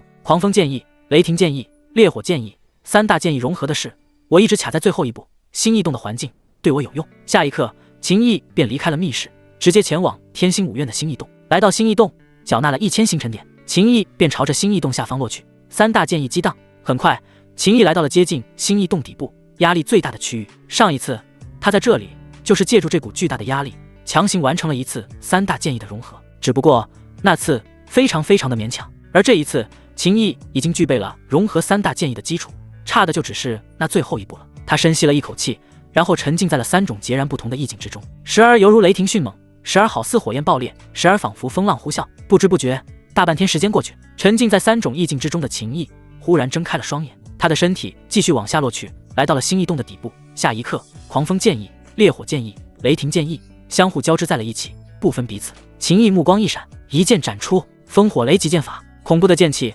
瞬间就将地面劈开了一条长达30余丈、深达7尺的裂缝。秦毅看这3大剑意融合后所爆发的剑气在地面留下的痕迹，他的脸上流露出颇为满意表情。接着，他又运转始元魔功，观想魔像，催动血海浮屠，燃烧庞大的气血之力，调动魔功煞气，再次施展出融合了3大剑意的一剑。这一剑使得地面出现了一条长达70余丈、深9尺的裂缝。如果我的面前站着的是天玄宫洞天境3重修为的宋龟，我全力以赴一剑劈过去，宋龟要有几条命才能活下来？即便不用魔功的加持，正常的爆发，宋龟应该也得死。此番修行结束，秦毅准备主动离开星异洞，他的身体往上方冲去，可还在星异洞的中段区域，忽然旁边的岩壁一个洞穴入口位置站着的一名年轻男子大喊：“秦兄且慢！”秦毅目光一闪，停了下来，他盯着那年轻男子，一眼就瞧出此人乃是洞天境一重修为，穿着的长袍上那个图案意味着他是天泉宫的弟子。有事？秦毅问道。年轻男子拱了拱手道：“秦兄，我乃天泉宫弟子楚怀仁，我听说你来了星异洞，所以特地在这里等你的。”楚怀仁？秦毅的脸上浮现一抹警惕之色，这名字一听就不像是好人。楚怀仁，另外我还是大楚皇朝的皇子。秦毅嗯了一声，有什么话就说吧，秦兄可否进来说话？楚怀仁道。说完，他身体侧了过去，伸手做出请秦毅进入洞穴内的样子。秦毅现在也算是艺高人胆大，而且这里是星异洞，除了在星异洞最底部可以使用元力，在这种洞穴内元力是无法调动的。秦毅现在拥有3大剑意融合的底气，就算天星五院一些高层在这星异洞内大概率都不是他的对手。他进入洞穴中后，楚怀仁跟了进来，只有他们2人。楚怀仁道：“我早就想跟秦兄你结交了，但一直没有好的机会。秦兄之才能，我是一直很欣赏的，而大夏皇朝与秦家那些家伙，我觉得他们都不是好东西。”说重点，秦毅强调了一句。楚怀仁笑道：“既然秦兄是个爽快人，那我也就快人快语了。事情是这样的，我也将要代表天泉宫去参加天星大比，到时候我们有可能遇上。如果我与秦兄交战的话，还请秦兄高抬贵手。”秦毅的眉头微蹙，你想打假赛，让我输给你？不！楚怀仁连忙摆手道：“我自知不是秦兄的对手，所以我只希望不要输得太难看，只要秦兄让我撑过10招就行。”秦毅道：“济公共有40人参赛，你就那么确定你会遇到我？”楚怀仁：“所以我跟其他宫的人也沟通了一下，虽然不能让所有人放水，但有10个8个愿意帮忙，那我能保住体面的可能性变大很多了。当然，这不是让秦兄白白帮忙，我愿意拿出10万颗原石当做感谢。说完，楚怀仁直接拿出了一枚储物戒，递给秦毅。秦毅上次灭了风华城秦家分支，也就才得到7万多颗原石。他平时修炼不仅服用丹药，还使用原石，消耗很大。若能再得到10万颗原石，又能支撑比较长一段时间了。总不能所有修炼资源都靠木碗给。楚怀仁道：“秦兄，我给其他人都是5万颗原石，你这里多给了一些，除了想让你放水外，还想着当我们第一次接触的见面礼。”秦毅目光一闪，道：“好，反正不损害自己的利益，跟大楚皇朝的皇子建立一点交情，说不定以后还有用处。”他接过了楚怀仁给的储物戒，精神力探入其中，果然发现了堆积如山的原石。楚怀仁嘿嘿一笑，然后道：“那比试的事。”秦毅道：“天星大比开始后，你我倘若遇到，我会给你放水，让你撑过30招。”楚怀仁嘿嘿笑道：“倒也不用那么多，10招左右就够了，30招太假了。”秦毅一阵无语，然后便离开了星异洞。回到住处后，发现风玲珑来了。风师姐，秦毅打着招呼。今日的风玲珑穿着一条红色的长裙，衬出了完美的身材比例，妆容精致，红唇似火。秦师弟，明天就要开始大比了，我想让你帮忙，看能不能再提升一下我的风灵根。风玲珑笑道。秦毅看了一眼旁边云梦儿的住处，风玲珑道：“梦儿师妹有点事，得几个时辰后才能回来。”秦毅，我不是这个意思。风玲珑可不管他什么意思了，直接就扑了过来，开始将极品风灵根缓缓渡给秦毅。这一次的时间更久了，久到风玲珑都快要窒息。秦师弟，在我离开前，你就真不想试试吗？风玲珑的声音在秦毅的耳廓中萦绕，伴随着温暖的气息，使得秦毅内心很不平静，体内气血也沸腾了起来。正当他想试试之际，秦师弟，院子外响起了风傲的声音。秦毅浑身一个机灵，立刻松开了风玲珑。风玲珑当即身形一闪，进入了秦毅的屋内。片刻后，秦毅打开了院门，风傲笑呵呵的进来。秦师弟，我还以为你在闭关修炼呢，干嘛这么久才开门？诺尔师妹又不在，你一个人难不成偷偷摸摸干坏事？风傲说道。秦毅，刚才我在密室中修炼。风傲嗯了一声，然后诧异道：“秦师弟，你嘴唇为什么这么红？”秦毅道：“修炼着急了一些，气血上冲。”风傲道：“那你可要注意点，要把握好张弛之度，不然若是走火入魔，可就麻烦了。”秦毅点头：“风师兄找我何事？”风傲道：“倒也没什么大事，就是心中烦闷，想来与你聊几句。我们喝点。”说完，他便坐下了，取出酒坛，也不管秦毅喝不喝，他自己大口大口的喝了起来。秦毅看得出风傲心事重重，但他询问了几句，风傲并未将心事吐露。他在秦毅这里足足待了1个多时辰，喝了好几坛灵酒，然后才站了起来，身体摇摇晃晃，道：“秦师弟，我想问你一个问题。”风师兄请说。风傲，你喜欢我姐吗？秦毅沉默了。风傲叹气道：“我姐那人大大咧咧，一点也没有公主的气质，还很粗暴，动不动就打我。但她也有优点的，她敢爱敢恨。如果她不是生在大封皇室，那她一定能成为一个肆意驰骋江湖、快意恩仇的女侠客。你如果对她有想法，那就拿下她。我姐这人没什么脑子，你要拿下她，简直不费吹灰之力。我知道你现在有了梦儿师妹，但我们都是爽快人，不用在意这些细节，你说对不对？”秦毅不知该如何回答。下一刻，扑通一声，风傲醉倒了，躺在地上一动不动。吱呀，房门推开，风玲珑走了出来。他拎起风傲道：“我把他丢出去，我们继续。”风师姐，秦大哥，云梦儿回来了。他看着被风玲珑拎在手里的风傲道：“风师兄喝醉了。”风玲珑点了点头道：“这小子酒量不行，我先带他回去休息了。”说完，风玲珑便拖着风傲离去。云梦儿眨了眨眼道：“秦大哥，我怎么感觉风师兄喝醉了？风师姐似乎很生气。”秦毅，次日，风傲醒来，动了一下，顿时全身传来剧痛。嘶，风傲倒吸一口凉气，醒了。风玲珑的声音响起。风傲躺着，脑袋艰难地转动，看着坐在屋子里的风玲珑：“姐，我感觉好像断了几根骨头，发生什么事了？”风玲珑道：“不用感觉，准确来说，断了3根骨头。昨天你在秦毅那里喝醉了，回来的路上你醉倒了，应该是被与你有仇之人遇到了，然后你就被人揍了一顿。我已经让人去调查，找到出手之人，一定会帮你算账。风傲，要是给我知道哪个王八蛋干的，我一定打得他娘都不认识他啊！”下一刻，风傲发出惨叫。风玲珑扯着他的手臂道：“我帮你处理一下伤势。”半个时辰后，全身缠着绷带、拄着拐杖的风傲跟在风玲珑后边一起前往星光台。因为今日天星大比正式开始，星光台乃是天星5院最大的演武场，专门用来举办天星大比。当风玲珑与风傲来到星光台这边，秦毅跟云梦早就到了。风师兄怎么了？云梦儿看着凄惨的风傲，一脸震惊。秦毅对风傲的下场不觉得意外，而且他原本以为风傲起码会10天半个月下不了的，看来风玲珑还是挺疼这个弟弟，出手不算太重。星光台周围人越来越多，天星5院的院长白长天、2个副院长、7宫之主，还有一个个叫得上号的长老，都坐在了星光台旁边的高台上。规则与奖励每次大比都一样，所以无需另外多说。作为院长的白长天发表了惯例的讲话之后，天星大比的抽签便正式开始，由七宫之主帮他们的参赛弟子抽签，共有40人参赛，天枢宫10人，另外6宫共30人。抽签结果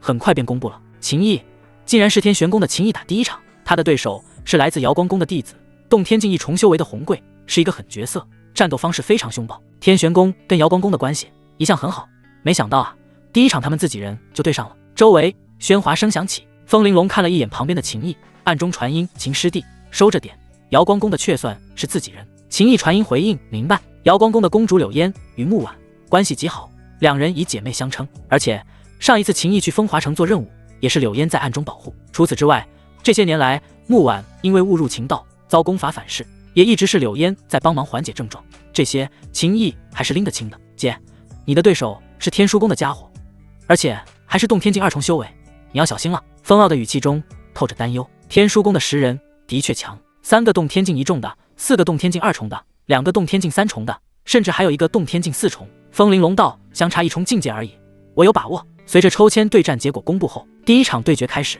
秦毅飞身而上，来到了星光台中。瑶光宫的红贵也立刻登场。虽然红贵的修为在天星大比参赛者中只能算是非常普通，可这一战却格外的吸引人。毕竟与红贵交手的人是金丹妖孽秦毅，他还是参加天星大比的所有人中唯一的结丹进武者。而且秦毅自从加入天星武院就话题不断，备受关注。红贵朝着秦毅点了点头，道：秦师弟，我知道你虽然只是结丹境修为，但你的战斗力很强，在天玄峰选拔战中一招就击败了洞天境1重修为的韩卫，所以我会认真对待与你这一战。秦毅谦虚地说道：我之所以能一剑镇压韩卫，其实倒不是我真的有多强，只是韩卫太废物了。在星光台旁边观战的韩卫脸都红了，全身鼓起了一条条青筋。韩卫的爷爷坐在高台上的天玄峰大长老韩东林也脸色铁青，而星光台上的红贵已经取出了2把短刀，他善使双刀。秦师弟，那我们开始吧。秦毅点头：洪师兄请。下一刻，红贵低喝一声，身体一跃而起，人在空中，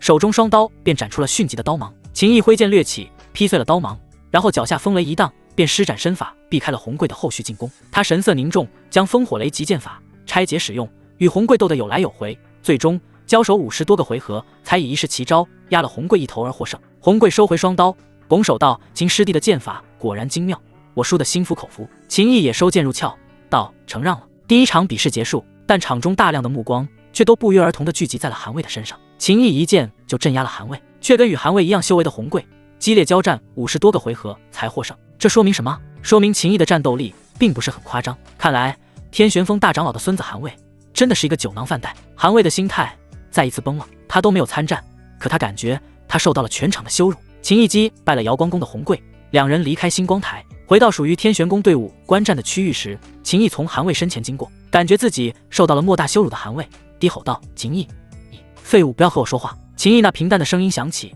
看也不看韩卫一眼。韩卫到了嘴边的话硬生生憋着说不出来了，他的眼睛布满血丝，神色阴沉，后槽牙都快要咬碎了，捏成拳头的手指都已经掐破了掌心的皮肉。而秦毅回到了云梦、风玲珑等人所在的位置，接下来没他什么事了，观战便可。星光台上第2战开始，出手之人乃是天枢宫一个叫做童耀的男弟子，这家伙乃是所有参赛者中修为境界最高的洞天境4重。童耀的对手来自天机宫，是一个洞天境2重修为的女子。天机宫女弟子手持一把软剑，剑法颇为精妙，战斗经验也很丰富。然而童耀的左手背在身后，甚至都不曾使用兵器，仅用了2招，他的2根手指便夹住了天机宫女弟子的软剑。随着他的手指发力一甩，天机宫女弟子的身体就直接失去了平衡，摔到了星光台下。厉害，不愧是童师兄，让他一只手还不用兵器，2招解决战斗。此次天星大比的第1名非童师兄莫属。一群天枢宫的观战弟子发出了欢呼声，其他6宫的弟子看着星光台上的童耀，大量的目光中都透着敬佩且羡慕的意味。童耀神色傲然，享受着这种万众瞩目的感觉。他离开星光台前，特地看了一眼秦毅。童耀的嘴角上扬，划过冰冷不屑的弧度，倒也没有说什么，然后纵身一跃离开了星光台。第3战是来自天泉宫的楚怀仁对战开阳宫的一名男弟子，两人都是洞天境1重修为，打得有来有回。这个楚怀仁是大楚皇室的奇葩，全身缠着绷带，手里拄着拐的风傲忽然开口评价道。风玲珑点了点头，你们2个差不多。风傲。星光台上，楚怀仁与对手足足打了上100个回合，十分激烈。楚怀仁的对手在战斗中不断喊话：楚怀仁，没想到你竟然将这门武学练到了如此高深的境地，不愧是大楚皇子，果然厉害。你连这招都会，看来我之前听说的事都是真的。你没有因为大楚皇子的身份养尊处优，你日日勤修苦练，忍受着孤独与寂寞，一心向我。所有观战者的表情都显得颇为古怪。在打了150多个回合后，楚怀仁终于击败了对手，获得了胜利。开阳宫的弟子趴在地上，艰难地抬起头，看着楚怀仁道：“我输得心服口服。”楚怀仁立刻冲上前去，将开阳宫弟子搀扶了起来，道：“我们之前虽然不认识，但正所谓不打不相识。今日之战，我感觉你跟我是同一类人，我们都是那种武道之心坚定、有大毅力的武者。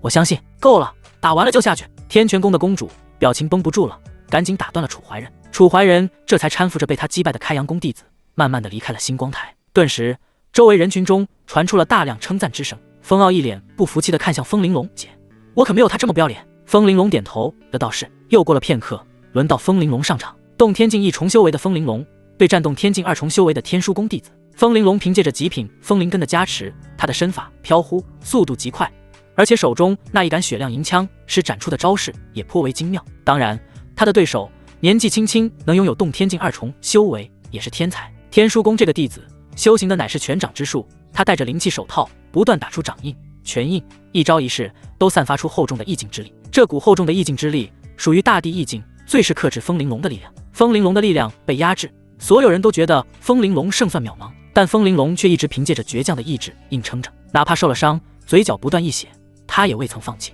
该结束了。那天枢宫男弟子冷笑着说道。话音落下，他双手结印，雄浑厚重的力量波动猛然席卷而出。这一刻，就连星光台的地面都好似化作了浪潮一般涌动。这一招乃是天枢宫名气极大的绝学，名为大地声波。厚重的力量翻滚，不断冲击在风玲珑的身上。哇！风玲珑吐了一大口血，身体失去平衡，往后倒飞。姐，风师姐，风傲、云梦儿，还有天枢宫一些支持风玲珑的弟子都紧张地喊出了声音。秦毅也有些担心。那天枢宫男弟子冷笑，乘势而追，再起攻伐之术。可下一瞬，身体往后倒飞的风玲珑忽然就强行稳住了身体的平衡。风卷残云，他一声大喝，雪亮银枪陡然朝着追击而来的天枢宫男弟子刺去。狂风卷动，爆发出恐怖威势，搅碎了前方弥漫的厚重力量。旋转的狂风随着枪尖统至那天枢宫男弟子的身前。天枢宫男弟子虽然反应很快，立刻就施展了防御手段，但依旧没能抵挡住风玲珑的反击。下一刻，这名天枢宫男弟子惨叫一声，身体犹如断线的风筝那般往后倒飞，摔到了星光台下。全场陷入了短暂的安静。紧接着，风傲激动地大喊：“赢了！我姐赢了！”刚才还在为风玲珑担心的众人都发出了欢呼声。秦毅脸上浮现一抹笑容，紧绷的心弦松开。风玲珑离开了星光台，回到队伍中。云梦儿急忙上前搀扶住伤势不轻的风玲珑，道：“风师姐，你的身体怎样？”风玲珑脸色发白，摇了摇头，道：“没事，还能撑得住。而且第1轮结束后会下发顶级大药给大家恢复状态。”秦毅点了点头，道：“风师姐，你先赶紧调整状态。”风玲珑闻了一声，然后取出丹药，吞服了之后，便盘膝而坐，运功疗伤。星光台上，比试继续。天玄宫这边，动天境1重修为的张浩输给了玉衡宫的弟子，动天境2重修为的李飞霞输给了天枢宫的弟子，而动天境3重修为的宋龟轻易就击败了天枢宫一个动天境1重修为的弟子。40人参战，共比试了20场，但也就过去了2个多时辰。天玄宫淘汰2人，秦毅、风玲珑、宋龟进入第2轮。这时，天星武院的院长白长天一挥手，便有20颗丹药从他的储物戒中飞出，此乃复原大还丹，拥有极佳的恢复力量与治疗伤势之效。进入第2轮的20个弟子，1人1颗。众人拿了丹药后，大部分都立刻服下。接下来有1个时辰给他们恢复，但也有几个人得到了复原大还丹，却直接收了起来。比如天枢宫的童耀、天玄宫的宋龟等人。秦毅也没有服丹，因为完全没有必要，他现在状态好得很。1个时辰过去，风玲珑的脸色恢复了红润，身上的气息也不再紊乱虚弱，完全不影响接下来再战了。于是第2轮抽签开始，依旧由7宫之主代表参赛弟子抽签。当抽签对战结果公布后，很多人的表情都变得古怪起来，大量的目光看向秦毅。这秦毅的运气也太好了吧！第2轮，秦毅的对手竟然是天泉宫的楚怀仁。而这时，楚怀仁深吸了一口气，他看向秦毅这边，大喊：“秦兄，以我接天骄，我很期待与你进行一场酣畅淋漓的对决。”此时的我已经热血沸腾了，我相信你也一样吧。秦毅、楚怀仁对秦毅喊话，听上去的确热血沸腾，但在场所有人就没有谁相信楚怀仁这个大楚皇子的作风，知道的都知道。秦毅对楚怀仁点了点头，郑重道：“我也很期待与你来一场激烈的对决。”众人第2轮比试开始，第一站登场的是玉衡宫洞与天机宫的弟子，都是洞天境2重修为，玉衡宫的弟子获得了胜利。第二站登场的是天玄宫的宋龟，他的对手依旧还是天枢宫的人，一个洞天境2重的家伙。宋龟获胜。第四站，风玲珑登上了星光台，他的对手来自开阳宫，而且是开阳宫的种子选手，洞天境3重修为的一名女弟子。这一次，风玲珑即便全力以赴，再度施展那一招风卷残云，也没能奏效，不到10个回合便已落败。他退下了星光台。秦毅看着风玲珑道：“风师姐。”不等秦毅说完，风玲珑便道：“放心吧，我没事，这一场输了很正常，我能够接受。接下来就看秦师弟你的了，我也可以不去想其他，专心在这为你加油。”秦毅了一声。第7场，轮到秦毅跟天泉宫的楚怀仁了。两人登上星光台后，楚怀仁神色郑重，显得颇为严肃，道：“秦兄，你乃金丹妖孽，虽然你还只是结丹境修为，但你的战力非常强大，一手剑法更是凌厉至极，能与你交手是我的荣幸。但我也不差，别人都以为我楚怀仁是大楚皇朝的奇葩皇子，可谁也不知道，在所有人看不到的地方，我到底流下了多少汗水。行了，别浪费时间。”天泉宫的公主实在尴尬得很，赶紧打断了楚怀仁。秦毅拔剑，剑锋直指楚怀仁，道：“剑。”楚怀仁点了点头，道：“那你可要小心了。”话音落下，楚怀仁瞬间发起了进攻。秦毅凭借着精妙的剑法招式，与楚怀仁展开了激战。原本楚怀仁的想法是让秦毅给他撑过10招就行，但秦毅给瑶光宫的红桂都打了50多招的机会，楚怀仁比红桂要强一些，所以秦毅跟楚怀仁打了60多招，这才将楚怀仁击败。楚怀仁退到了星光台的边缘，差点摔下去。他叹息一声，随后眼中亮起了无比璀璨的光芒，道：“爽，这才是男人之间的战斗，实在太热血了。我虽然输了，但我在这一战中有许多感悟。这世间谁敢称无敌，谁能言不败？失败并不可怕，可怕的是失败后还无法认清自己，甚至是沦陷在失败的阴影中。而我楚怀仁将越挫越勇，我会将失败当成踏脚石，一步一步走向山巅。”所有人都感觉获胜的是楚怀仁，这家伙太热血了，慷慨激昂。秦兄，我输得心服口服，但我不会永远输给你。我也希望你不要因为目前的胜利而迷失了自己。我期待有一天能与你顶峰相见。秦毅，楚兄有此心境，有朝一日定能踏上巅峰。说完，秦毅转身就下了星光台。他的脸皮不够厚，有点遭不住，反倒是输给了秦毅的楚怀仁还想在星光台上高谈阔论。最后，天泉宫的公主亲自从高台上下来，将楚怀仁拎出了星光台。第9站，天枢宫的洞天境4重修为弟子童耀对战瑶光宫的洞天境3重修为的女弟子。童耀依旧将左手背负在身后，不使用兵器，出手12招，击败了瑶光宫的种子选手，这让人再次震撼，感叹童耀的实力之强。这次天星大比的第1名已经毫无悬念了。第2轮比武结束，10强名单已出，天枢宫4人进入10强，天玄宫2人，开阳宫1个10强都没有，另外4宫1宫1个。而进入10强的人中，除了秦毅这个结丹境修为境界倒数第2的都是洞天境2重了，而且只有1个，剩下8人7个洞天境3重，以及1个洞天境4重的天枢宫童耀。此时天色已暗，天星5院的院长白长天给进入10强的年轻弟子1人1颗复原大还丹，然后宣布10强之战明日再进行，抽签也等明日再抽。如此安排的用意是希望这10人能够利用1晚上的时间好好恢复，才能用最好的状态展现出全部的实力。随着白长天一声令下，星光台周围的人群散去。天玄宫秦毅的住处，秦毅、云梦儿、风玲珑、风傲4人站在木婉的面前。木婉先看向风玲珑，道：“玲珑，你的事我知道了，如果你不想回去，本公主可以替你出面。”风玲珑拱手，然后道：“多谢公主，但这是身为大封皇室子弟的责任与使命，我必须去面对。”风师姐，究竟是什么事？秦毅问道。风玲珑道：“秦师弟不用担心，不是什么大事，只是必须要去做，你专心准备接下来的比试就好了。”木婉闻了一声，他看向秦毅道：“虽然我知道你今日跟红桂还有楚怀仁那2场战斗都没有尽全力，但明天开始10强进5强，难度大涨，千万不要大意。”秦毅点头表示明白，道：“公主，我会认真对待的。”木婉的目光从云梦儿身上扫过，然后道：“梦儿，我最近查阅了一些典籍，我对你的天赋灵婴体多了一些认知，今晚你跟我走，我好好指点你修炼。”这就是一个借口，他只是觉得年轻人不懂节制，需要盯着点，免得秦毅乱搞，影响了状态，耽误明天的比试。听到这话，一旁的风玲珑眼底闪过一抹喜色。云梦儿虽然觉得木婉大晚上指点他修行有点怪怪的，但还是点了点头，道：“多谢公主。”木婉待云梦儿离开前，又郑重叮嘱秦毅不要去尝试修炼剑法，也不要去尝试提升修为，你今晚要做的事只有一件，那就是平心静气。是，秦毅说道。木婉顺带着将风玲珑与风傲也一并叫走。风玲珑与风傲回到了住处后，风傲叹息，神色凝重，道：“姐，肯定是你下的命令，导致我现在连大封皇朝的密探都联系不上了。你能不能告诉我真相？我是你亲弟弟，是大风皇子。风玲珑取出一颗丹药，递给风傲吃了。风傲，什么丹药？给你疗伤的。风玲珑面无表情地说道。风傲接过丹药，我吃了，你是不是就告诉我？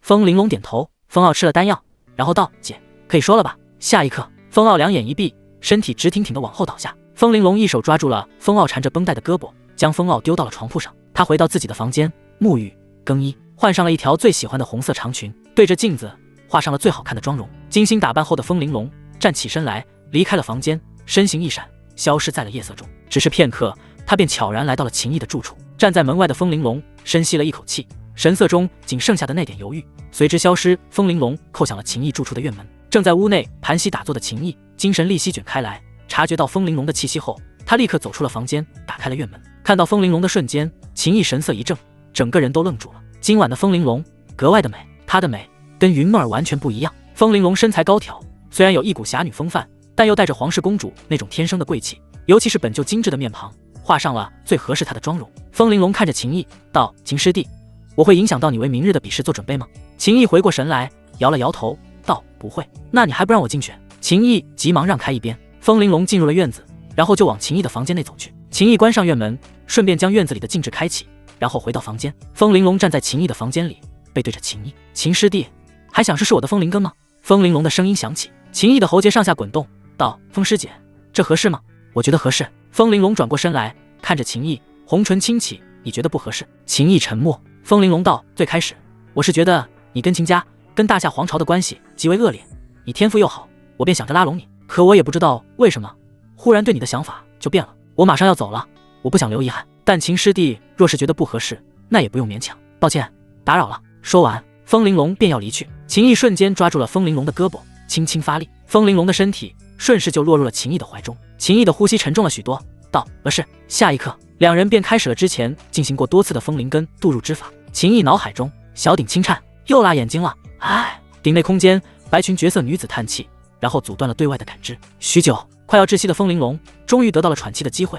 她抬头，眼神迷离，道：今天的风灵根还甜吗？秦毅低吼：不仅甜，还很香。此时的他气血狂涌，直接将风玲珑拦腰抱起。时间流逝，深夜，风玲珑的身子微微蜷着。秦师弟，这件事我不会对任何人说，你也不要对任何人说，就当是我们之间的秘密，好吗？风玲珑低声道。秦毅道：大风皇朝究竟发生了什么事？你告诉我，说不定我能帮到你呢。风玲珑道：其实就是我父皇想我了，同时他也希望我能回去帮他处理一些事情。我父皇其实是希望让风傲继承大位的，但风傲什么情况你也看到了，他现在还不够成熟稳重，担不起重任。我父皇便希望我能先接触那些事，到时候就能帮到风傲了。秦毅嗯了一声道：回了大风皇朝，若是遇到什么难事，可以派人来告诉我，我能帮到的一定会竭尽全力。好，我记住了，我当真了呀。风玲珑笑着说道：你可别到时候不认账。秦毅道：不会的，我说到做到。秦师弟，距离天亮应该还要2个多时辰，怎么了？风师姐赶时间吗？我是提醒你不要浪费时间。天色渐亮，风玲珑要赶在云梦儿没有回来之前离开。秦师弟，我先回去，我们在星光台碰面，你可要加油，若是输了我会自责的，毕竟我让你一晚上都没有休息。秦毅笑道：你准备好看我拿下大比第一就行。风玲珑点头。离开前他还很细心地帮秦毅把房间整理了一遍，确保没有留下任何痕迹。风玲珑回到住处，整理了一下妆容，然后在房间内来回走动，确定自己的步伐应该看不出什么端倪了，这才来到风傲的房间。风傲还在呼呼大睡，风玲珑直接一巴掌呼在了风傲的脸上。风傲醒了，一脸委屈：姐，干嘛打我？风玲珑道：我要回去了。风傲一个机灵，猛地坐了起来，牵扯了伤势，痛得龇牙咧嘴，道：今天。风玲珑道：现在你帮我跟秦师弟说一声。风傲姐，要不你还是自己去道别吧。风玲珑蹙眉，揪住了风傲的衣领，让你干点事，你还不乐意？风傲急忙道：好，我去说。我说。风玲珑松开了风傲的衣领，道：爷老实实待在天星5院，时机合适了，会有人来接你回去。风傲沉默，姐说，大老爷们少在这吞吞吐吐。风玲珑没好气地说道。风傲道：答应我，安全最重要，其他都不是什么事。我也从来没想过要当风皇，我觉得现在的日子就很舒服。砰砰砰砰，风玲珑按着风傲一顿打了一顿后，他才道：你姓风，从出生那一刻起就不该有一丁点过舒服日子的想法。说完，风玲珑转身离去。风傲躺着一动不动，眼角流下了泪水。从有记忆开始就老被风玲珑揍，但他从来没哭过，这是第一次。星光台人声鼎沸，今日将要开始的乃是天星大比10强的对决，比起昨日更让人期待。秦毅与云梦儿站在星光台的旁边，秦毅有些心不在焉。云梦儿嘀咕道：“都快要开始了，风师姐跟风师兄怎么还没来？”这时，一瘸一拐的风傲出现了。秦毅看着风傲，却没有看到风玲珑，他的神色陡然变得凝重了许多。风师兄，风师姐怎么没来？云梦儿问道。风傲叹气道：“秦师弟，梦儿师妹，我姐回大风皇朝了。她那人最怕多愁善感的画面，所以连跟你们道别都不敢来啊。”云梦儿的表情微僵，虽然她知道风玲珑对秦毅有意思，但她从来没有敌视过风玲珑，相反，她还很喜欢风玲珑的热情、大方、仗义、豪爽。秦毅陷入了沉默，脑海中不由得浮现了昨夜的一幕幕画面。风傲再次叹气道：“秦师弟，有机会我带你去大风皇朝找我姐，当然，我姐若有时间了，也还会来天星5院探望我们的。”秦毅嗯了一声，点了点头，心绪有些杂乱，一时之间不知该说点什么。这时，天星5院的院长白长天宣布10强之战开始抽签，不再是由各宫之主抽签，进入10强的人全部登上星光台自己抽。一道道身影飞到了星光台上，周围所有的目光都汇聚在了星光台上的10个年轻人身上，而天书宫的4个天骄则是都盯着秦毅，他们的眼神冰冷，透着浓浓的敌意。接下来抽签，天书宫的人遇上秦毅的概率就很大了。童耀没把秦毅放在眼里，另外3人则是憋足了劲，想着如果对上秦毅，一定要给秦毅一个沉痛的教训。秦毅此前在生死台上杀了他们天书宫的秦寒霜跟秦广，而他们天书宫新生代第一妖孽秦安虽然还没回来，但所有人都知道秦安前途无量，收拾秦毅也算是讨好秦安的举动。更何况秦毅之前在闯千影林时还严重冒犯了天书宫的公主罗汉，只要狠狠镇压秦毅，也能得到罗汉的赏识。这时白长天一挥手，10个光团飞到了天光台上，场上10人各自选择了一个光团抓在手里。当10人都选定后，光团消失，秦毅的手中出现了一枚刻有3的令牌，而另外一枚刻有3的令牌不在天书宫弟子的手里，而是在天玄宫的宋龟手里。天书宫的人都有些失望，宋龟脸上则是浮现一抹冷冽之意。他看着秦毅嗤笑一声道：“看来天意注定要我代表天玄宫，将你这个只会哗众取宠的家伙从星光台上淘汰掉，免得你继续丢天玄宫的脸。”天星大比10强进5强之战，秦毅抽中的对手是天玄宫的宋龟，这个结果让所有人都很意外。众所周知，天玄宫内大长老韩东林一直觊觎木婉的公主之位，此次天星大比是木婉最后的一个机会，若天玄宫没有人进入前3，木婉就得退位。现在10强之中，天玄宫剩下2人，秦毅毫无疑问是木婉的人，宋龟是韩东林的人。目前来看，宋龟的表现还可以，但明眼人都清楚，宋龟是不可能进入前3的，就算他有那个实力，他也会放弃。而现在宋龟在10进5的对决中，肯定会不留余力对付秦毅，将木婉最后的希望给掐灭。有意思，看你们内讧倒也不错。天书宫的弟子童耀冷笑着说道：“宋龟，你乃是洞天境3重修为，虽然突破到这个层次不久，但不至于连他都解决不了吧？按我说，你要是3招之内镇压不了他，都很丢脸了。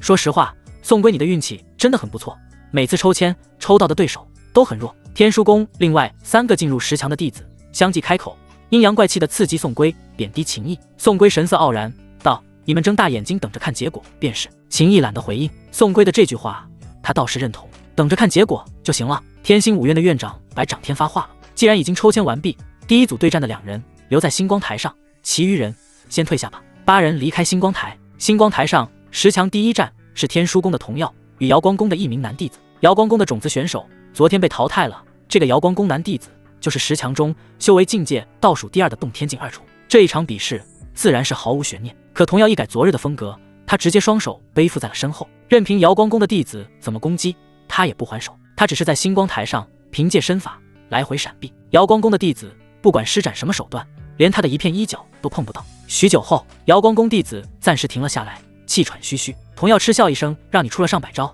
你连伤我一根发丝都做不到，像你这样的人简直就是在浪费天星5院的修炼资源。”瑶光宫弟子被童耀羞辱，他怒吼一声，再次朝着童耀冲去，爆发猛烈的攻势。“我玩够了！”童耀的声音响起，他一个侧身就避开了对手的攻击，然后抬腿，脚下迸发强横的力量，将瑶光宫这个男弟子直接踹到了星光台下。“无用至极！”童耀冷冷说道，神色漠然，然后离开了星光台。第2战接着开始，天书宫一个叫做李芳的女弟子对战玉衡宫的种子选手，2人都是洞天境3重，但天书宫的李芳已经算是摸到了洞天境4重的门槛，而且还掌握了圆满层次的烈火刀意，一招一式极为凶猛。玉衡宫的种子选手从一开战就被压制了，半刻钟后，天书宫李芳获得了胜利。当第2场战斗分出胜负后，天书宫的李芳甚至都还没有离开星光台，那抽中3号签的宋龟就已经迫不及待地冲到了星光台上。李芳梅急着离开星光台，她看向下方的秦毅，讥笑一声道：“堂堂金丹妖孽，该不会怯场了？连上星光台都不敢，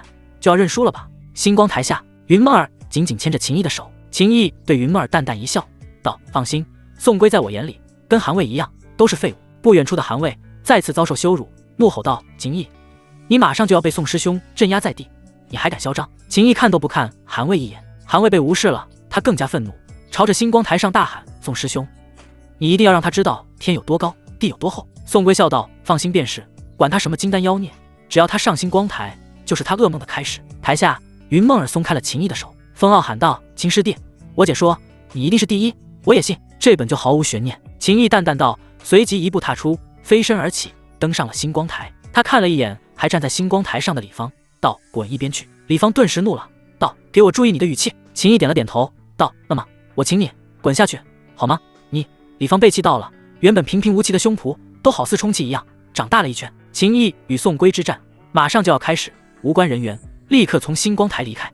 天玄公主木婉开口了，李芳咬牙切齿，虽然恨不得打烂秦毅的嘴脸，可这个时候她只能退出了星光台。观战的高台上，天书宫的公主罗汉忽然笑道：“穆公主，看样子你对这个秦毅还抱有很大希望，你该不会真以为他能进入前3吧？说实话，你想靠他来保住公主之位，实在是想得太美了。”木婉看向罗汉道：“那年不也一样没人看好秦道师兄吗？可是秦道师兄照样成为了第一。对了，我记得罗公主是当年那场天星大比的第2。”罗汉被揭了老底，他的脸色有些不太好看，冷哼道：“穆公主，好好珍惜现在的日子吧，毕竟这可能是你担任公主的最后一点时间了。”坐在木婉后边的天玄宫大长老韩东林虽然没有说话，但此时他已经仿佛看到了天玄宫之主的位置，在向他招手，一切都已经就绪。宋龟击败秦毅，进入5强，然后不管接下来怎么比，宋龟都会止步于5强，不去冲击前3的排名。韩东林渴望已久的位置已然唾手可得。木婉懒得再跟罗汉说话，他的视线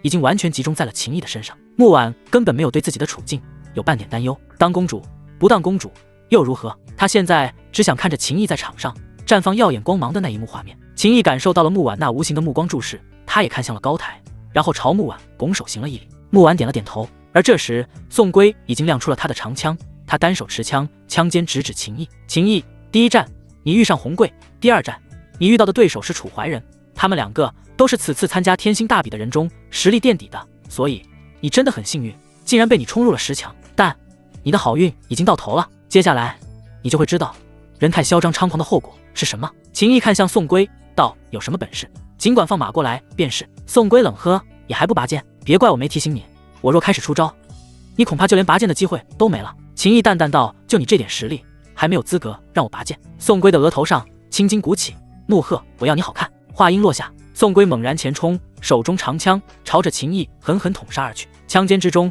气劲旋转，蕴含惊人的杀伤力，发出了无比尖锐刺耳的声音。秦毅的右臂抬起，中指与食指并拢，形成剑指，指尖位置剑气迸发，下一瞬，剑指朝着前方一划，风雷震天，风雷剑意凝聚而成的剑气呼啸而去，迅疾凌厉，劈在了宋龟的枪尖处。宋龟手中的长枪表面涌动的力量直接溃散，宋龟的身体也随之往后倒退。秦毅的剑指随之朝着前方点去，烽火焚天，烽火剑意激射而去。身形往后倒退的宋龟连忙双手握住了长枪，他喉咙间发出怒吼，一枪朝着那爆射而来的烽火剑气刺去。他的枪尖与秦毅的烽火剑气撞击在了一起，长枪表面的力量再次溃散，宋龟的双臂衣袖也随之炸成了碎片，2条手臂的皮肉崩开了无数裂痕，鲜血喷溅。宋龟根本没有喘息的机会，秦毅的第3招便已使出，他的手臂抬起，然后剑指往下一劈，雷火破天，雷火剑气凶猛爆裂，轰然斩下。宋龟的脸色已经苍白如纸，双眼中满是惊恐的光芒，身心皆颤，他只能用布满裂痕的双臂举起了长枪挡在头顶，雷火剑气劈在了长枪中间位置，轰！震耳欲聋的轰鸣炸响爆发，雷光与火光猛然扩散开来，将宋龟的身体淹没。当雷光与火光散去，宋龟趴在地上，焦黑的身体冒着黑烟，残余的雷光电弧噼里啪啦闪烁，他的身体一阵阵抽搐。星光台上的秦毅缓步走向趴在地上的宋龟，这片天地此时此刻仿佛只有秦毅的脚步声，所有人的内心都极度震撼。3剑，秦毅以指代剑，仅出了3剑，便将洞天境3重修为的宋龟镇压了。这一刻，每一个人的心中都掀起了惊涛骇浪，同时很多人都疑惑不已，下品金丹的确也属于妖孽之姿，但下品金丹真的可以这么厉害吗？这真的是下品金丹能达到的水准。秦毅走到了宋龟的旁边，他的脚尖勾在了趴在地上的宋龟下巴位置，稍微发力，宋龟的身体便翻了过来，他的口鼻都在冒烟，双眼之中交织着痛苦茫然、震撼惊恐的复杂光芒。秦毅俯视着地上的宋龟，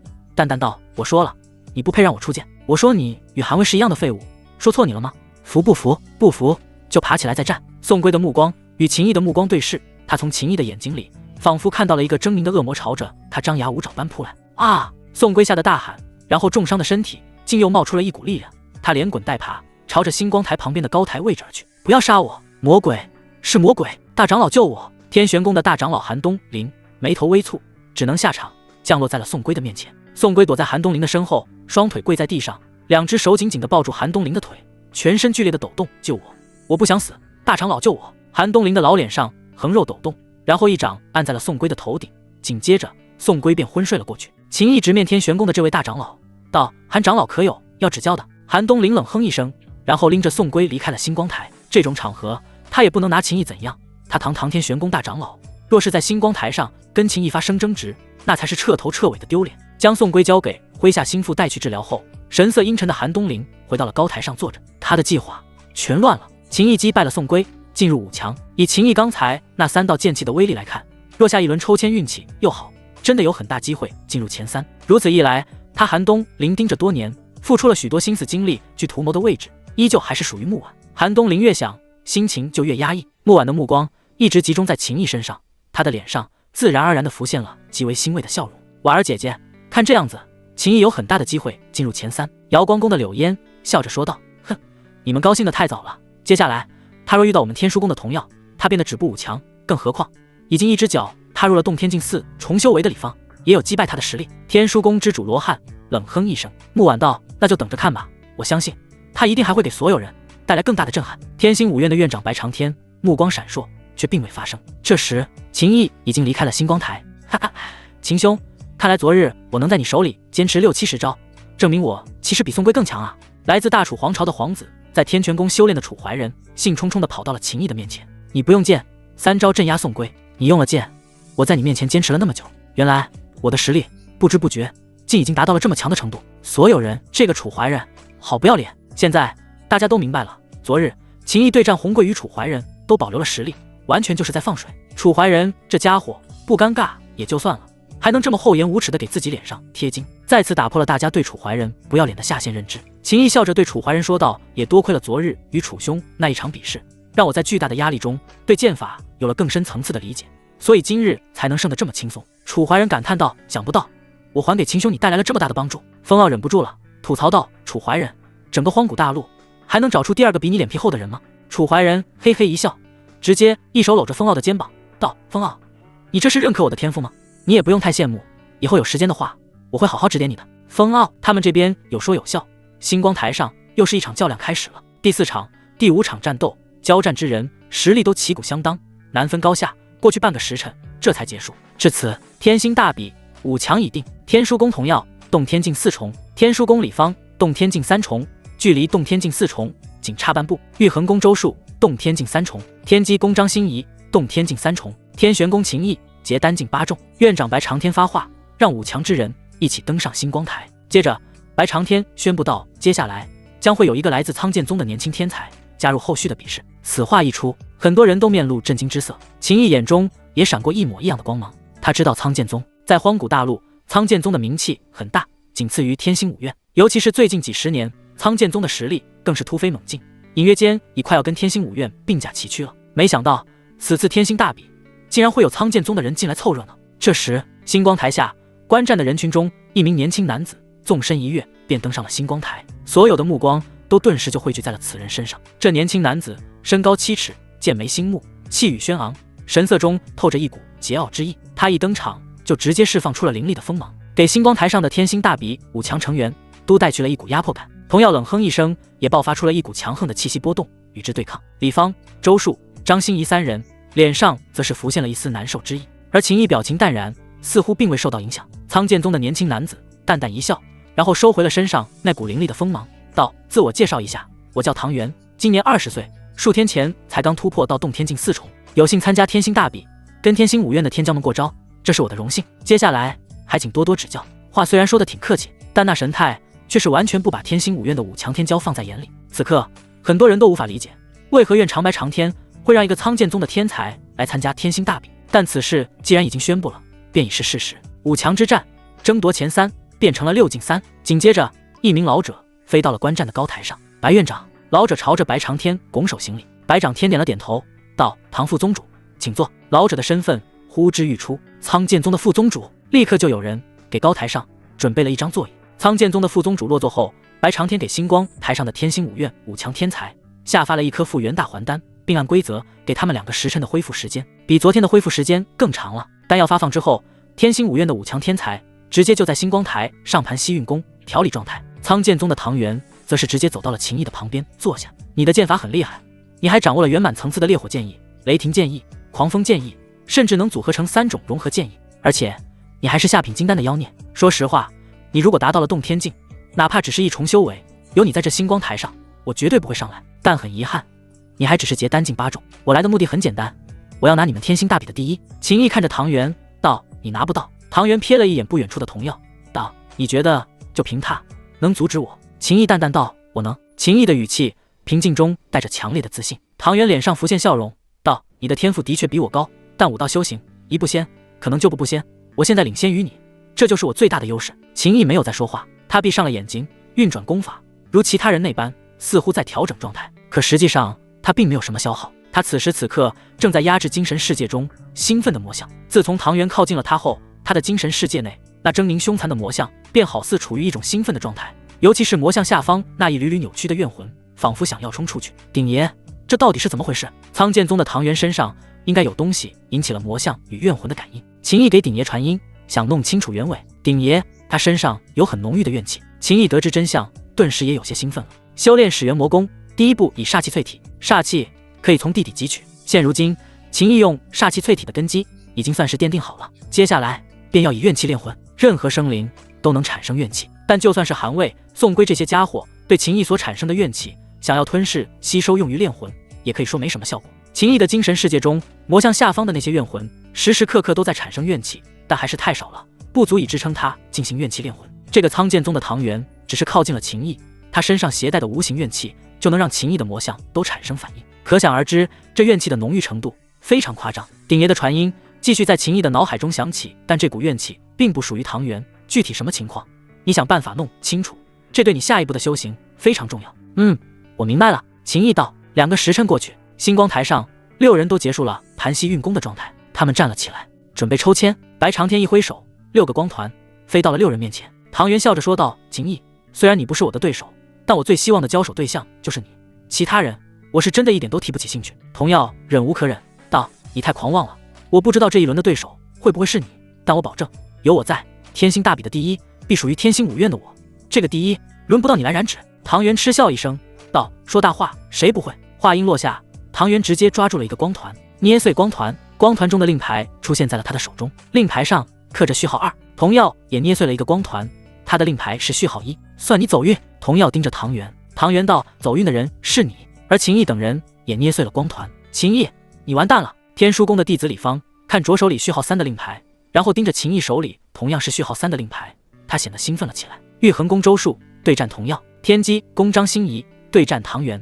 周树跟张欣怡脸色都比较难看。接下来，秦毅、唐元、周树、张欣怡离开了星光台。童耀对战周树开始。秦毅没有关注这场战斗，他看向楚怀仁跟风傲道：“你们知道点什么吗？”楚怀仁神色凝重道：“我只知道，去年苍剑宗那边也进行了类似的比试，我们苍星五院的一位副院长带着秦安去了苍剑宗砸场子，秦安拿了苍剑宗那一场比试的第一，所以他们极有可能就是来出一口气的。”风傲补充道：“另外，去年秦安去苍剑宗砸场子，苍剑宗答应秦安参赛，是我们天星五院给了一个条件，如果秦安拿不到他们的比试第一，那天星五院就得给一些苍剑宗想要的修炼资源。但因为秦安拿下了第一，所以苍剑宗什么都没得到，还丢了脸。我认为白院长答应让苍剑宗的人来参加天星大比，苍剑宗那边大概率也拿出了一些苍剑宗想要的东西当做条件。若是唐元拿不到我们天星大比的第一，天星五院就能得到苍剑宗的好东西。至于具体是什么，我就猜不到了。”秦毅闻了一声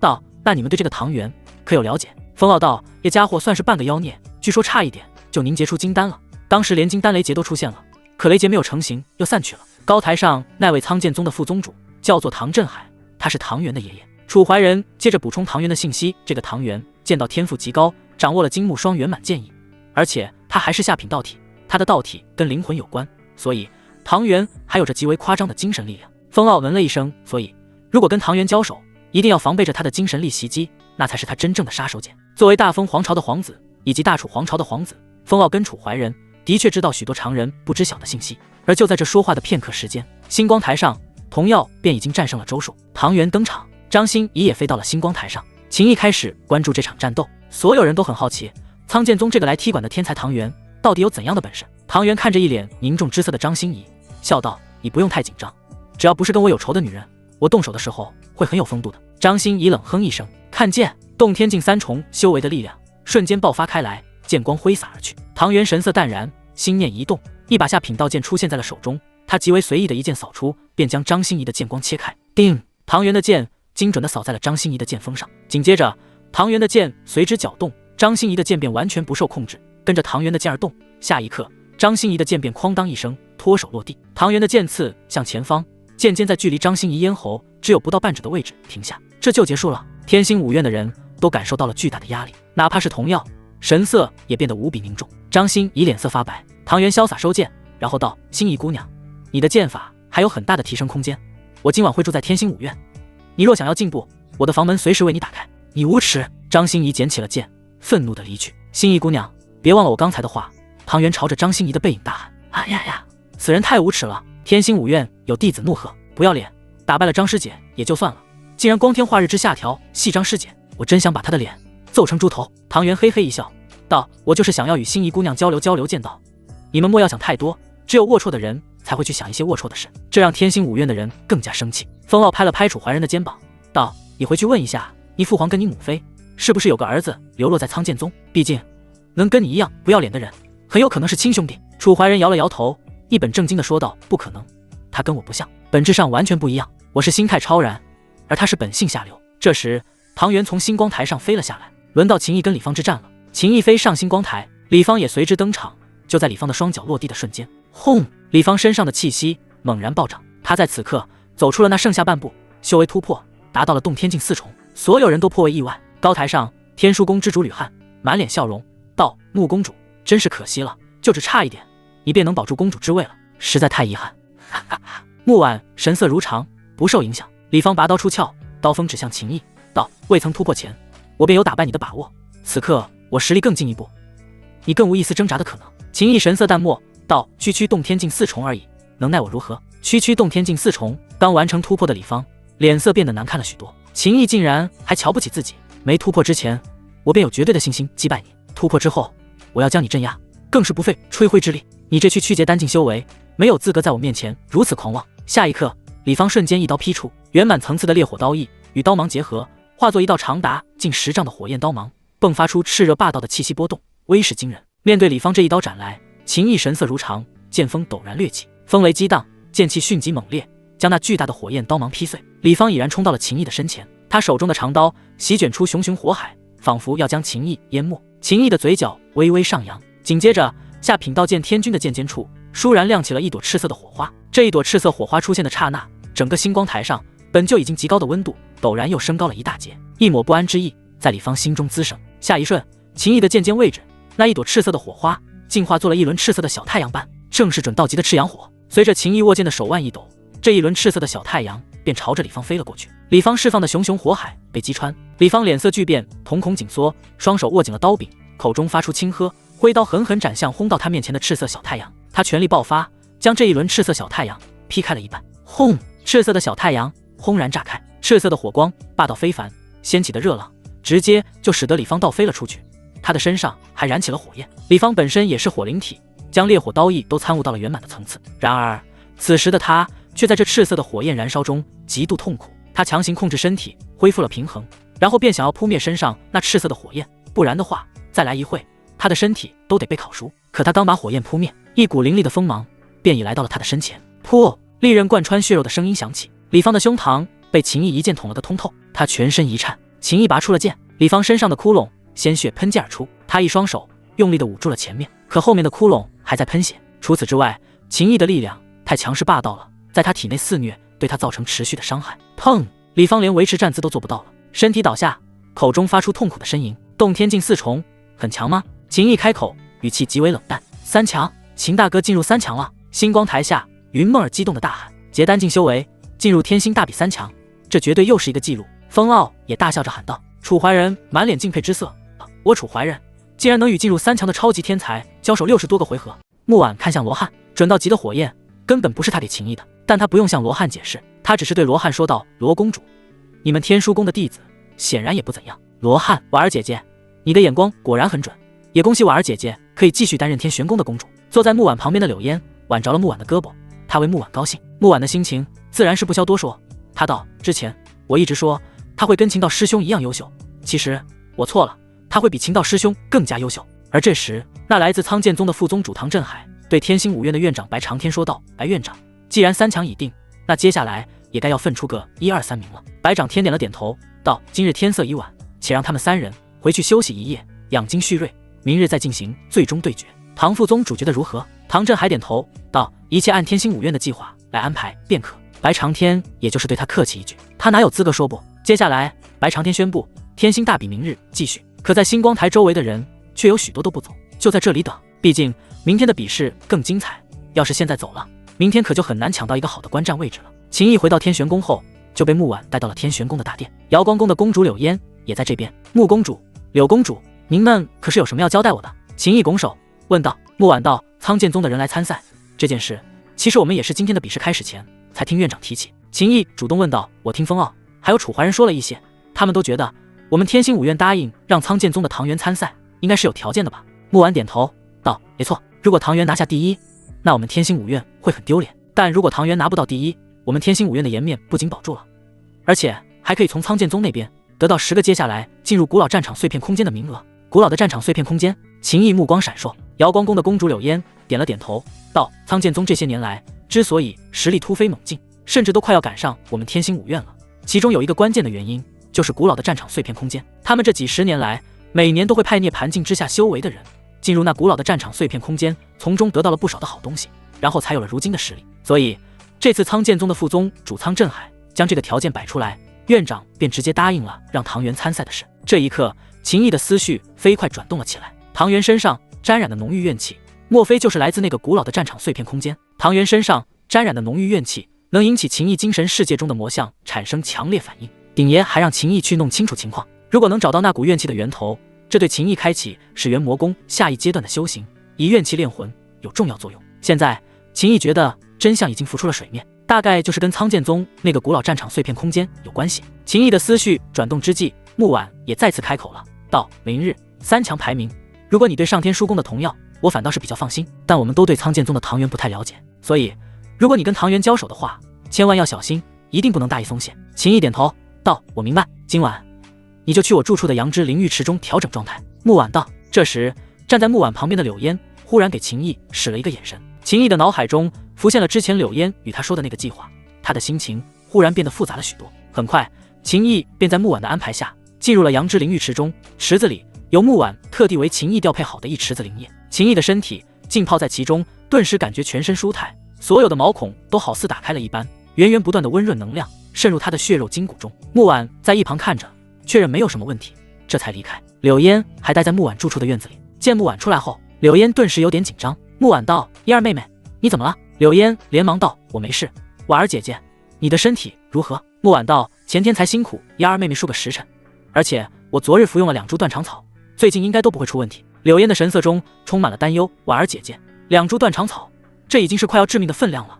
咦？木婉脸上带着一抹释然之意，道：我心里有数，没事的。柳烟压低了声音道：婉儿姐姐，秦毅就在里边，要不你直接进去吧。木婉的神色变得极为严肃，道：我乃长辈，岂能做出那种事？此事不可再提。燕儿妹妹，时间不早了，你快回瑶光宫吧。柳烟看木婉的状态很好，她现在就算动手也没机会将木婉给打晕过去，只能将心中藏着的计划暂时压住，另寻机会。次日，秦毅在木婉的阳之灵浴池中浸泡了一夜，整个人的状态变得极为饱满，就连修为也有不小的精进。他穿好衣物来到了院子，发现木婉坐在院子中。穆公主，您在这坐了一夜？秦毅心中感动。木婉没有回答，而是道：我想了想，如果真对上唐元，能战就战，要是情况不妙，果断放弃。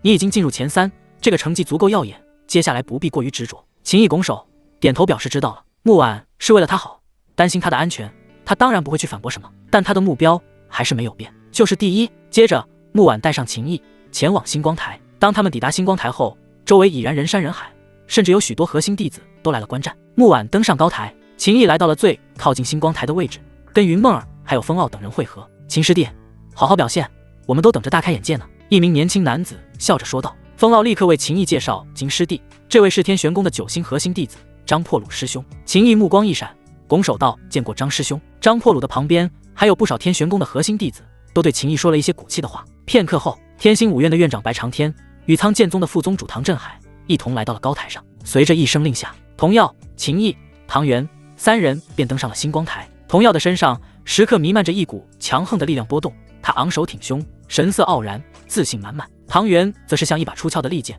锋芒毕现，而在这凌厉的锐气之下，却又还涌动着一种神秘的气机。秦毅的力量内敛，也没有刻意去释放什么锋芒威势，他就只是平静地站在童耀与唐元的旁边，可无形之中却仿佛有一股吸引力一般，导致周围所有人的视线总是不由自主地汇聚在他身上。天星5院的院长白长天看着星光台上的3人，他的脸上浮现一抹特殊的意味，然后目光转向一旁的苍剑宗副宗主唐振海。唐副宗主，请。唐振海点了点头，道：他老夫就恭敬不如从命了。只见唐振海站了起来，就在大家都好奇他要说什么之际，忽然唐振海手臂一甩，刹那间一片密密麻麻的剑气便已呼啸而出，朝着星光台上的3人爆射，剑气如雨，迅疾无匹。这一幕使得所有人脸色巨变，就连高台上坐着的人大部分都一脸意外之色。要不是白长天神色淡然，一动未动，否则已经有天星5院的强者要立刻出手了。密密麻麻的剑气毫无征兆地发出，落向星光台。秦毅、童耀、唐元3人都在惊讶之际立刻做出了反应。童耀身上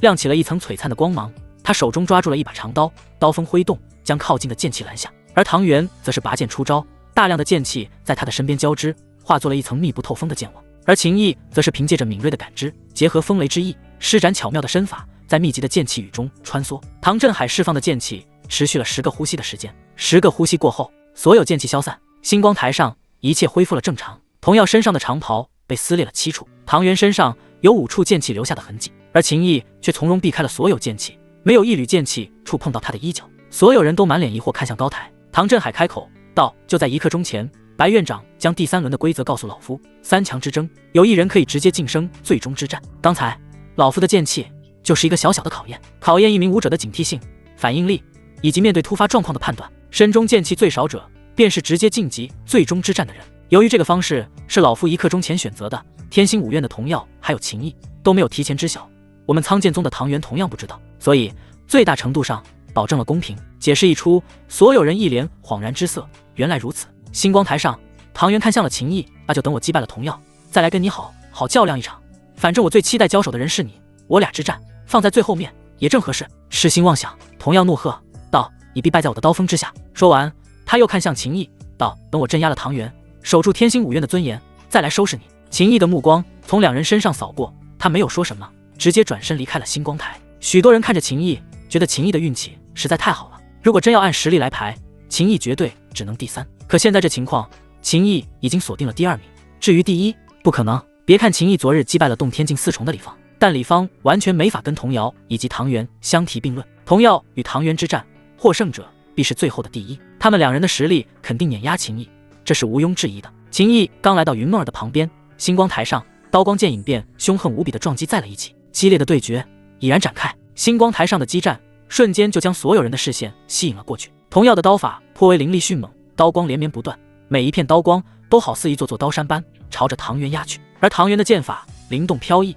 精妙无比，他的一招一式虽然看上去威势远不及童耀，可却总能巧妙地破解童耀的功法之术。刀光浩荡，剑气呼啸，这一场对决2人刚交手就展现出了极高的水准。童师兄必胜！童师兄使用的乃是地阶中品的千仞断山刀法，他已经将这门刀法修炼到了大成之境，结合圆满层次的大地刀意，攻防两端皆有不可思议之效。童师兄必须赢，这是我们天星5院的大比，童师兄赢了才能守住第1，总不能指望秦毅吧？没错，童师兄现在就是我们天星5院尊严的最后一层保障。很多人都在为童耀呐喊鼓气，童耀也没有让人失望，他的刀法一招比一招更猛，气势不断攀升，逐渐那蕴含着山岳之厚重的刀光内，甚至都已经浮现了高耸于天地之间的险峻山峰异象。唐元，你们苍剑宗的剑法也不过如此。童耀大喝，气势如虹。高台上，白掌天神色平静，唐振海的嘴角始终带着淡淡笑意，而罗汉等人眼底深处涌动着并不平静的光芒。看到童耀如此表现，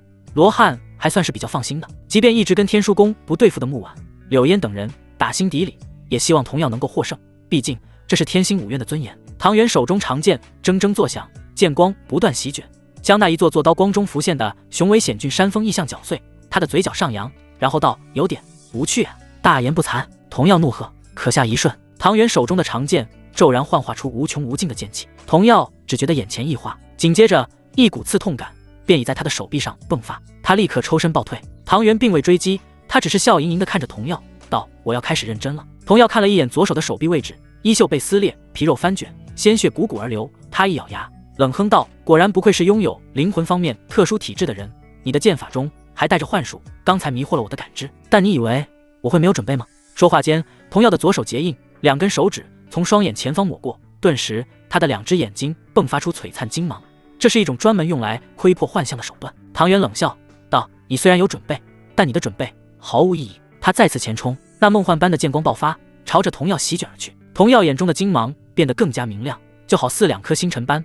他一刀斩向唐元，劈碎了唐元的身体。他心中陡然一惊，他当然知道，就算自己有准备，但也不可能这么轻易劈死唐元，这有问题。一瞬间，童耀的身上就冒出了一层冷汗，他立刻便要闪身从原地离开。紧接着，他的胸口位置传来剧痛，我可在这里站着没动，你就自己朝着我的剑撞了过来。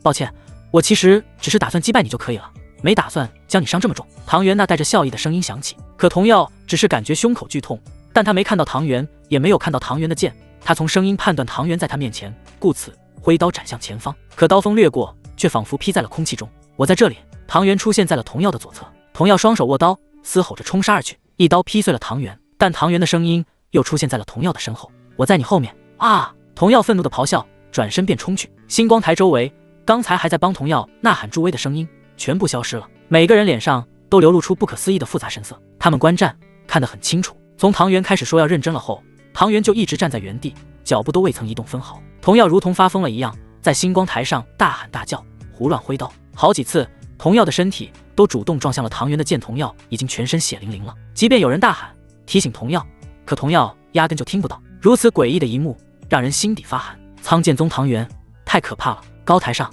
天星五院的高层强者倒是能轻易看穿唐元的手段，但是他们不能插手，哪怕只是开口提醒，都意味着童耀已经输了。又是片刻后，童耀身上增加了许多伤口，都是他自己撞到唐元的剑所导致。可童耀却还在疯狂地爆发力量，似乎完全不知道自己哪里受伤了，导致鲜血流淌速度越来越快。够了，童耀认输。这时，天星五院的院长白长天开口了。院长，罗汉不甘心。白长天道：再这么下去，童耀必会流血而亡。天书宫之主罗汉深吸了一口气，道：童耀拜。听到这话，星光台上，唐元收了剑，剑光消失，童耀终于清晰地看到了唐元的身影。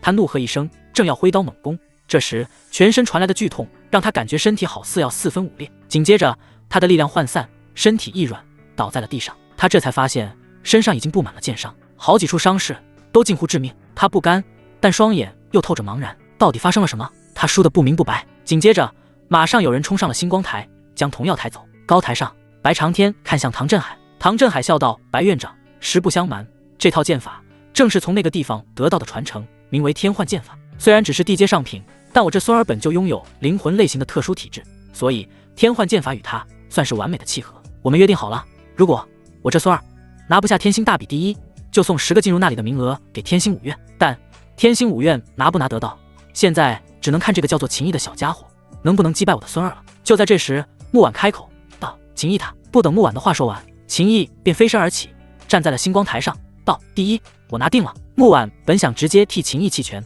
童耀的情况他害怕在秦毅身上也出现，他给了秦毅极为珍贵的魂砂，用于守护灵魂，但魂砂并不具备看破幻象的效果。唐元的天幻剑法将幻象融于剑光之中，太诡异难防了。可秦毅却打断了他的话，刚用戏耍的方式击败了童耀的唐元，看向秦毅道：秦兄，那我们开始吧，希望你能比童耀强一些，让我感受到一点压力，别让我赢得太轻松，毕竟很无趣。秦毅道：你刚经历了一场比试，虽然消耗不大，但终究是有些消耗，给你休息一会，调整状态，等你状态恢复到巅峰，我再赢你，让你输得心服口服。唐元神色一正，随即笑道：“好。”下一刻，唐元盘膝而坐，吞服丹药，运功恢复。所有的目光都在看着秦毅，没人看好他。在他们看来，童药就是这场天星大比守住天星五院尊严的最后一层屏障。但这一层屏障支离破碎了。秦毅拿什么来守？他只会比童药输得更惨，让这份耻辱变得更加血淋淋。木婉、柳烟、云梦儿、张破虏、风傲、楚怀仁这些人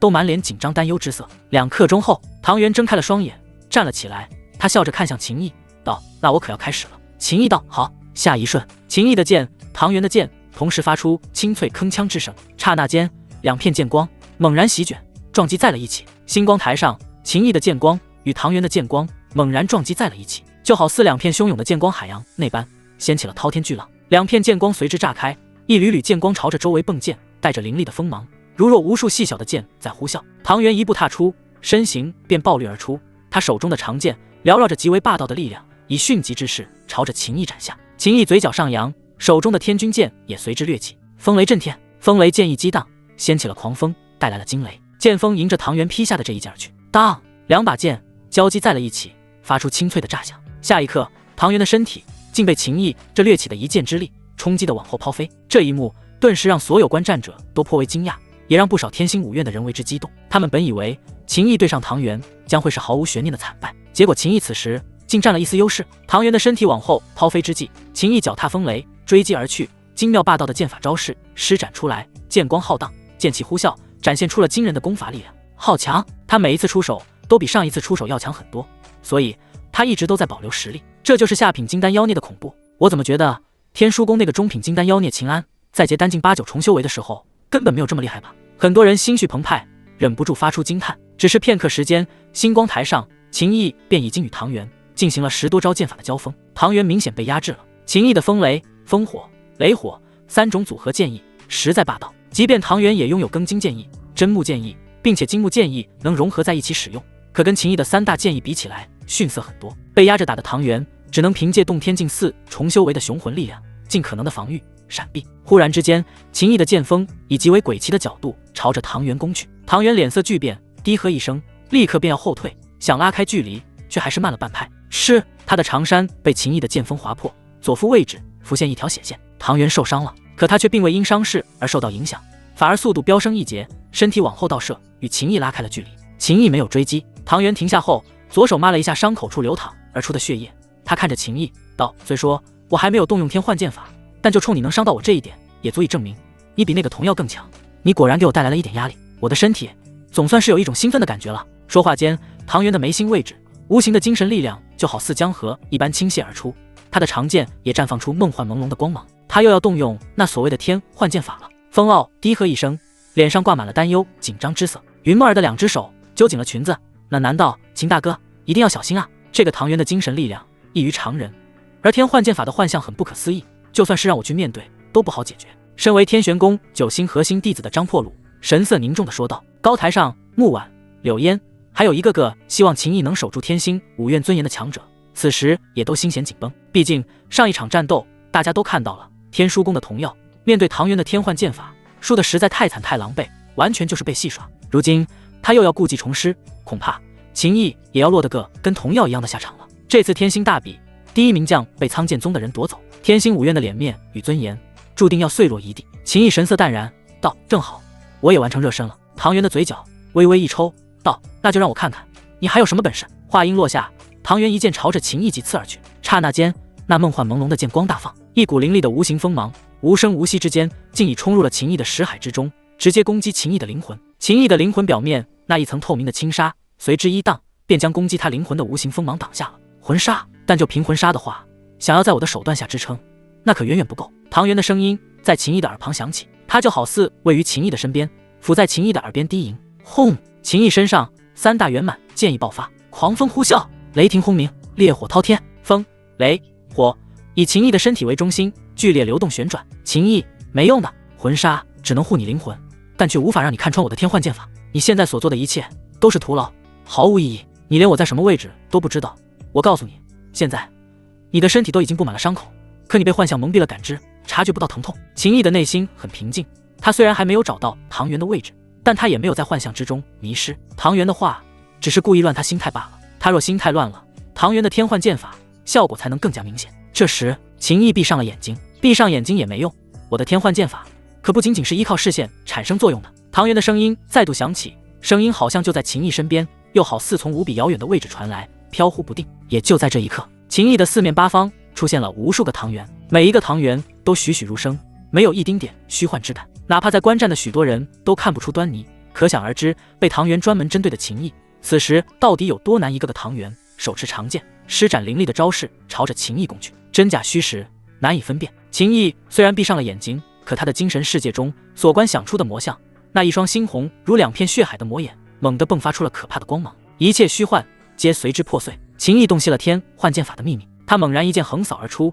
将隐藏在幻象中的一道道真实剑气劈碎。剑锋横扫之势到了尽头，秦毅握剑的手臂随之一绕，天君剑便从他的腰腹旁刺向了后方。叮，清脆的声音响起，刹那间，周围那梦幻朦胧的剑光全部消失了。星光台上，唐元站在秦毅的身后，他刺向秦毅的一剑被秦毅反手刺向身后的剑给挡下，两把剑的剑尖精准地抵在一起。高台上的木婉等人松了一口气，刚才他们看穿了幻象，却又不能提醒，都为秦毅捏了一把汗。台下的观战之人虽然大多数都没看到经过，但现在呈现出来的画面显然还算是好消息。唐元的脸色巨变，他万万没想到秦毅不仅发现了他，秦毅剑锋中蕴含的力量，甚至还将他的幻象剑光冲击得支离破碎。下一刻，唐元的脚尖于星光台的地面用力一点，他欲再次拉开距离，不与秦毅进行硬碰硬。之前他已经尝试过近身之战，他并不是秦毅的对手。拉开距离后，他还可以凭借异于常人的精神力量，再施展诸般玄妙手段。然而他后退之际，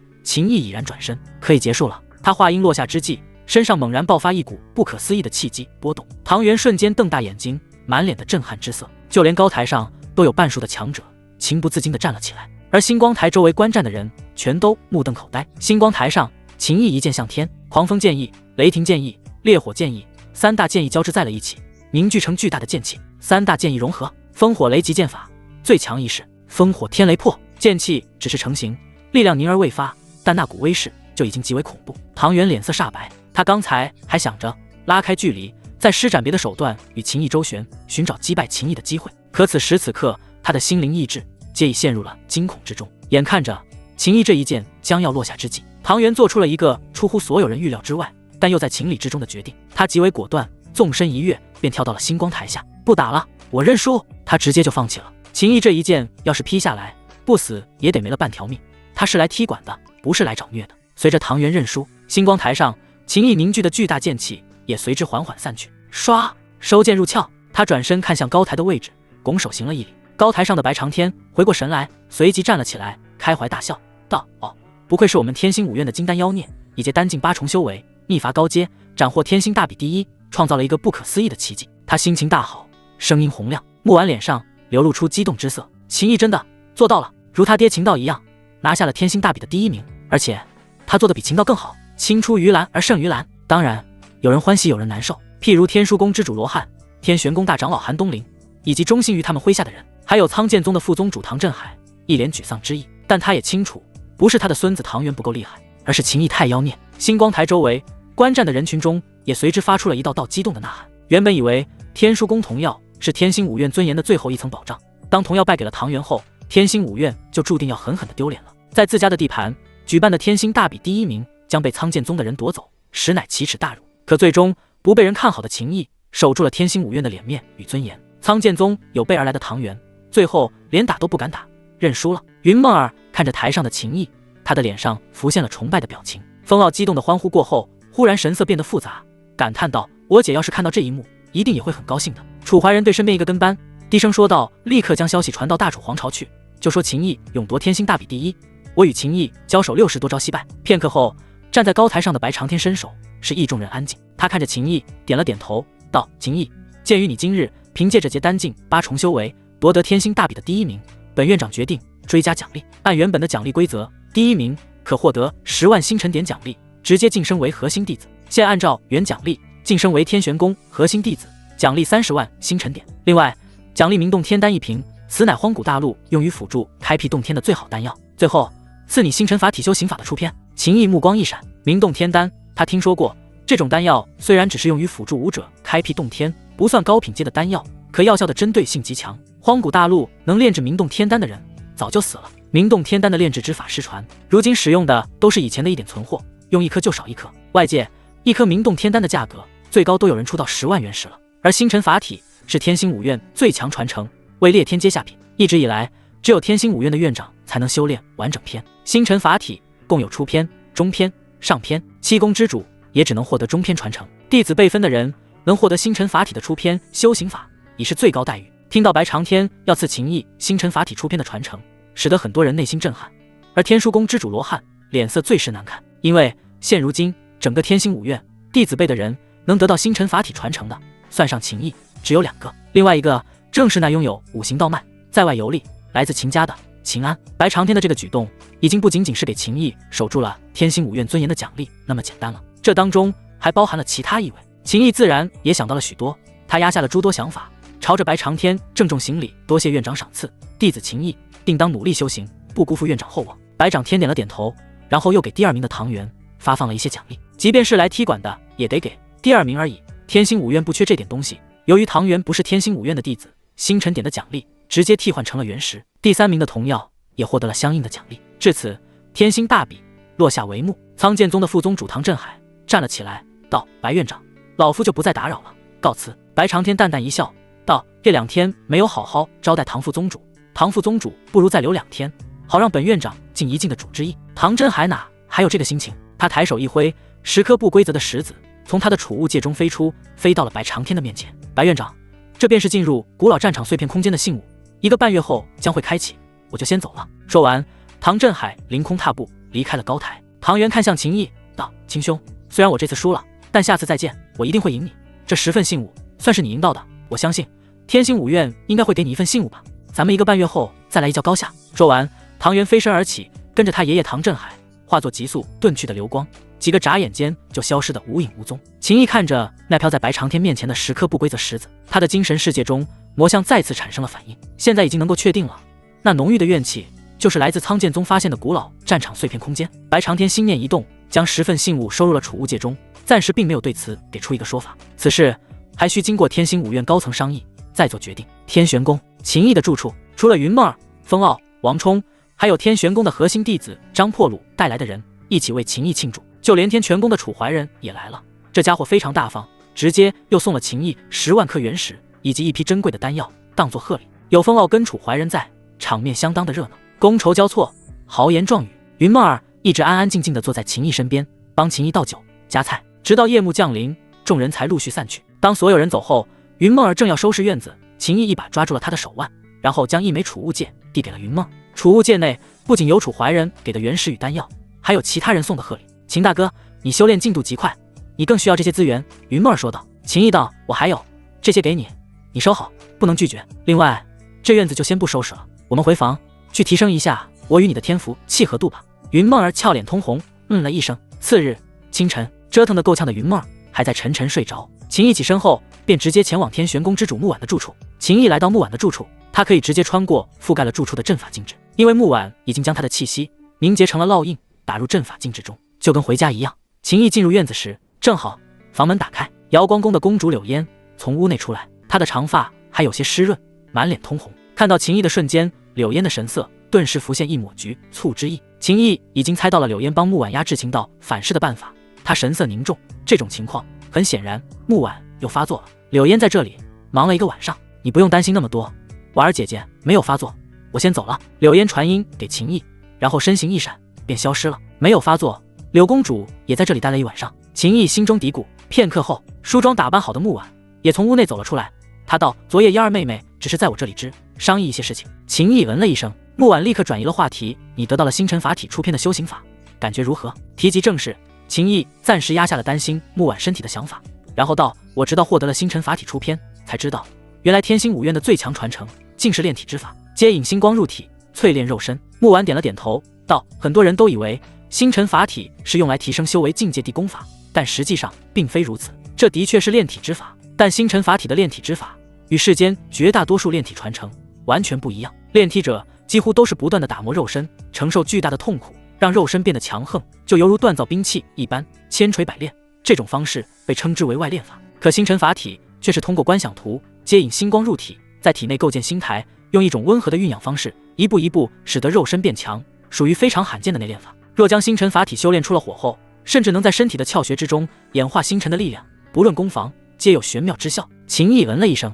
如果是提升修为境界地功法，对他来说便是鸡肋，他根本不可能选择别的功法来取代始元魔功。但这星辰法体的修行跟始元魔功并不冲突，练什么都是练。鼎爷给的虽然很好，但外边得到的只要不是太低档次的，一样练。鼎爷也是这个态度，只要觉得合适就没问题。接着，秦毅向木婉请教了星辰法体出篇的一些修行注意事项。木婉非常有耐心地为秦毅讲解。修炼星辰法体共有4份观想图，那4份观想图都包含在秦毅所得到的出篇传承中。这4份观想图的区别在于奠定根基的难度不同。最简单的观想图只需在体内36个窍穴中构建出星台便可，稍微复杂一点的便要以72个窍穴凝练星光构建星台，再上一层凭借108个窍穴构建星台。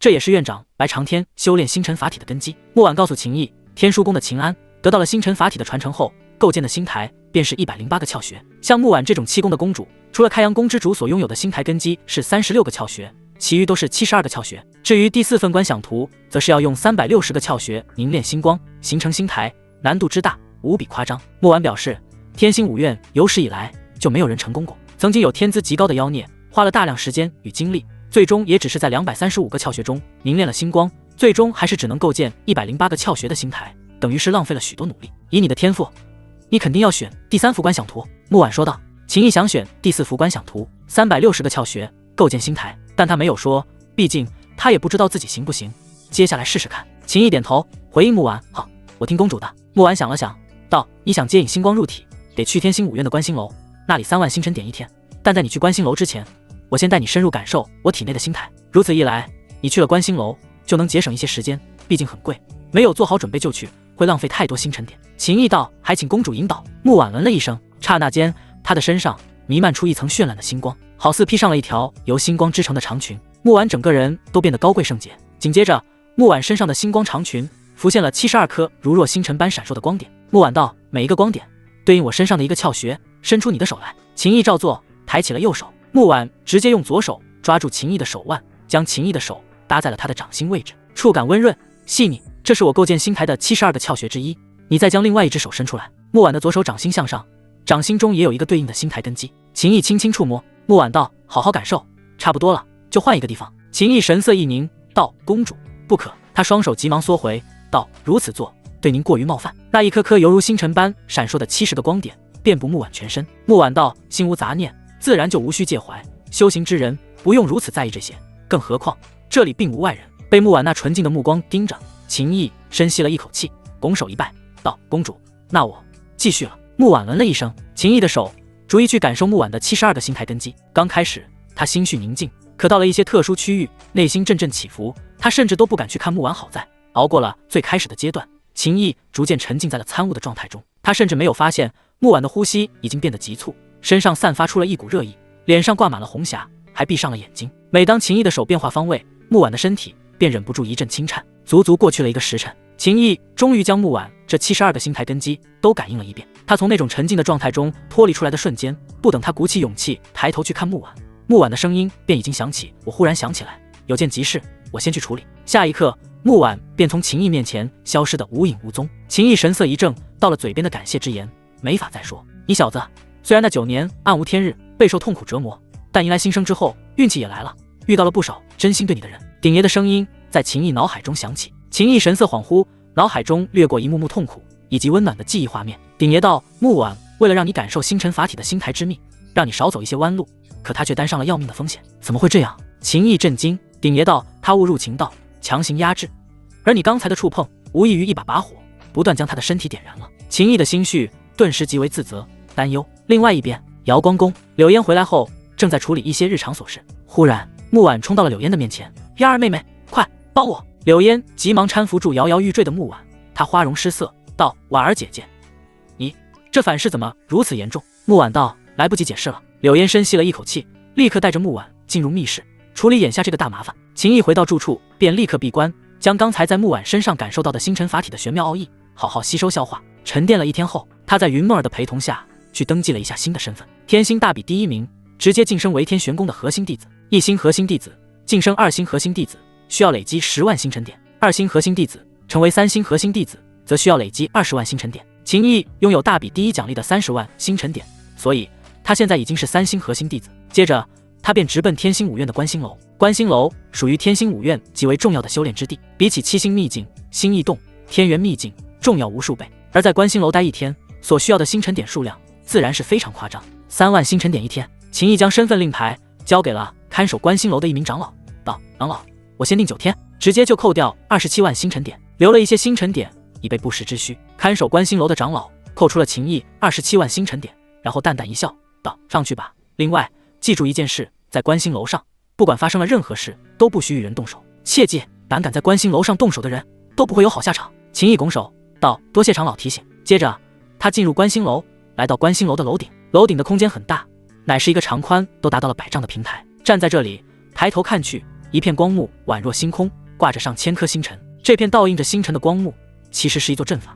阵法之力时刻运转，不断的汲取、吸收星辰的力量，将星辰的力量储存于其中，以便于天星5院的人用来修炼。若不然，直接去吸收星辰的力量，根本不现实。整个天星5院能做到这一步的人，不超过3个。秦毅还看到了6个人，都很年轻，他们分别位于不同的位置，盘膝运功，从上方的光幕中接引一道道星光入体。这些年轻人都是天星5院的核心弟子，但他们修炼的并不是星辰法体，而是一些与星辰有关地功法武学。至于苍星5院的一些高层，如果要来观星楼修炼，他们都是直接进入上方的阵法光幕中。秦毅发现了一个熟人，正是天玄宫的9星核心弟子张破鲁。此人乃是洞天境圆满修为，有7道星光从上空洒落而下，注入了他的身体内。秦毅对天玄宫的情况已经有一些了解，天玄宫有一门身法，名为7星步，乃是地阶中品的传承。张破鲁大概率就是在修炼这门身法。秦毅的到来引起了6个在这里修炼的年轻人的注意。张破鲁立刻站了起来，脸上带着笑容，走向秦毅，热情地打招呼：“秦师弟，你这是来修炼星辰法体？”秦毅点了点头，道：“来试一试。”张破鲁道：“可惜我没有资格得到星辰法体传承，所以没法给你任何建议。”秦毅道：“让师兄在此接引星光，经验丰富，说不定待会我还要向你请教。”张破鲁笑道：“行，你要是遇到了什么困惑，你就跟我说，我若是懂的，绝对不会藏私，全部告诉你。那我就先谢过张师兄了。”秦毅拱手。张破鲁道：“行了，我不耽误你的时间了，毕竟来这里待1天都要3万星辰点，太贵了，耽误时间就是浪费你的星辰点。你快去修炼星辰法体吧，我也继续修炼7星步。”秦毅了一声，然后他找了一个周围10丈内没有人的位置，盘膝坐下。他的脑海中浮现那一幅用360个窍穴铸就星台的观想图。首先要做的就是用自身气血将这360个窍穴串联起来，这一步最难。也正是因为这一步的难度太大，导致天星5院7大公主，其中1人只能选择36个窍穴构建星台，另外6宫之主则是用72个窍穴构建星台。即便天星5院的院长白长天，也只构建了108个窍穴的星台。漫长的时间里，天星5院天赋最高者都没能做到360个窍穴构建星台。星辰法体这一门传承被定为天阶下品，就是按照108个窍穴构建星台后的效果来衡量的。但倘若能构建360个窍穴的星台，其效果能够达到天阶中品的层次。秦毅体内气血涌动，贯通一个个窍穴，他按照观想图的窍穴路线，将一个个窍穴依次贯通。这件事必须一鼓作气，若中途失败，又还得重新来过。刚开始非常顺利，只是1刻钟时间，秦毅就接连贯通了36个窍穴，现在就能接引星光，构建星台了。但这是最低层次的星台，就算成功了，效果也只是相当于地阶极品的传承。秦毅自然是完全不考虑。接下来贯通窍穴的速度逐渐减慢，花了半个时辰，终于贯通了72个窍穴。此时构建星台就是木婉、柳烟等人的层次了，相当于准天阶传承的效果。可这依旧不在秦毅的考虑范围中。秦安都贯通了108个窍穴构建星台，达到了院长白长天的档次，秦毅不允许自己比秦安差。后续的窍穴贯通速度继续变慢，秦毅足足又花了2个时辰，这才终于贯通了108个窍穴。这样下去，我虽然还能贯通一些窍穴，可速度太慢了，而且想要贯通360个窍穴也不现实。秦毅暗中暗道，他已经决定要动用特殊手段了。可就在这时，他的身边忽然出现了力量波动，他一边维持着体内气血运转，继续去缓缓冲击下一个窍穴。毕竟这要一鼓作气，若是中途停了下来，那之前的努力全部白费，还得重新来过。他睁开了双眼，发现周围竟然多了4个人，这4个人分别位于他的前后左右。其中1人，秦毅刚登上观星楼时瞥了一眼，有点印象；另外3人显然是刚进来的，而这4人身上的长袍都有一样的标志，全部都是天书宫的核心弟子，观星楼上不能动手，所以用这种方式来搅乱我修炼星辰法体的节奏吗？秦毅神色冰冷，他已经猜到了这些家伙的卑鄙心思。你们4个简直是欺人太甚！天玄宫的张破虏跑了过来，怒斥这天玄宫的4个核心弟子。其中一人冷笑道：观星楼可不是你们天玄宫的，我们缴纳了星辰点上来修炼，我们想在哪个位置修炼就在哪个位置，你没有资格在这里大喊大叫。又有一人跟着说道：张破虏，你少在这里吵吵闹闹，我们可没有心思搭理你，滚一边去，别影响我们修炼，浪费了我们的星辰点，你赔吗？我们就在这个位置修炼，谁也管不着，这是我们的自由。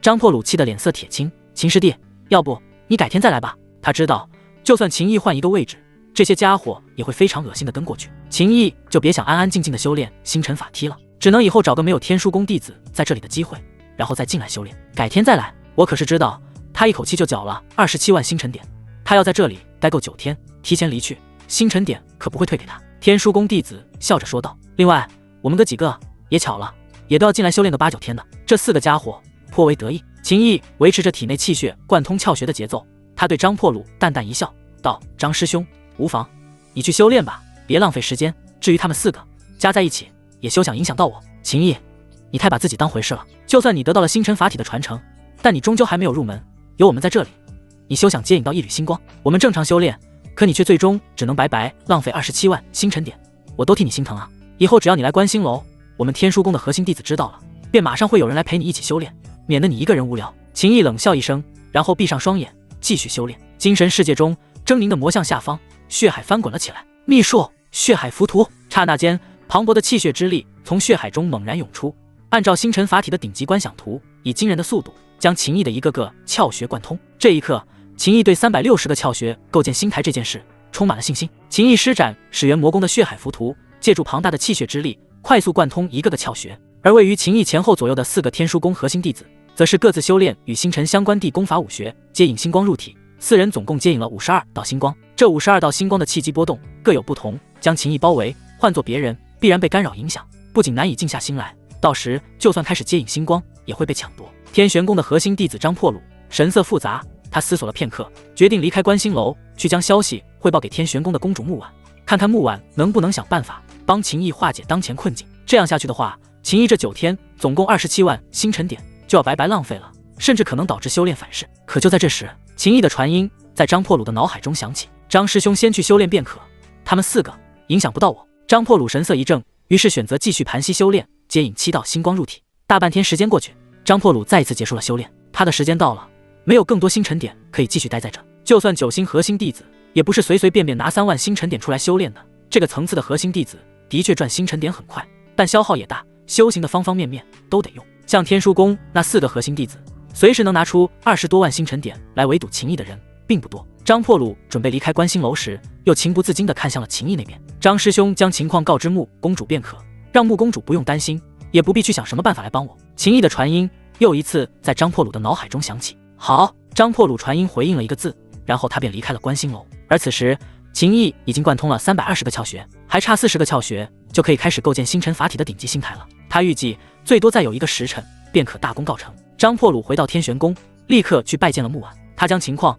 告诉木婉后，木婉的眼中闪过一抹寒芒，道：天书宫的人，这是要对秦毅死缠烂打到底吗？接着木婉看向张破虏道：行了，本公主知道了，你去找几个有星辰点的核心弟子，让他们轮流进观星楼盯一下，关注里边的情况就行。至于他们消耗的星辰点，本公主会拿其他东西补偿。虽然秦毅说不用帮忙，但木婉总得让人进去看着，有什么情况他能第一时间知晓，然后才可以及时做一些应对。很快又有一名天玄宫的女弟子进入了观星楼。此人进入观星楼后，看向秦毅，顿时表情变得极为难看，因为秦毅周围的天书宫核心弟子已经不是4个了，又来了2个，变成了6个，6人接引了73道星光。可想而知，秦毅现在的压力有多大。就算秦毅能顶着压力贯通窍穴，可当他开始接引星光时，这6个家伙跟在他身边，抢夺他接引的星光，秦毅完全就没法修炼。是穆公主让师姐进来的吗？秦毅传音给女子，女子回应是，穆公主让我进来看着点，有什么情况便第一时间出去汇报。秦毅，师姐来都来了，那就去修炼吧，别浪费了星辰点。对了，尽量离我远一点。女子另外一边，天书宫，启禀公主，我们已经安排了6个人进去，他们加起来可以牵引73道星光。那秦毅就算能贯通72个窍穴，但他也休想凝聚出星辰法体的星台。一名天书宫的老者来到了公主罗汉的身前，拱手说道。罗汉点了点头，道：秦毅的天赋贯通72个窍穴，绝对没问题。一旦他开始接引星光，我们天书宫那6个核心弟子便可以瓜分他的星光，一道星光都不给他吸收。但这样还是不够稳妥，万一他贯通了108个窍穴，那现在安排的6个核心弟子就不够了。老者，公主，秦毅的天赋虽然是很妖孽，但构建108个窍穴的星台难度太大了。现如今也就院长跟秦安做到了这个程度，我觉得秦毅做不到。罗汉道：再去安排几个核心弟子，全部加起来能吸收的星光数量必须超过108道。此事要么不做，既然做了，就要彻底堵死秦毅的路。老者弯腰拱手道：是。半个时辰后，又有4个天书宫的核心弟子进入了观星楼，总共10个。他们呈圆形将秦毅包围了。要不是秦毅传音给天玄宫的女核心弟子，告诉他不用担心，一切正常，不然天玄宫的这个女弟子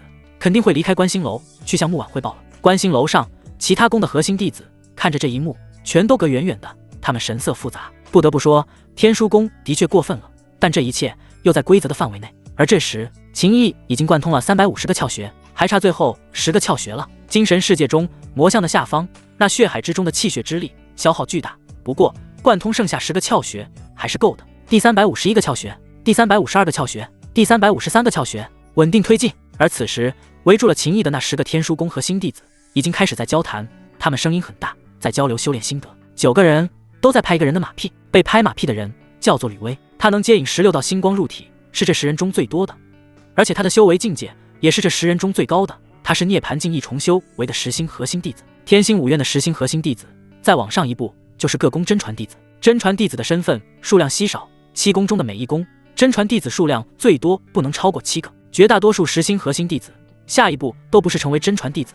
如果能通过天星5院的考核，就能继续在天星5院修行，但会被派往不同的地方负责一些事情。若无法通过天星5院的考核，那就得离开天星5院自己去发展。吕薇高谈阔论了一番，大有指点江山之意，颇为得意。接着他瞥了一眼盘膝而坐一直闭着眼的秦毅，冷笑道：秦毅，装作一副冷静的样子，实际上内心很难受吧？要不你求求我们，我们说不定给你一点机会。当然你求饶的话得说得好听一点，让我们开心才行，哈哈哈。秦毅缓缓睁开了双眼，嘴角划过一抹冰冷的弧度，道：天书宫的公主罗汉给你们下的乃是死命令，不是吗？吕薇，你倒是有点自知之明。秦毅道：你们的星辰点应该也都得来不易吧？吕薇冷笑道：这就不用你操心了，反正我们的星辰点都足够跟你一直耗下去。秦毅，我只是替你们感到可惜，每个人浪费20多万星辰点，加起来可就浪费了200多万星辰点。秦毅还在这嘴硬，我们起码能吸收星光入体，正常的修炼，而你什么都做不了。我们加在一起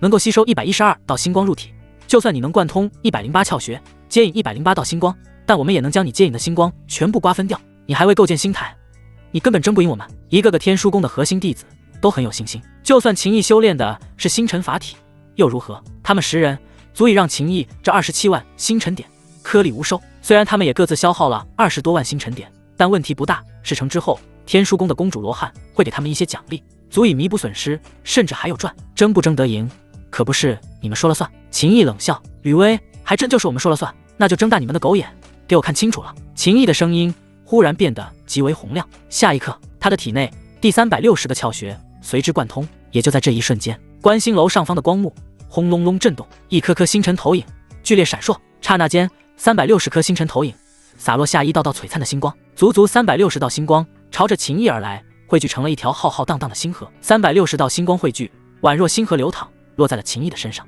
刹那间，观星楼上的所有人都惊呆了。关于星辰法体的秘密，这些核心弟子都知道。天星5院7大公主，有一个公主凝聚了36窍的星台根基，另外6个公主凝聚的则是72窍的星台根基。就连天书宫的秦安，还有如今的院长白长天，也只是凝聚出108窍的星台根基。他们原本以为秦毅凝聚72窍星台根基问题不大，也有可能会凝聚出108窍的星台根基，故此天书宫安排了10个人进来。这10个人修炼的术法加在一起，可以接引112道星光。如此一来，就算秦毅凝聚108窍的星台根基，他们也能出手抢夺秦毅接引的星光，让秦毅颗粒无收。可谁都想不到，秦毅直接上强度，接引了360道星光，璀璨星河将秦毅的身体淹没。秦毅顿时感觉一股清凉之意席卷全身。他按照星辰法体的顶级观想图，吸收星光，一缕缕星光进入360个窍穴之中，凝练星台。过了10多个呼吸的时间，天书宫的核心弟子拥有涅槃境一重修为的吕薇低喝一声动手。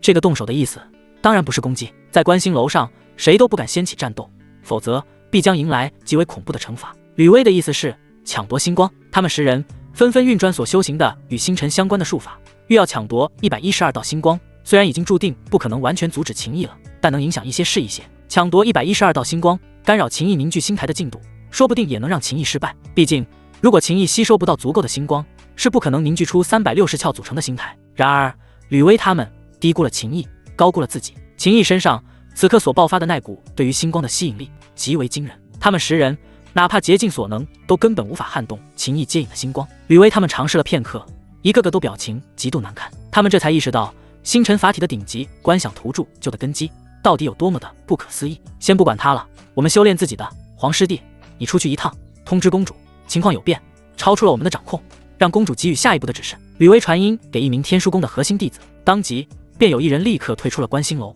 他缴纳了20多万星辰点，只要时间还没到，随时还能再进来。剩下9个天枢宫的核心弟子立刻分散，各自去修炼。现在奈何不了秦毅，他们只能等公主罗汉那边的消息，看还有没有别的办法。这9人能接引105道星光。秦毅扫了一眼分散的吕薇等9人，他的嘴角上扬。现在轮到我了，你们想怎么针对我，我便用什么办法反击，以其人之道，还治其人之身。下一刻，秦毅直接减少了自身接引的星光数量，不多不少，正好减少105道星光。而吕薇他们9人接引的105道星光还未落在他们身上，就中途改变了方向，涌入了秦毅的体内。秦毅现在能做到的就是吸收360道星光，不管是他自己接引的还是抢别人的，不超过这个数就行。吕薇脸色铁青，咬牙切齿，其他天枢宫的核心弟子也都脸色无比难看。这本是他们拿来对付秦毅的手段，现在秦毅直接用来对付他们，这样下去，他们这20多万星辰点就真的要全部浪费了。颗粒无收的是他们，全部加起来浪费的星辰点数量，那可是200多万。就在这时，一道身影闪过，出现在了观星楼上，正是那看守观星楼的老者。老者看向秦毅，他苍老的面庞上浮现无比激动的神色。没想到，万万想不到，你竟然将星辰法体的顶级观想图修炼成功了。老朽看守观星楼300余年，终于见到了360道星光入体的奇迹。你是荒古大陆天星5院创建以来第2个，至于第1个，还是3000多年前的开院祖师爷。好一个妖孽！秦毅，你继续，老夫在此守着，接下来没人能干扰到你。之前天枢宫的人故意针对秦毅，他没有管，因为都在规则内，他不会插手。可现在情况完全不一样了，天枢宫的人如果还想动手脚，他绝对不允许。就算天枢宫的人继续利用规则来办事，他也不答应了。为了一个能构建360窍星台的妖孽，他可以不管规则，放弃原则。接着老者又看向天玄宫那名女核心弟子道，你可以出去向你们穆公主汇报，让她也进来一趟。女子立刻拱手道是。片刻后，得到消息的天枢宫之主罗汉率先进来，他看到秦毅接引360道星光入体的画面，表情僵硬。看守观星楼的长老盯着罗汉道，罗公主，老夫奉劝你一句，不要再有多余的想法。他就算有多余的想法，他也不敢动手。冷喝声响起，木婉赶到了，他出现在了秦毅的旁边，看着秦毅，他的双眼中充斥着欣慰与震撼，还有激动的光芒。引导秦毅在他身上摸索一个个窍穴时，他对秦毅的期待是跟白长天与秦安一样的108窍，结果秦毅直接成功修炼了顶级观想图。接着木婉转身盯着那脸色难看的罗汉，他手持长剑，剑光闪烁，要是罗汉有一点越界的举动，那就提剑砍罗汉。继罗汉、木婉之后，第3个进入观星楼的强者是白长天。白长天的目光聚集在秦毅身上，他一时激动无比，情不自禁地喊道，荒古大陆天星5院，终于有人将星辰法体修炼到了开院祖师的高度。秦毅有望进入星空殿了。一听到星空殿3个字，看守观星楼的老者、木婉、罗汉3人脸上的神色再次出现了明显的变化。当然有人欢喜有人愁。片刻后，瑶光宫的公主柳烟也来了，她先朝白长天行了一礼，然后站在了木婉的身边。她看着被星光河流笼罩的秦毅，然后又看向了木婉，婉儿姐姐，她没有辜负你的付出。只有柳烟才清楚，木婉为了引导秦毅修炼星辰法体，差点连性命都搭进去了。越来越多天星5院的高层被惊动，陆陆续续进入了观星楼。秦毅不为所动，他依旧沉浸在修炼星辰法体的状态之中，星光在他体内的360个窍穴中汇聚凝实，逐渐变得好似360颗星辰。构建星台无法再像贯通360个窍穴那般快速，时间一天接着一天过去。罗汉走了，他带走了天枢宫的弟子，哪怕那10个天枢宫的弟子离开后，星辰点也不会退还，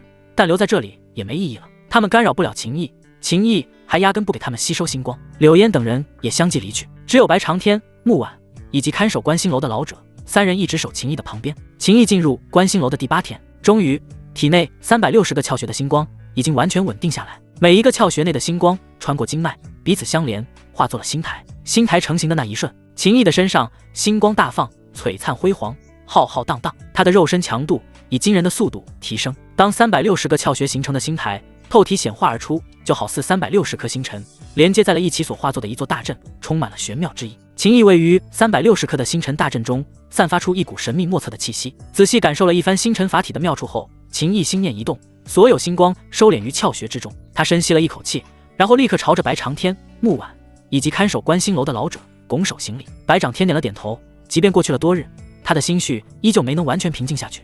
他大笑道：好，秦毅，你的成就给了天星5院一个巨大的惊喜。本院长决定赐你星辰法体的完整传承。天枢宫的秦安也只是得到了初篇而已，七宫之主亦是只能得到初篇与中篇，只有每一代的天星5院的院长才能修炼星辰法体的初篇、中篇以及上篇。秦毅不是院长，但他能将星辰法体的顶级观想图修炼成功，那就能为他破例，让他得到完整的传承。白长天的话说出之后，他抬手一挥，一道蕴含着星辰法体中篇以及上篇的传承烙印便飞到了秦毅的面前。这传承烙印好似一本虚幻的书籍，闪烁着明亮的星光。秦毅拱手多谢院长，接着他将传承烙印吸收进入了脑海之中，顿时秦毅就好似感受到了浩瀚无垠的星空，自身宛若在这星空中遨游。白长天对秦毅点了点头，然后看向看守观星楼的老者，道：“李长老，以秦毅这种情况，以后他若要修炼星辰法体，再来观星楼就不要收他星辰点了。”这老者名为李红，他笑着说道：“院长，以后秦毅要修炼星辰法体，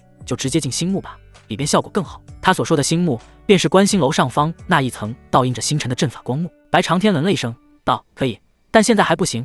他刚构建出星台，接下来还要花一点时间，让星台彻底稳定下来，才能进星幕中修炼。”李红道：“还是院长考虑的周到。”白长天又看向木婉，道：“穆公主，你放心吧，这里没事了，我们也该走了，让他在这里再夯实一下根基。”木婉点头，他对秦毅说道：“我在观星楼的出口等你。”是，公主。秦毅回应。白长天、木婉、李红一起离开。观星楼上也没了其他人，就只剩秦毅。秦毅继续盘膝运功，不断接引星光入体，与此同时也更细致地去感受星辰法体的玄妙之处。最明显的就是肉身强度大大提升，估摸着即便不运转元力与魔宫的血煞之气，肉身都堪比极品灵气了。纯粹的肉身力量也暴涨了一大截。倘若主动激发360个窍穴中的星光，攻防方面还能有极大的增强。星辰法体的初篇主要是构建星台，中篇则是星光之力的各种运用，而上篇竟然是阵法，以星台为基础，搭配阵法的手段，在体内养出一座星光大阵。秦毅的脑海中思绪飞快转动，这星辰法体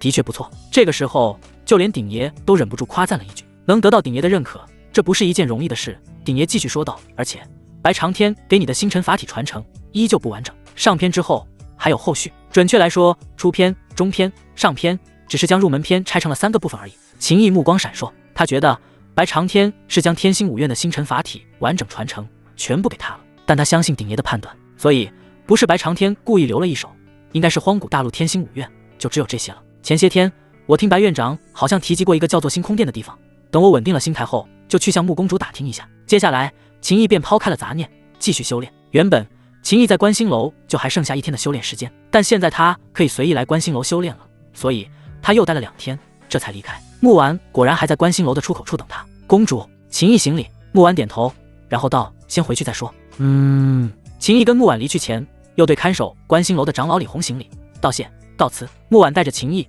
回到了天玄宫大殿，他毫不掩饰喜悦的情绪，道：“你可知道，院长将星辰法体的3篇都给了你，意味着什么？”秦毅：“意味着白院长将我当成了下一任院长来培养。”木婉摇头道：“对你来说，天星5院很快就会成为一口井，你必须要跳出去，才能看到更加广阔的天空。就算你想当这个院长，本公主打断你的腿，也得将你绑起来丢出去。”秦毅：“我明白。”木婉继续道：“白院长虽然没有表态，但他的这个举动无疑是在你与秦安之间偏向于你了，他在帮你铺路，铺一条进入星空殿的路。”秦毅目光一闪，他本就想要打探一下星空殿是怎么回事，现如今木婉提出来了，于是他接过话题问道：“公主，星空殿是怎么回事？”木婉的神色变得认真了很多，道：“这个世界名为荒界，但在遥远的过去，不知为何荒界破碎了，然后形成了大大小小总共49片大陆，荒古大陆就是其中之一。而除了49片大陆，还有一片荒海。准确来说，49片破碎后形成的大陆都位于荒海的边缘。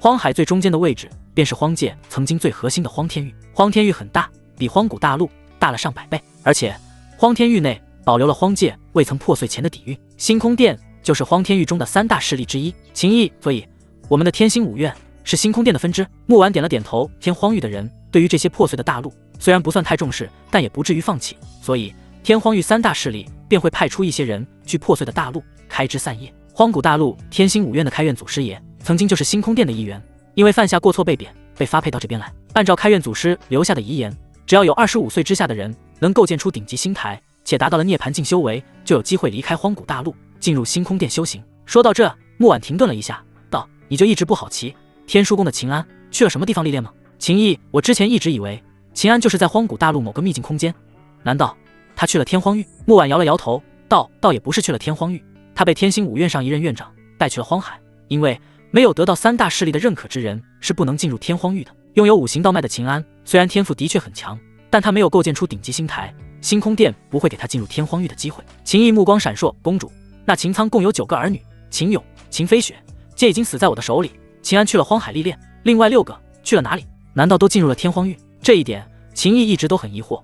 他收回魔种时，从秦勇与秦飞雪的记忆中都没有得到相关的信息。木婉道：“大概率不是去了天荒域，如果是的话，秦家早就能因此而得到迁移进入天荒域的机会了。至于他们究竟去了哪里，恐怕只有秦苍才知道。这些事你先不用想那么多，把眼下的路每一步都走踏实了。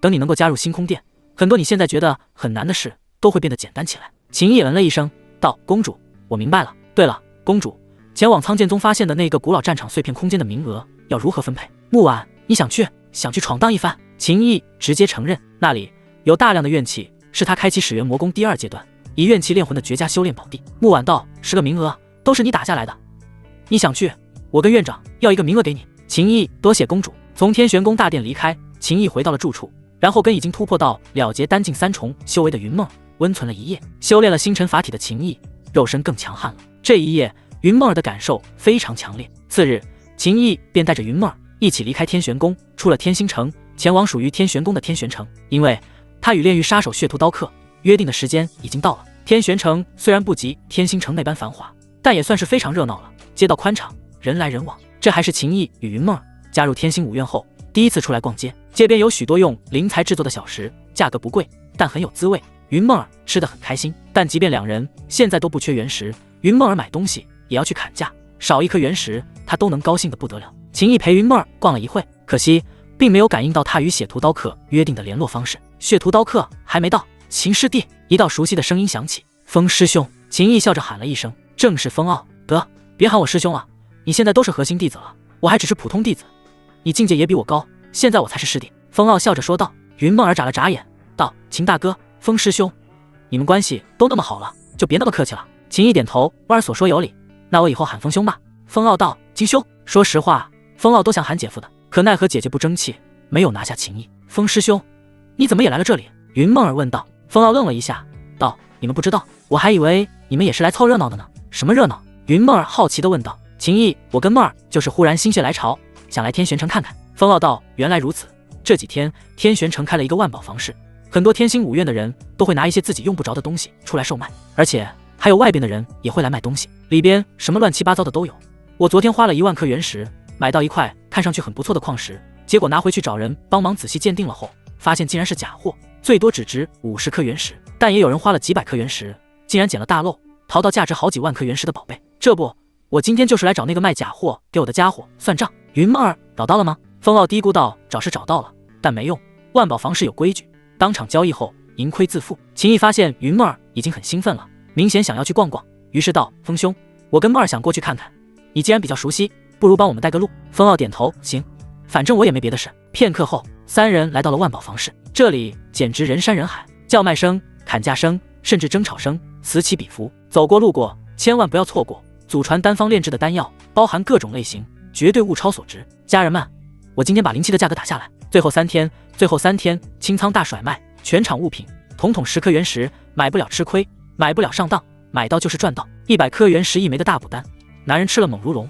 女人吃了润如水。秦毅跟云梦儿逛了一圈，云梦儿到处去砍价，甚至能将开价几万颗原石的东西砍到几10颗原石，但他就是不买，纯粹过瘾，气得好几个摊主跳脚。秦大哥，这里的东西好乱，我看不明白，咱们还是走吧，不要浪费原石。云梦儿过足了瘾，打算离开。风傲也道，这也就是图个热闹，的确没什么好东西。秦毅点了点头，道，那就走吧。可就在三人经过一个摊子时，秦毅的脑海中鼎爷的声音响起，等等，左边那个摊子有一颗黑不溜秋的灵药种子，赶紧买下来。秦毅目光一闪，然后走向摊子，摊主是一个尖嘴猴腮的中年男子，看秦毅走过去，风傲急忙拉住了秦毅，道，秦兄，别在这里买，这家伙不是好东西，昨天就是他坑了我1万颗原石。说话间咬牙切齿，摊主立刻就不乐意了，道，这个小兄弟说话要凭良心啊，昨天我可没有逼着你买，你自己眼神不好，怪我。你刚才已经来闹过一次了，怎么还想继续闹？真是的，你买亏了就要找我算账，那你买涨了你会再给我加原石吗？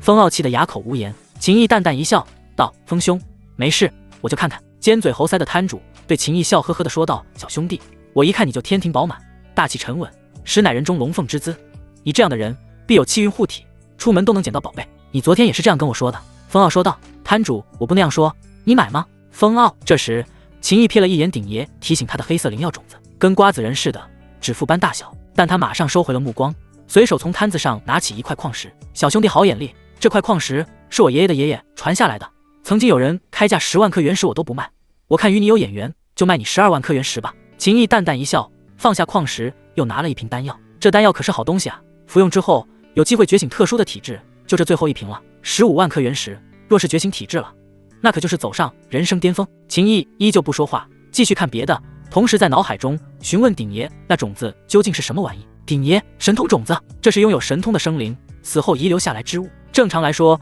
拥有神通的生灵死后1万个也很难有一个能留下神通种子，现在被你遇到一枚神通种子，算是运气非常好了。神通，秦毅的心绪顿时激荡了那么一下。神通是一种非常特殊的能力，有点类似于各种各样的体质，而且拥有神通者10个有9个都是侧重于淬体的修饰，只有将肉身淬炼到了极强的程度，才有可能让肉身产生蜕变，进而诞生出神通。别人留下的神通种子我能拿来用？秦毅好奇。鼎爷，当然可以，而且非常适合你现阶段，因为你现在是结丹境8重，很快就要开辟洞天了。若开辟洞天后，你就能将神通种子放入洞天中，用气血灌溉，使得神通种子内蕴含的神通之力释放出来。以你的天赋，你开辟洞天后应该也能诞生神通，可现在有现成的，不要白不要，先买下来再说。好。秦毅选了一颗通体火红色的晶石，道，这个怎么卖？这是火霞玄晶，3万颗原石。小兄弟，我真没有乱开价。摊主一脸诚恳地说道。风傲，放你娘的狗屁，这不可能是火霞玄晶。摊主怒视风傲，又不是你买，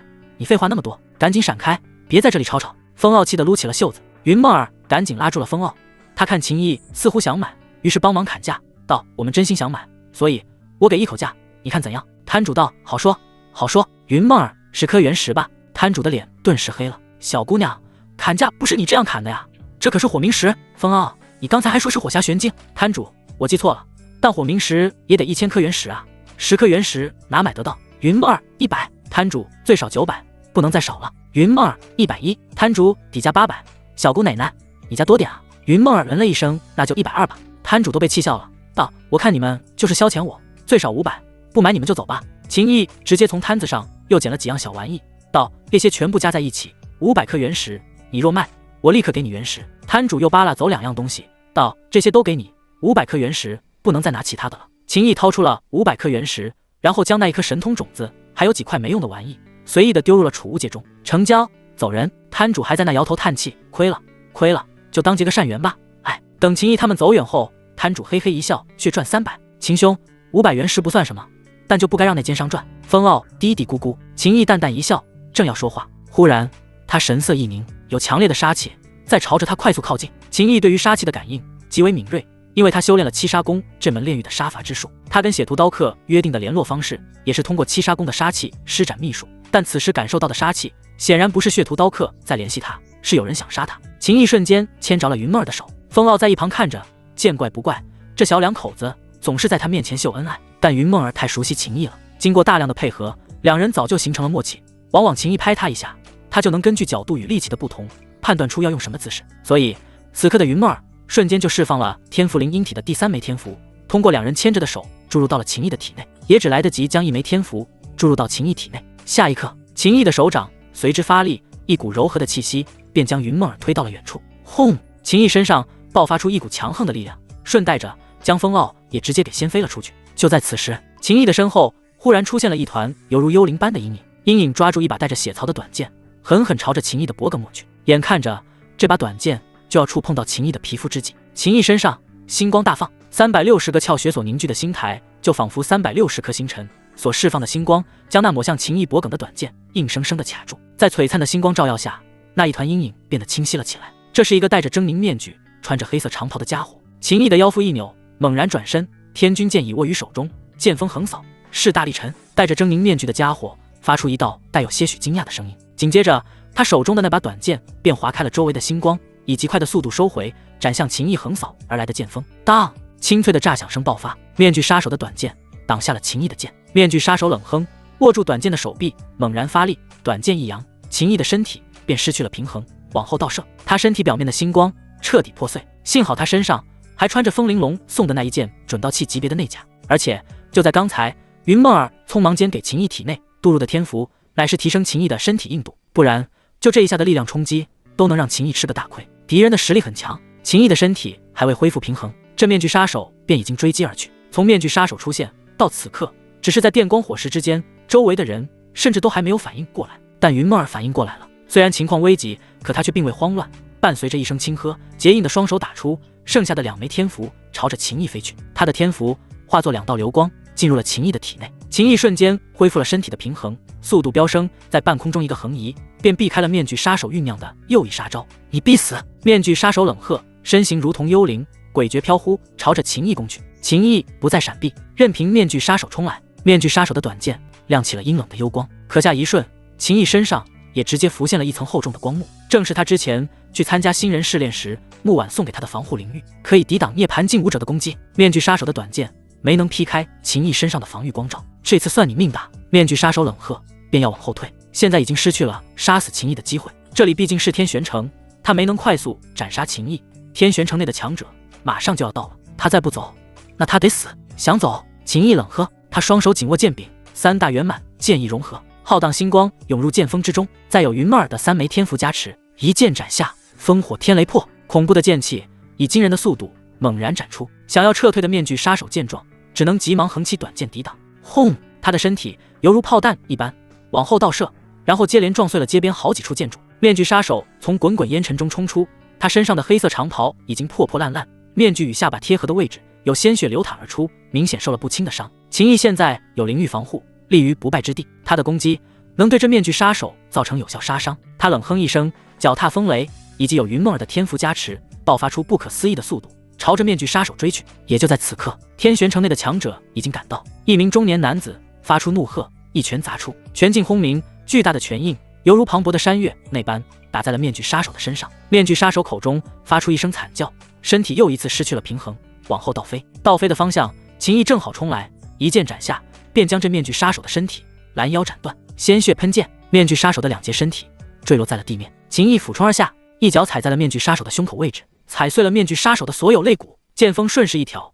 便将面具杀手那狰狞的面具挑开，露出了一张苍白的男子面孔。炼狱杀手！秦毅盯着此人冷喝。炼狱杀手的面具虽然形状都不一样，但面具的材质以及面具的效果都是一样的。这个炼狱杀手并没有修炼七杀功，这一点秦毅倒也没有觉得奇怪。上次跟血屠刀客接触时，他就从血屠刀客的口中了解到，只有炼狱从小培养的杀手才会修炼七杀功，这一部分人都可以用完整的七杀功来控制。如果是这一类型的杀手来刺杀秦毅，秦毅处理起来会轻松很多，直接就用七杀功压制对方体内的杀气烙印。还有一些杀手是在拥有了一定实力后才加入炼狱的，这些人都是用丹药来控制，保证他们的忠诚。控制他们的丹药掌握在绝命书生的手里。没错，我来自炼狱，你的这条命已经进入了炼狱必杀榜，我失败了，但你休想从我口中知道点什么。下一刻，这被秦毅踩在脚下的炼狱杀手体内便已爆发出一股毁灭的气息，他自断心脉，而且他的体内早就暗藏剧毒，他的尸体快速被腐蚀。秦毅往后退了几步，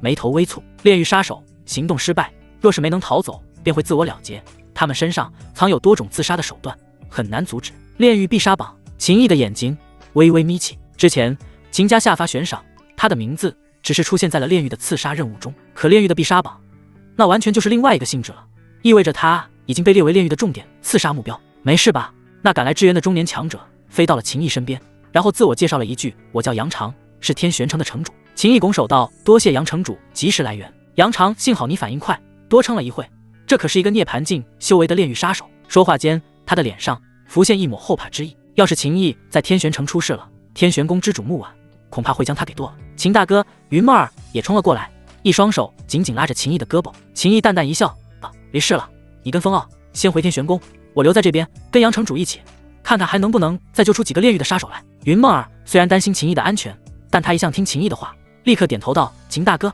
那你千万小心。秦毅嗯了一声，又对杨长拱手，还请杨城主安排人护送梦儿与风傲回天玄宫。杨长道：行，我来安排。秦毅在天玄城又待了大半天时间，倒没有发现什么可疑之人。直到傍晚，他终于感应到了血屠刀客用七杀功秘法传来的气息波动。秦毅对杨长表示，他今晚想在天玄城休息。杨长马上就让人给秦毅安排好了住处，并且在秦毅休息的周围布下了严密的防护。夜深，秦毅在房间内打坐运功，一道身影无声无息从秦毅打开的窗户位置进来，正是血屠刀客。秦毅缓缓睁开了眼睛，看着血屠刀客。血屠刀客心中其实极为震惊，他刚到天玄城就听说了今日有炼狱杀手在天玄城内袭杀天玄宫的金丹妖孽秦毅，为此他特地去打探了一点消息，看过了秦毅的画像，然后他认定的少主约他见面的地点竟然在天玄城的城主府内。秦毅没有再用面具隐藏容貌，他看到少主的样子后瞬间就明白了，少主便是秦毅。拜见少主。血屠刀客压低了声音，用剩下的一条左臂行礼。秦毅点了点头道：我的名字出现在了炼狱必杀榜上，这事你可知道？血屠刀客道：我前些时日就已经听说了，但那时我不知少主您就是秦毅，若是知道，我必会再提前一些赶到，保护少主安全。秦毅道：说说这是怎么回事吧。是。血屠刀客道：是秦家的二爷秦世平亲自去拜访了绝命书生，至于他们到底谈了什么，没人知道。他们谈完了后，少主您的名字就登上了炼狱必杀榜。现在这个任务由炼狱影杀堂负责，今日袭杀少主的人便是影杀堂的一名银牌杀手，而据我所知，秦世平的儿子秦波目前也待在影杀堂，应该就是在等少主您殒命的消息。秦毅眸光冰冷，秦世平，秦苍的亲弟弟，过去哪9年，秦毅的体质轮不到秦世平的儿子秦波，但秦世平经常去放秦毅的血给他儿子秦波服用。影杀堂位于何处？秦毅冷喝。血屠刀客距离天玄城不算远，大概3天可达。影杀堂的实力如何？影杀堂的堂主名为郭震，他是绝命书生的心腹，法相境亦重修为，其他的不足为惧。秦毅道：你也突破到了法相？血屠刀客道：若不是有少主帮我清理掉了我体内那些绝命书生留下的杀气，我也不可能突破到法相境。除此之外，我还联络到了一批被绝命书生打压然后离开了炼狱的涅槃境武者，共有6个，他们如今都在天玄城外30余里的一座深山中藏身。秦毅闻了一声：这2天你们好好准备一下，我安排好后直接去影杀堂。说话间，一股冰冷的杀气从秦毅身上猛然爆发开来，那就先拿下影杀堂，杀了秦世平的长子。是。血屠刀客郑重回应。次日，秦毅离开了天玄城，返回天玄宫，却得知木婉昨日就闭关了，到现在都还没有出关，根本没人能联系得上木婉。公主的情道反噬又爆发了吗？秦毅心中担忧，然后去了瑶光宫找到柳烟。你放心，婉儿姐姐这次闭关不是情道反噬。柳烟的话让秦毅松了一口气。接着柳烟道：你在天玄城被刺杀的事我听说了，接下来你就好好待在天玄宫，不要再随意出去了。秦毅闻了一声：柳公主，我明白。从瑶光宫离开，秦毅先去任务堂那边领了一个简单的任务，然后回到天玄宫跟云梦儿说要出去一趟。云梦儿担心，想跟着一起去，道：秦大哥，我不会拖累你的，关键时刻我能帮你。秦毅道：就是做个简单任务而已，我想通过实战磨练自身的剑法。他将云梦儿安抚好，然后便出发，可还没有走出天玄宫的范围，就被人拦下来了。拦住他的人乃是天玄宫的大长老韩东林，还有他的儿子韩月以及他的孙子韩卫。韩家3人挡住了秦毅的去路。秦毅的眼眸中闪过一抹寒芒，大长老，这是何意？秦毅倒也不担心，这韩东林实力再强，也不敢在光天化日之下明目张胆地对他动手。韩东林，很多人想杀你，你现在出去太危险了，回去待着吧。就算穆公主在闭关，有老夫在，对你来说天玄宫就是最安全的地方。秦毅的表情有些古怪。韩东林这么好心？韩东林道：老夫想跟你和解。韩月道：秦毅，我们是真心实意，之前的事希望可以就此接过。韩卫虽然有点不太情愿的样子，但还是对秦毅拱手道：之前的事是我的错，我向你道歉。秦毅看着韩家3人，思绪飞快转动，他大概猜到了一些原因。随着他展现出的天赋越来越惊人，大家都已经意识到，即便他只是下品金丹，但潜力恐怕比秦安更大。院长白长天甚至都将完整的星辰法体传承交给了他修炼，这是在为他进入星空殿铺路。韩东林作为天玄宫的大长老，绝对不是愚蠢的人，自然知道该怎么做才是对韩家最有利的选择。就算秦毅最终没能在与秦家的恩怨中杀出一条血路来，可那跟他们韩家有什么关系？秦毅死了，穆婉依旧还是天玄宫的公主，轮不到她。要是秦毅杀出了一条血路呢？韩家若跟秦毅的梁子越来越深，最终韩家必会倒大霉。所以爷孙三人干脆直接来找秦毅，主动低个头。当然，秦毅也并未全信，他只是道：只要你们不再来招惹我，我也不会再跟你们过不去。韩东林道：这个给你，算是我们韩家的一份诚意。说话间，递给秦毅一个玉盒。秦毅并未去接，韩东林直接将玉盒打开，顿时一枚神通种子出现在了秦毅的视线中。秦毅心中一荡，但却假装不认识，道：这是何物？神通种子，内蕴搬山神通。当你突破洞天境后，可将神通种子放入洞天内，用气血蕴养灌溉。以你的天赋，老夫觉得有很大的机会能掌握搬山神通。实不相瞒，这一枚神通种子是我们韩家代代相传，迄今为止已有16人尝试过，但都失败了。与其继续放在我们韩家毫无用处，还不如当做我们和解的纽带。秦毅的脑海中小鼎轻轻一荡，传出声音，说得好听，之所以这么大方，完全是因为他们屡屡尝试无法激发神通，导致这枚神通种子快要坏掉了。虽然鼎爷这么说了，但秦毅还是不嫌弃。这一枚神通种子只是快要坏掉了，又不是彻底坏了，还有用就行。既然如此，那我就收下大长老的这份礼物。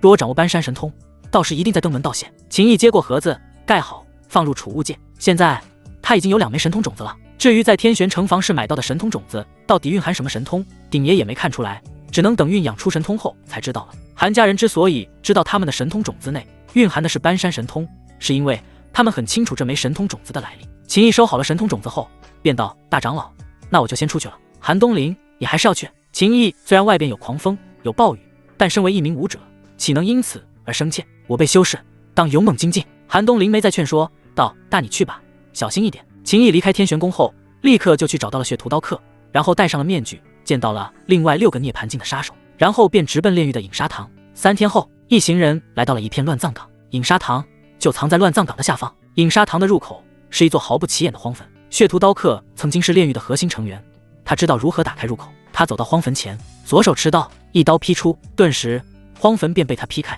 但被劈开的荒坟下方涌动着一层特殊的光芒，光芒遮住了通道。血屠刀客看向秦毅，道：少主，如果强攻，必会惊动里边的人。言下之意是他有把握破掉这一层禁制，但动静会很大。秦毅淡淡道：我来吧。他走到了那一层光幕的旁边，抬手一抓，顿时七杀弓全力运转，这一层光幕就好似一块布帛般被秦毅的力量一点一点攥住。随着秦毅手臂一挥，光幕直接被扯开，并没有产生什么动静。旁边6个涅槃境杀手看到这一幕，目光闪烁。他们之前只是听了血屠刀客的话，他们相信的不是这个少主，完全是出于对血屠刀客的信任才选择重出江湖。如今见到了这个少主的手段，确认这的确是完整的七杀弓，心中的底气大增。血屠刀客带头进入了通道内，秦毅在中间，那6个涅槃境武者位于秦毅后方。通道中还有许多机关陷阱，但血屠刀客都能轻松应对。地底饮沙堂在此修建了庞大的地宫。此时地宫的一间密室中，数名不着寸缕、身材曼妙的女子躺在地上，已无生机。尸体表面布满了被鞭子抽打、被火焰灼烧以及大量的手印与齿印。2名年轻男子衣衫不整，满脸都是满足之色。郭兄，你的眼光当真不错，这些姑娘实在是润啊。秦家的秦波笑着说道，一副意犹未尽的表情。另外一名男子名为郭刚，是炼狱饮沙堂的堂主郭震之子。郭震笑道，秦兄，这不算什么，我听说秦毅在天玄宫那个相好的云妹儿才是极品啊，等秦毅死了，我们再想办法将云妹儿抓来，到时候咱们兄弟2人一起玩。秦波道，我也听说了，那云妹儿也让我心动得很，就是可惜前些时日的刺杀失败了。郭震道，秦兄莫要沮丧，这才刚开始，登上了炼狱必杀榜的人就没有能活过3个月的。对了，秦兄，那秦毅跟你们秦家到底发生了什么？他爹秦道还是秦家上一任家主，怎么秦毅现在跟秦家就不死不休了呢？这事很多人都好奇。秦波当然不可能将真相说出，于是道，实不相瞒，秦毅的爹娘失踪后，我大伯继任家主，一直对秦毅很好，视为己出般对待。可秦毅就是养不熟的白眼狼，一直觉得他爹娘失踪是我大伯干的。而后秦毅窃取秦家重要资源被发现，我大伯只是将他关了起来，想要让他反省，可他根本不知悔改，还被他找到了机会逃走。说到这，秦波叹气。郭刚笑了笑道，原来如此。他当然不信这是真相，但秦波这样说了，他也懒得再问。来喝酒，郭兄，我敬你。2人大口喝酒。秦波接着道，郭兄，若有可能，不如将秦毅活捉，交给我来杀，如何？以前他大伯的9个儿女瓜分秦毅的体质本源，他只能偶尔喝点秦毅的血，也有不错的效果。现如今他大伯的6个儿女不知去向。秦安在外历练，秦飞雪跟秦勇已经死了，而秦毅又展现出了极高的天赋。他怀疑秦毅的体质本源复苏了，若能活捉秦毅，他也可以跟他大伯那些儿女一样，获得秦毅的天赋，成为天才，走向人生巅峰。郭刚大笑道：“好说，一切好说。若此事能成，郭兄放心，好处绝对少不了你的。”秦波再次举起酒杯，可就在这时，轰！密室大门被巨力冲开，紧接着8个戴着炼狱杀手面具的人冲了进来。郭刚跟秦波吓了一大跳。郭刚反应过来后，顿时站起身来，怒喝：“你们好大的胆子！”不等他说完，血屠刀客便一步踏出，身形闪至郭刚的面前，一刀捅入了郭刚的腹部，刀锋在郭刚的体内搅动，碎了他的丹田。紧接着，血屠刀客拔出了刀，又给秦波也来了一刀，废掉2人修为后，血屠刀客回到秦毅身边。秦毅道：“你们在外边等着。”是。郭刚带人退下，重新关上了密室大门。我爹是郭震，是狱主的心腹，是饮砂堂的堂主。你们废有修为，我爹一定不会。郭刚的声音断断续续，他在地上挣扎着想要站起来，鲜血从他腹部的窟窿处往外狂冒。你想说你爹不会放过我？秦毅冷笑，心念一动，九幽吞天蟒从他的手臂中出来，然后化作了狰狞的双头黑色巨蟒，蟒躯将郭刚的身体缠绕，鳞片上那一根根黑色倒刺扎入郭刚的皮肉之中。郭刚发出痛苦的惨叫，而那秦波已经用尽力气爬起了上半身，但他不敢站起来，而是跪在地上。这是你们炼狱的恩怨，跟我没关。我不是炼狱的人，我叫秦波，我爹是秦家的二爷秦世平，就是大夏皇朝那个九子如龙的秦家。放我走吧，我跟炼狱没有任何关系。您放心，我绝对不会对外说一个字，我就当什么都没看到，什么都不知道。一边说一边给秦毅磕头。秦毅看着磕头的秦波，冷笑道：“准确来说，我是来找你的，这个郭刚只是顺便而已。”秦波吓得脑袋磕在地上，再也不敢抬起来。前辈，我从来没有冒犯过您，您是不是认错人了？或者我曾经无意之间得罪过您？您已经让人废掉了我的丹田，这口气也出了，求您高抬贵手，饶我一命，我可以拿一个秘密来换一条活路。说。秦毅冷喝：“秦波前辈，您应该听过大夏皇朝秦家九子如龙的事吧？其实那九子的天赋都是属于加入了天星五怨天玄功的秦毅。秦毅现在可能是体质复苏了，前辈您若抓到秦毅，哪怕您没有秦家血脉，不可能移植他的体质，但他的血肉依旧是大补啊。这一点我曾经感受过，我每次喝他的血，实力都会精进，千真万确。秦毅就是一株活着的人形大药。”秦毅身上杀意更冷，这个秦波曾经喝他的血来修炼，现在还要将他当作换取活命的筹码，可惜你说的这个秘密我早就知道了。秦波，不可能，这个秘密在我们秦家都没有多少人知道。秦毅，那你抬起头来，睁大你的狗眼，好好看清楚我是谁。全身颤抖的秦波小心翼翼地抬起了脑袋，看着秦毅，眼神中满是惶恐。秦毅的手掌抓住了脸上的面具，当他将面具缓缓摘下，看到面具下那一张脸的瞬间，秦波如坠深渊。秦毅摘下面具的那一刻，秦波彻底傻眼了。刹那间的震撼过后，他满脸都是不敢相信的表情。秦毅，竟然是你！他的声音结结巴巴，他怎么都想不到，那个被他们秦家联合炼狱划入了炼狱必杀榜的人，现在竟然杀到了炼狱的饮砂堂来。就在刚才，他还在跟郭刚商讨处理秦毅的事，他想让郭刚帮忙活捉秦毅，然后他好移植秦毅那十有八九已经复苏的体质，再玩弄秦毅的女人，以及拿秦毅的秘密当作筹码，跟眼前这个凶残的家伙交换一条活路。可眼前的家伙就是秦毅。那被九幽吞天蟒卷住了肉身的郭刚，虽然动弹不得，连话也说不出来，可他脸上的表情也明显表现出了一股极度震惊的情绪。这恐怕没有人能想到，秦毅竟然带着人能杀到这里来。秦毅的脸上浮现无比冰冷的神色，他重新将面具戴上，遮掩了自身的模样与气息。紧接着手掌一抓，跪在地上的秦波身体便不受控制地飘了起来，他的脖子被秦毅的5根手指掐住。秦波的手脚在空中乱蹬，但却无济于事。即便血屠刀客没有一刀捅穿他的丹田，他也不可能是秦毅的对手，更何况他现在失去了修为。狰狞的面具中那一双眼睛冷漠到了极致。当年你喝我的血时，那种享受的样子，我一直都记得很清楚，历历在目。今日便是你的报应。说话间，秦毅已然运转魔吞天地，源源不断的精血从秦波的身上涌入秦毅的手掌。秦毅放慢了速度，让秦波好好感受精血流逝的过程，让他在痛苦中去挣扎，让他在挣扎中一点一点坠入死亡的深渊。几十个呼吸的时间而已，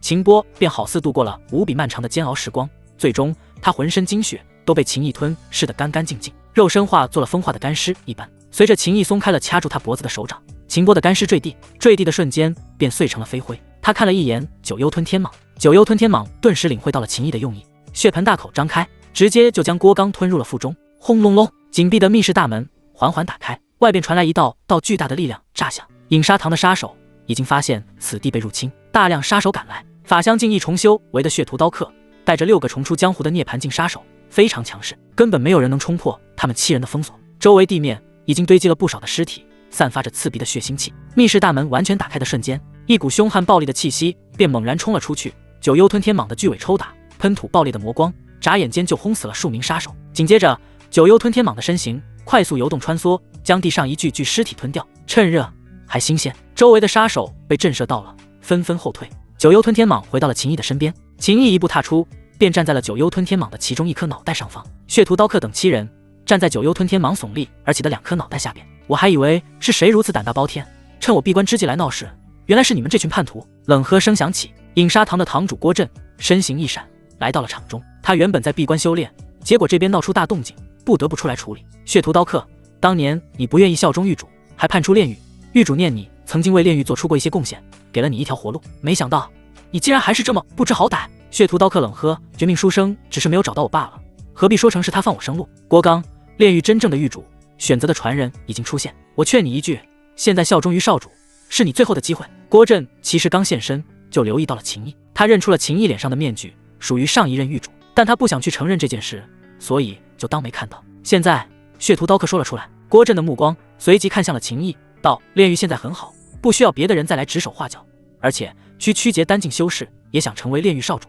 简直就是笑话。什么狗屁少主，胆敢搅乱炼狱的秩序，你该死！话音落下，这郭震猛然前冲，强大的力量轰然爆发开来，一道巨大的猛虎虚影浮现在了他的身体表面，此乃郭震的法相。猛虎咆哮，威风凛凛，血屠刀客也随之释放法相，他的法相乃是一把看上去造型极为古朴的刀。随着血屠刀客左手的刀锋展出，法相之刀与他的刀融合在了一起，力量暴涨。郭震的猛虎法相瞬间便发出了凶悍的虎啸声，掀起的音波滚滚，使得血屠刀客的法相刀芒出现了溃散的趋势。紧接着，郭震五指如爪，猛然一抓，猛虎法相的虎爪随之拍击，血屠刀客的刀锋之中融入的法相之刀顿时便布满了裂痕，血屠刀客的身体失去平衡，往后倒飞。法相境一重，而且还是刚凝聚的法相而已，也敢来我面前叫嚣？我乃法相2重，等我杀了你，我再将这个所谓的狗屁少主的脑袋给拧下来，送到狱主面前。郭震大笑，完全不把血屠刀客放在眼里，他继续前冲，猛虎扑杀。眼看着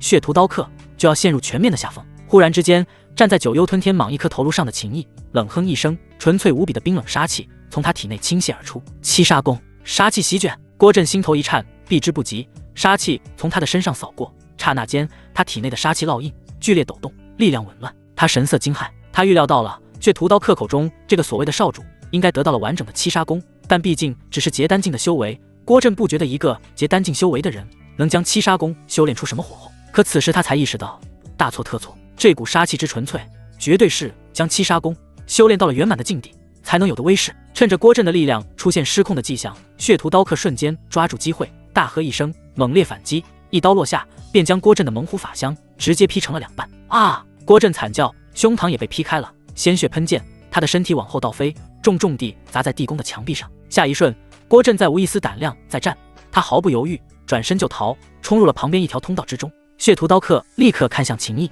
秦毅冷喝：“喂，保护好少主！”血屠刀客大喝，叮嘱那6个涅槃境杀手，紧接着便去追杀重伤逃走的郭震。2大法相境强者离开了，一大群饮沙堂的杀手看着站在九幽吞天蟒脑袋上全身散发着恐怖杀气的秦毅，他们内心惊恐，全身都在发抖。秦毅的目光从人群中缓缓扫过，目光所及，一个个杀手跪地叩拜，拜见少主，拜见少主，拜见少主。半刻钟后，血屠刀客拎着郭震的尸体回来，看到一群饮沙堂的杀手跪在地上的画面，他的脸上流露出无比激动的神色，心绪激荡。他立刻加快了脚步，来到秦毅面前，将郭震的尸体丢在地上，单手行礼，启禀少主，郭震已死，请少主重整炼狱。紧接着，那6个由血屠刀客劝说重出江湖的涅槃境杀手也纷纷朝着秦毅行礼，请少主重整炼狱。所有跪在地上的饮沙堂杀手齐声大喝：“我等愿誓死追随少主，重整炼狱！”秦毅心念一动，刹那间，九幽吞天蟒便将郭震的尸体一口吞掉。秦毅下令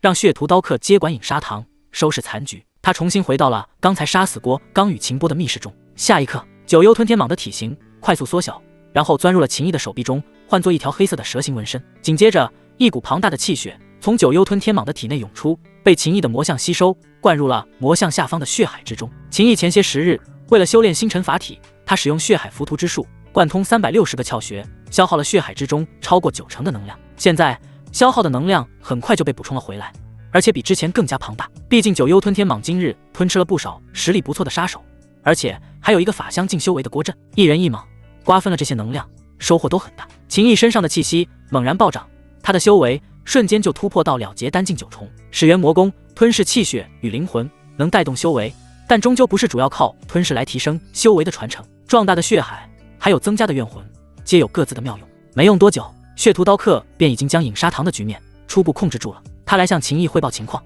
启禀少主，饮沙堂现在共有152个杀手，其中涅槃境杀手11个，算上我们带来的6人，便有17个。除此之外，还有32个杀手在外执行任务，当中又有涅槃境杀手4个。这些人里有将近40%是没有修炼七杀功的，只能以丹药来保证他们的忠诚。丹药的炼制之法掌握在绝命书生的手里。我的建议是，修炼七杀功的可以留下，少主您能控制他们，但那些服下了绝命书生的毒丹之人绝不能留，这些都是巨大的隐患。血屠刀客绝对不是一个心慈手软的人，当然他的考虑的确有道理。被绝命书生的丹药所控制之人，一旦需要丹药，那就会倒戈。将那种丹药给我一些。秦毅说道。是。血屠刀客取出了一瓶丹药，递给秦毅，道：饮沙堂的郭震毕竟是绝命书生的心腹，他这里倒是有不少这种丹药，但这些丹药最多也就只能用2-3个月时间，他还是希望秦毅能杀伐果断一些。秦毅冷了一声，道：我明白。接着他看向血屠刀客，道：已修炼的七杀功只是第5层吧，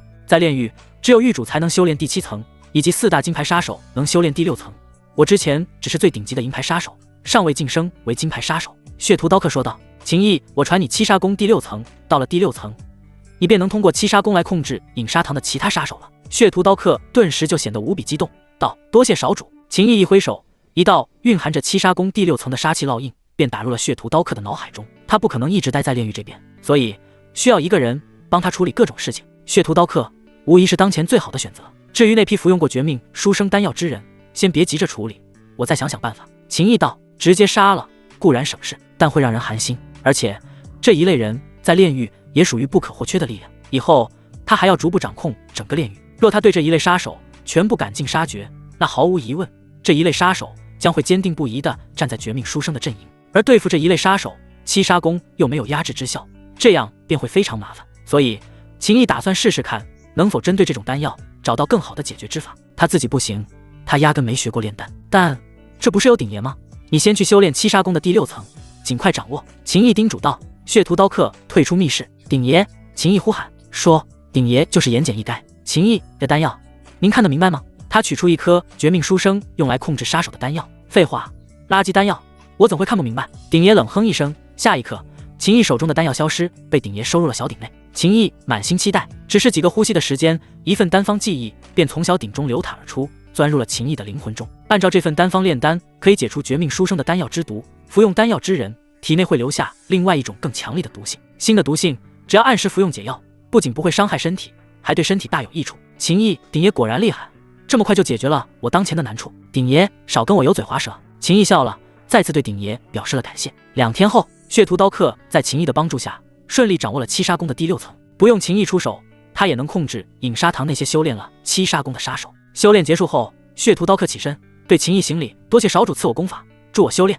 秦毅道：你冒着性命风险为我办事，我自然不会亏待你，等我的事情办完了，我将完整的七杀功给你。现在说这话虽然有点画大饼的意思，但只要血屠刀客能一直忠诚，秦毅画的大饼是可以给血屠刀客吃到的。炼狱这个杀手组织在荒古大陆是有很大的影响力，可荒古大陆对于秦毅来说只是一个起点罢了，他不可能一辈子待在荒古大陆，甚至可能不会在荒古大陆再待多久，故此炼狱这股力量他必然会放手。血屠刀客的呼吸都变得沉重了许多，他在秦毅面前做出郑重承诺，然后道：少主，那些被绝命书生用丹药控制的杀手，您可想好了怎么处理？秦毅一挥手，誊写好的丹方便飞到了血屠刀客的面前。这是30脑灵丹，炼制方法并不难，你找几个炼丹师炼制，可解除绝命书生用于控制杀手的毒。血屠刀客接过丹方，仔细看了一下30脑灵丹的效果，看完后他一脸震撼之色，道：有此丹药，那对付绝命书生就更加容易了。秦毅道：另外这个地方显然不安全了，你加快速度，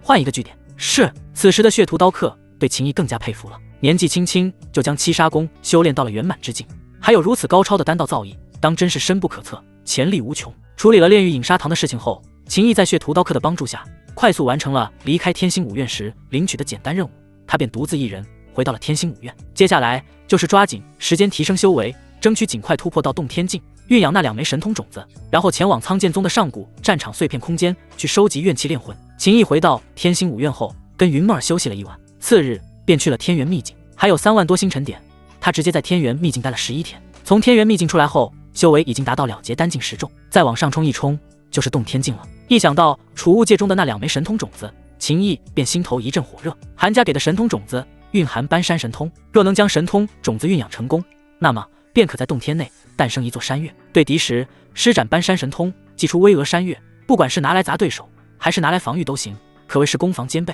至于另外1枚黑漆漆的神通种子，暂时不知道代表着什么神通，但反而更让秦毅期待。人对于未知的都容易充满幻想，说不定能蕴养出一个极为厉害的神通呢。从天元秘境出来后，秦毅跟云梦儿探讨了一晚上人生的意义。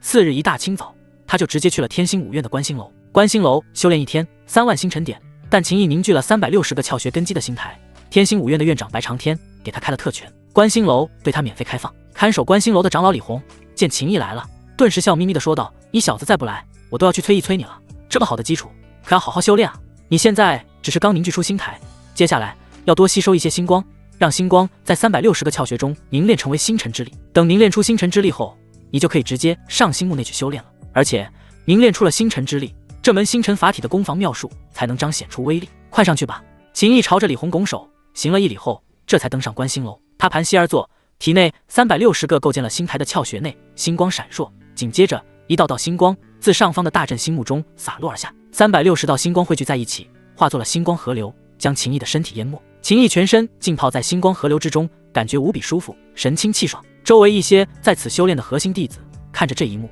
只有羡慕的份。至于捣乱的，没人敢。上一次天书宫那10个家伙各自损失了20多万星辰点，事情没办好。天书公主罗汉原本许诺给他们的补偿，那是一点也没有，更何况现在秦毅连完整的星辰法体传承都得到了，院长大人对此事格外看重，谁要是来捣乱，那还得考虑是否承受得住院长大人的怒火。不知不觉又是5天时间过去，秦毅体内360个窍穴中星光绚烂，而且都凝练出了一丝星辰之力。360缕星辰之力皆如同发丝般细小，然后随着构筑星台的路线流转，秦毅身上那股宛若星空般的浩瀚深邃之意更加的强烈了。到了这一步，星辰法体的一些攻防之术就已经能比较轻松的施展。秦毅离开了观星楼，回到天玄宫的住处，因为算时间也差不多要去苍剑宗的古老战场碎片空间了。虽然没能突破到洞天境，2枚神通种子都还没有酝养，跟计划中的有些差距，但星辰法体的修行进展却比他预料中要顺利许多。对于接下来的行程，秦毅还是有强烈的信心。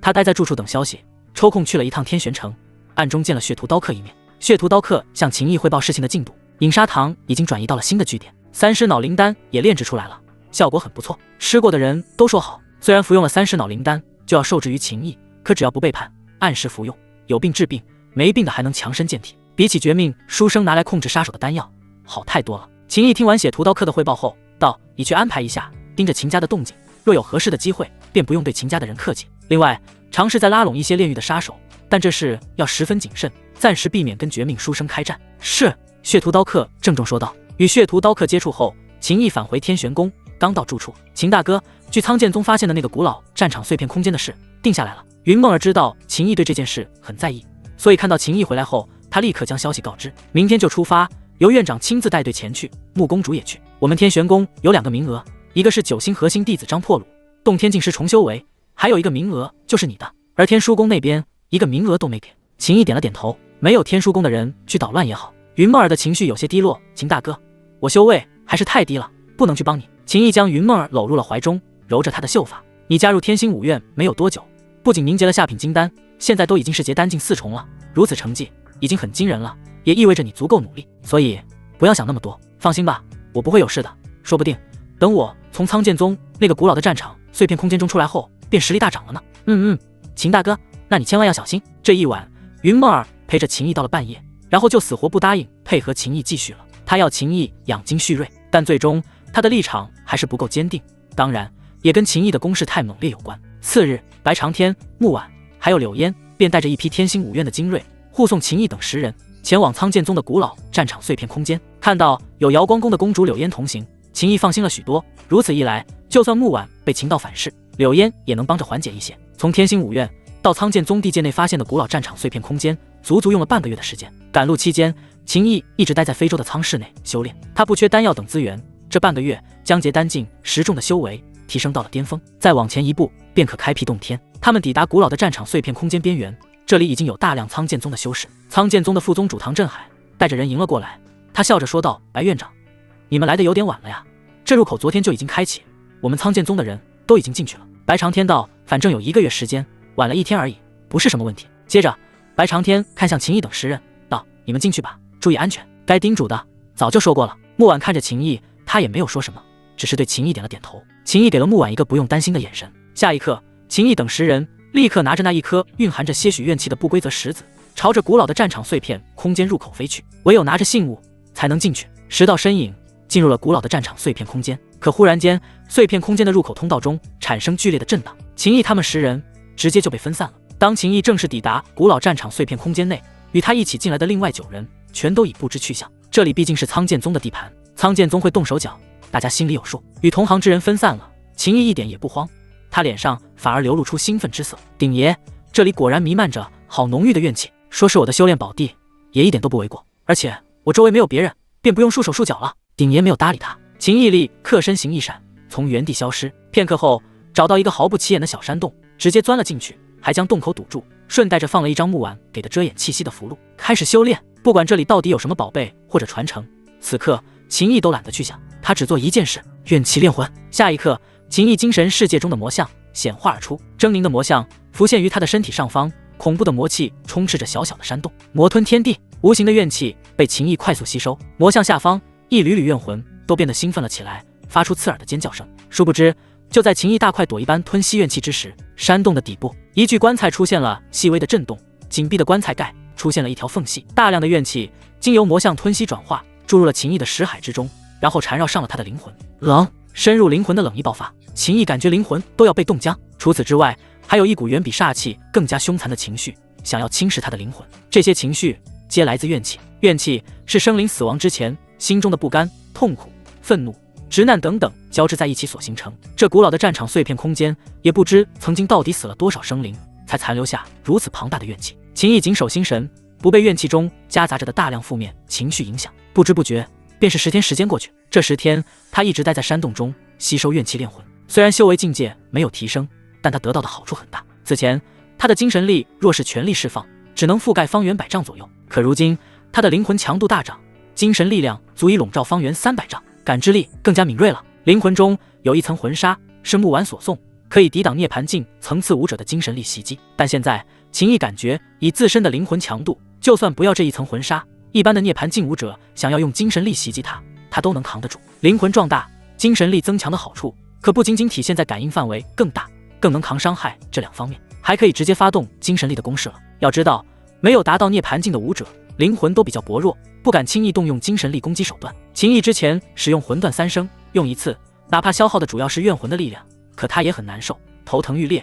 这就是因为灵魂强度不够，不像施展血海浮屠，他的肉身强度足够，只要有充足的气血一直燃烧，他就能一直爆发，身体撑得住，完全不碍事。经过这10天的怨气炼魂，秦毅若再施展魂断3生那一招秘术，虽然还不至于随心所欲，但只要怨魂的数量足够，他坚持半刻钟左右是绝对没问题的。这还只是10天的效果。进入这个古老的战场碎片空间，时间才过去了1/3。随着我的灵魂增强，这里的怨气浓郁程度对我炼魂的效果已经不是太好了，我得重新找一个怨气更浓郁的地方，继续躲起来修炼。秦毅自语，他收回了魔像，站起身来，准备换地方。可就在他刚准备迈步之际，轰隆隆，地面震动，他的脚下出现一条条裂缝，山洞的岩壁也开始皲裂，一块块石头脱落。秦毅毫不犹豫，瞬间前冲，直接将堵在山洞口的大石撞碎，然后冲了出去。就在他冲出去的瞬间，整个山洞都坍塌了，掀起滚滚尘土。紧接着，一具表面已经腐朽的棺材竟然冲开了堆积的乱石，飘到了空中。棺材悬空，秦毅头皮有点发麻，什么玩意？因为苍剑宗一直对这个古老战场碎片空间极度重视，将消息封锁得很严密，所以天星五院并没有掌握多少这里的情报。但苍剑宗因为这个古老战场碎片空间而快速崛起，天星五院就算不了解这里，可拿到了10个名额，他们还是得派人来一探究竟。反正苍剑宗能进入古老战场碎片空间的武者，也都是涅槃境之下的，他们能进来获取机缘。白长天相信天星五院的天才也有这个能力。此时，秦毅看着那悬在空中的腐朽棺材，他直接拔出了天君道剑。腐朽棺材悬空，在空中转了一下，似乎在调整角度。下一刻，棺材便朝着秦毅爆射。秦毅冷哼一声，猛然间一剑斩出，烽火天雷破，3大圆满，剑意交融，巨大的剑气劈在了腐朽的棺材表面。腐朽的棺材顿时便4分5裂。而棺材破碎之后，棺材内的一具腐尸出现在了秦毅的眼中，继续朝着秦毅冲去。秦毅一剑刺出，剑锋刺入了腐尸的胸膛，可腐尸却根本不受影响，任凭秦毅的剑将其腐朽的身躯贯穿。而腐尸的2条手臂分别攻向秦毅的面门与胸口。秦毅眼中光芒一闪，刹那间绚烂星光浮现于身体表面。星辰法体星衣，宛若星光织成的长袍披在了秦毅的身体表面，形成了一层看似柔和，但实际上却极为稳固的防御力。轰！腐朽的尸体那2条看上去脆弱的手臂爆发出了惊人的力量，狠狠冲击在秦毅的星衣上。星衣震荡，爆开一片片星光，秦毅的身体往后倒射，腐尸口中发出诡异的低吼，朝着秦毅追击而去。由于速度太快，掀起的狂风将其身上腐朽的皮肉都给刮掉一层眼。见着腐尸再次攻来，秦毅冷哼一声，刹那间运转血海，浮屠秘术。幸好之前去了炼狱的饮沙堂一趟，将消耗掉的气血补充了回来。大量的气血之力疯狂燃烧，涌入了秦毅的体内。他一剑斩下，依旧还是那一招烽火天雷破，但威力比之前那一剑强大了太多太多。轰！朝着秦毅杀来的腐尸无法承受住这一剑的威力，顿时腐朽的肉身化作了炸开的漫天碎片。秦毅解决了这一具腐尸之后，发现腐尸爆开的位置竟有一颗灰蒙的元丹朝着地面坠落。他抬手一抓，隔空摄物，便将灰蒙的元丹拿到了手中。出于安全考虑，秦毅的手心中还覆盖了一层星衣。好浓烈的怨气，我使用魔吞天地吸收半天时间的怨气，恐怕才相当于这样一颗珠子。秦毅感受了一下，立刻有了判断。鼎爷，这是怨气高度凝结而形成的怨丹，刚才那种腐尸就是靠这一颗怨丹而存在。秦毅冷了一声道，也就是说，我其实不用去找怨气更浓郁的地方修炼，多解决一些腐尸，获得这种怨丹就足以继续炼魂了。说话间，秦毅的掌心中直接爆发出一股吞吸之力，怨丹消失了，被他精神世界中的魔像一口吞掉，然后被提纯后的怨气源源不断的从魔像中弥漫而出，滋养那些怨魂以及淬炼他的灵魂。秦毅充满了动力。然而也就在此刻，刷刷刷刷，一道道剑气朝着他呼啸而来，剑气密密麻麻，封锁了秦毅的四面八方，看似避无可避。但秦毅凭借着敏锐的感知，精准地捕捉到了每一道剑气的轨迹。他施展灵巧身法，身体在密集的剑气间隙之中快速穿梭，显得颇为轻松，就避开了这一轮密集的剑气袭击。下一刻，3道身影掠来，呈3角方位，将秦毅包围在了中间。总算找到一个天星五院的家伙了，还是天星五院击败了唐元那个废物的金丹妖孽秦毅。哈哈，没想到我杨泰此生也能拥有击杀金丹妖孽的经历。秦毅注视着3人中那个叫做杨泰的家伙，但他的强横精神力量无形中也盯着另外2人。这3人都是苍剑宗的弟子，他们的修为秦毅都感应了出来。杨泰动天境6重，另外2个都是动天境5重。对于苍剑宗的弟子想杀他这件事，秦毅压根没有一点意外。修行界就是这么残酷，苍剑宗只是带人去踢馆失败，输了10个名额而已，可没说要保证天星五院这10人的安全。有本事就来，死了只能怪自己。秦毅咧嘴一笑道，动手之前我有个事想问一下。杨泰道，看在你马上要死的份上，我成全你一次，有话就说，有屁就放。秦毅，你们在这里会收集那种腐尸体内的怨丹吗？这不是废话吗？这可是好东西，当然要收集。杨泰冷喝。秦毅脸上的笑容更加灿烂道，那我就不客气了。秦毅话音落下，他的身体瞬间就从原地消失。杨泰的瞳孔陡然一缩，一股强烈的危机感从他心头爆发。刹那间，杨泰身前凝结一片防御灵光，紧接着秦毅便已出现在杨泰的面前，一剑斩下，剑锋狠狠劈在了杨泰的这一层防御灵光表面，灵光犹如布帛，被秦毅一剑劈开。杨泰身形往后飞退，冷喝一声，剑锋掠起，便将秦毅那刚劈碎了他防御灵光的剑气挡下。轰！秦毅身上的气息暴涨，血海浮屠，他再次一剑斩下，没有华丽的招式，就是简单直接的劈砍。杨泰的喉咙间发出低吼，双手紧握剑柄，横挡在身体上方。秦毅的剑劈在了杨泰的剑上，轰！2股力量猛烈的撞击，杨泰那附着在剑中的力量炸开，他握剑的双手都被震得破裂，他的身体直接就朝着地面坠落。可谓瞬息之间，动天境6重修为的杨泰便彻底落入了下风。秦毅俯冲而下，乘胜追击，争取速战速决。但这时那2个苍剑宗动天境5重修为的弟子已然反应了过来，他们持剑攻来，施展出精妙的剑法招式，剑光璀璨，剑气呼啸。秦毅身上随之弥漫出一层星衣，任凭那2人的剑气袭来，2人的剑气劈斩在了秦毅的星衣上，星光荡漾，巧妙地化解了冲击力与锋芒。秦毅的速度只是被阻了一下，毫发无损，他继续杀向那将地面砸出一个大坑的杨泰。先杀带头的，眼见着秦毅杀来，杨泰心中惊骇至极。他万万没想到秦毅竟然如此厉害。他们苍剑宗那个去天星武院踢馆失败，输给了秦毅的唐元，只是洞天境4重而已。可他是洞天境6重，他身边还有2个洞天境5重的帮手。原本以为拿捏秦毅轻而易举，结果秦毅太猛了，杨泰从深坑中窜了出来。秦毅斩向深坑中的剑气，将地面劈开一条巨大的裂缝，掀起的气浪冲击在杨泰的身上。杨泰哇的一声吐了一大口血，身体犹如断线的风筝般被抛飞。秦毅脚踏风雷，再次追击而去。杨泰的内心惊恐至极，右手一甩，一支箭矢射向高空。秦毅杀到，一箭落下，杨泰的身体便从头到脚化作了2半炸开，而他抛到了高空的箭矢发出尖锐的呼啸声，然后轰地炸开。这是苍剑宗的联络之物，名为穿云箭。正所谓一支穿云箭，千军万马来相见。而且杨泰死之前渡入穿云箭中的一缕精神力，也随之发出了他在这世上的最后一道呐喊：天星武院秦毅在此！洪亮的声音猛然扩散，秦毅脸色微变。而那2个洞天境5重修为的家伙见杨泰就这么被秦毅3、2下劈死了，他们心中也害怕的不得了，哪还敢恋战，转身就逃，而且还是分开逃，朝着2个截然相反的方向跑路。他们显然有着丰富的逃命经验，知道一起跑都得死，现在这样逃起码有一个能活，至于是谁活就看谁的运气比较好了。当然有一个家伙比较聪明，大喊另外那个身上有2颗怨丹。秦毅嘴角上扬，他朝着喊话之人追去，但左手却已结印，朝着另外一人打去。星光涌动，爆射而出，此乃星辰法体的攻伐之术，星辰破。爆射的星光速度太快了，追上那欲要遁逃的家伙，将其身体轰出一个窟窿。而秦毅也已追到目标，剑锋横扫而出，直取首级。秦毅又立刻冲向那被他用星辰破洞穿了身体的家伙旁边，补了一剑，将其砍杀。他将3具尸体吞噬后，摘下3枚储物戒，然后立刻离去。毕竟杨泰死之前放出了穿云箭，这片区域不出意外的话，马上就会有很多苍剑宗的弟子赶到。他虽然战斗力很强，但还没有自大到能跟一群苍剑宗的洞天境武者硬拼的地步。苍剑宗到底有多少洞天境的武者在这里？秦毅心里压根没数，但可以确定，杨泰那种洞天境6重的，只能算是中等实力。洞天境8重、9重，乃至于洞天境圆满的，肯定有一大批。而他虽然将9幽吞天蟒也带了进来，但受限于这个古老战场碎片空间的规则压制，相当于涅槃境武者战力的9幽吞天蟒，只能盘旋在他的胳膊上当纹身，根本出不来。秦毅一边急速飞掠，一边清点收获，抛开原石、丹药之类的不提，3枚储物戒中共有5颗怨丹，他全部塞给了魔像的嘴里。魔像的身躯都明显肿胀了一圈，一时半会之间无法转化那么多怨气给秦毅修炼，但问题不大，暂时消化不良而已，待会就好了。像联络的手段，天星武院的10个人也有，但不能用，毕竟是在别人的地盘，主动释放联络信号，不是摆明了告诉敌人我在这里，赶紧来杀我吗？秦毅离开了击杀杨泰等人的地方，还不到10里的距离，前方便有数名苍剑宗的武者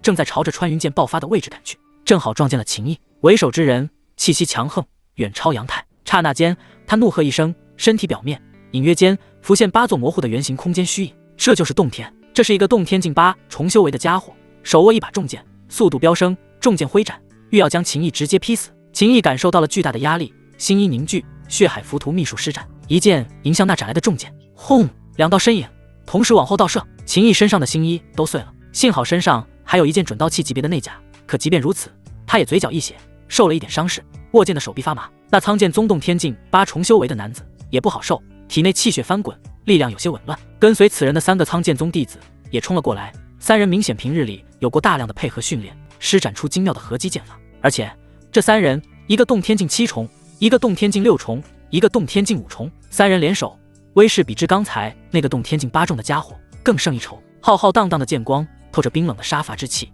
将秦毅淹没。秦毅低喝一声，再度凝结一层星衣。与此同时，魔功秘术爆发，魂断3圣，强大的精神力量轰然席卷开来。这3人顿时就感觉脑袋一阵刺痛，他们的合击招式随之出现破绽。秦毅全身缭绕着燃烧的气血光焰，一剑劈死了洞天境6重修为的家伙，连战利品都来不及去收，他瞬间化作一道流光，遁向远处。追，绝对不能让他逃了。宗门高层可是说了，谁若杀了天星武院的这个金丹妖孽，重重有赏。那洞天境8重修为的男子大喝，直接御剑飞行去追杀秦毅。而剩下2人相互对视一眼，毫不犹豫便释放出了一支穿云箭。天星武院的秦毅在这边，秦毅速度虽快，但时不时遇到拦路的苍剑宗弟子，他一次次凭借魔功秘术杀出去，可身后的追兵越来越多了。秦毅被一群苍剑宗的弟子追杀，他心里憋着一口气，但对方人实在太多了，而且有些还配合非常默契，精通合击之法，打又打不赢，只能逃。他观想魔像，魔像的下方血海翻滚，血海浮屠秘术持续运转，燃烧大量气血的力量。他将速度发挥到了极致，还将360个窍穴内的星辰之力完全激发，形成护体星衣。只要不是一些看上去特别强的剑气，都懒得去闪避了，直接硬扛。毕竟闪避还浪费时间，容易被人追上。一旦被包围，想要杀出一条路，难度太大了。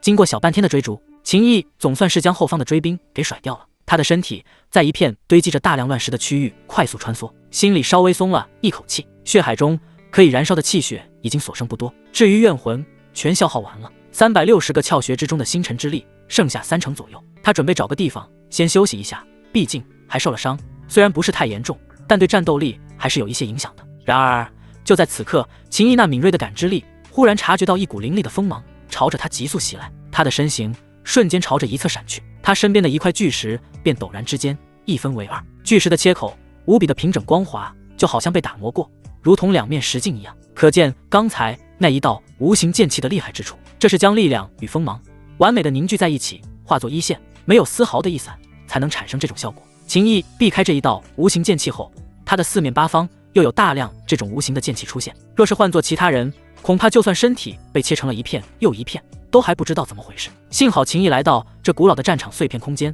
前面10天都在以怨气炼魂，精神力大涨，感知力变得敏锐了数倍。他的身体不断的扭动，呈现出一个个看上去怪异的姿势，一道道凌厉迅疾的无形剑气贴着他的额前、面颊、胳肢窝、胸口等位置穿过，甚至有一道剑气从秦毅的胯下穿过，撕裂了那一层薄薄的新衣，将布帛也给撕开。秦毅只感觉凉飕飕的，心中大惊，随即大怒，一声暴喝从他的口中发出，剑锋指天，猛然一斩，千雷破。密密麻麻的雷光从高空轰落而下，覆盖了方圆30余丈的区域，一块块巨石被轰碎，地面炸出一个个深坑。一个隐匿在暗中的女子被秦毅这一招大范围攻击剑法逼得现出了身影，她冷哼一声，手中长剑挥动，一层剑光浮现于身体上方，将一道道落下的雷光挡住。当漫天雷光散去，女子盯着秦毅，她的脸上流露出不屑之色，道：需曲解单境修为，也胆大包天来这一个古老的战场碎片空间，只能说你是活腻了。秦毅怒视此女，下边劲风让他非常愤怒，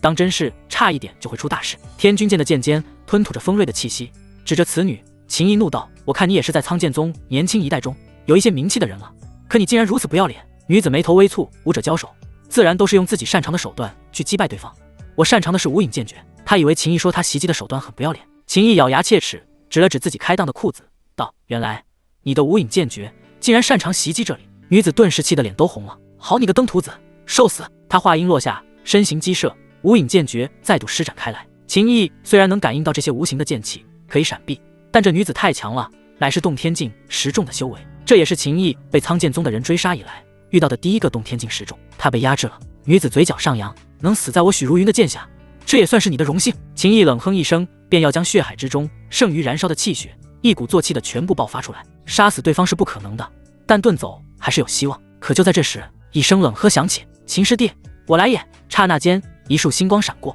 天玄宫的9星核心弟子，拥有洞天境10重修为的张破虏脚踏7星步而来。张破虏手握长刀，刀锋横扫，攻向苍剑宗的许如云。许如云不敢大意，当即挥剑抵挡，匆忙之间虽然挡下了张破虏这忽如其来的攻击，但他的身体也失去了平衡，往后倒射。就是现在！秦毅怒吼一声，朝着许如云追去，烽火天雷破，一剑斩下。许如云面露慌乱之色，眼看着秦毅的剑就要将他的身体劈成2半之际，他的身体表面瞬间浮现出了一层防御灵光。轰！秦毅一剑劈碎了这层防御灵光，剑锋继续斩向许如云的脑袋，但这一层防御灵光终究是为他争取到了些许的时间。千钧一发之际，许如云猛然一个侧身，秦毅的剑锋几乎是贴着他的鼻翼而下，紧接着许如云身前挺翘的峰峦被秦毅一剑劈了，2块肥肉离体。许如云发出一道凄厉的惨叫声，他身形往后飞退。秦毅还想再攻，秦师弟走！张破虏大喝一声，可不敢恋战，因为不远处已经出现了许多苍剑宗弟子的身影。